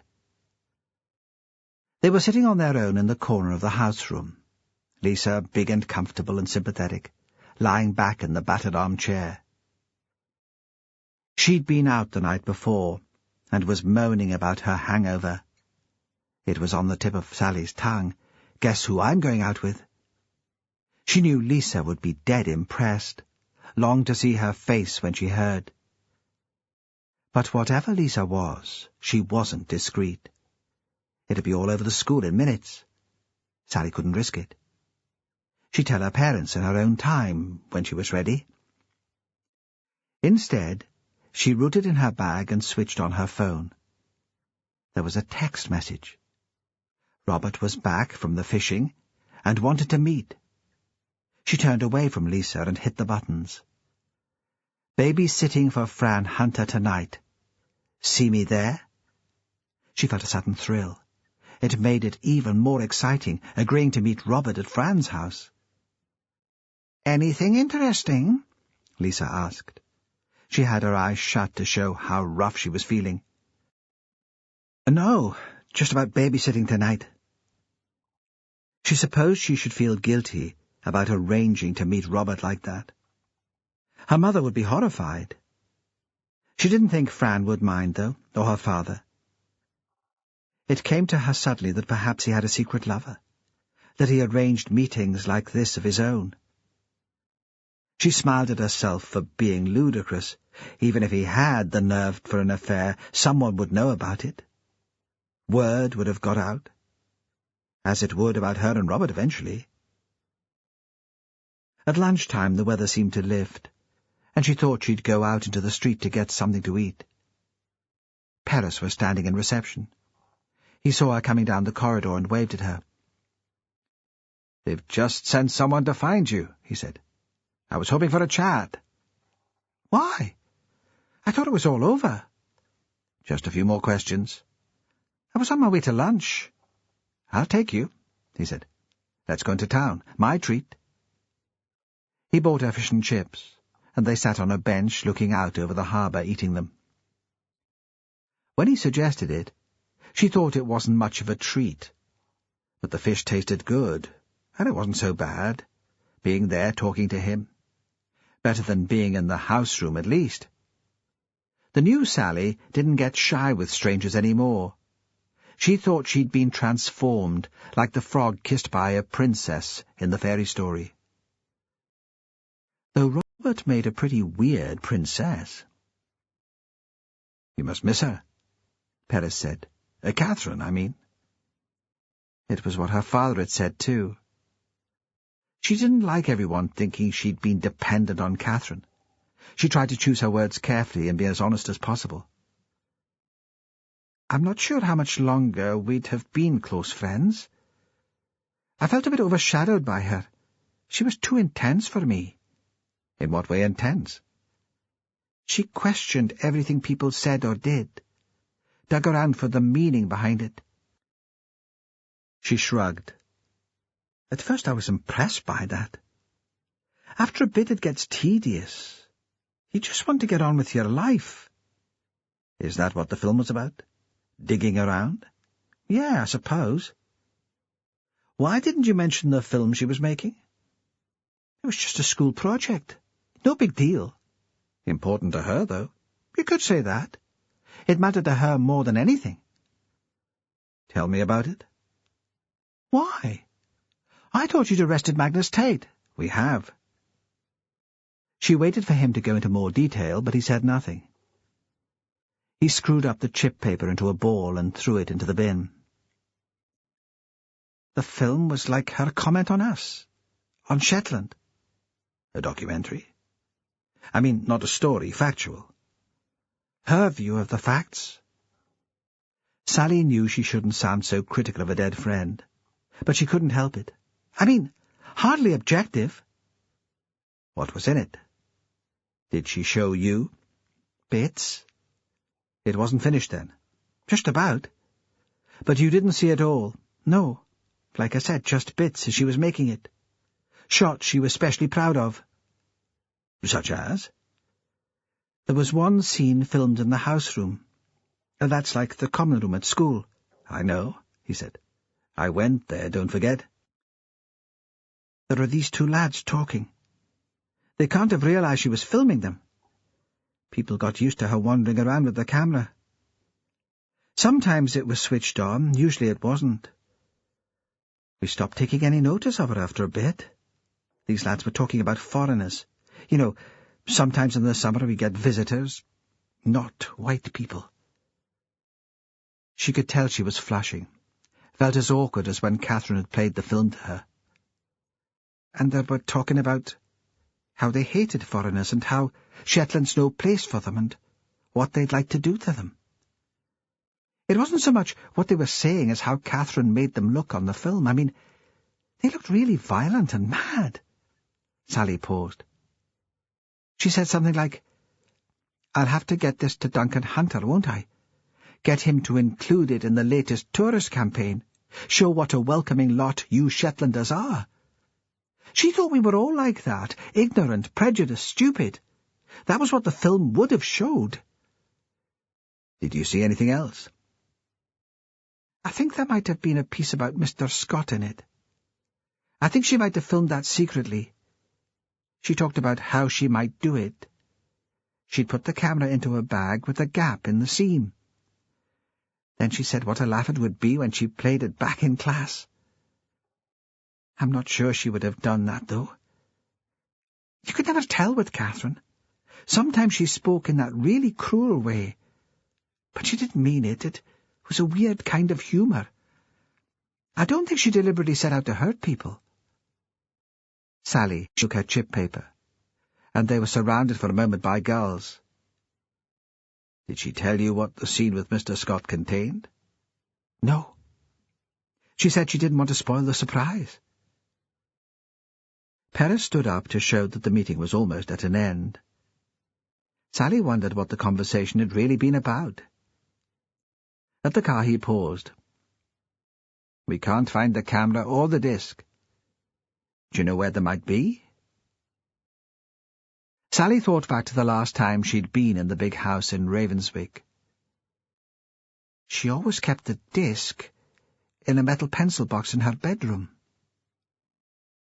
She said if the house caught fire, it would have a chance of surviving.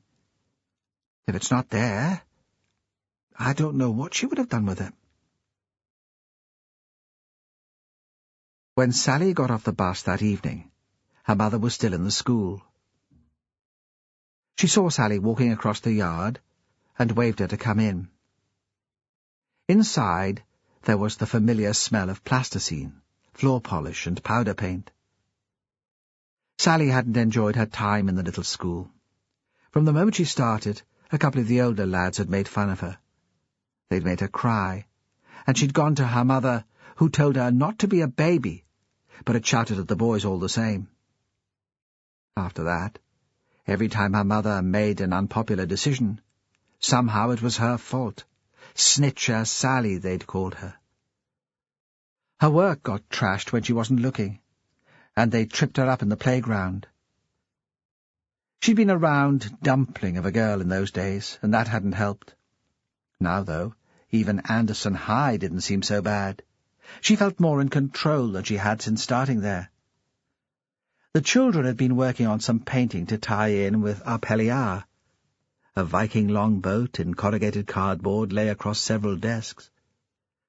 They did the same display every year. Sally remembered it from her time in Primary 7. Margaret Henry didn't have much imagination when it came to art. "I need to get it up on the wall. Give me a hand, will you?" "You should get them to make torches to go with it.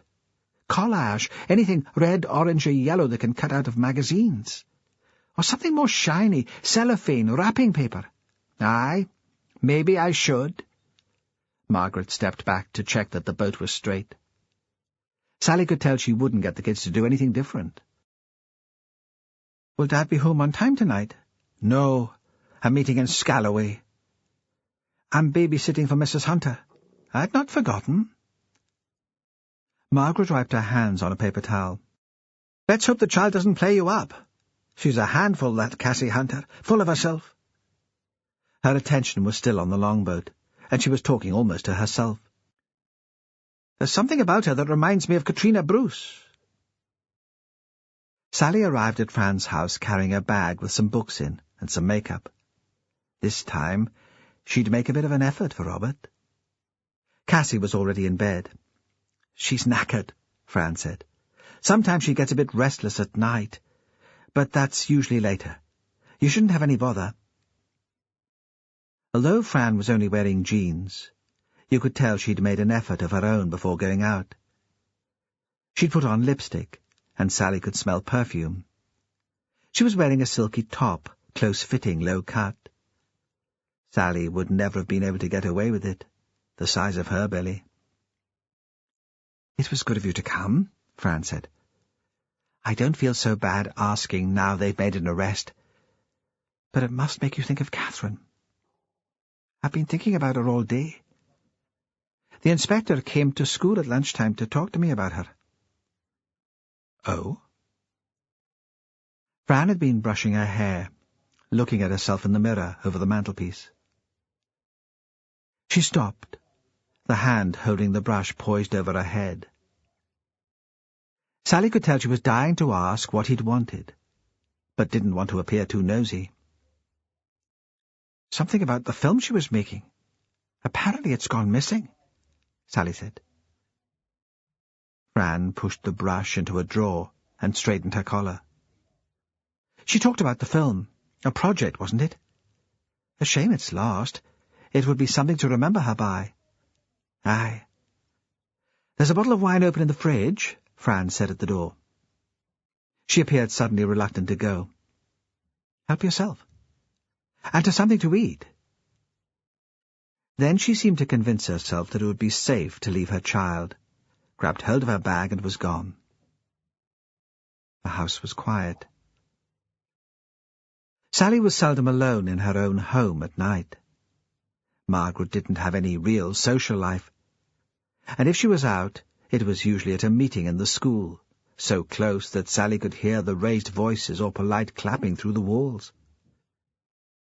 The school seemed to insinuate itself into everything they did. She'd spent time in Catherine's house, but had never imagined herself living there. It was too big, too grand. This place was different. She prowled around the room, looking at the photographs and the sketches, checking out the music, imagining what it must be like to have your own place, imagining what it would be like to live here with Robert. In the fridge there was fancy French cheese, a plastic tub of black olives, a bag of salad. She poured herself a glass of wine from the bottle in the door. If her mother noticed drink on her breath, she'd say Fran had insisted. She drank it very quickly, and the glass was almost empty, when there was a gentle rap on the window. She turned in her chair, and she saw him. His face, squashed up to the glass, pulling a ridiculous face so he looked like a cartoon monster. She opened the door. He stood, filling the space between the door frame, holding the plastic tie round 4 beer cans. "Where have you parked?" "Don't worry. Round the back. There's a pull-in between the hill and the house. No one will see." She liked the fact that he understood her need for secrecy, that he didn't mock her for it. Come in," she said, much as the old man had done, when he invited her and Catherine into Hill Head at New Year. Fran thought when she arrived home that Sally had had a man in the house. There was an unfamiliar smell. Nothing unpleasant. Certainly he hadn't been smoking. She wouldn't have allowed that. Perhaps it was aftershave. Did young men wear aftershave these days? She didn't mind that Sally had invited a boy in. It must be a nightmare to be young here, no privacy, everyone knowing your business. But she wished the girl had had the nerve to ask. She was quite entertained by the notion that she might act as a sort of fairy godmother, and she hoped they'd been discreet. It wouldn't do for Cassie to wander in when they were having full-blown sex on the sofa. Fran wouldn't have minded an early night with a large glass of whiskey. She had a lot to think about. But Sally didn't seem eager to go. "Cassie was fine," she said. "Not a peep. I stuck my head round the door once just to check she was okay. She's a lovely girl. You must be very proud." And just because of that, Fran found herself opening another bottle of wine, and offering a glass to Sally, and settling down to chat. Catherine had never said anything flattering about Cassie. "Did you have a good evening?"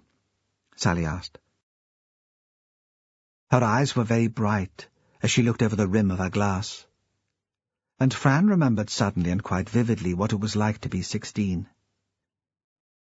The irrational mood swings between elation and despair, the sense that no one older could possibly understand the intensity, the passion, the terror. She realized that Sally was staring at her, waiting for an answer. "Very good, thank you." And then, because obviously more was required, "Because I went to art school, they thought I'd be able to fill in for the teacher. It was okay. Some of the students were very good." "Oh, yeah, right. Well, any time. Next week? Same time?" Now Fran had had enough. She fumbled in her purse for a £10 note. "Will you be okay walking down the hill by yourself?" "I'd drive you back, but I can't leave Cassie. I'll lend you a torch and watch you down from here. Make sure you get in safely. Or you can phone your dad for a lift if you like, if you think he'll still be awake." "I'll walk," Sally said. "I'm not sure about Dad. He had a late meeting in Scalloway. But that should have finished hours ago. And don't worry about me, we're all safe, aren't we, now they've got Magnus locked up?" But Fran stood in the porch and watched her down the hill. She had never worried about Catherine, and wondered why she was bothering now. As Sally had said, Magnus was locked up. She told herself that she had a right to be nervous. She discovered 2 bodies. Here in Shetland, where she'd believed that nothing bad could happen. Anyone would be nervous. It was a clear night, and although the moon was thin, she could see Sally's silhouette until it was lost behind Hillhead. Then she followed the spark of the torch all the way down the bank, saw it swinging around the bend in the road in front of Ewan's house, and disappear into the school. She saw a light go on in the schoolhouse kitchen window, and at last she turned to go back inside. Cassie was standing in the doorway to her room. She was white and shaking, still half asleep. Fran put her arm around her and led her back to bed. "It's all right," she said, over and over. "Just a nightmare. It's all right." She lay beside her daughter on the bed and waited until her breathing was easy and regular again. The next morning Cassie showed no sign that the nightmare had upset her. When Fran mentioned it casually, she seemed not to know what she was talking about. But some clue to its cause came on the way to school when they passed Hillhead. "That's where the monster lived," Cassie said. "What do you mean?" "The monster who likes to kill little girls." "Who told you about that?"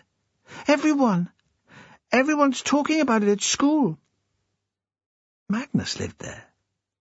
You remember Magnus? He gave you sweeties sometimes." "The police think he killed Catherine. And a little girl called Katrina. He's an old man who's done terrible things, but he isn't a monster." Cassie seemed slightly confused. "The police think Magnus killed Catherine?" "Yes." "But Catherine wasn't a little girl." Fran was starting to feel out of her depth. "You mustn't think about it." "But—" "Really, you shouldn't worry about it. Magnus has been locked up. He can't hurt anyone any more." In the schoolyard, Fran wondered if she should have a word with Mrs. Henry, explain about the nightmare, the stories which were being passed around. But she suspected that the teacher already had her down as an over-anxious and neurotic parent. It was probably best not to make a fuss, she thought. She'd be able to help Cassie deal with it herself. Besides, she was looking forward to a day of uninterrupted work. The image of the ravens in the snow was still potent, perhaps because of the tragedy with which it was now linked in her head. The fire of the rising sun, the brilliant white snow, and the black ravens had haunted her since she'd first seen it. The picture contained the elements of traditional fairy story and primitive sacrifice. She hoped she'd make it as strong on canvas as it was in her imagination. As she turned to walk back up the hill, she saw Ewan through the big glass window at the front of his house. He was standing looking out. He was wearing his spectacles and had a dishevelled look which gave him the air of an absent-minded professor from a children's book. She thought he was too preoccupied to notice her, but she must have penetrated his thoughts, because suddenly he waved wildly at her. She climbed the path to his door. "Come in," he said. "I was just taking a break. You'll have some coffee with me?" His depression seemed to have lifted.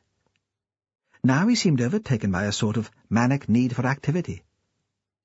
Close to, she saw his face was drawn, and his eyes were red. He hadn't shaved. Perhaps he hadn't slept all night.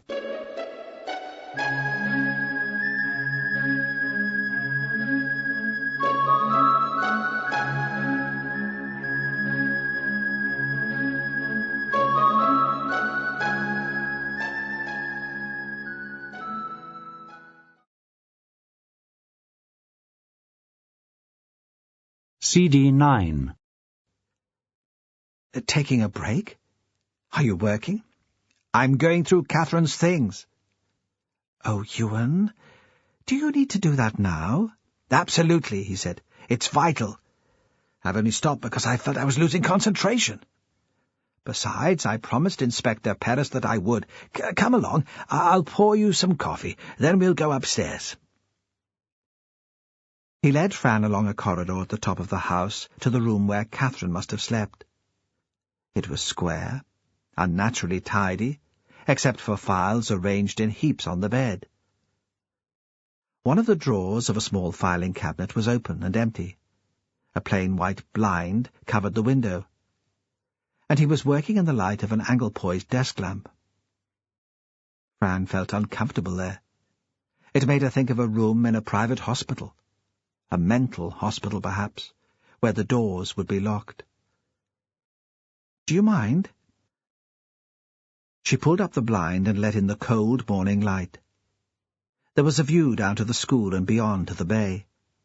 She could make out Mrs. Henry through the schoolroom window, but the children were out of her line of sight. She'd expected that he'd be going through the girls' clothes. This systematic search of her papers made no sense. What did her schoolwork matter now? "What are you looking for?" "The script to Catherine's film. At least, that was what I started looking for. It soon became clear that was missing too. She would have kept it with the disc, I think. She was a very organized young woman. Perhaps that was something I was able to teach her, the need for order. So anyone stealing the film would have taken the script too. But there might have been notes, the scrap of an idea or a theme, something which would point us in the right direction." "I'm sorry," Fran said. "I don't quite understand." "Catherine was making a film. A sort of project for school, a documentary."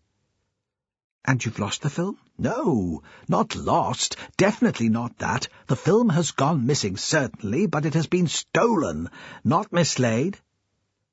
"How can you be sure?" He looked up. "I explained. She was an organized young woman. She never lost things. Certainly nothing as important to her as this. And the film has been wiped from her computer." "Is it important?" "Of course it's important. It provides a motive for her murder. It gives some sense to her death." "You think Magnus Tate stole it?" "Ah," he said. "Now you realize how important this is. It seems unlikely, doesn't it? Possible, perhaps, that he stole the hard copy and the script. But I really can't see a man of his age and education wiping the material from her PC." Already his eyes had strayed back to the mound of paper arranged on the bed. She could tell that he was itching to get back to it. She thought if he was left here to go through it alone, he would lose all sense of perspective. And if she abandoned him, she would think about him all morning. It would be impossible to concentrate on the painting. "Would you like me to help?" "Would you?" He put his mug on the windowsill and looked down at the bed. "The police have just rung. The Bruces would like to visit. I suppose they hope to catch some sense of their daughter here, especially if they've looked at her body. They'll need to be reminded of the girl she really was. I can understand that. But I don't want to be still working on this when they arrive. You do understand. They think they know what happened to their child. Perhaps they're right. At least it must give them some peace. I'm planning to work through the files one drawer at a time. I'm fairly sure the script isn't here. I looked for that last night, but I thought there might be something. Her original notes, perhaps, something which might give us some sort of clue." "Didn't she talk to you about it?" "Not really in any detail, not that I remember. I don't think that I was a very good listener. Not after Liz died." There was a silence, broken by gulls calling outside. "I think I'll sort the files out here," he said suddenly, brisk and matter-of-fact. "The project was only set in the second half of last term. Any work written earlier than that won't be relevant. The rest we can take downstairs and work on in more detail. Does that seem sensible?" "Yes, very." So they sat together on the narrow bed and went through the essays and the lesson notes, returning the early ones to the filing cabinet. It helped that Catherine had been meticulous. Every piece of work was dated. The rest they piled into a yellow plastic box, which Ewan brought from a spare room, and which might once have held her toys. They were about to take it downstairs when the bell went in the school. Fran stood at the window for a moment and watched the children run out into the yard. She could see Cassie in her pink anorak. She seemed to stand alone looking around her, then chased up to a pair of girls who were holding hands and began to join in their game. The yellow box stood in the centre of the kitchen table. Ewan was filling the kettle, waiting for her to join him before he began the search. She thought it would be a complete waste of time, but didn't know how to tell him. In the brief glimpse she'd seen of the essays upstairs, there'd been nothing relating to a film. Did Catherine have a school bag? The thought had come to her suddenly. I mean, kids don't have satchels anymore. But there must have been something she'd carry all her books in. Wouldn't the stuff she'd been working on most recently be in there? It must be somewhere. Just a moment, I'll look. He disappeared. He was gone for so long that Fran wondered if she should go to find him. At last he returned with a leather bag, which looked very like an old-fashioned child's satchel, but which had been painted green, with a huge yellow flower stencilled on the flap. "I'm sorry about that. I couldn't find it. In the end I phoned Mrs. Jameson. She'd tied it away in one of the cloakroom cupboards." He sat for a moment looking at it. "I remember when Catherine bought it. Before we moved. It was from one of the little second-hand shops in the Corn Exchange in Leeds. I thought it was a bit of tatty nonsense. But she spent nearly a day painting it up." He unbuckled the flap and began taking out the contents an item at a time. There was a plastic Simpson's pencil case, 3 envelope files, a shorthand pad, a box of tampons, and a few scraps of paper. His breathing was very laboured. Fran looked at him, was about to ask if he was feeling ill, but she could tell from his face that he probably wouldn't even hear her. He opened the pencil case.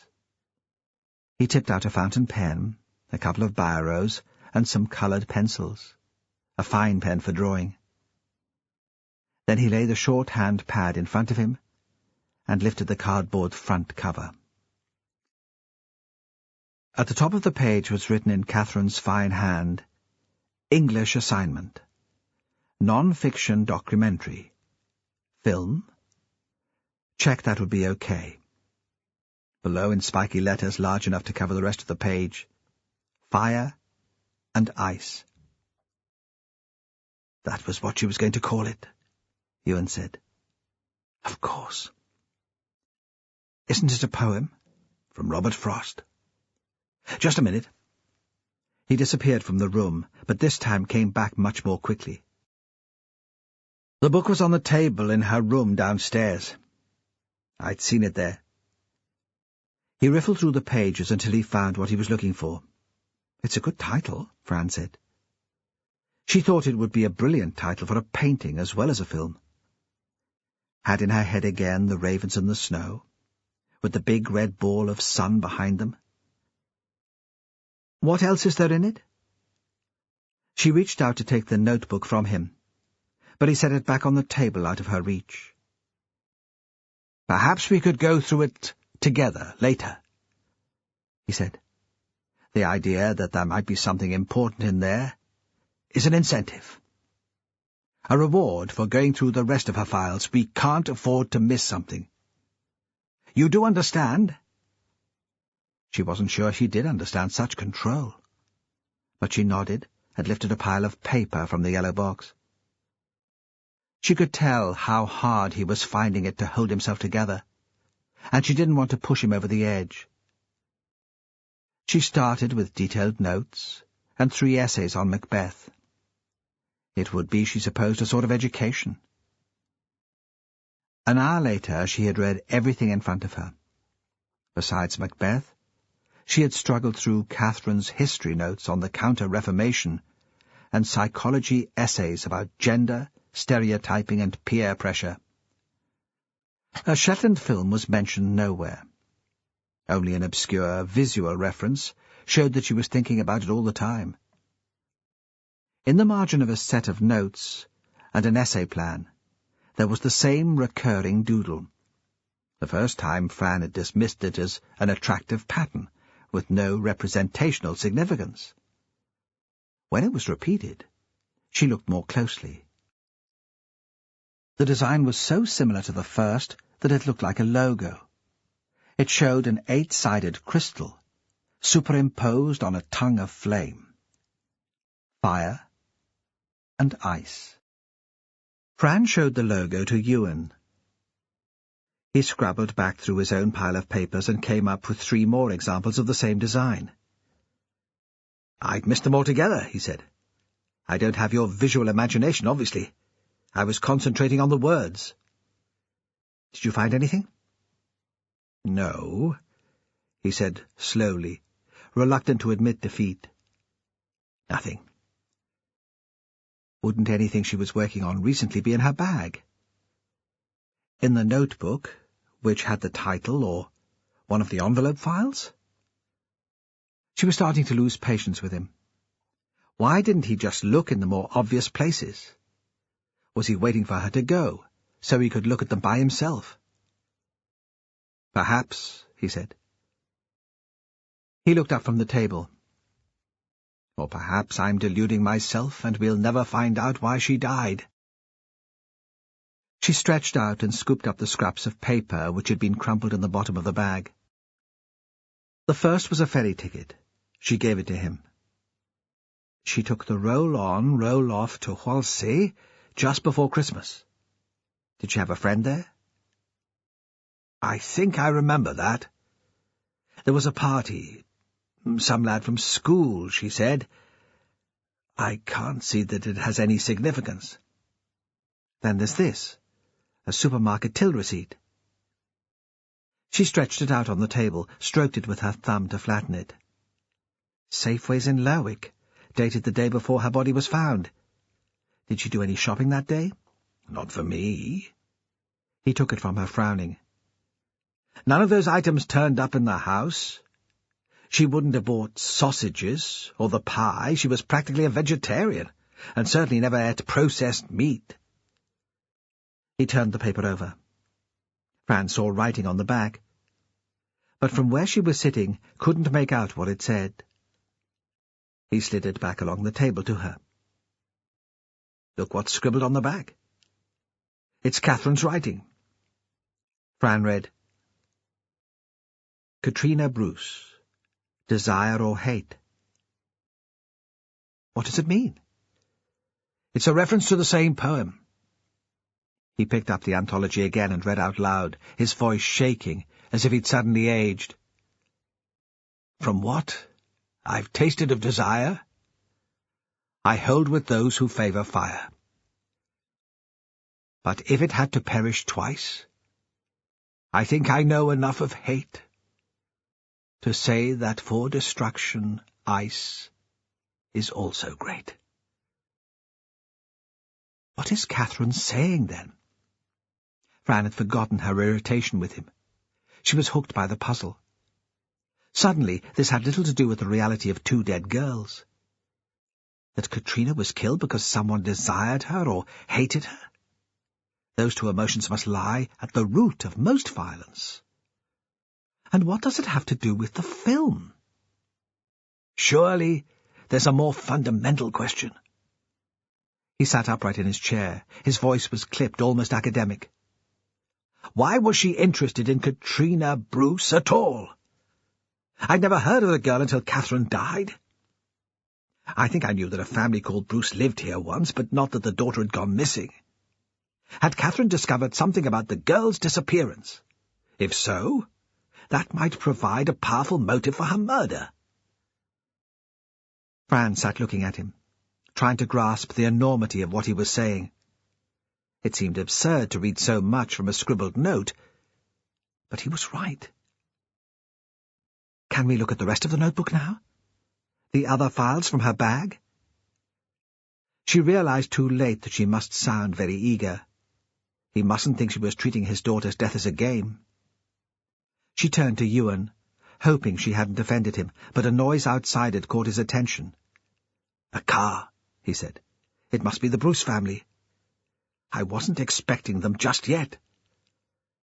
He slipped the receipt into the notebook, pushed them both into the green leather bag, and went to open the door.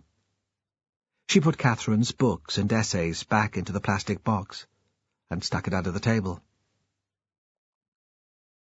Kenneth and Sandra Bruce had expected the house to be the same as they remembered it, and it was so different that they seemed lost. They wandered into the big room, looking around them like unsophisticated visitors to an art gallery, not sure exactly what response was expected of them. "It's very nice," Sandra said. "Yes, very nice." Fran could tell that Ewan's mind wasn't really on the encounter. He was still thinking about the receipt from Safeways, the unread notebook. Perhaps that was his way of feeling close to the daughter he had lost. It was as if he thought Catherine was still trying to communicate with him. But, to the visitors, he must have appeared aloof, rather arrogant. Fran found herself playing the part of host, offering coffee, taking coats. There was a woman with them, the police officer in plain clothes. Perhaps they'd known her when they lived in Shetland, because they called her by her first name, Morag. "Why don't you just look around by yourselves?" Fran said at last. "That will be all right, Ewan, won't it?" He looked up startled. Yes. Yes, of course." The son Brian had followed his parents in, and had answered Fran's questions about coffee, or a soft drink, in monosyllables.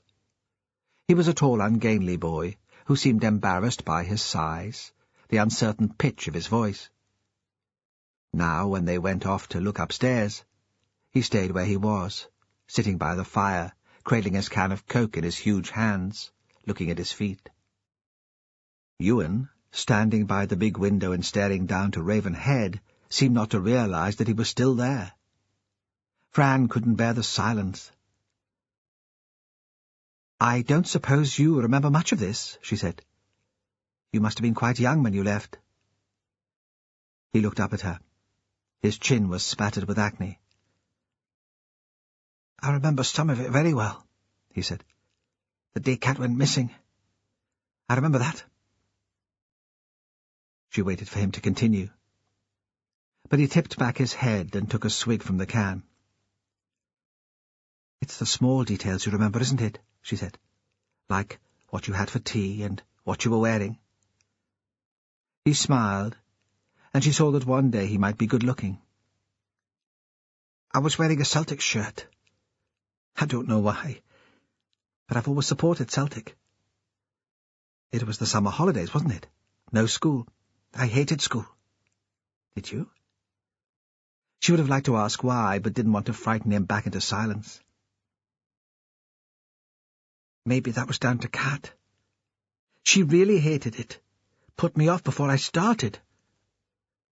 "Why did she have such a bad time there?" He shuddered. "Mrs. Henry didn't take to her. That's what my parents said.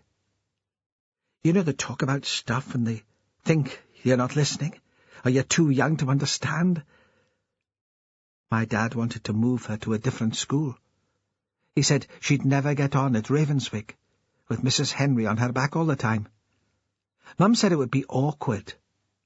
How would they explain it to her?" He looked up at Fran. They weren't like friends. Not really, but neighbours, you know, calling in on each other. You can see it would have been difficult, moving Cat. Like saying, "We think you're a crap teacher." After, when Cat ran off, Mum blamed herself. She thought if she'd found a different school, Cat would still be here. Dad said she was daft. It was the holidays. The last thing she'd be thinking of would be school. Why didn't Mrs. Henry take to her? And what happens if she takes against Cassie? Dunno. Cat was always kind of fidgety. Like she'd never sit still or do as she was told. She always wanted people to look at her. That must have been a bit difficult for you. Not really. I didn't want anyone looking at me. He paused. Mrs. Henry thought she should see someone. I don't know, a psychologist. Someone like that. Dad was furious. He said there was nothing wrong with Cat. She just got bored easily. Mrs. Henry couldn't handle a bright child. He smiled again. That was something else I wasn't supposed to hear. The Bruces had moved upstairs. Fran could hear their footsteps on the ceiling, faint voices. They must be in Ewan's bedroom now, the bedroom where they had slept, had conceived their children. She thought Brian had finished speaking. But despite all the changes, the house must have triggered memories for him. The day she went missing, she was getting under Mum's feet. It was a sunny, blowy kind of day, and Mum was washing curtains. I remember her in here standing on a chair taking the curtains down. The window was smaller then, but it was still an awkward job. Cat was running around and knocked into the chair. Mum fell and the fabric ripped. Mum screamed at us both to go outside and play. He paused. She'd already put one load of washing on the line. Towels and pillowcases. I can see them in my head, the wind sort of tugging at them. Weird, isn't it? How pictures stick in your head. Like a film, Fran said, thinking of Catherine. Aye, just like a film. Is that when Cat ran off? No, we played for a bit, some game. Cat would have been in charge. She always was. Then she started picking flowers from the garden. There were a few growing in the shelter of the house, Mum's pride and joy. I told her she'd get into trouble. She said they were for Mary, and Mum wouldn't mind. She told her to be kind to Mary. Mary was Magnus's mother. Lived at Hillhead. She was really old, he said. I thought she must be like 100 years old, because Magnus was old and she was his mother, but I guess he was about 60 and she would have been in her 80s. Then Cat tied one of her ribbons in a bow round the flowers and ran up the hill with them. I went down to the beach. There were some other kids there. Mum must have thought Cat was with me because she came down to call us up for our tea. He paused. The rest of it is all a blur. That's all I remember clearly. They heard Sandra and Kenneth Bruce come downstairs, their feet loud on the bare wooden steps. They hovered in the doorway, Morag standing behind them. Sandra was holding a handkerchief to her eyes. "Come on, son," Kenneth said. "Where are we now?" Brian stood up, nodded to Fran and to Ewan, who had turned back to face the room, and followed them out. Ewan didn't see them to the door. Fran walked with the family to the car, and felt she had to apologize for his rudeness. "It's been a terrible shock for Mr. Ross," she said. "I'm sure you can understand." When she returned to the house, Ewan was already sitting at the kitchen table. He'd placed the green bag in front of him, and had taken out the notebook. It lay unopened on the table. He was staring at it. He waited until she'd joined him, then reached out to open it. His hand was trembling. She was sitting very close to him, so she could read at the same time. Under the smell of coffee, his breath was slightly sour. The first page they'd already seen. Fire and ice. Not written as much as drawn, very big, designed as if the letters had been formed from icicles. On the next page it was written again, but this time each word was linked to other words and phrases, a sort of brainstorming chart. From fire came passion, desire, madness, midnight sun, Apeliar, sacrifice. Ice was linked to hate, repression, fear, dark, cold, winter, prejudice. The lines joining the words were thick and strong. Themes for the film, I suppose, Ewan said. Perhaps she hoped to link visual images with some sort of exploration of those emotions, Fran said. Something to do with the extremes of landscape and light. An ambitious project. Ewan looked up from the paper, sensitive to any implied criticism. She was 16. You're allowed to be ambitious when you're 16. He turned the next sheet of paper. There was nothing there. He flicked through the remaining pages. They, too, were empty. He threw the book away from him and smashed his hand palm down onto the table. The violence of the response scared her. "That doesn't give us enough," he said. "I need to know what happened to her." Fran didn't know what to do. This was a grown man in the middle of a temper tantrum, and she could hardly tell him to snap out of it and pull himself together. "We haven't finished yet," she said. "There are the envelope files from the bag. Why don't we look at those?" He stood up, and she thought he was going to walk out and leave her there alone. She'd heard the patronizing tone of her own voice and wouldn't have blamed him. Instead, he went to the sink, ran the tap, cupped cold water in his hands and threw it onto his face. Still wiping his hands on a towel, he returned to the table. "You're right," he said. "Of course you're right." He was quite calm. The outburst had shocked her. But now it was hard to believe it had happened. "Let's look in the files." There were 3 of them. One was labelled History, one Psychology, and one English. Fran let Ewan make the choice. He flicked through the first 2 and discarded them quickly. They were recent lesson notes, handwritten. The English file was very thin. She was worried that it would be empty. Then she saw on the outside of the cardboard a series of the fire and ice doodles.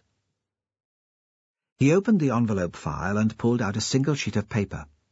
It was A3 size, folded in 2, so it fitted in the file. He spread it out and stood beside her, so they could look at it together. At first Fran could make nothing of it. She thought this must just have been a first attempt to capture random thoughts and ideas on paper. The sheet was divided up into small boxes. Each rectangle had a series of sketches in black ink. There were scribbled words. It seemed unlike Catherine's usual organized way of working. The writing was cramped and almost unintelligible. "What do you think?" Ewan said. Then, becoming more desperate, "This is all there is. This is all we have to work on." "It could be a storyboard," she said. "Each scene drawn out visually. Not exactly that, because sometimes she uses words instead, but a plan for how she'd like the film to turn out. A master plan? So she'd know what scene she needed to shoot, perhaps." She focused on one square at a time, blocking out the others around it with her hands, and a blank sheet of paper torn from the back of the pad. "How does it start? This is a sketch of the ravens. Really, they're very good. So, the film would start here at home. At least, I guess that's it." She moved on to the next one. "Does this mean anything to you?" "It says, house room. That's what they call the sixth form common room at school. A scene there, I suppose." "And this?" He shook his head. "A couple of stick figures, which could have been drawn by a child. It obviously meant something to her. A sort of shorthand, perhaps. It doesn't say anything to me. But this plan gives us something to go on. It should be possible to work out what she intended." Fran thought it unlikely they'd ever be certain what Catherine had in mind, but didn't say so. She was pleased that Ewan's mood seemed to have lifted. She moved slowly on. In one square they made out representations of sheep, in another seals. Perhaps those images were to provide a background for her voiceover. She couldn't see how they fitted with her themes of ice and fire. There were initials scattered throughout the grid. Most meant nothing to her. Then she came across R.I. She didn't expect Ewan to pick up on it, but he did. "Robert Isbister," he said. "That could be Robert Isbister. It could be a lot of other people, too. But Inspector Perez asked me about him. He asked if I knew him. He'd seen his van out here one night. But that was after Catherine died. So I suppose it's hardly relevant. Unless he'd come here to steal the film and the script, Fran thought. That could have happened after the murder. Ewan didn't start looking for the film until several days after that. But she kept her thoughts to herself. She didn't want to explain how she knew Robert. What would she say? He's the grown-up son of my husband's middle-aged lover?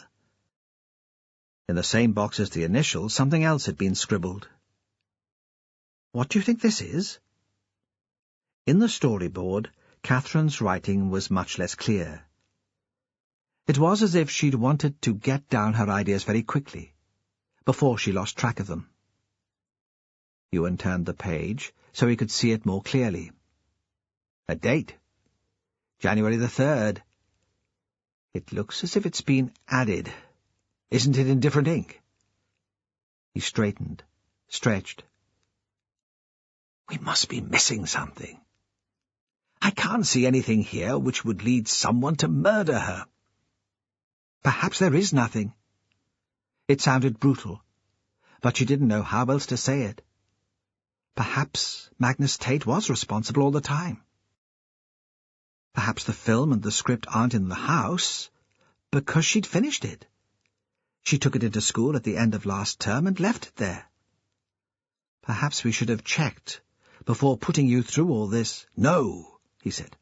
I can't accept that. If the film was edited and complete in the middle of December, why the date, the 3rd of January? Why the reference to Abheliar in the notebook? That doesn't happen until the middle of January. He picked up the receipt with its own message. Why the interest in Katrina Bruce? This isn't for us to decide. Fran thought he would go quite mad if he kept on with it. Imagined him sitting up for another night, reading conspiracies and hidden messages into words which had been thrown down almost carelessly. You have to show this to Jimmy Perez. He'll know what to do with it. His reaction shocked her again. He stood up so suddenly that his chair tipped behind him. No, he said. This is my business. It has nothing to do with the police. Then he must have realized that he'd frightened her. He picked up the chair, sat down, and became again the courteous and controlled teacher. I'm sorry. Of course you're right. But I'll have to take a copy before I give it to them. It seems so intimate, this writing. I can't bear the thought of people going through it. It's another sort of violation. Magnus sat in the police cell. There would be one more court appearance before he was transferred to the prison on the Scottish mainland, though he hadn't quite grasped that. He knew sometime he would be moved, and every time an officer approached, the keys rattling on his belt, boots firm on the tiled floor, Magnus thought the time had come for him to leave Shetland. Sometimes he thought the future was like an enormous black wave waiting to drown him. But it was worse than that. A wave he could understand. He couldn't swim, so he would never survive. But he could understand it. This was unknowable, blank. He was so terrified about moving that when the door opened for his food to arrive or for his lawyer to visit, he began to shake. No one could get any sense out of him, and they'd given up talking to him. Outside it was raining. He could hear the rain on the window, but it was too high for him to see outside.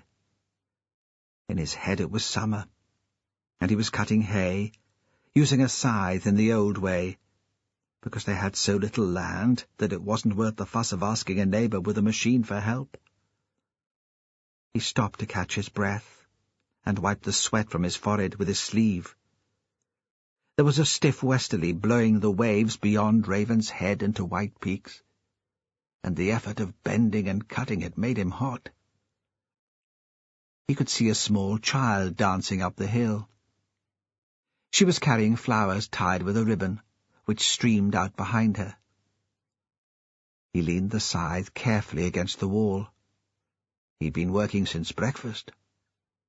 He thought he'd get the field done before he stopped, but now he decided he'd take a short break, have a cup of tea and one of those griddle scones his mother had baked the day before. Outside in the passage there were shouts. He couldn't make out the words. He'd been lost in his daydream. 2 constables calling to each other.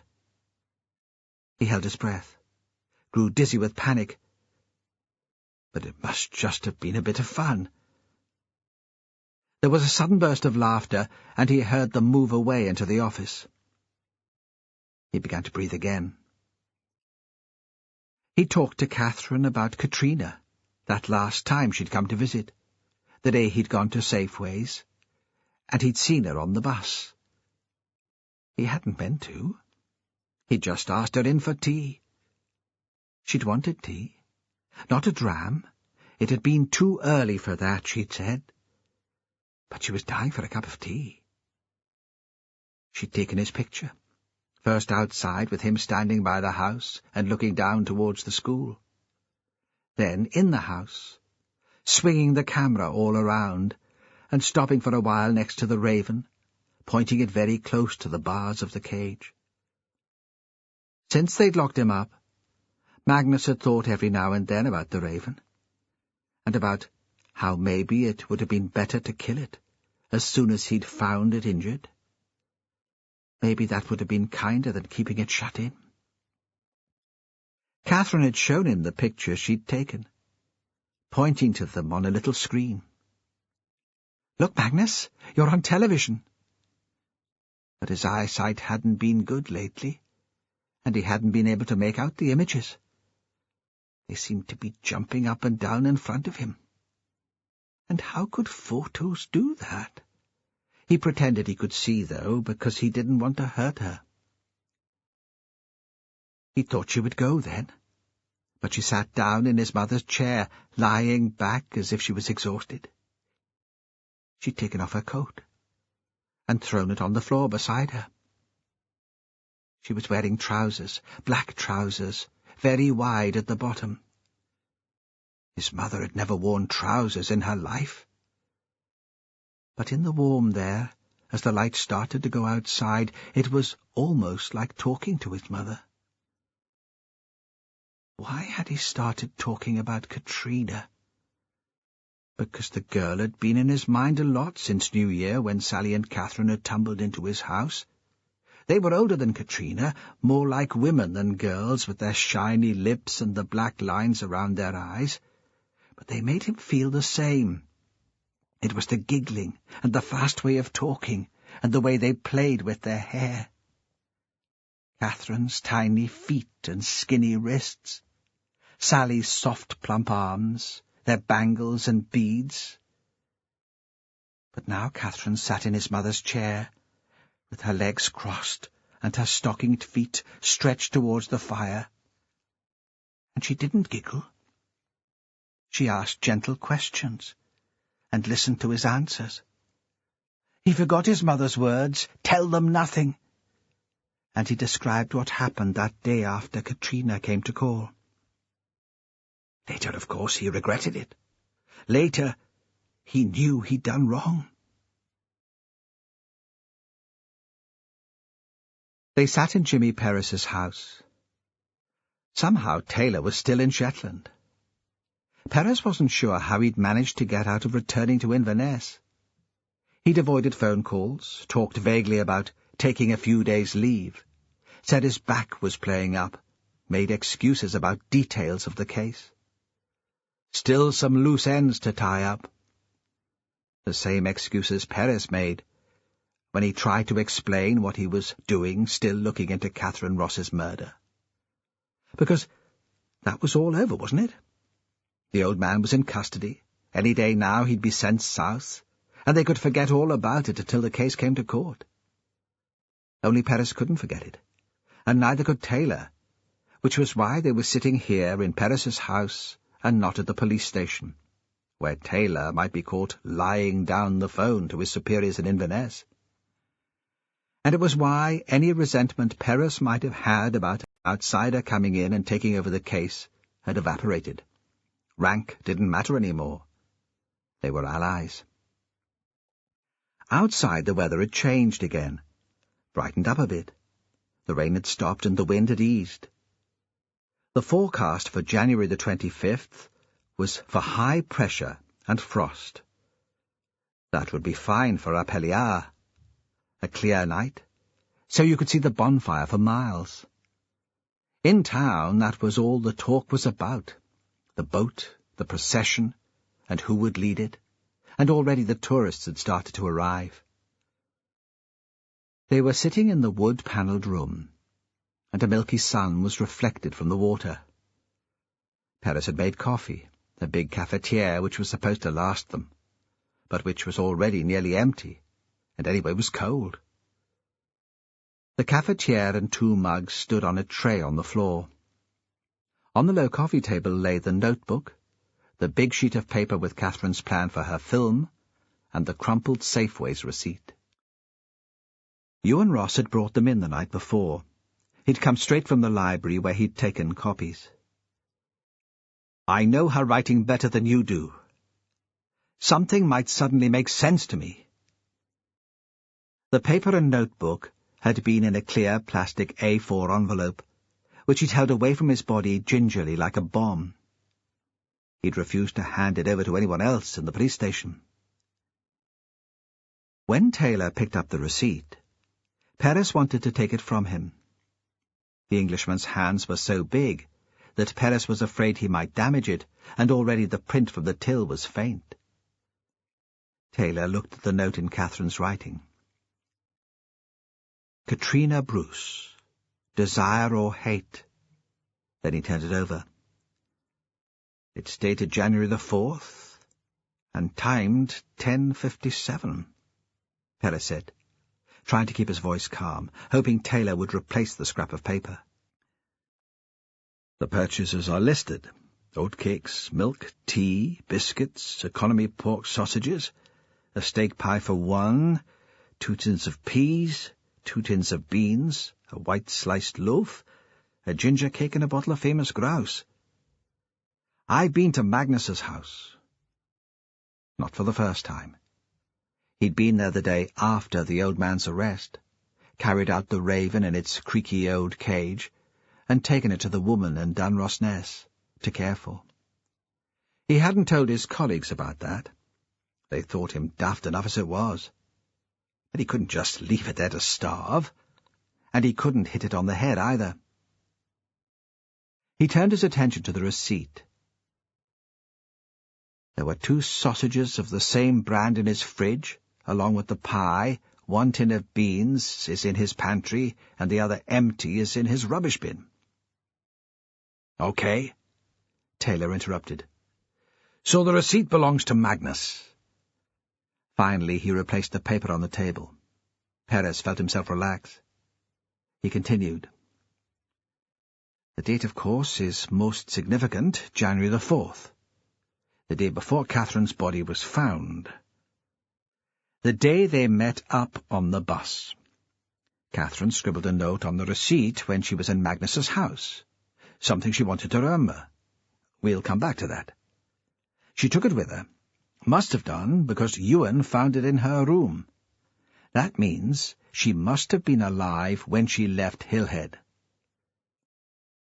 "It doesn't mean Magnus didn't kill her," Taylor said.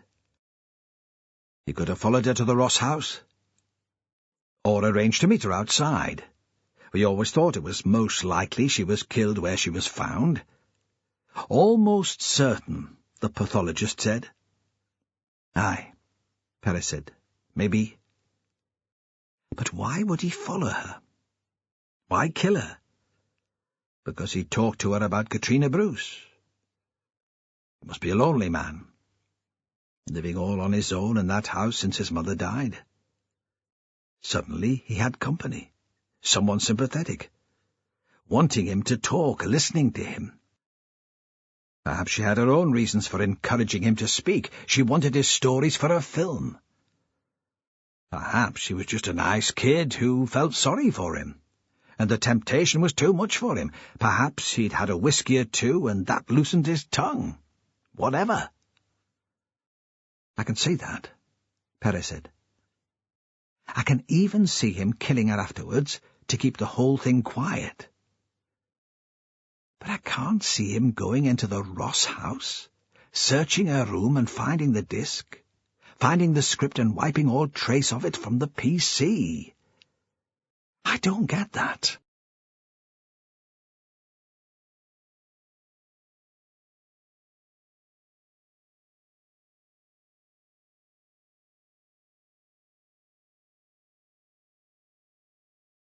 They sat looking at each other for a moment in silence. Taylor stretched, shuffled in his chair. He told Perez he had a bad back, disc trouble. That was why he couldn't sit still. But Perez wasn't convinced. It was the man's mind that didn't know how to rest, not his body. "So what do we do about it?" Taylor said. "Time's running out for me. I've promised I'll be back at the end of the week. Any longer than that and they'll start talking about a disciplinary." "I'm going to take another trip to the Anderson," Perez said. "Check she didn't hand the film in early and give it to a friend to look at. If the film is safe, we have to let the whole thing go. Like you said, the note on the back of the receipt incriminates Magnus. It shows he talked to her about Katrina. Ewan says there's no other way she could have known about the girl." Taylor stood up, lifting the plan with both hands on his way. He carried it to the window, where the light was better. "This is crazy," he said. "I mean, submit this as evidence, and they'll think she was psychotic. What does it mean? Some sort of secret code? It's like that writing the Egyptians used, hieroglyphics." Ewan thinks it was a way of planning the film, of laying out the scenes in the right order. "Can you make anything of it?" "They think she was using the Robert Frost poem Fire and Ice as a framework for the film."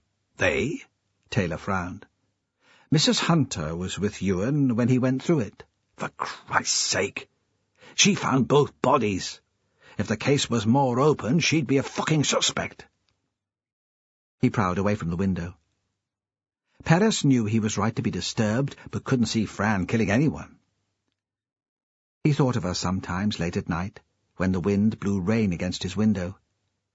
He imagined her curled up by the fire, Cassie on her knee, reading stories. Perez got to his feet and went to the bookshelf. There was a collection of verse he'd had since school. It was stolen, still had the Anderson High stamp inside. He hadn't meant to steal it. He just hadn't got round to taking it back when he left. It had been packed into boxes with all his other books when he left home. Would it get packed again, and sit on a shelf in Skerry, in the room with the big window looking south over Fair Isle? He looked at the index and found Fire and Ice, handed it to Taylor. "Well, what do you think?" Taylor was unusually still for several minutes. He stood by the window, hunched over the book, ferocious in his concentration on the poem. At last he straightened. "I don't know which is more destructive," he said, "but ice is worse." What do you mean? I can understand violence coming out of fire. Passion, lack of control. I'm not saying I condone it, but it makes sense to me. Someone suddenly losing their temper, that blind rage. But violence which is cold and calculating, planned in advance, icy, that must be worse, mustn't it? Perez was going to say that the result for the victim would be much the same. But Taylor was still gripped in some thought or memory, and he realized he'd be wasting his words. When Perez got to the high school, the bell had just gone for afternoon lessons. He stood at the main entrance until the crowds had cleared and the corridors were empty.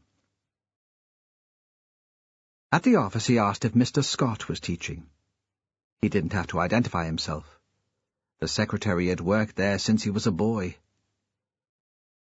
She looked at him over her glasses, with blue plastic rims, which she'd always worn, then checked a timetable pinned to the wall. "No. Free period. You should find him in the staff room." She'd never been friendly. Scott was sitting at a desk with his back to the room marking exercise books. When Perez had knocked at the door, a woman had shouted angrily, "Yes? What is it?" She'd expected a child to be standing there, and seeing Perez, she was embarrassed. She said something about talking to the head, and left Perez and Scott alone. Scott put down his red pen and half stood. "Inspector," he said, "what can I do for you?" He seemed more at ease than when Perez had last been in the school. Perhaps he'd had time to get over his grief about Catherine's death.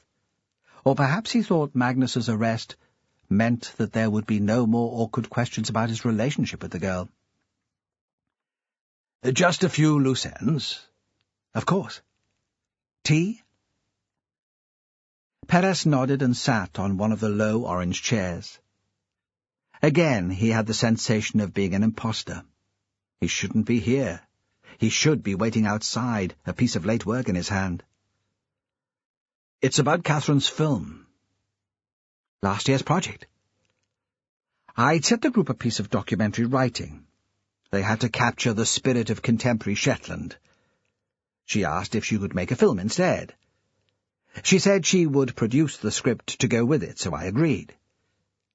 "Last term's project?" "She handed it in before Christmas, then, did she?" Scott handed Jimmy a mug of tea. It looked very pale. Perez knew before trying that it would have no taste. "Not exactly." Perez thought he had preferred the English teacher when he was nervous. This new pompous confidence was more irritating. He waited, and eventually Scott continued. "She asked for an extension. Usually she was good about meeting deadlines, and she'd obviously been enthusiastic about the film, so I was surprised." "Did she make the request before your romantic encounter, or afterwards?" Scott looked suddenly furious, which was what Perez had intended, but the teacher kept control. When he spoke, his voice made it clear he thought Perez's comment unworthy of a response. "It was just before she came to my flat. I'd already agreed to give her more time. There was no possibility that she was putting pressure on me to fall in with her request."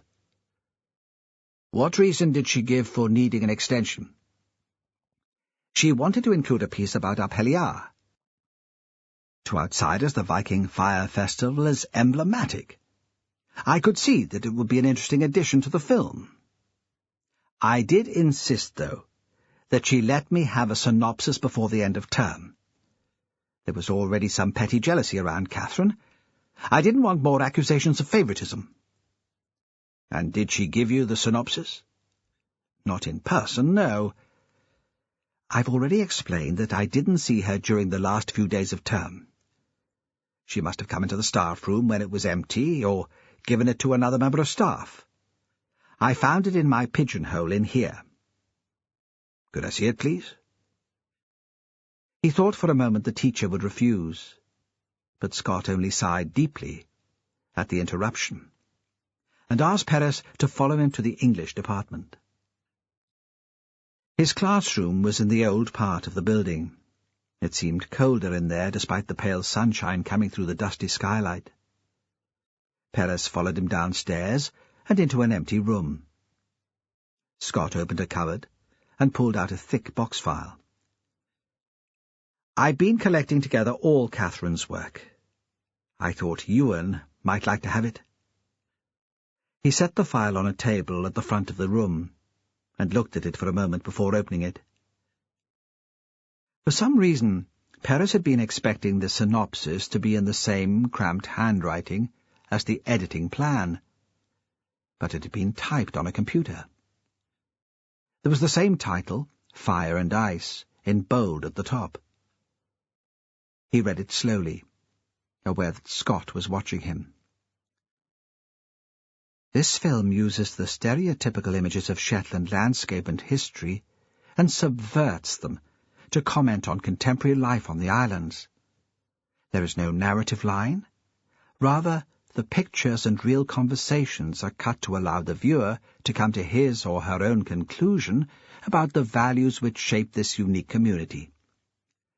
The story is told by real Shetlanders, native and incomers, in their own words. My voiceover sets the scene and the tone. It makes no moral judgment." "Is this all there is?" Perez said. "Not much of a synopsis, is it? I mean, there's not much detail." "Quite," Scott said. "A point I intended to make to Catherine when I saw her. Unfortunately, I didn't have the opportunity."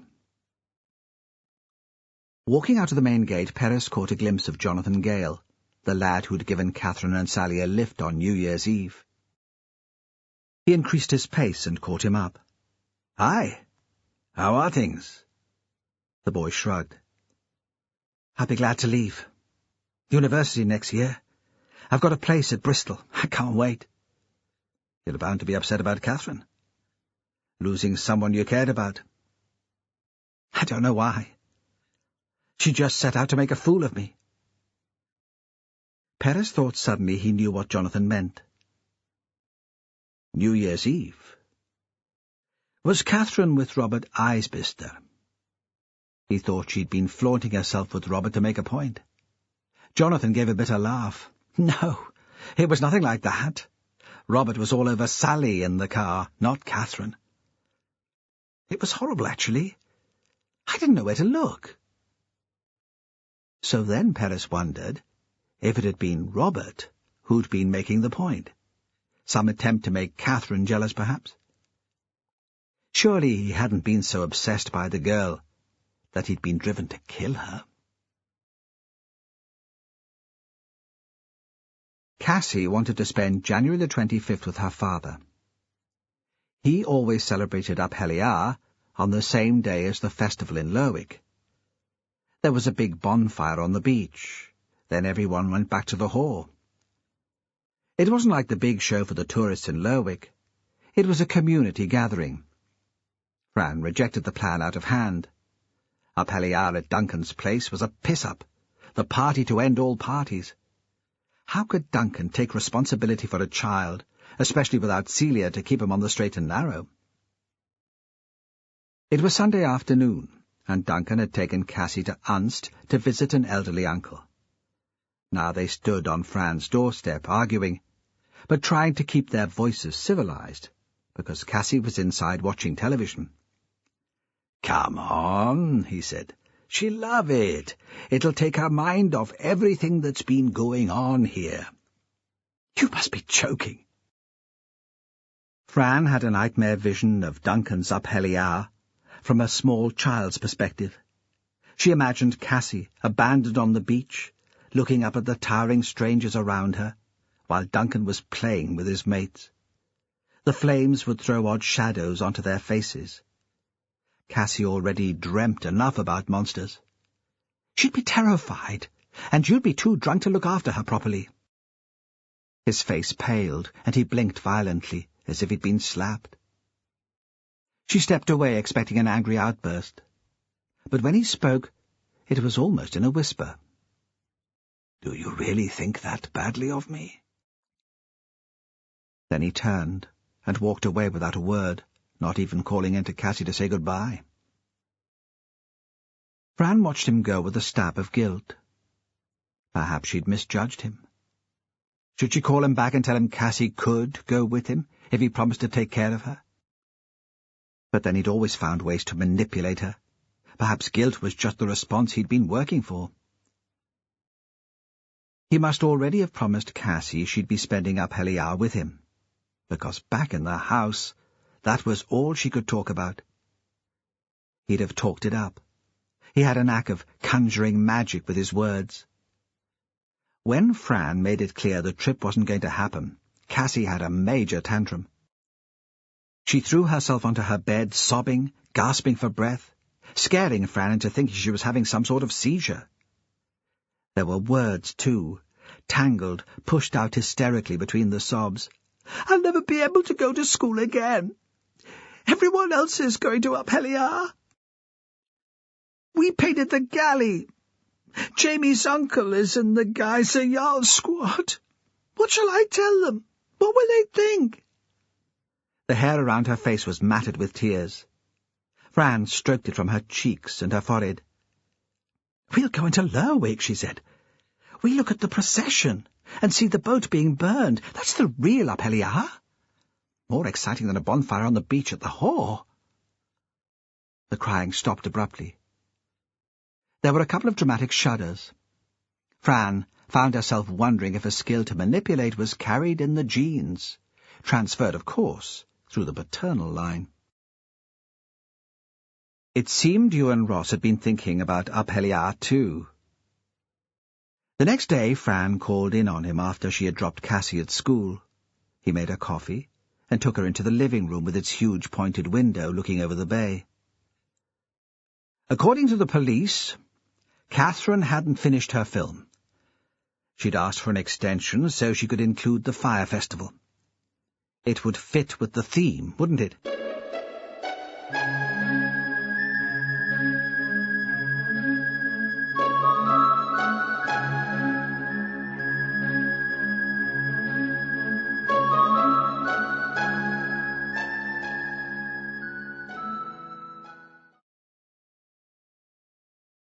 CD 10. Fran saw that he had thought of nothing else since he'd found the notebook and the storyboard. Ideas about his daughter's death were fizzing in his brain, stopping him sleeping or eating, driving him slowly crazy. He'd stuck the plan on the kitchen wall, and while he was making coffee, he couldn't take his eyes off it. She was about to ask if he'd seen a doctor, but he started talking again. I knew Catherine had been to the library to research the history of Up Heliar. She was very scathing about it. All men, of course, in the squads, which must have seemed impossible today to an independent young woman. The festival started off, it seems, as some sort of game. In the 18th century they rolled burning barrels of tar through the streets of Lerwick to celebrate midwinter. It sounds remarkably dangerous. Catherine would have been there tomorrow. We discussed it, though I didn't realize it had anything to do with her film. She would have been more interested, I suspect, in the ridiculous incidents surrounding the event than in the spectacle itself. He seemed caught up again in his own thoughts, then turned from the window to look at Fran. I'll probably go into Lerwick tomorrow night. I told Catherine I'd be there. It was one of the last conversations we had. It must sound foolish, but I feel as if I made some sort of commitment. It wouldn't have mattered to her either way, but I said that I'd be there. So I think I should. You're welcome to come with us. I promised Cassie I'll take her. The other kids at school are so excited about it. She'd feel left out if she wasn't there. No, he said slowly. That's very kind, but I don't think I'd be good company. There was an awkward silence. She thought he was in a mood when he'd prefer to be alone. but she didn't think it would be good for him to be left with his obsession. Besides, she still had half a mug of coffee left, and wasn't sure how she could leave without embarrassing them both. "What are your plans?" she asked at last. "For the future, I mean. Will you stay here? Or will you sell up and move south?" "I can't think that far ahead." His attention seemed caught by a small boat crossing the bay.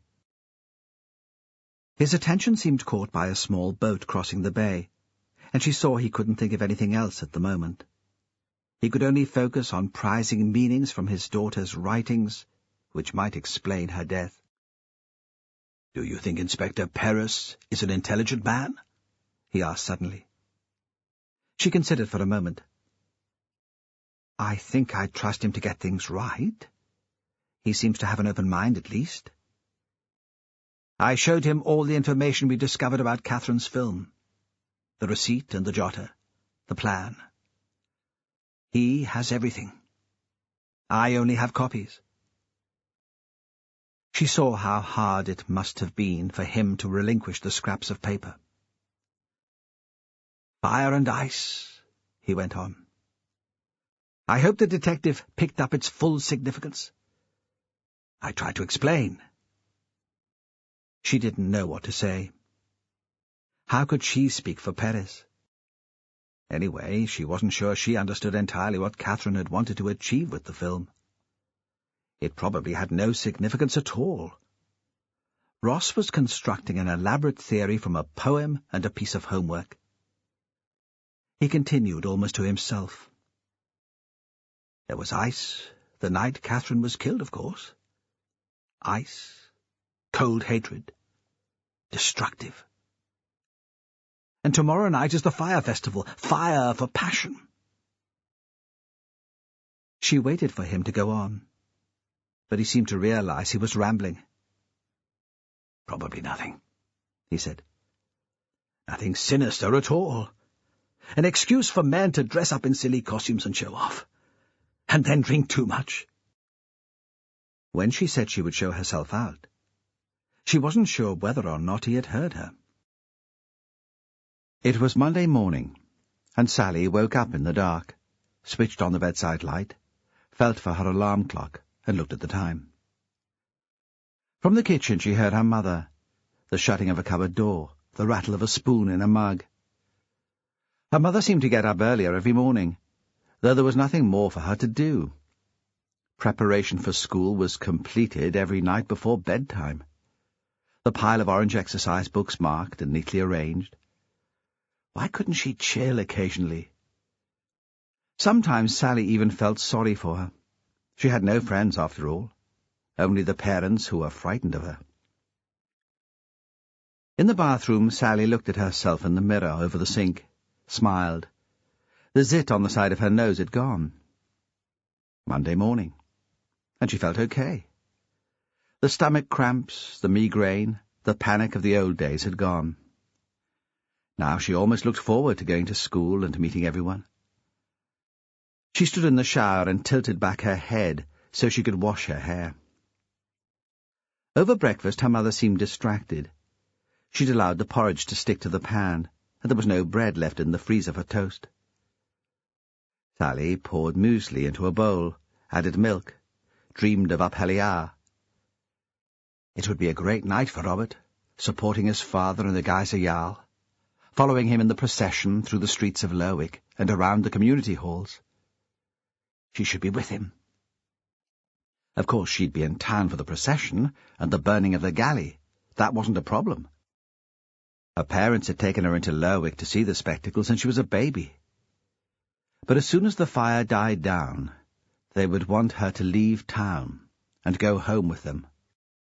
Tomorrow night there was no way she'd be back in Ravenswick, tucked up in bed in the schoolhouse by 10 o'clock. No way. "I'm babysitting for Mrs. Hunter again tonight." "Oh?" Margaret was at the sink, scrubbing the burnt pan. Her bare elbows looked red and bony like uncooked chicken thighs. Sally wasn't even sure her mother had taken in the words. Radio Shetland was on in the background, An excited voice, male but high-pitched, was giving the weather forecast for the following night. "She asked if I could stop in straight from school, give Cassie her tea, while she gets ready to go out. She'll leave me something to eat. Is that okay with you?" "I don't see why not." It was unexpectedly easy. There were no questions, no sarcastic comments about Fran's parenting skills. It crossed Sally's mind that there might be something wrong with her mother. The menopause, maybe. When did that happen? Was her mother the right age? She didn't dwell on the possibility for long. She had other things to think about. Although it was early for the bus, she left the house before her mother could change her mind. First lesson was English with Mr. Scott.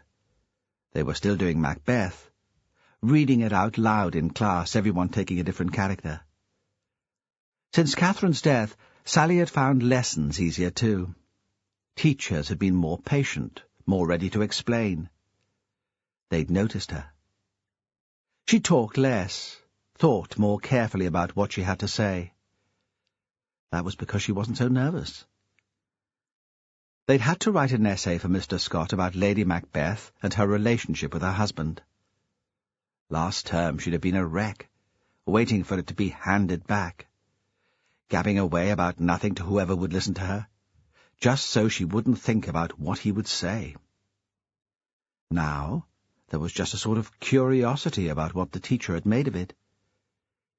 It wasn't as if he'd lay into her about it, even if it was crap.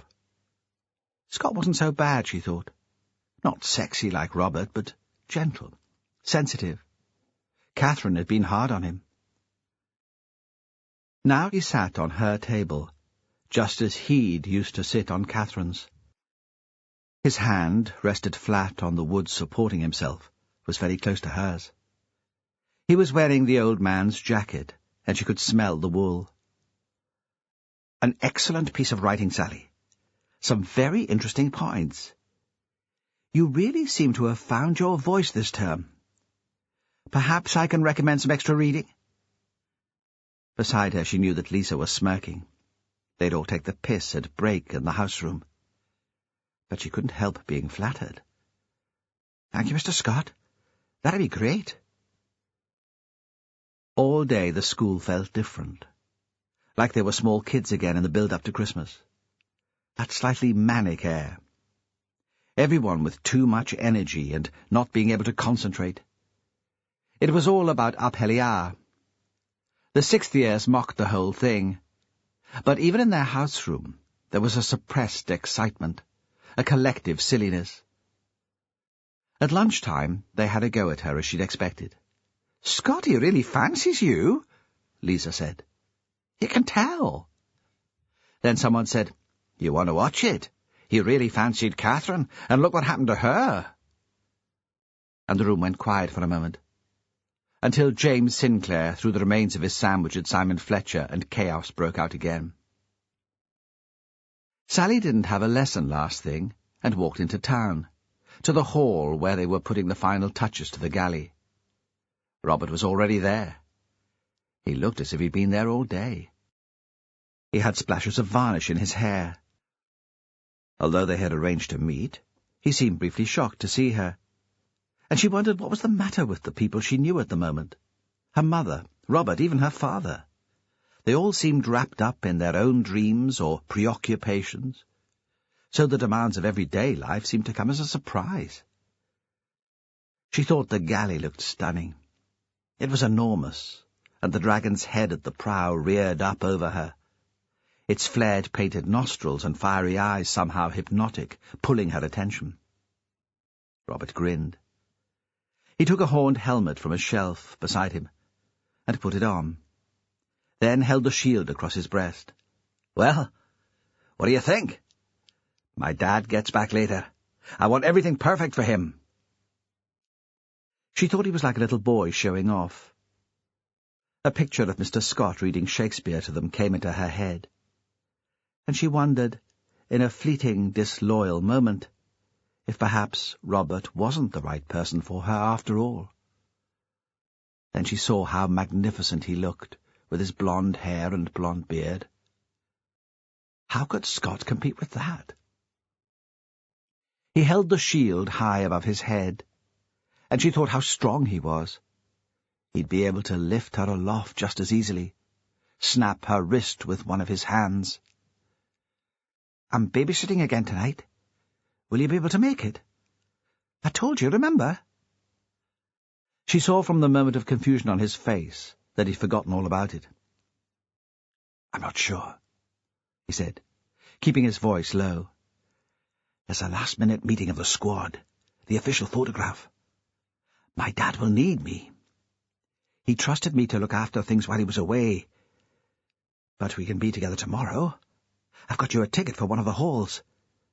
But tonight, you know how it is. I have to be there." No, she thought. I don't know how it is. "Please?" She reached up and touched his face, then kissed him quickly on the mouth, pushing the front of her tongue between his lips. She saw him look over her shoulder at the two men working on the galley. They were crouched in the hull, fitting the base of the mast into its casing, and didn't see. What does it matter to him, she thought. I have my parents to worry about. But he's an adult, free. Why does he want to keep this secret? "I'll try to get there later," he said. She couldn't tell if he'd really try, or if he would have promised anything then to get rid of her. In the end, she was back at school in time to get the bus home, and she didn't need the cover she'd made up that morning to explain her absence. But she couldn't face her mother, who would be even more bad-tempered after a day of hyperactive children. Sally could remember what it was like in the primary school just before Aphelia. All the kids going wild, beating each other up with cardboard swords. Her mother would be in a foul mood. She got off the bus on the main road and went to Fran's anyway. "I thought I could give Cassie her tea, and you'd have the chance to get ready in peace," she said, standing on the doorstep, a model babysitter eager to please. "If you'd like me to. I haven't much homework tonight." This was the story she'd given her mother. Sally was a good liar, knew the importance of sticking to the same untruth, and of getting corroboration whenever possible. "But I can come back later if you want." "No." Fran opened the door to let her in. "That'd be great. Cassie's as high as a kite. I've promised to take her into Lerwick tomorrow for Aphelia, her first time." "Will you be there?" "Oh, I'll be there." She was going to say, boasting, "My boyfriend's in the Geyser Jarl squad," but something stopped her. Standing just inside the door, an idea came to her. A story which would keep her mother off her back, give her the chance of a proper night out. "Mrs. Hunter has asked me to go with her tomorrow. Help her keep an eye on Cassie. She says, can I sleep over, so she can go to a party in the hall? That's okay, isn't it?" Of course, Margaret would find out about Robert sooner or later. But Sally wanted time to get her story right, to decide exactly what to say. Cassie was still awake, fractious and difficult when Fran went out. Sally thought she'd never met a child so full of questions and imaginings. How could you keep your patience and answer all that? As soon as her mother had gone, Cassie went up, restless and fidgety, wanting water and a book to read, talking all the time, wearing Sally down. Sally found it hard to keep her temper, understood for the first time why her mother was so sharp to the kids in school. Robert could turn up at any time, and she wanted Cassie asleep by then. At last she got the child to bed and watched until she fell into a light and fitful sleep. When Robert arrived, Cassie must have been woken by his knocking, or by the strange man's voice, because she appeared again at the bedroom door, her hair tousled, her pyjamas untucked.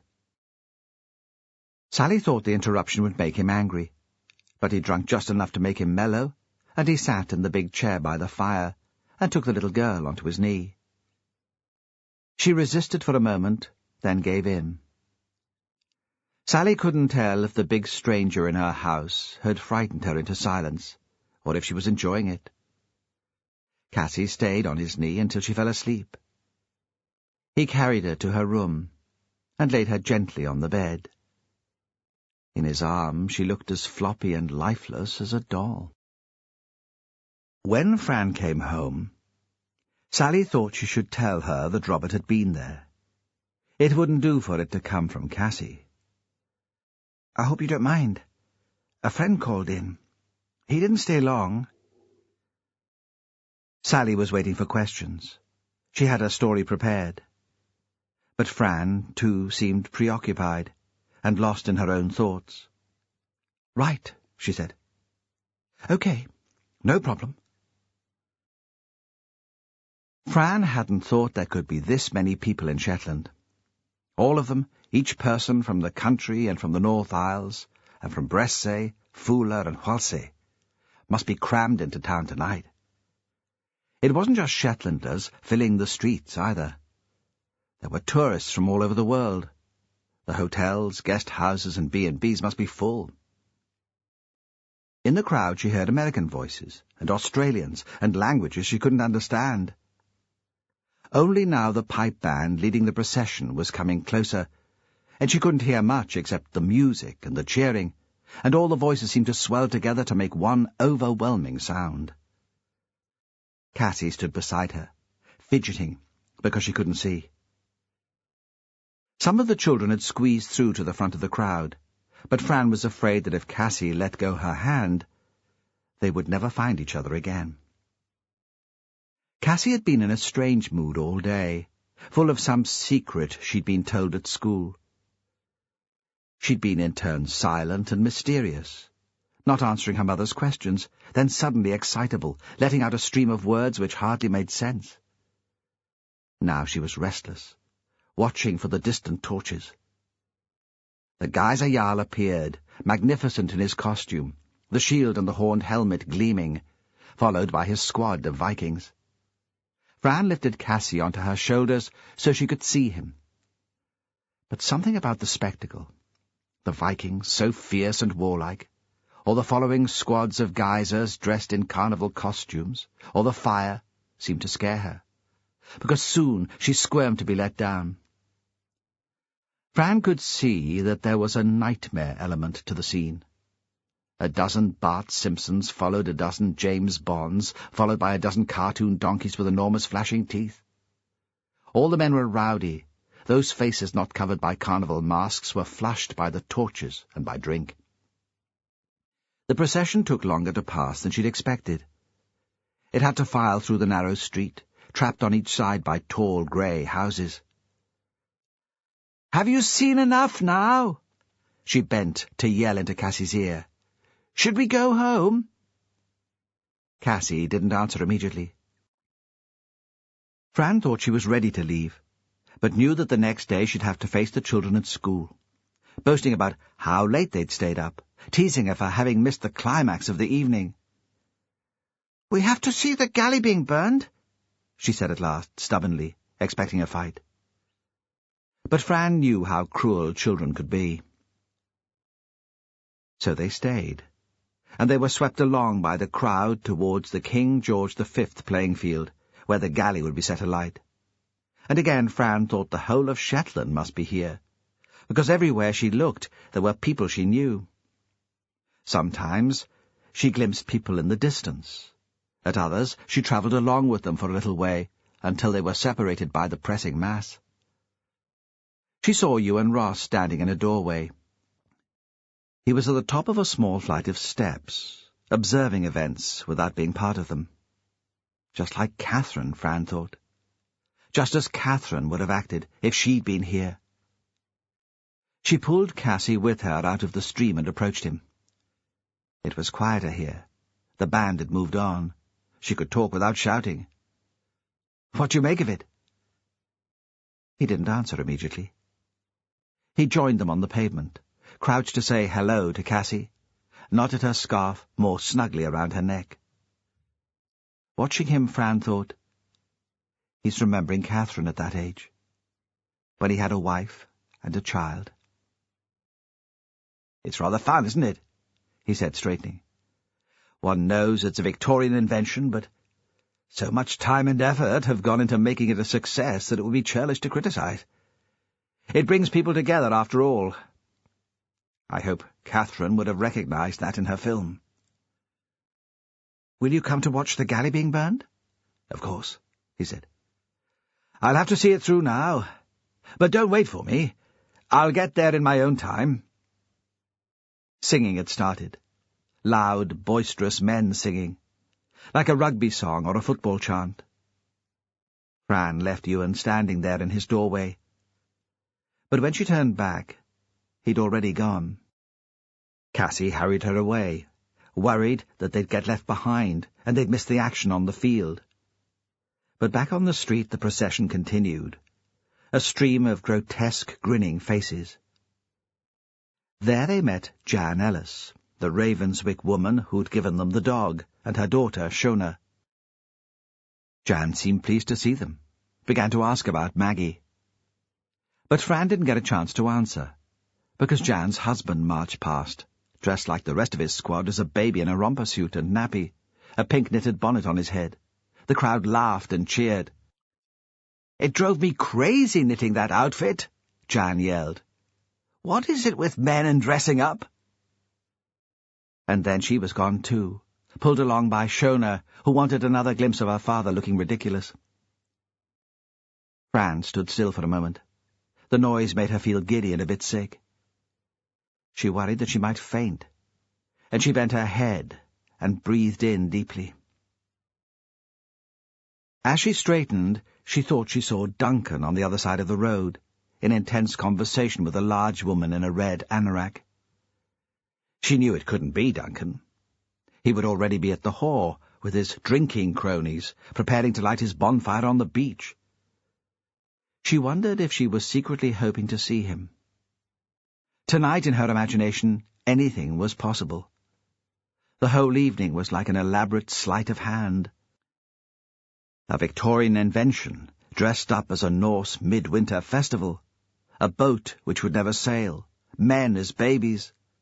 This was fantasy masquerading as reality, a conjurer's dream. It made her head spin. A Pelliar at Duncan's house, before Cassie's birth, had been very different. It had been carried off with a certain style. Duncan had always been a good showman. He had made the festival romantic. She almost wished that she was there, away from the crowd, standing on the frosty beach. The flames from the bonfire would be reflected in the sea. She stared back at the man she'd mistaken for Duncan.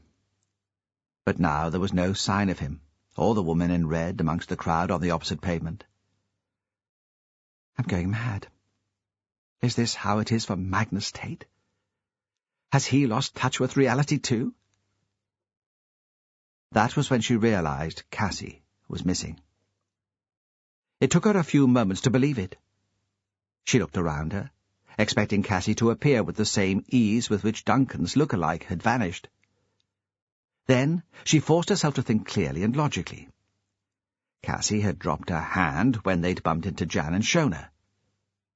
Only babies held hands with their mothers. Fran had understood that, hadn't insisted. Now she peered frantically through the crowd, trying to catch a glimpse of Cassie's blue hat. Nothing.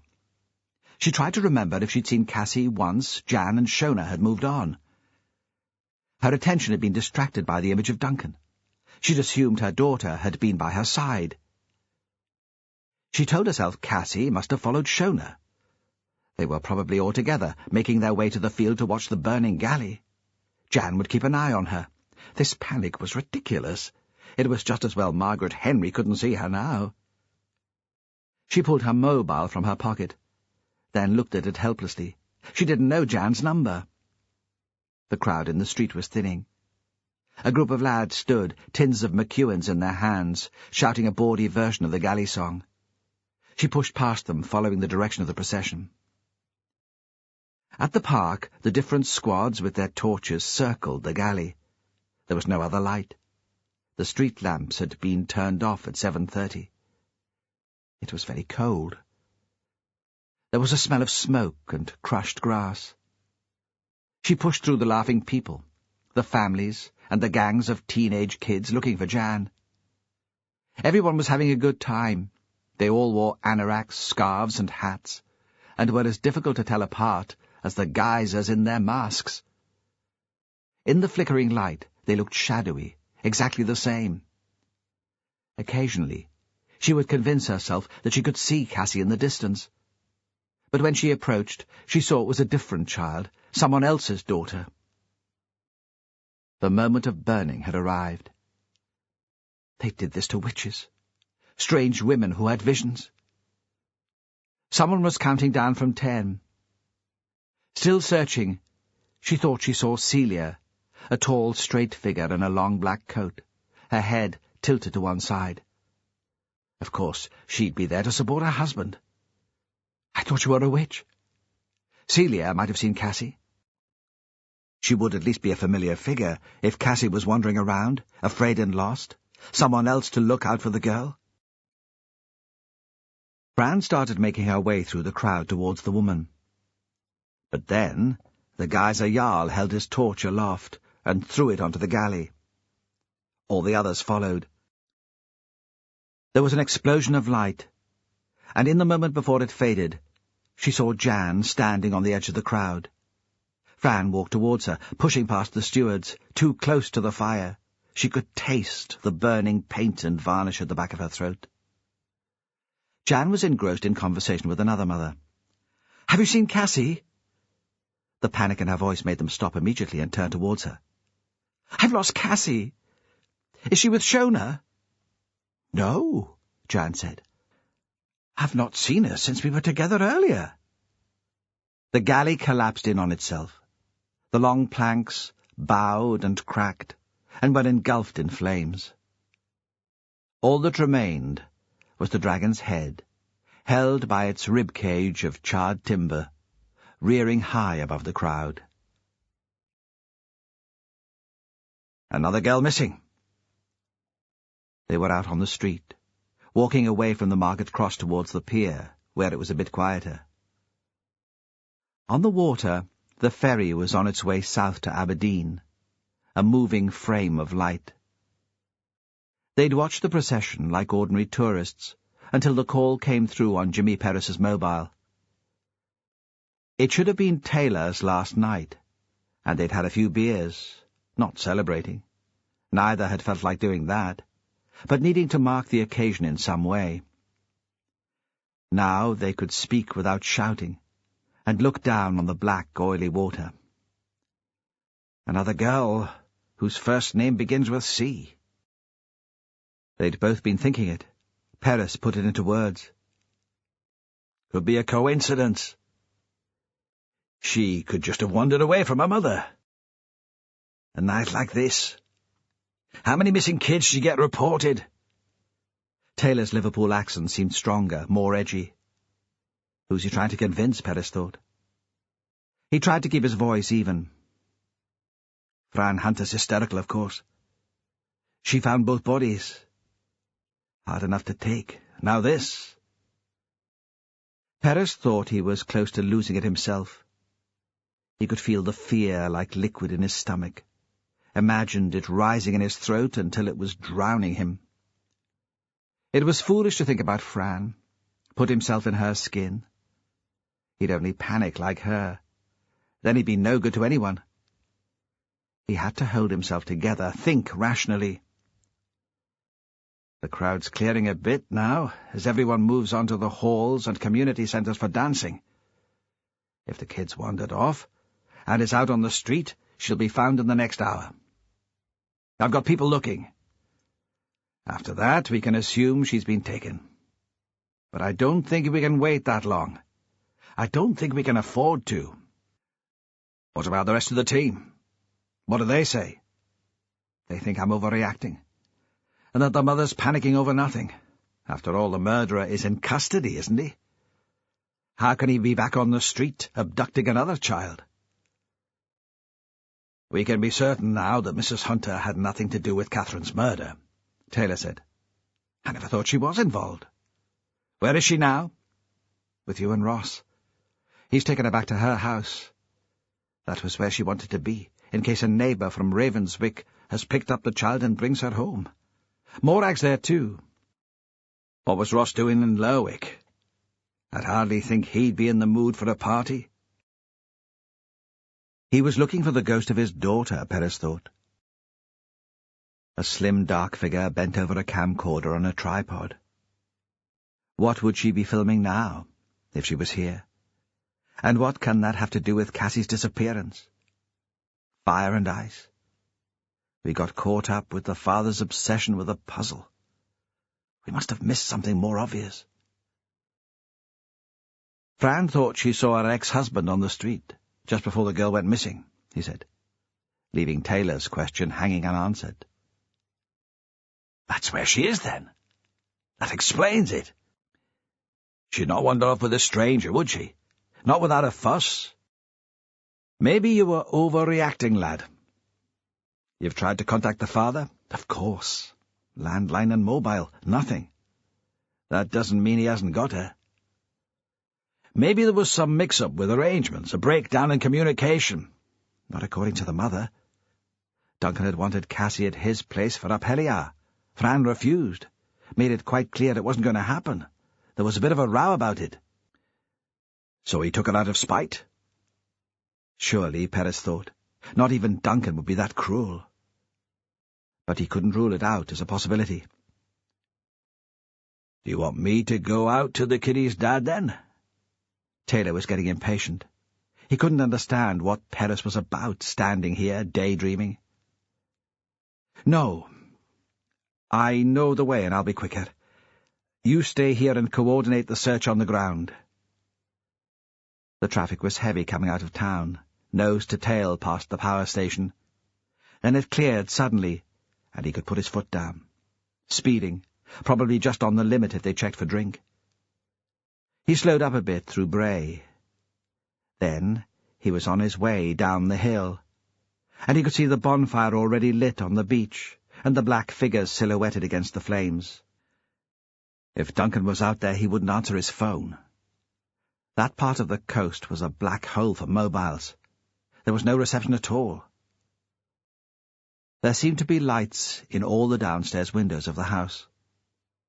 He was reminded of the old days before Duncan was married, when everyone young and bright wanted to be here for Aphelia, leaving Lerwick to the tourists and the old folk. Perez had been glad enough of an invitation then.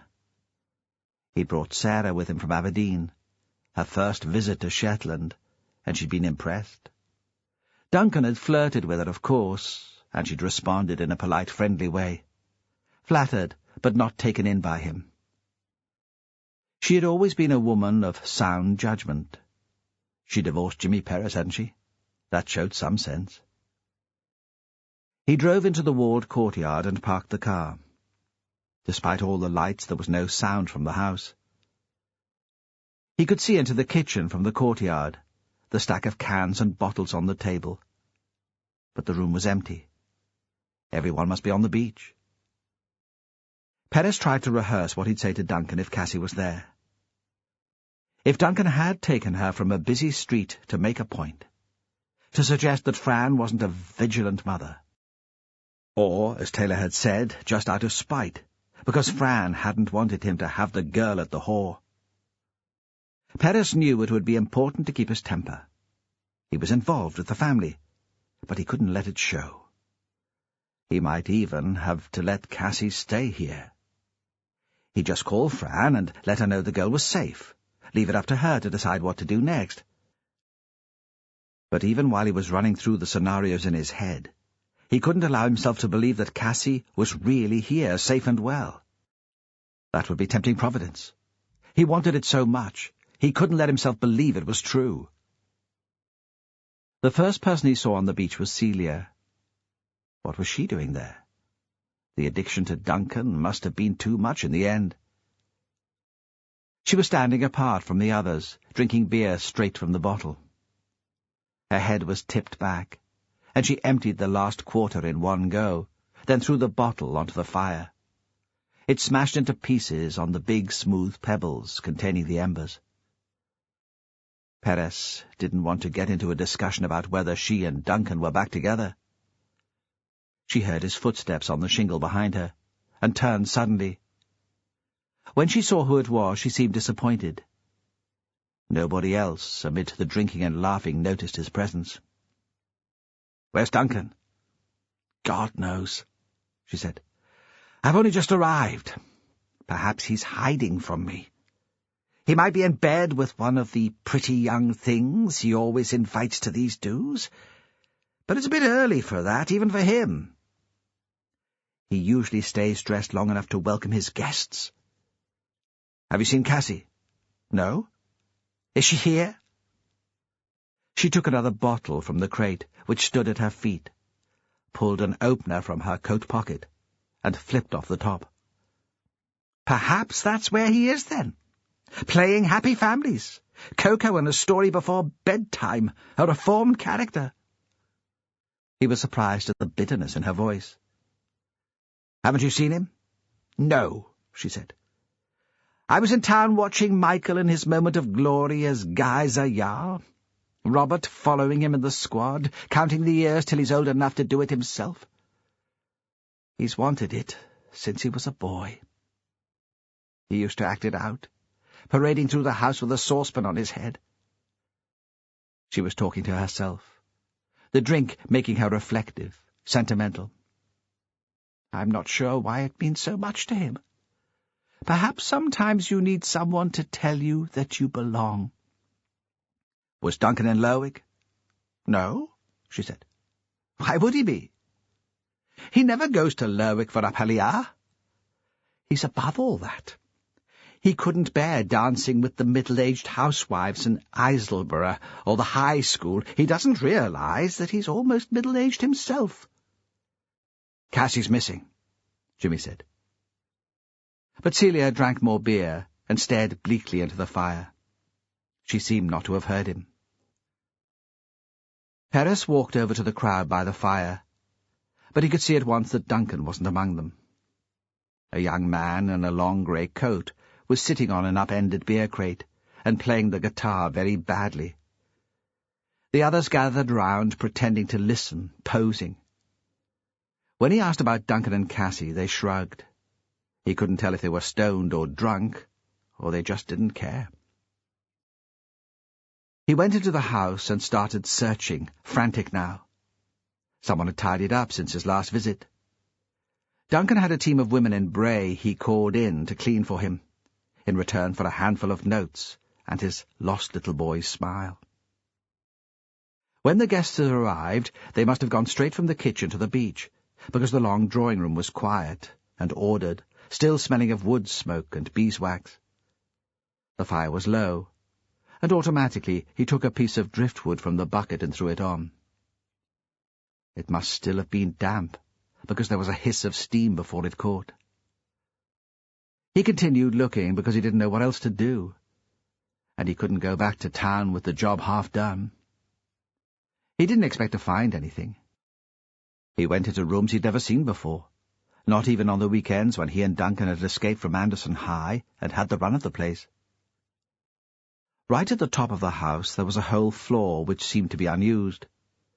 It was cold there, unheated.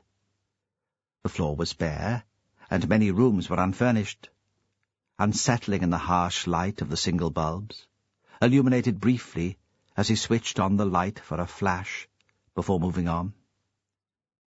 Some were completely empty, some piled with junk. Then he heard a sound, and he stood still. There were voices in conversation, a little laugh. The noise came from the last door on the landing. "Duncan!" His voice was cracked and breathless. The voices fell silent, so he wondered if he had imagined them, mistaken the breeze which had picked up outside for human whispers. But the door didn't fit properly, and light spilled under it. He walked quietly up to it and threw it open. Inside was an attic, with a ceiling vaulted like the roof of a cathedral. A long window was covered by a piece of muslin so flimsy that it moved in the draught from the ill-fitting glass. There was a bed, as wide as it was long, with carved wooden posts at each corner, and heaped with faded quilts and rugs. And in the bed sprawled 2 young people, a man and a woman, not cold apparently, although they were only half-dressed and not covered wholly by quilt. They were sharing a post-coital cigarette. They were very young, 16, 17. His entrance had shocked them. But they looked out at him with a smug warmth which made him envy them. He gave a wave of apology, then shut the door behind him. He ran down the 3 flights of stairs and outside. At the bonfire the scene had changed. The guests were making their way back to the house, walking along the tide line. At their head strode Duncan. He wore his coat slung over his shoulders, caught with a single button, so it fell behind him like a cloak. Perez rushed up to him, blocking his progress. "Have you seen Cassie?" "She's with Fran. The witch wouldn't let me have her tonight." "Why?" "She's missing. She got separated from Fran on the street in Lerwick." Perez knew he should stay and explain in more detail. Duncan was her father, and had a right to know. But he was aware of time slipping from him. Ignoring Duncan's shouted questions, he left them to their ridiculous ritual, and slithered over the shingle to the house and his car. He slammed it into gear, and drove too fast back to the town. Sally went out of the community hall to get some air. The door swung shut behind her, and the music grew fainter. Above her the sky was flecked with stars. The drink had gone to her head, and she bent over, not thinking she was going to be sick exactly, but wanting to stop that whirring sensation, the feeling that the earth was shifting, and she had to concentrate to keep her balance, otherwise she'd tip over. She wasn't wearing a coat. She'd only be out for a minute. And anyway, it was roasting inside the hall, with the heating full on and all those bodies, everyone dancing. She hadn't seen her parents all night, not to speak to, at least. She caught a glimpse of Alex while she was watching the procession, and she'd wondered what he could be up to, because there'd been no sign of her mother. Her parents had believed her story that she'd spent the evening with Fran Hunter and Cassie. When she told them, they'd seemed almost relieved at the prospect of a night to themselves. If they'd been around to watch the burning galley, she hadn't seen them on the playing field. She supposed they'd be home by now. Margaret would be making a nice cup of cocoa before bed, filling their hot water bottles. Sally stood up and tilted back her head to look at the sky. It made her dizzy again. Then the cold started getting to her, and she went back inside. In the hall it was like the first time she'd got together with Robert. A bit rowdier, maybe. Some of the girls from school were there, making fools of themselves, and she could tell they were dead jealous that she was with Robert. All thoughts of secrecy were over now. In this mood, she wanted the world to know. She was feeling good, not so self-conscious. She'd lost a bit of weight since Catherine had died, and that helped. Maybe she could sell the idea to the teenage magazines, the best friend's murder diet. She knew it wasn't funny, but she couldn't help smiling to herself. She went up to Robert. Her friends were all around him. But he wasn't taking any notice of them. Not flirting, anyway, even after she'd left the hall. He hadn't seen her come back in, and she'd watched him for a moment to check. Lisa was desperate to get his attention, but he just ignored her. He was still wearing part of the costume, but had dumped the helmet and the shield somewhere. The dagger was in its sheath on his belt. When they danced that slow dance earlier, she'd been aware of it against her thigh. It made her feel sexy. She'd never felt quite like that before. She stroked his neck. He must have had a bit to drink, too. But she wouldn't have been able to tell. He'd taken the whole Appelier thing seriously. She liked that about him. He wasn't like the lads at school, who saw everything as an opportunity to take the piss. Now, with the music in the background, she felt she was floating above the scene in the hall, looking down at it from a distance. All the dreadful things that had happened, with Catherine, and the hassle with her parents, and the stuff that had gone on at school, all that was over. At last, she could believe that anything was possible. The music stopped for the band to have a drink. Robert bent down to talk in her ear. "I was thinking of going back to Bray. There's a party at the Hall. Do you want to come?" "Why not?" "I think I've done my bit in town, don't you?" "Sure." She was thinking she had nothing to lose. Her parents weren't expecting her back until the morning, and anyway, it might be safer away from Lerwick. She didn't want her parents turning up and making a scene if anyone had told them what was going on. "Are you okay to drive?" Maybe he would teach her, she thought. That would make her useful to him. She could stay off the drink and drive him home after parties. He wouldn't dump her then. "No problem," he said. Though when they went out to the van, he forgot that he hadn't locked it, and dropped his keys and started swearing. She wondered why he was so edgy. The whole evening had gone well, and she knew he'd been looking forward to it. He hadn't admitted it, of course, but he was like one of the kids in her mother's school, taking the starring role in the Christmas show. Perhaps, now it was over, it was an anticlimax. For the first time, she thought she was the strong one in the relationship. When it came down to it, she'd be the one to look after him. Driving north, he didn't say much. He was driving very fast, and on one of the bends nearly lost control.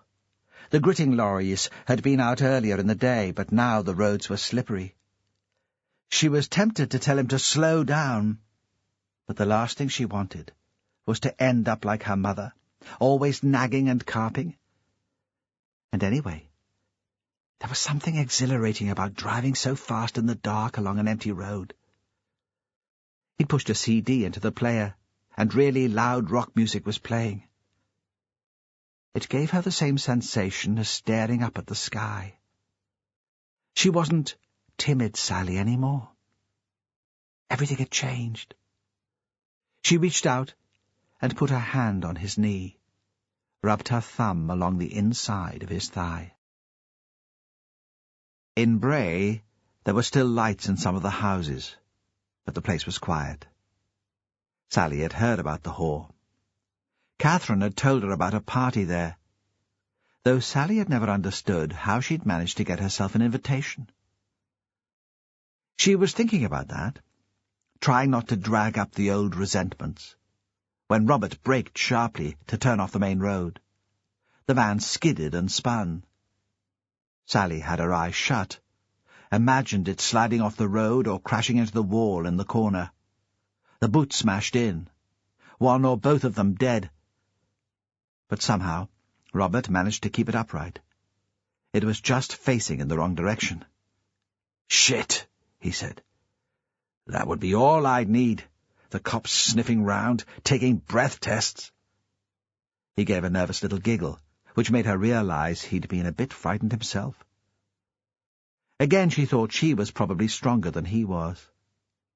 He reversed slowly, until he was facing the right way, and took the hill down towards the beach more slowly. As they approached the house, they could see the bonfire on the beach was still smouldering. He introduced Sally to his mother. Perhaps that was why he'd brought her.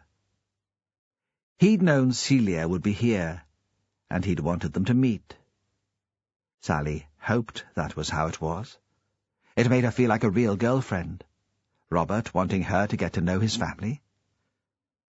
Now, though she wasn't sure it was going to work, she didn't think she'd get on with Celia. It was like she was in some sort of fancy dress, with the long black dress, and the slash of lipstick on her white face. She'd been the first person they'd seen when they got to the Hall, and Sally had been shocked. She'd heard of Celia Eisbister, but never met her before. She'd expected her to look more like a real mother. She couldn't let Robert know what she was thinking, though. She could tell he'd been keen to see Celia. It was as if he was caught somewhere between his mother and his father, desperate to please them both. That was why he'd driven out here like a madman. It seemed a weird relationship to her. Not like mother and son at all. More like they were lovers or something. He seemed so pleased to see the woman when they went into the house, and she appeared at the doorway as if she owned the place. He put his arm around Celia and pulled her to him. Sally never had that sort of physical contact with her parents. She wouldn't have wanted it. She didn't think it was healthy. Before she followed him inside, she waited for a moment in the courtyard. Everything was quiet outside, though she imagined she could hear waves breaking on the beach. The tide would have turned. Looking up, she saw a man's face at an upstairs window staring down at her. He must have heard the van. She recognized him as Duncan Hunter. Everyone was inside now. The bonfire was still alight, because someone had put a huge bit of driftwood on it. But even that was nearly burnt away, so there was nothing much left but embers and ash. Celia took them through to a long living room, which was almost empty, to show the fire to them through French doors. Everyone else was in the kitchen.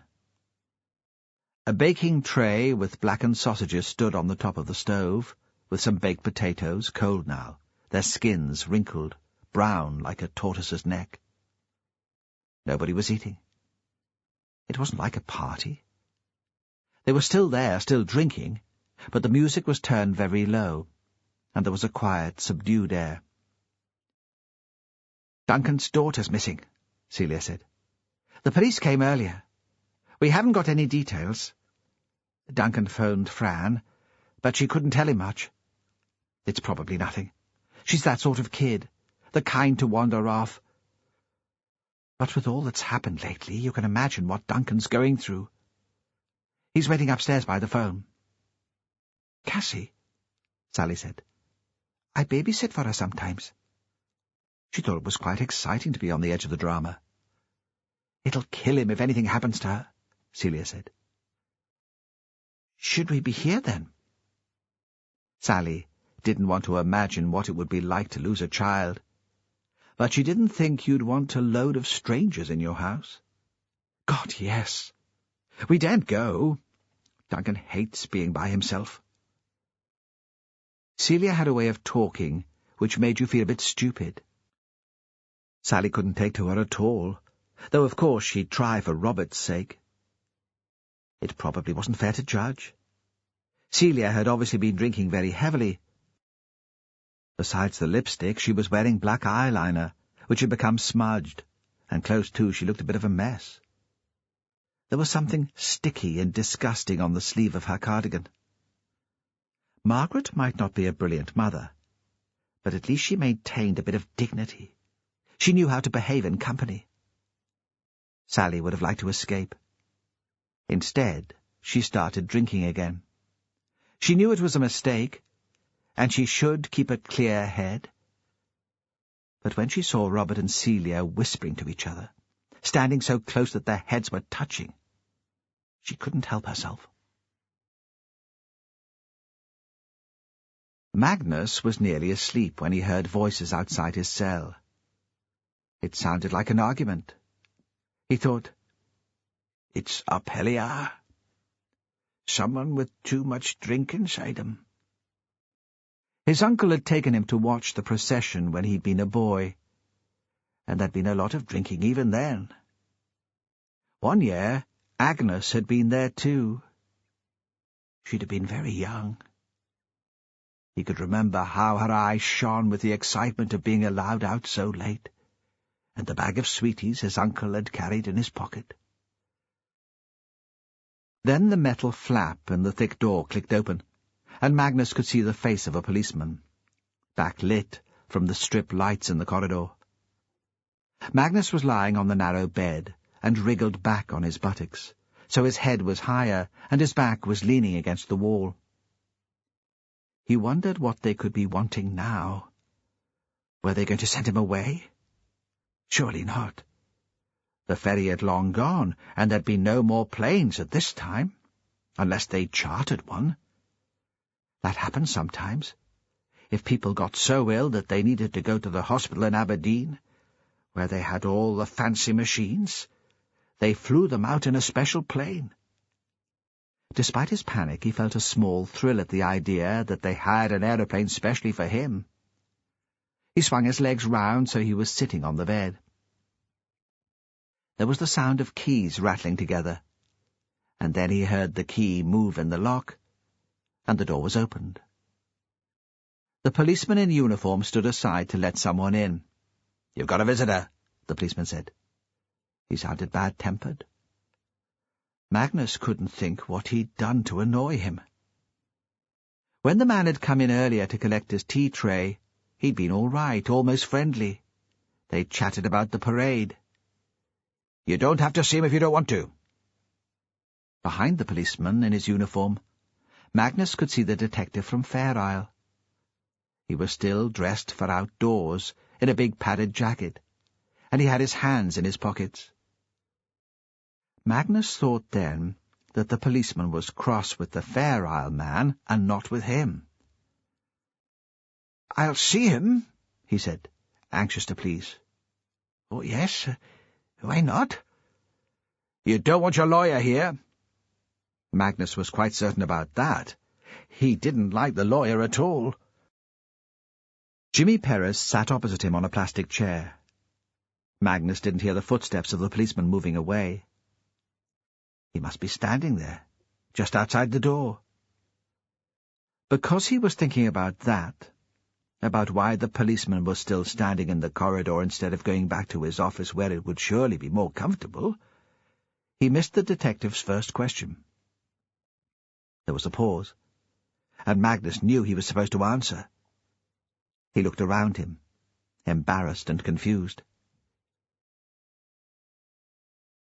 CD 11. Magnus slid from the bed, so he was standing. He felt he couldn't breathe. "I promised," he said. He could sense the detective's impatience again, and backed away from him. Was the policeman still waiting outside the door? "Who did you make the promise to?" "My mother. Tell them nothing." "She's dead, Magnus. She'll never know. Besides, she loved children, didn't she? She'd want you to help Cassie." "She loved Agnes," he said, and added, though he knew he shouldn't, because you shouldn't speak against your mother, "I'm not sure she loved me." "Tell me what happened that day, when Katrina ran up the hill." It was the school holidays, wasn't it? One of those blustery sunny days. "I was working in the field," Magnus said, "cutting hay. I had nearly finished, and then I was going to do some gardening. We had a garden in those days at the side of the house, where there was a bit of shelter. I don't bother so much now. I only keep up with a few tatties and neeps. Then I had greens in the spring, cabbage later, carrots and onions." He paused, sensed that the man from Fair Isle was getting impatient, though nothing about his face had changed. "I saw the girl running up the hill. She had a bunch of flowers in her hand. I always liked it when she came to visit, and I thought I'd take a break, have a cup of coffee in the house."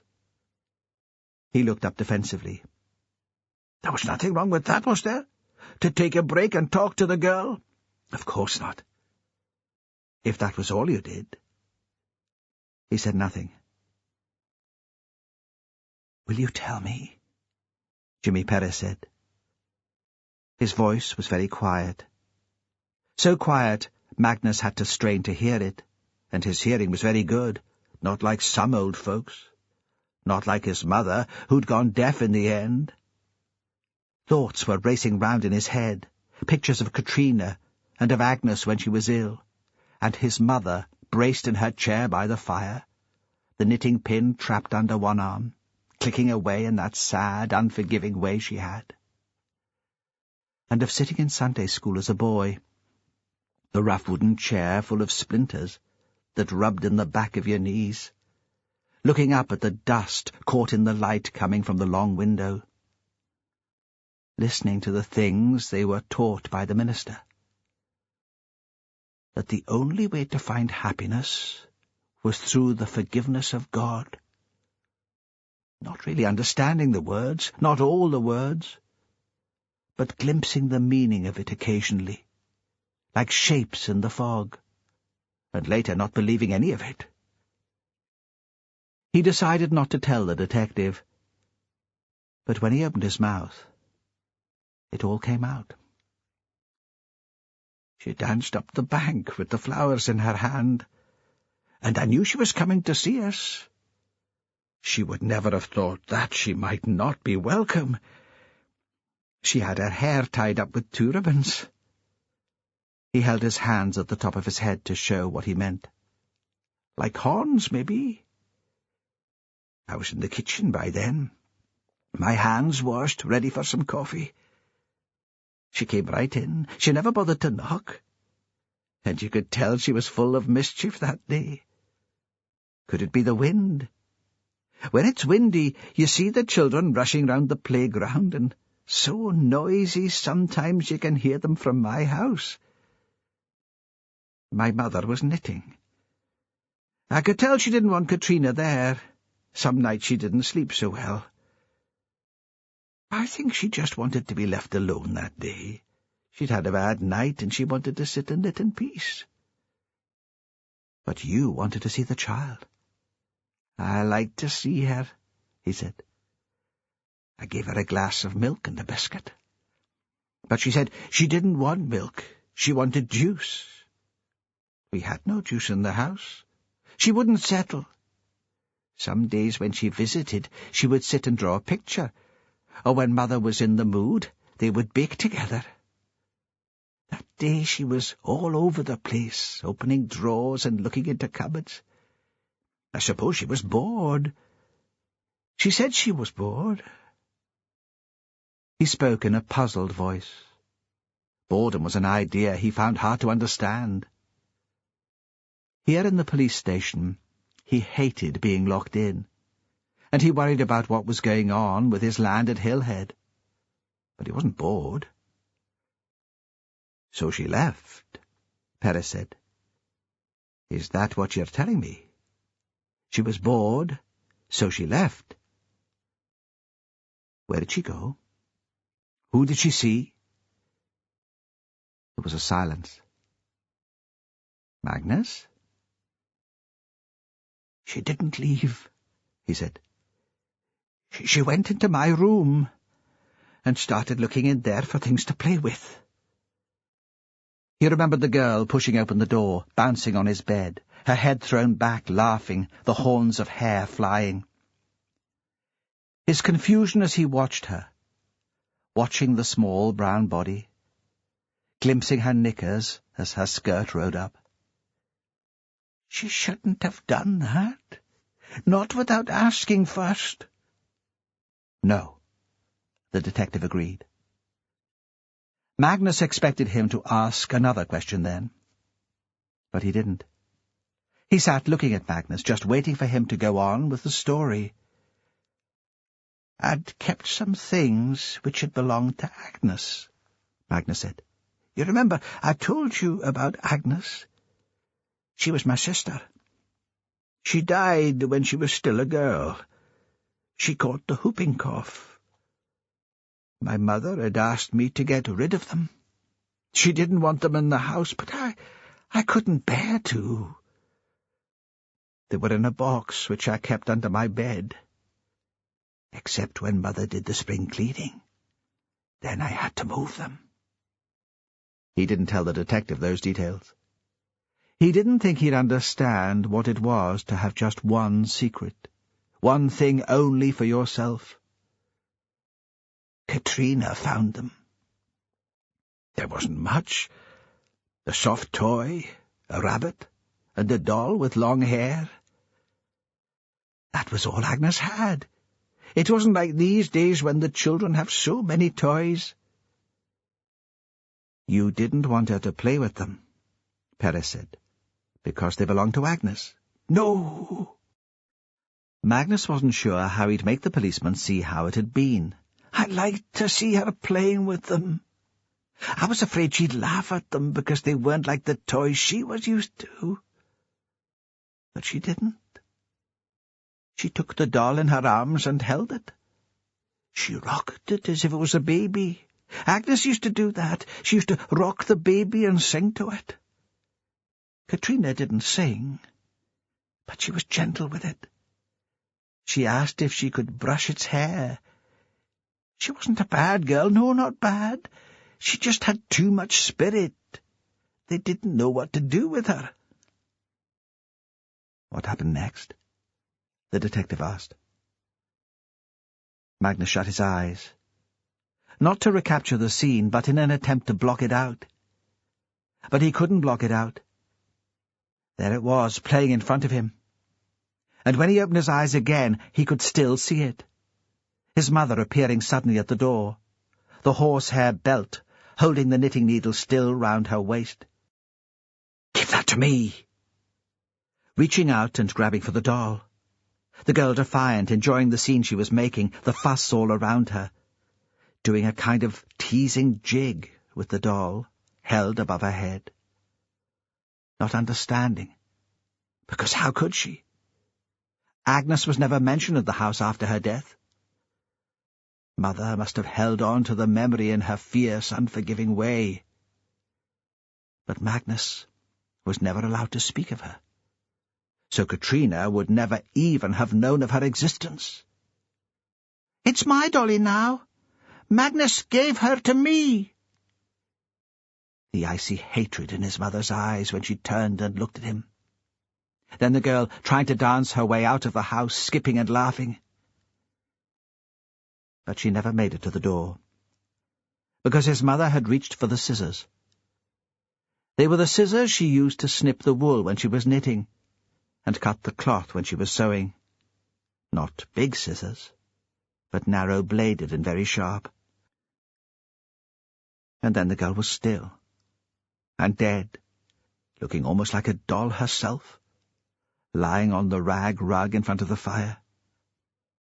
His mother had raised the scissors above her head, and using both hands thrust them down to kill Katrina. Katrina had made a little sound, hardly a cry at all, taken a small step and fallen onto the rug.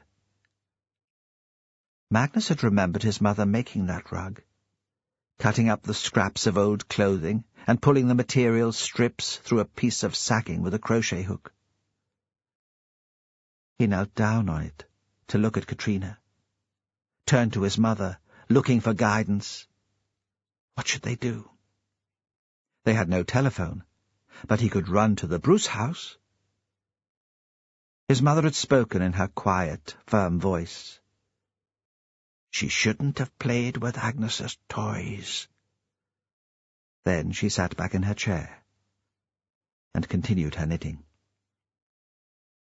It was Magnus who was left to deal with it.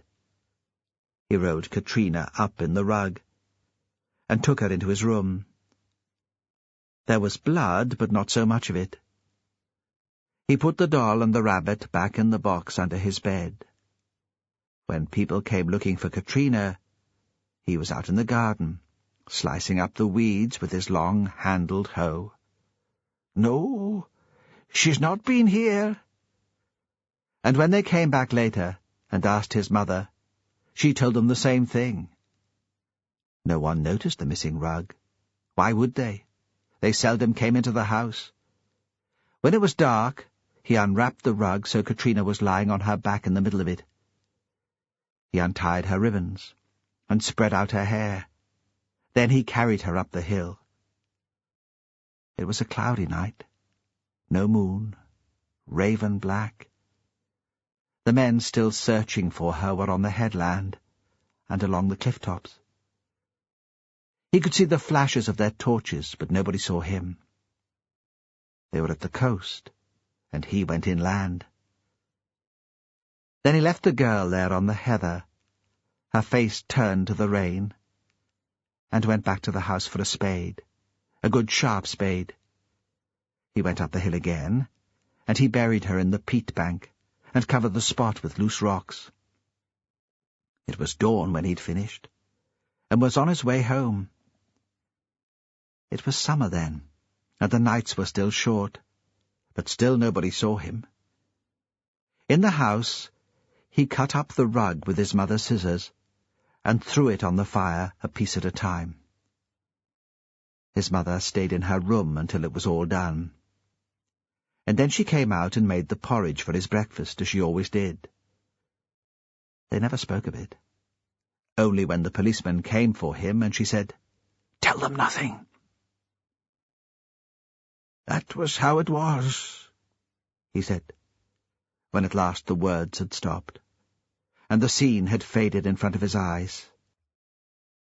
"That was what happened." He could see that the detective was disappointed. It wasn't what he'd hoped to hear. "That was how it was," he said again.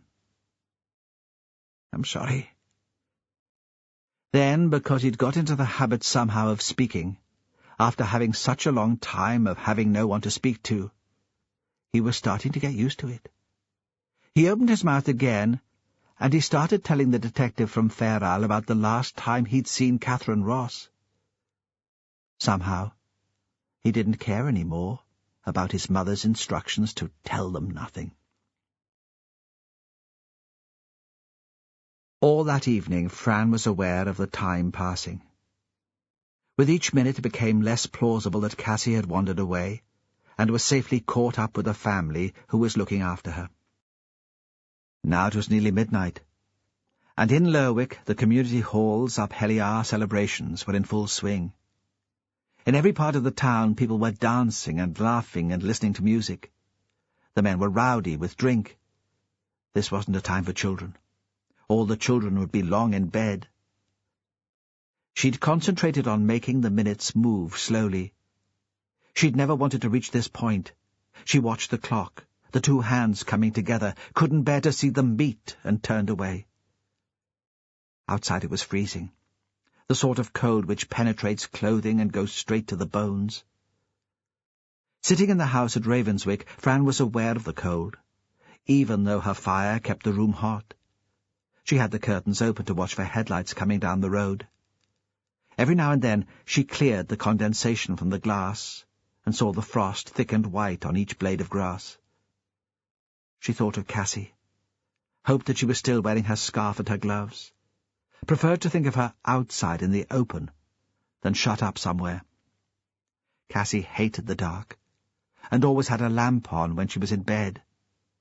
Fran thought of the nightmares which had troubled her daughter, remembered Cassie still half asleep, blindly reaching out to her for reassurance. Fran blinked, an involuntary response to the image. Felt the tears on her cheeks, but couldn't find the energy to wipe them away. Ewan Ross was sitting with her. The fat policewoman was at the table, awkward, silent.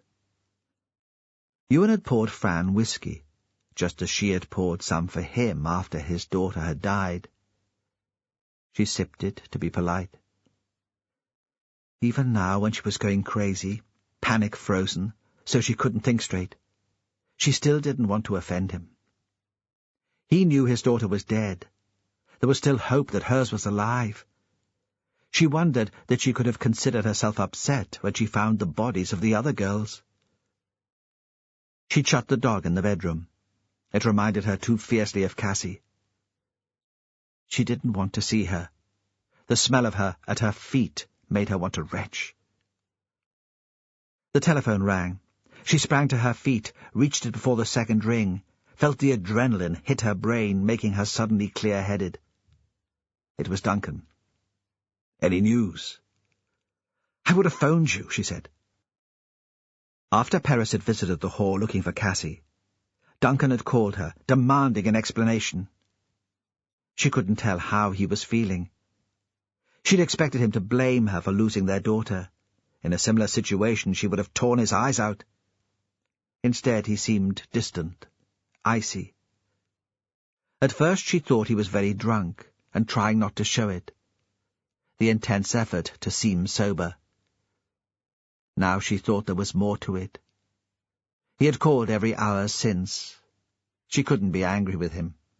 It was her fault, not his. If she'd allowed Cassie to go with him to the whore, the girl would be safe. "I'm sorry," she said. She said that every time he phoned, too. There was a moment of silence. "No," he said. "There was nothing you could do. You can't blame yourself.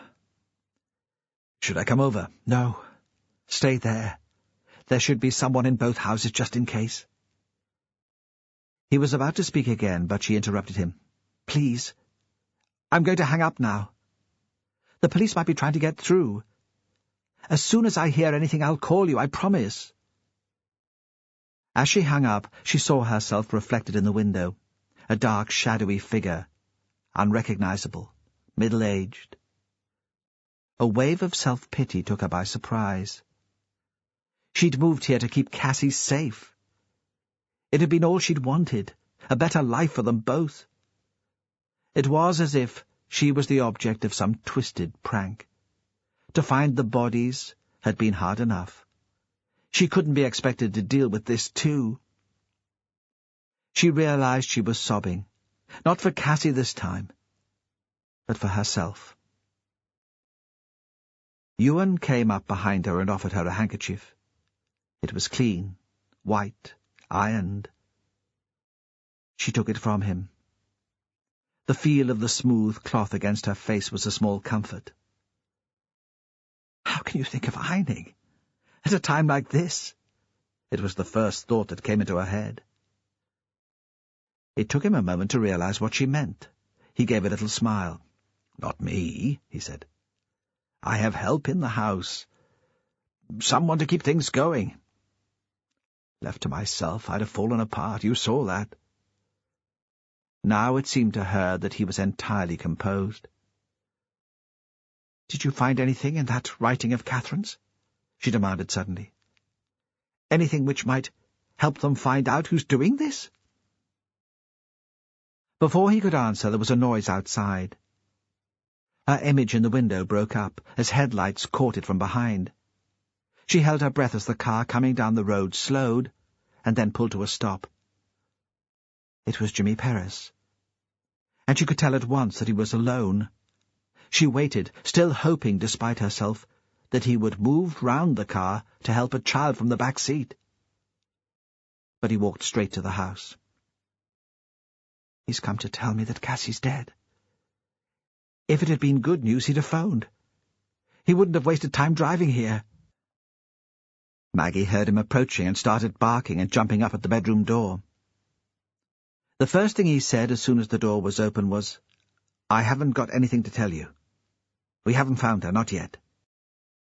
Because she'd convinced herself that Cassie was dead in the moment of his walking from the car to the house, she felt relieved. She could have kissed him. "I have some questions," he said. "Of course. Anything." He looked over her shoulder at Ewan Ross. "I'm sorry. We'd like to talk to Mrs. Hunter alone. You understand?" "I'll go home," Ewan said. "Give me a ring if you'd like me to come back. Or stay with me, Fran, if you prefer. Don't worry about the time. I'll be up." Fran wasn't aware of his leaving. She knew she should thank him, see him out, offer coffee and food to the detective. But she sat impatiently, waiting for the questions. She thought Perez had an idea. Ideas. There was hope. As she waited, she saw the light of another car coming from the direction of Lerwick, but it didn't stop. He pulled out a hard dining chair and sat on that, facing her, his long legs twisted under the seat. The policewoman eased her chair back into a corner. Fran sensed an urgency. He was desperate for her to answer quickly. When she paused for a moment, he didn't tell her to hurry, but she knew that was what he wanted. The questions made no sense to her. They seemed entirely random. He asked about Cassie, and how she was doing at school, about Fran's social life and the friends she'd made away from Ravenswick. She didn't demand to know what the questions were about. She could do nothing more to find her daughter. She was in his hands, and if he wasted time explaining his ideas to her, it might be too late. It didn't take long. After a quarter of an hour, he stood up again. "You shouldn't be on your own here," he said. "Ewan said he'd come back?" "No, not Mr. Ross. He's too close to all this. There must be someone else." Fran thought of Jan Ellis, who'd been so kind about the dog, whose husband didn't mind making a fool of himself by dressing up as a baby. She heard Perez phone her, standing outside using his mobile. As soon as Jan's car pulled up outside, he disappeared. He didn't say anything to her before he left, and she didn't watch him go. She understood he didn't want to tell her that everything would be okay, to make promises he wouldn't be able to keep. Jimmy Perez pulled away from Fran Hunter's house and turned down the bank towards Hill Head. He stopped outside the old man's place and wiped the condensation from the windscreen. At the bottom of the hill there were still lights on in the schoolhouse and at Ewan's, but no sign of the activity going on inside. Roy Taylor understood the need for discretion. The cars had been parked out of sight from the road. It was tempting to drive down and join them. There would be something reassuring in the detail of a search. It would help him forget the panic. He could concentrate on sifting through objects and belongings, proving a theory which had already convinced him. But it wouldn't bring Cassie back. He was certain she wasn't in Ravenswick. Perez forced himself to breathe slowly, to think rationally about what he should do next. His thoughts chased one after the other, and he struggled to bring an order to them. They were strange thoughts, which had little to do with the matter in hand. Distractions. The ravens. Every time he'd been here in daylight, they'd been flying over these fields. Where would they go in the dark? Looking out over the frozen headland, he found it hard to imagine them sheltering on ledges of the cliff. But where else was there for them to go? Did they roost close together to keep out the cold? He didn't know how they could survive a winter like this. Magnus's raven was already dead. Perez had taken it to the woman who cared for injured birds and animals, and she'd fed it, as Magnus had instructed. But something about the change of home had disturbed it. It died the first night, for no apparent reason. Sometimes it happened like that, the woman said. Then he thought about Duncan, who had once been a friend and had become an enemy. How would Perez talk to him if his daughter was dead?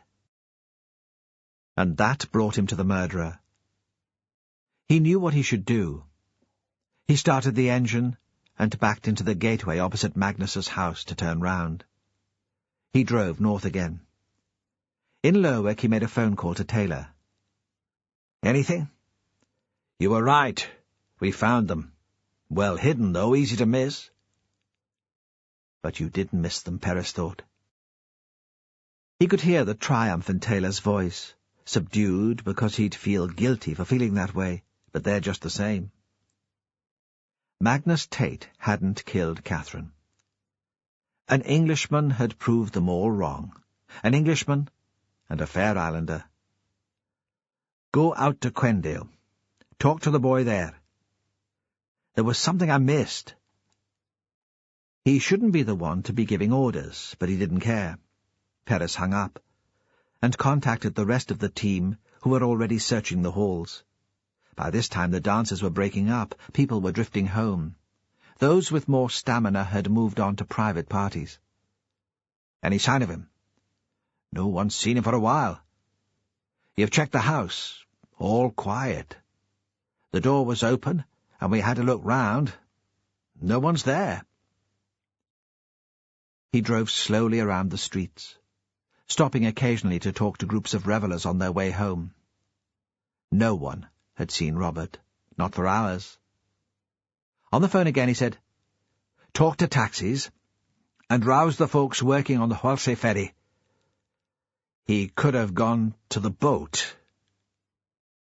He thought that would be an efficient way to dispose of a small child. Tip her overboard. This temperature, she'd only survive for seconds, even if she could swim.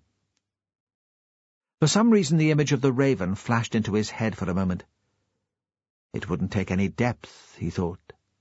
Depending on the state of the tide, there was a chance her body would never be found, even if she was thrown over where the boat was moored. Perez was thinking of friends who had boats and lived close to Vidlin. Someone he could persuade to take him across to Huelsey. Then he had another idea. Celia was at the Hall. Had been, at least, when he'd tried there earlier. It was worth looking there first. For the second time that night, Perez drove north across the bare wastes of heather moorland. At the Bray Junction, he saw skid marks on the road, and he changed gear to go down the bank to the house. There were two figures on the beach, silhouetted in the embers of the fire, but he couldn't make out who they were. He hadn't known what to expect in the house. He couldn't tell how Duncan would react to his daughter's disappearance. He wouldn't have been surprised by a riotous party in full swing. Duncan, the exhibitionist, pissed, trying to pretend that nothing was wrong. But it was very quiet there. Even when he switched off his engine, he couldn't hear music. The faint breeze that had come with the change of the tide had dropped again. The smoke rose in a straight line from the tall chimney. He could see it in the moonlight, and he could smell the wood in it. He opened the door without knocking. In the kitchen, someone he didn't know was asleep in the Orkney chair. It was a young woman, with her legs curled under her. Two men sat at the table eating toast. They were dressed in suits and ties. Could have been having a breakfast meeting in the city. They looked up when they saw him. Took him for one of Duncan's friends. "Hi," one said, not surprised that a guest should be turning up at 2 a.m. "He's upstairs. Not really in a party mood." He had an English accent, and Perez put them down as business acquaintances. He didn't answer and went on to the drawing-room. The young couple he'd found in bed were there, on one of the sofas, arms entwined, not quite asleep, but in a glazed, self-absorbed stupor. Celia was sitting on the floor, staring at the fire, prodding it with a wrought-iron poker, making the sparks fly. He thought she'd been crying. "Is Robert here?" She looked up at him. "He was," she said. "I don't know now." "Is his van still here?" She didn't ask why he wanted to know, or if there was news of Cassie. He felt the urge to scream very loudly, anything to rouse them. What right did they all have to laze about half-conscious while the girl was missing? He said nothing and walked quickly outside. He should have thought of the van when he'd first arrived. He saw it immediately. Before approaching it, he moved his own car, so the van was blocked in. He didn't want the embarrassment of Robert driving away. He tried the driver's door. It was locked. He peered through the window, shone his torch inside. There was salt on the glass, and the light was reflected, so it was hard to make out anything inside. He stooped, so he was closer. There was a pink glove on the passenger seat, but it was too big to be Cassie's. He couldn't see to the back. The business end was separated from the seats by a sheet metal casing. He tried the handle on the back doors. The handle moved, released a rod and bolt, and when he pulled, the door opened. There was a soft bundle lying inside. He wouldn't let himself think what it might be. He shone his torch, and caught a pair of eyes, wide and panicky. They blinked, hurt by the light. Alive. Cassie couldn't move. Her hands had been tied by twine, expertly knotted. A gag, made of a strip of oily rag, was in her mouth. Perez took his penknife from his pocket. He cut the ropes and pulled the gag from her mouth. Then he carried her out and held her in his arms as if she was a baby. She began to shiver. He ran with her into the house, shouting for Duncan as soon as he was inside. The man loped down the stairs towards them. Sally found herself on the beach. She couldn't remember getting there. It was cold, but now the cold seemed a long way away. Robert had taken off his jacket and put it around her shoulders. The fire was still giving off some heat. She thought suddenly that she'd had enough, and it would be quite good to be at home. Her parents would be asleep, and she could let herself in very quietly, make herself tea. She was tired, and she could lie in the single bed she'd slept in since she'd grown out of her cot. The duvet would be warm, and she'd sleep. More than anything now, she wanted to sleep. But sleep, it seemed, was impossible. Robert wanted to talk. "Did Catherine tell you what happened the last time we were here?" "I don't want to hear," she said. What was it with her? "Look," she said, "I don't care. Not now." She leant back against him and felt her eyes begin to close. The knife on his belt was in the small of her back, not uncomfortable, and she was too tired to move. Was it just the drink? Was that what drink did to you, made you want to sleep and forget? "Ma'am was right about it all along," he said. The words seemed to bounce off her skull. What was he trying to say? She saw she couldn't sleep. She had to listen. "What do you mean?" "She said she was a strange girl. No good." "She was my friend," Sally said, though it seemed strange to be standing up for Catherine to Robert, especially to Robert. "She tried to make a fool of me. I couldn't let her get away with that." "You didn't have to. She died." "I liked her," he said. "Fancied her.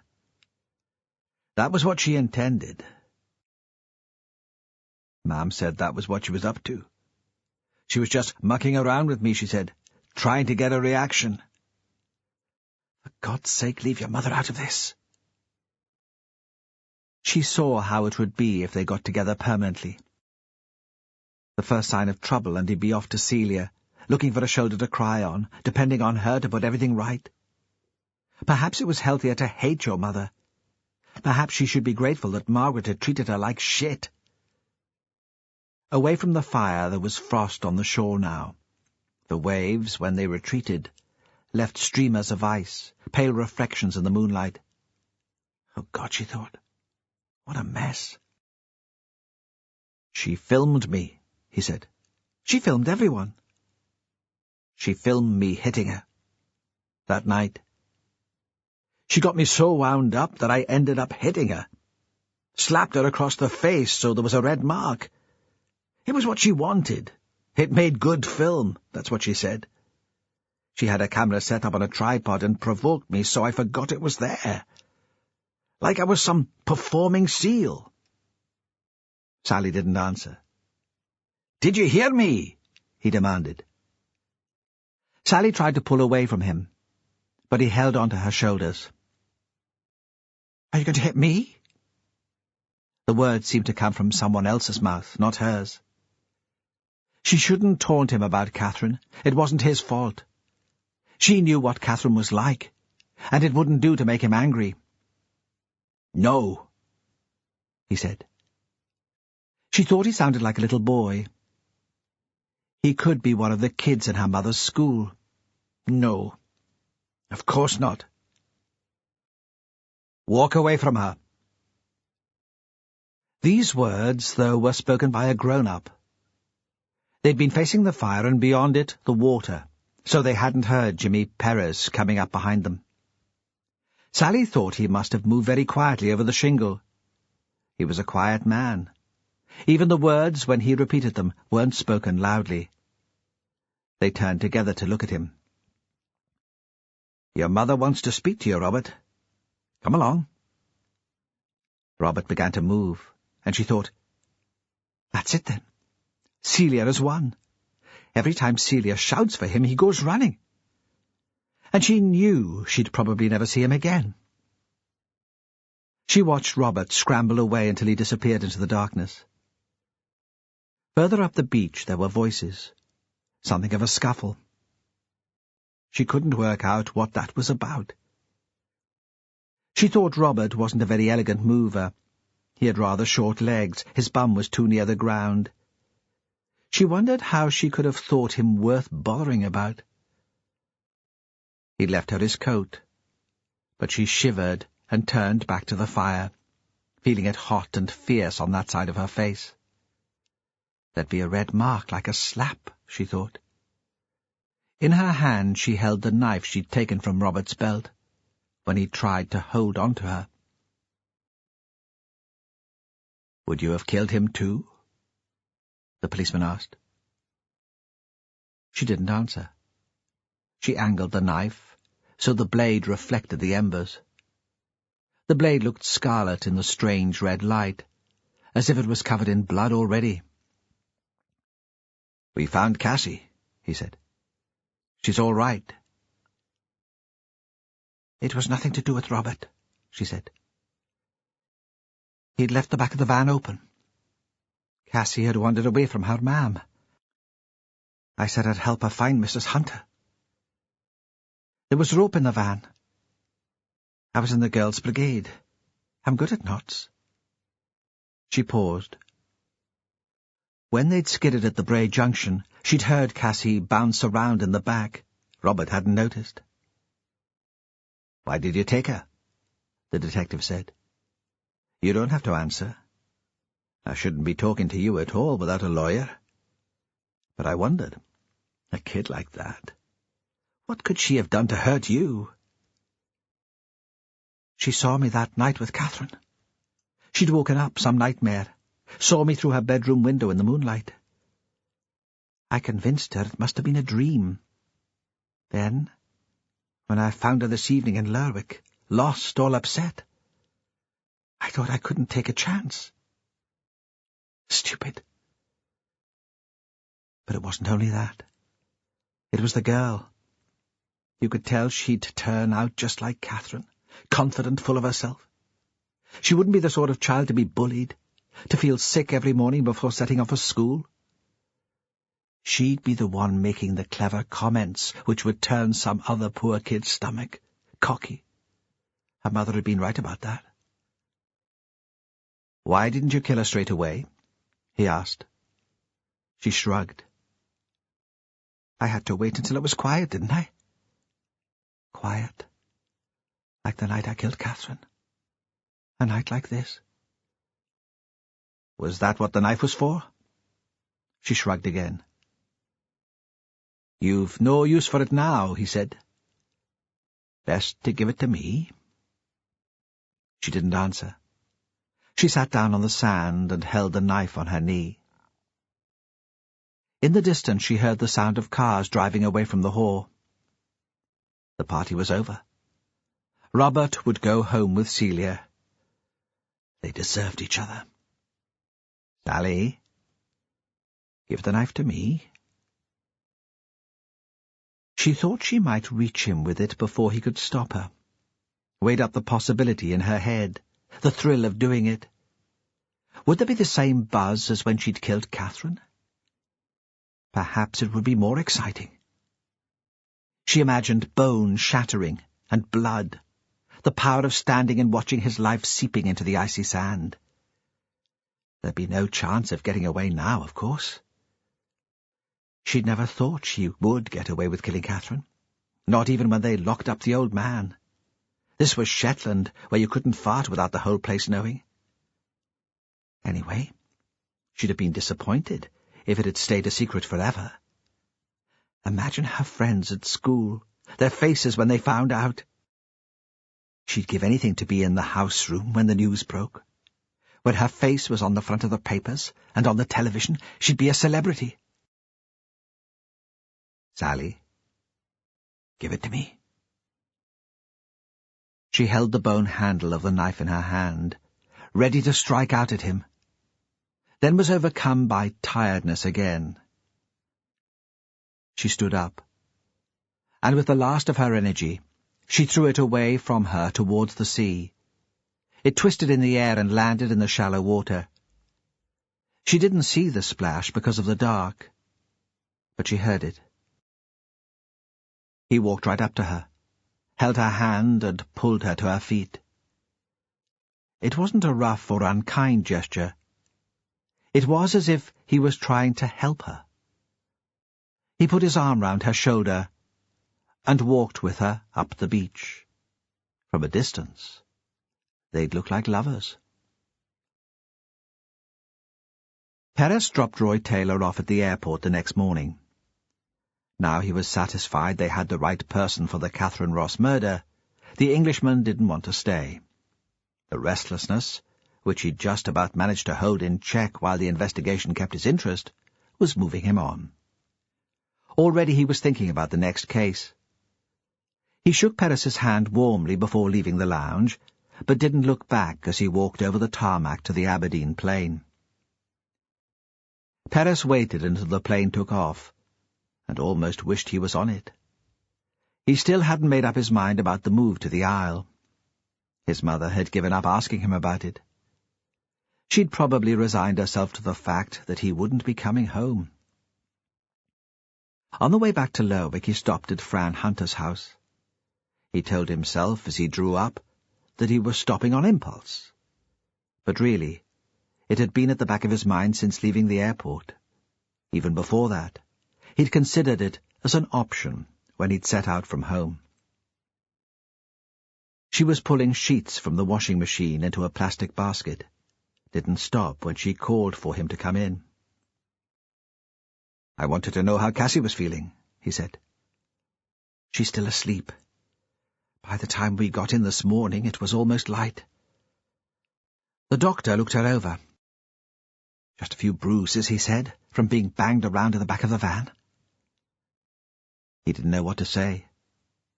They both knew it wasn't the physical effects which would last. She'd straightened up now. "I don't suppose I can ask you questions about what happened? I don't suppose that's allowed." "Ask me whatever you like," he said. "You're not the sort to go to the press. And if anyone has a right to know, it's you." "Did you ever think I was involved?" "No," he said without hesitation. "Never." Without asking if he wanted a drink, she moved the kettle onto the hot plate, rinsed out the cafetiere which stood on the draining board, and spooned in coffee. Why did she do it? I've been trying to think. I fell out with people when I was a teenager. You do, don't you, at that age? One minute you think you're soulmates, the next you wonder how they can be so cruel. But I never put a scarf round their necks and strangled them. "It wasn't just a matter of friends falling out," he said. She poured his coffee, remembered that he took it black. She'd had a hard time at school, since she'd been in primary. "I was bullied a bit too, know what it's like, and it can't have been easy, I suppose, to have your mother as teacher. God, no. Especially someone like Margaret Henry, that would be a nightmare." It got worse when she moved to the high school. A sort of routine bullying, never physical, not really. people knocking into her in a way which could have been accidental, tripping her up. But a sort of cold indifference. She was never included, never wanted. Everyone made it clear she wasn't worth bothering with. Maybe it turned into a sort of paranoia. Wherever she went at school, she thought people were whispering about her. But Catherine bothered with her. Catherine didn't care what the other kids thought. She had her own agenda. Sally was jealous of that. "How do you know all this?" Sally told us. "She wants us to know everything. It's as if she's enjoying the attention." Fran was sitting next to the fire with her back against the hearth. Did they both fancy him? Is that what they fought over? I don't really see him as Catherine's type. He couldn't help smiling. He wasn't. No, not that. Sally was besotted with him. You can see that she might be, can't you? Big, handsome, in charge of that monster of a boat. A reputation which her parents would hate, and her first boyfriend.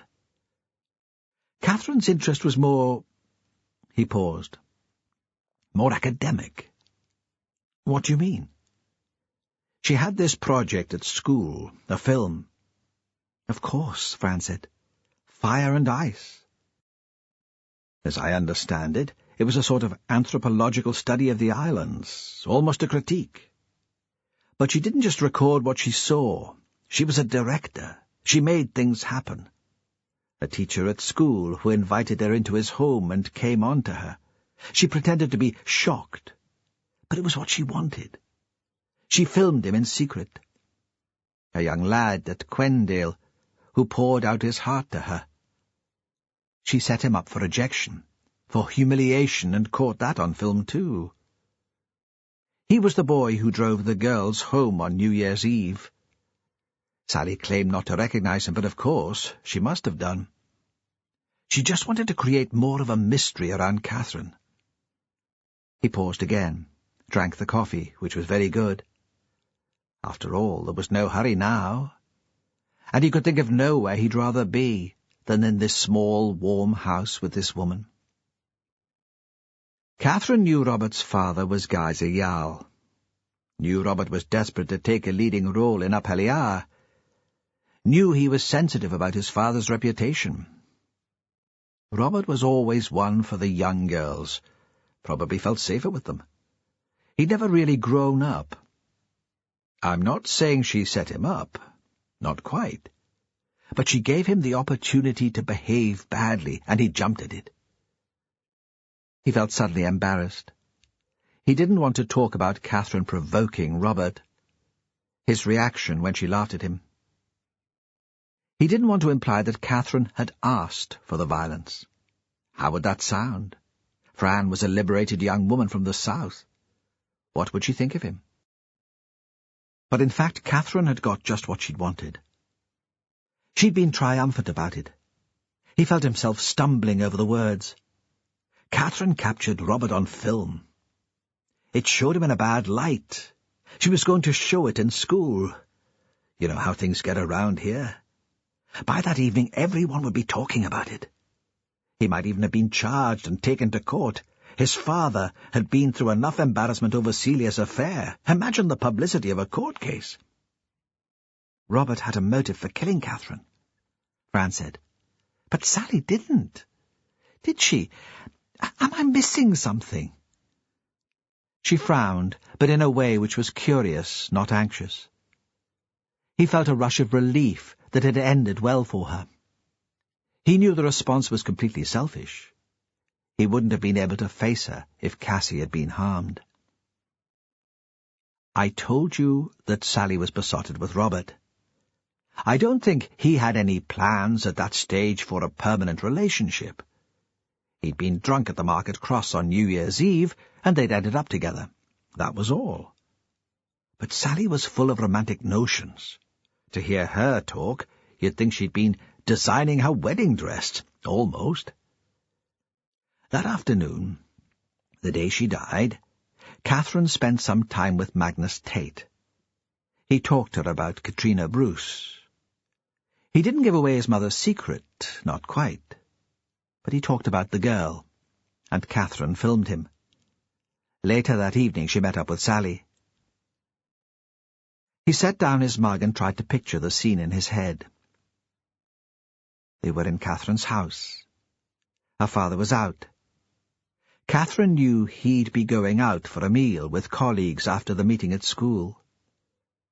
Sally's mother thought she was in her room, finishing homework. Margaret didn't like her to go out in the evenings, even when it was only to go up the road to Catherine's. And it wouldn't be the first time Sally'd slipped out without her realizing. Catherine was full of her film, of the great material she'd got. Robert Isbister behaving like an animal, and Magnus Tate talking about the disappearance of a young girl, and about how the whole community had shunned him for years.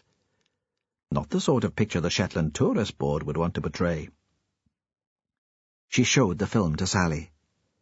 They'd been drinking. Not a lot. They'd shared a bottle of wine, but it would be enough for them to talk more freely. Catherine would say what she really thought of Robert. You can imagine the taunting. How could you bear to go out with someone like that? I couldn't stand to have him touch me. It would be like the bullying all over again. Somehow they ended up outside. A notion of Catherine's, probably. She liked the dramatic, another scene for her film. It hadn't started to snow again yet. There was a full moon, everything very icy. Cassie woke up and looked down the hill from her bedroom window. She saw the girls together, silhouetted against the white field. Catherine couldn't let the matter of Robert Isbister go. Perhaps she had Sally's best interests at heart, and knew he'd only hurt her later. More likely, I think, that she hoped to provoke another outburst to catch on the camcorder. She certainly did that. Sally lost it. When we took a statement this morning, she said she just wanted to stop Catherine's taunting. She pulled her scarf tight around her neck. At last there was silence. She left her there in the snow. Cassie saw her walk alone back to the Ross house. She was half asleep, didn't realize then the importance of what she'd seen. It was only when Sally came to babysit for you, turned up wearing the same coat she'd been wearing that night, that it triggered a memory. Cassie still wouldn't have thought it significant, but it troubled her. She must have said something to Sally. "I left her alone with Cassie in the house," Fran said. "Twice." She thought of the drawing Cassie had made on the beach at the Haw. She'd known then that Catherine was dead. "I should have realized." "You couldn't have known. None of us had any idea then."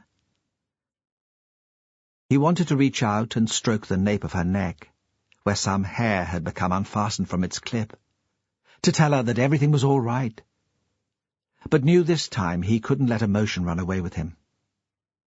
He twisted his fingers together to trap them, and make it easier to resist the temptation.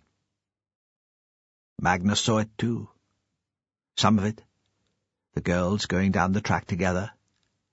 Only one of them coming back. The next morning he went out early and found Catherine was dead. He swept the snow off her face. Why didn't he say something? Perez paused. He'd had a bad experience with the police when the other girl disappeared. He didn't think anyone would believe him. He told me in time to get Cassie back safely. I asked Taylor to search the schoolhouse. He found Catherine's keys in Sally's room. She'd been in Ewan's house to get the film. So Sally killed Catherine to protect a man who didn't even care about her? It seems she was quite calm afterwards, Perez said.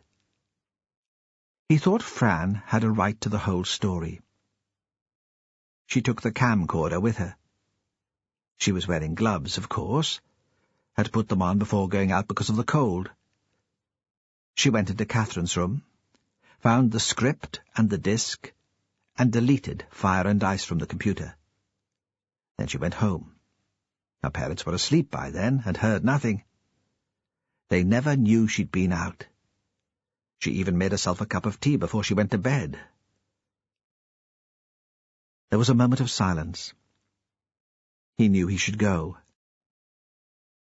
There was all the work which followed an arrest, and he couldn't trust Sandy to get it right. At last, reluctantly, he got to his feet. She stood up too. "Thank you," she said. He was going to say it was nothing. He was only doing his job. But before he could speak, she came up to him and kissed him on the cheek. A light, dry kiss of gratitude. "Thank you," she said again, as she shut the door behind him. He drove back to Lerwick. Before going to his office, he called at his house and phoned his mother.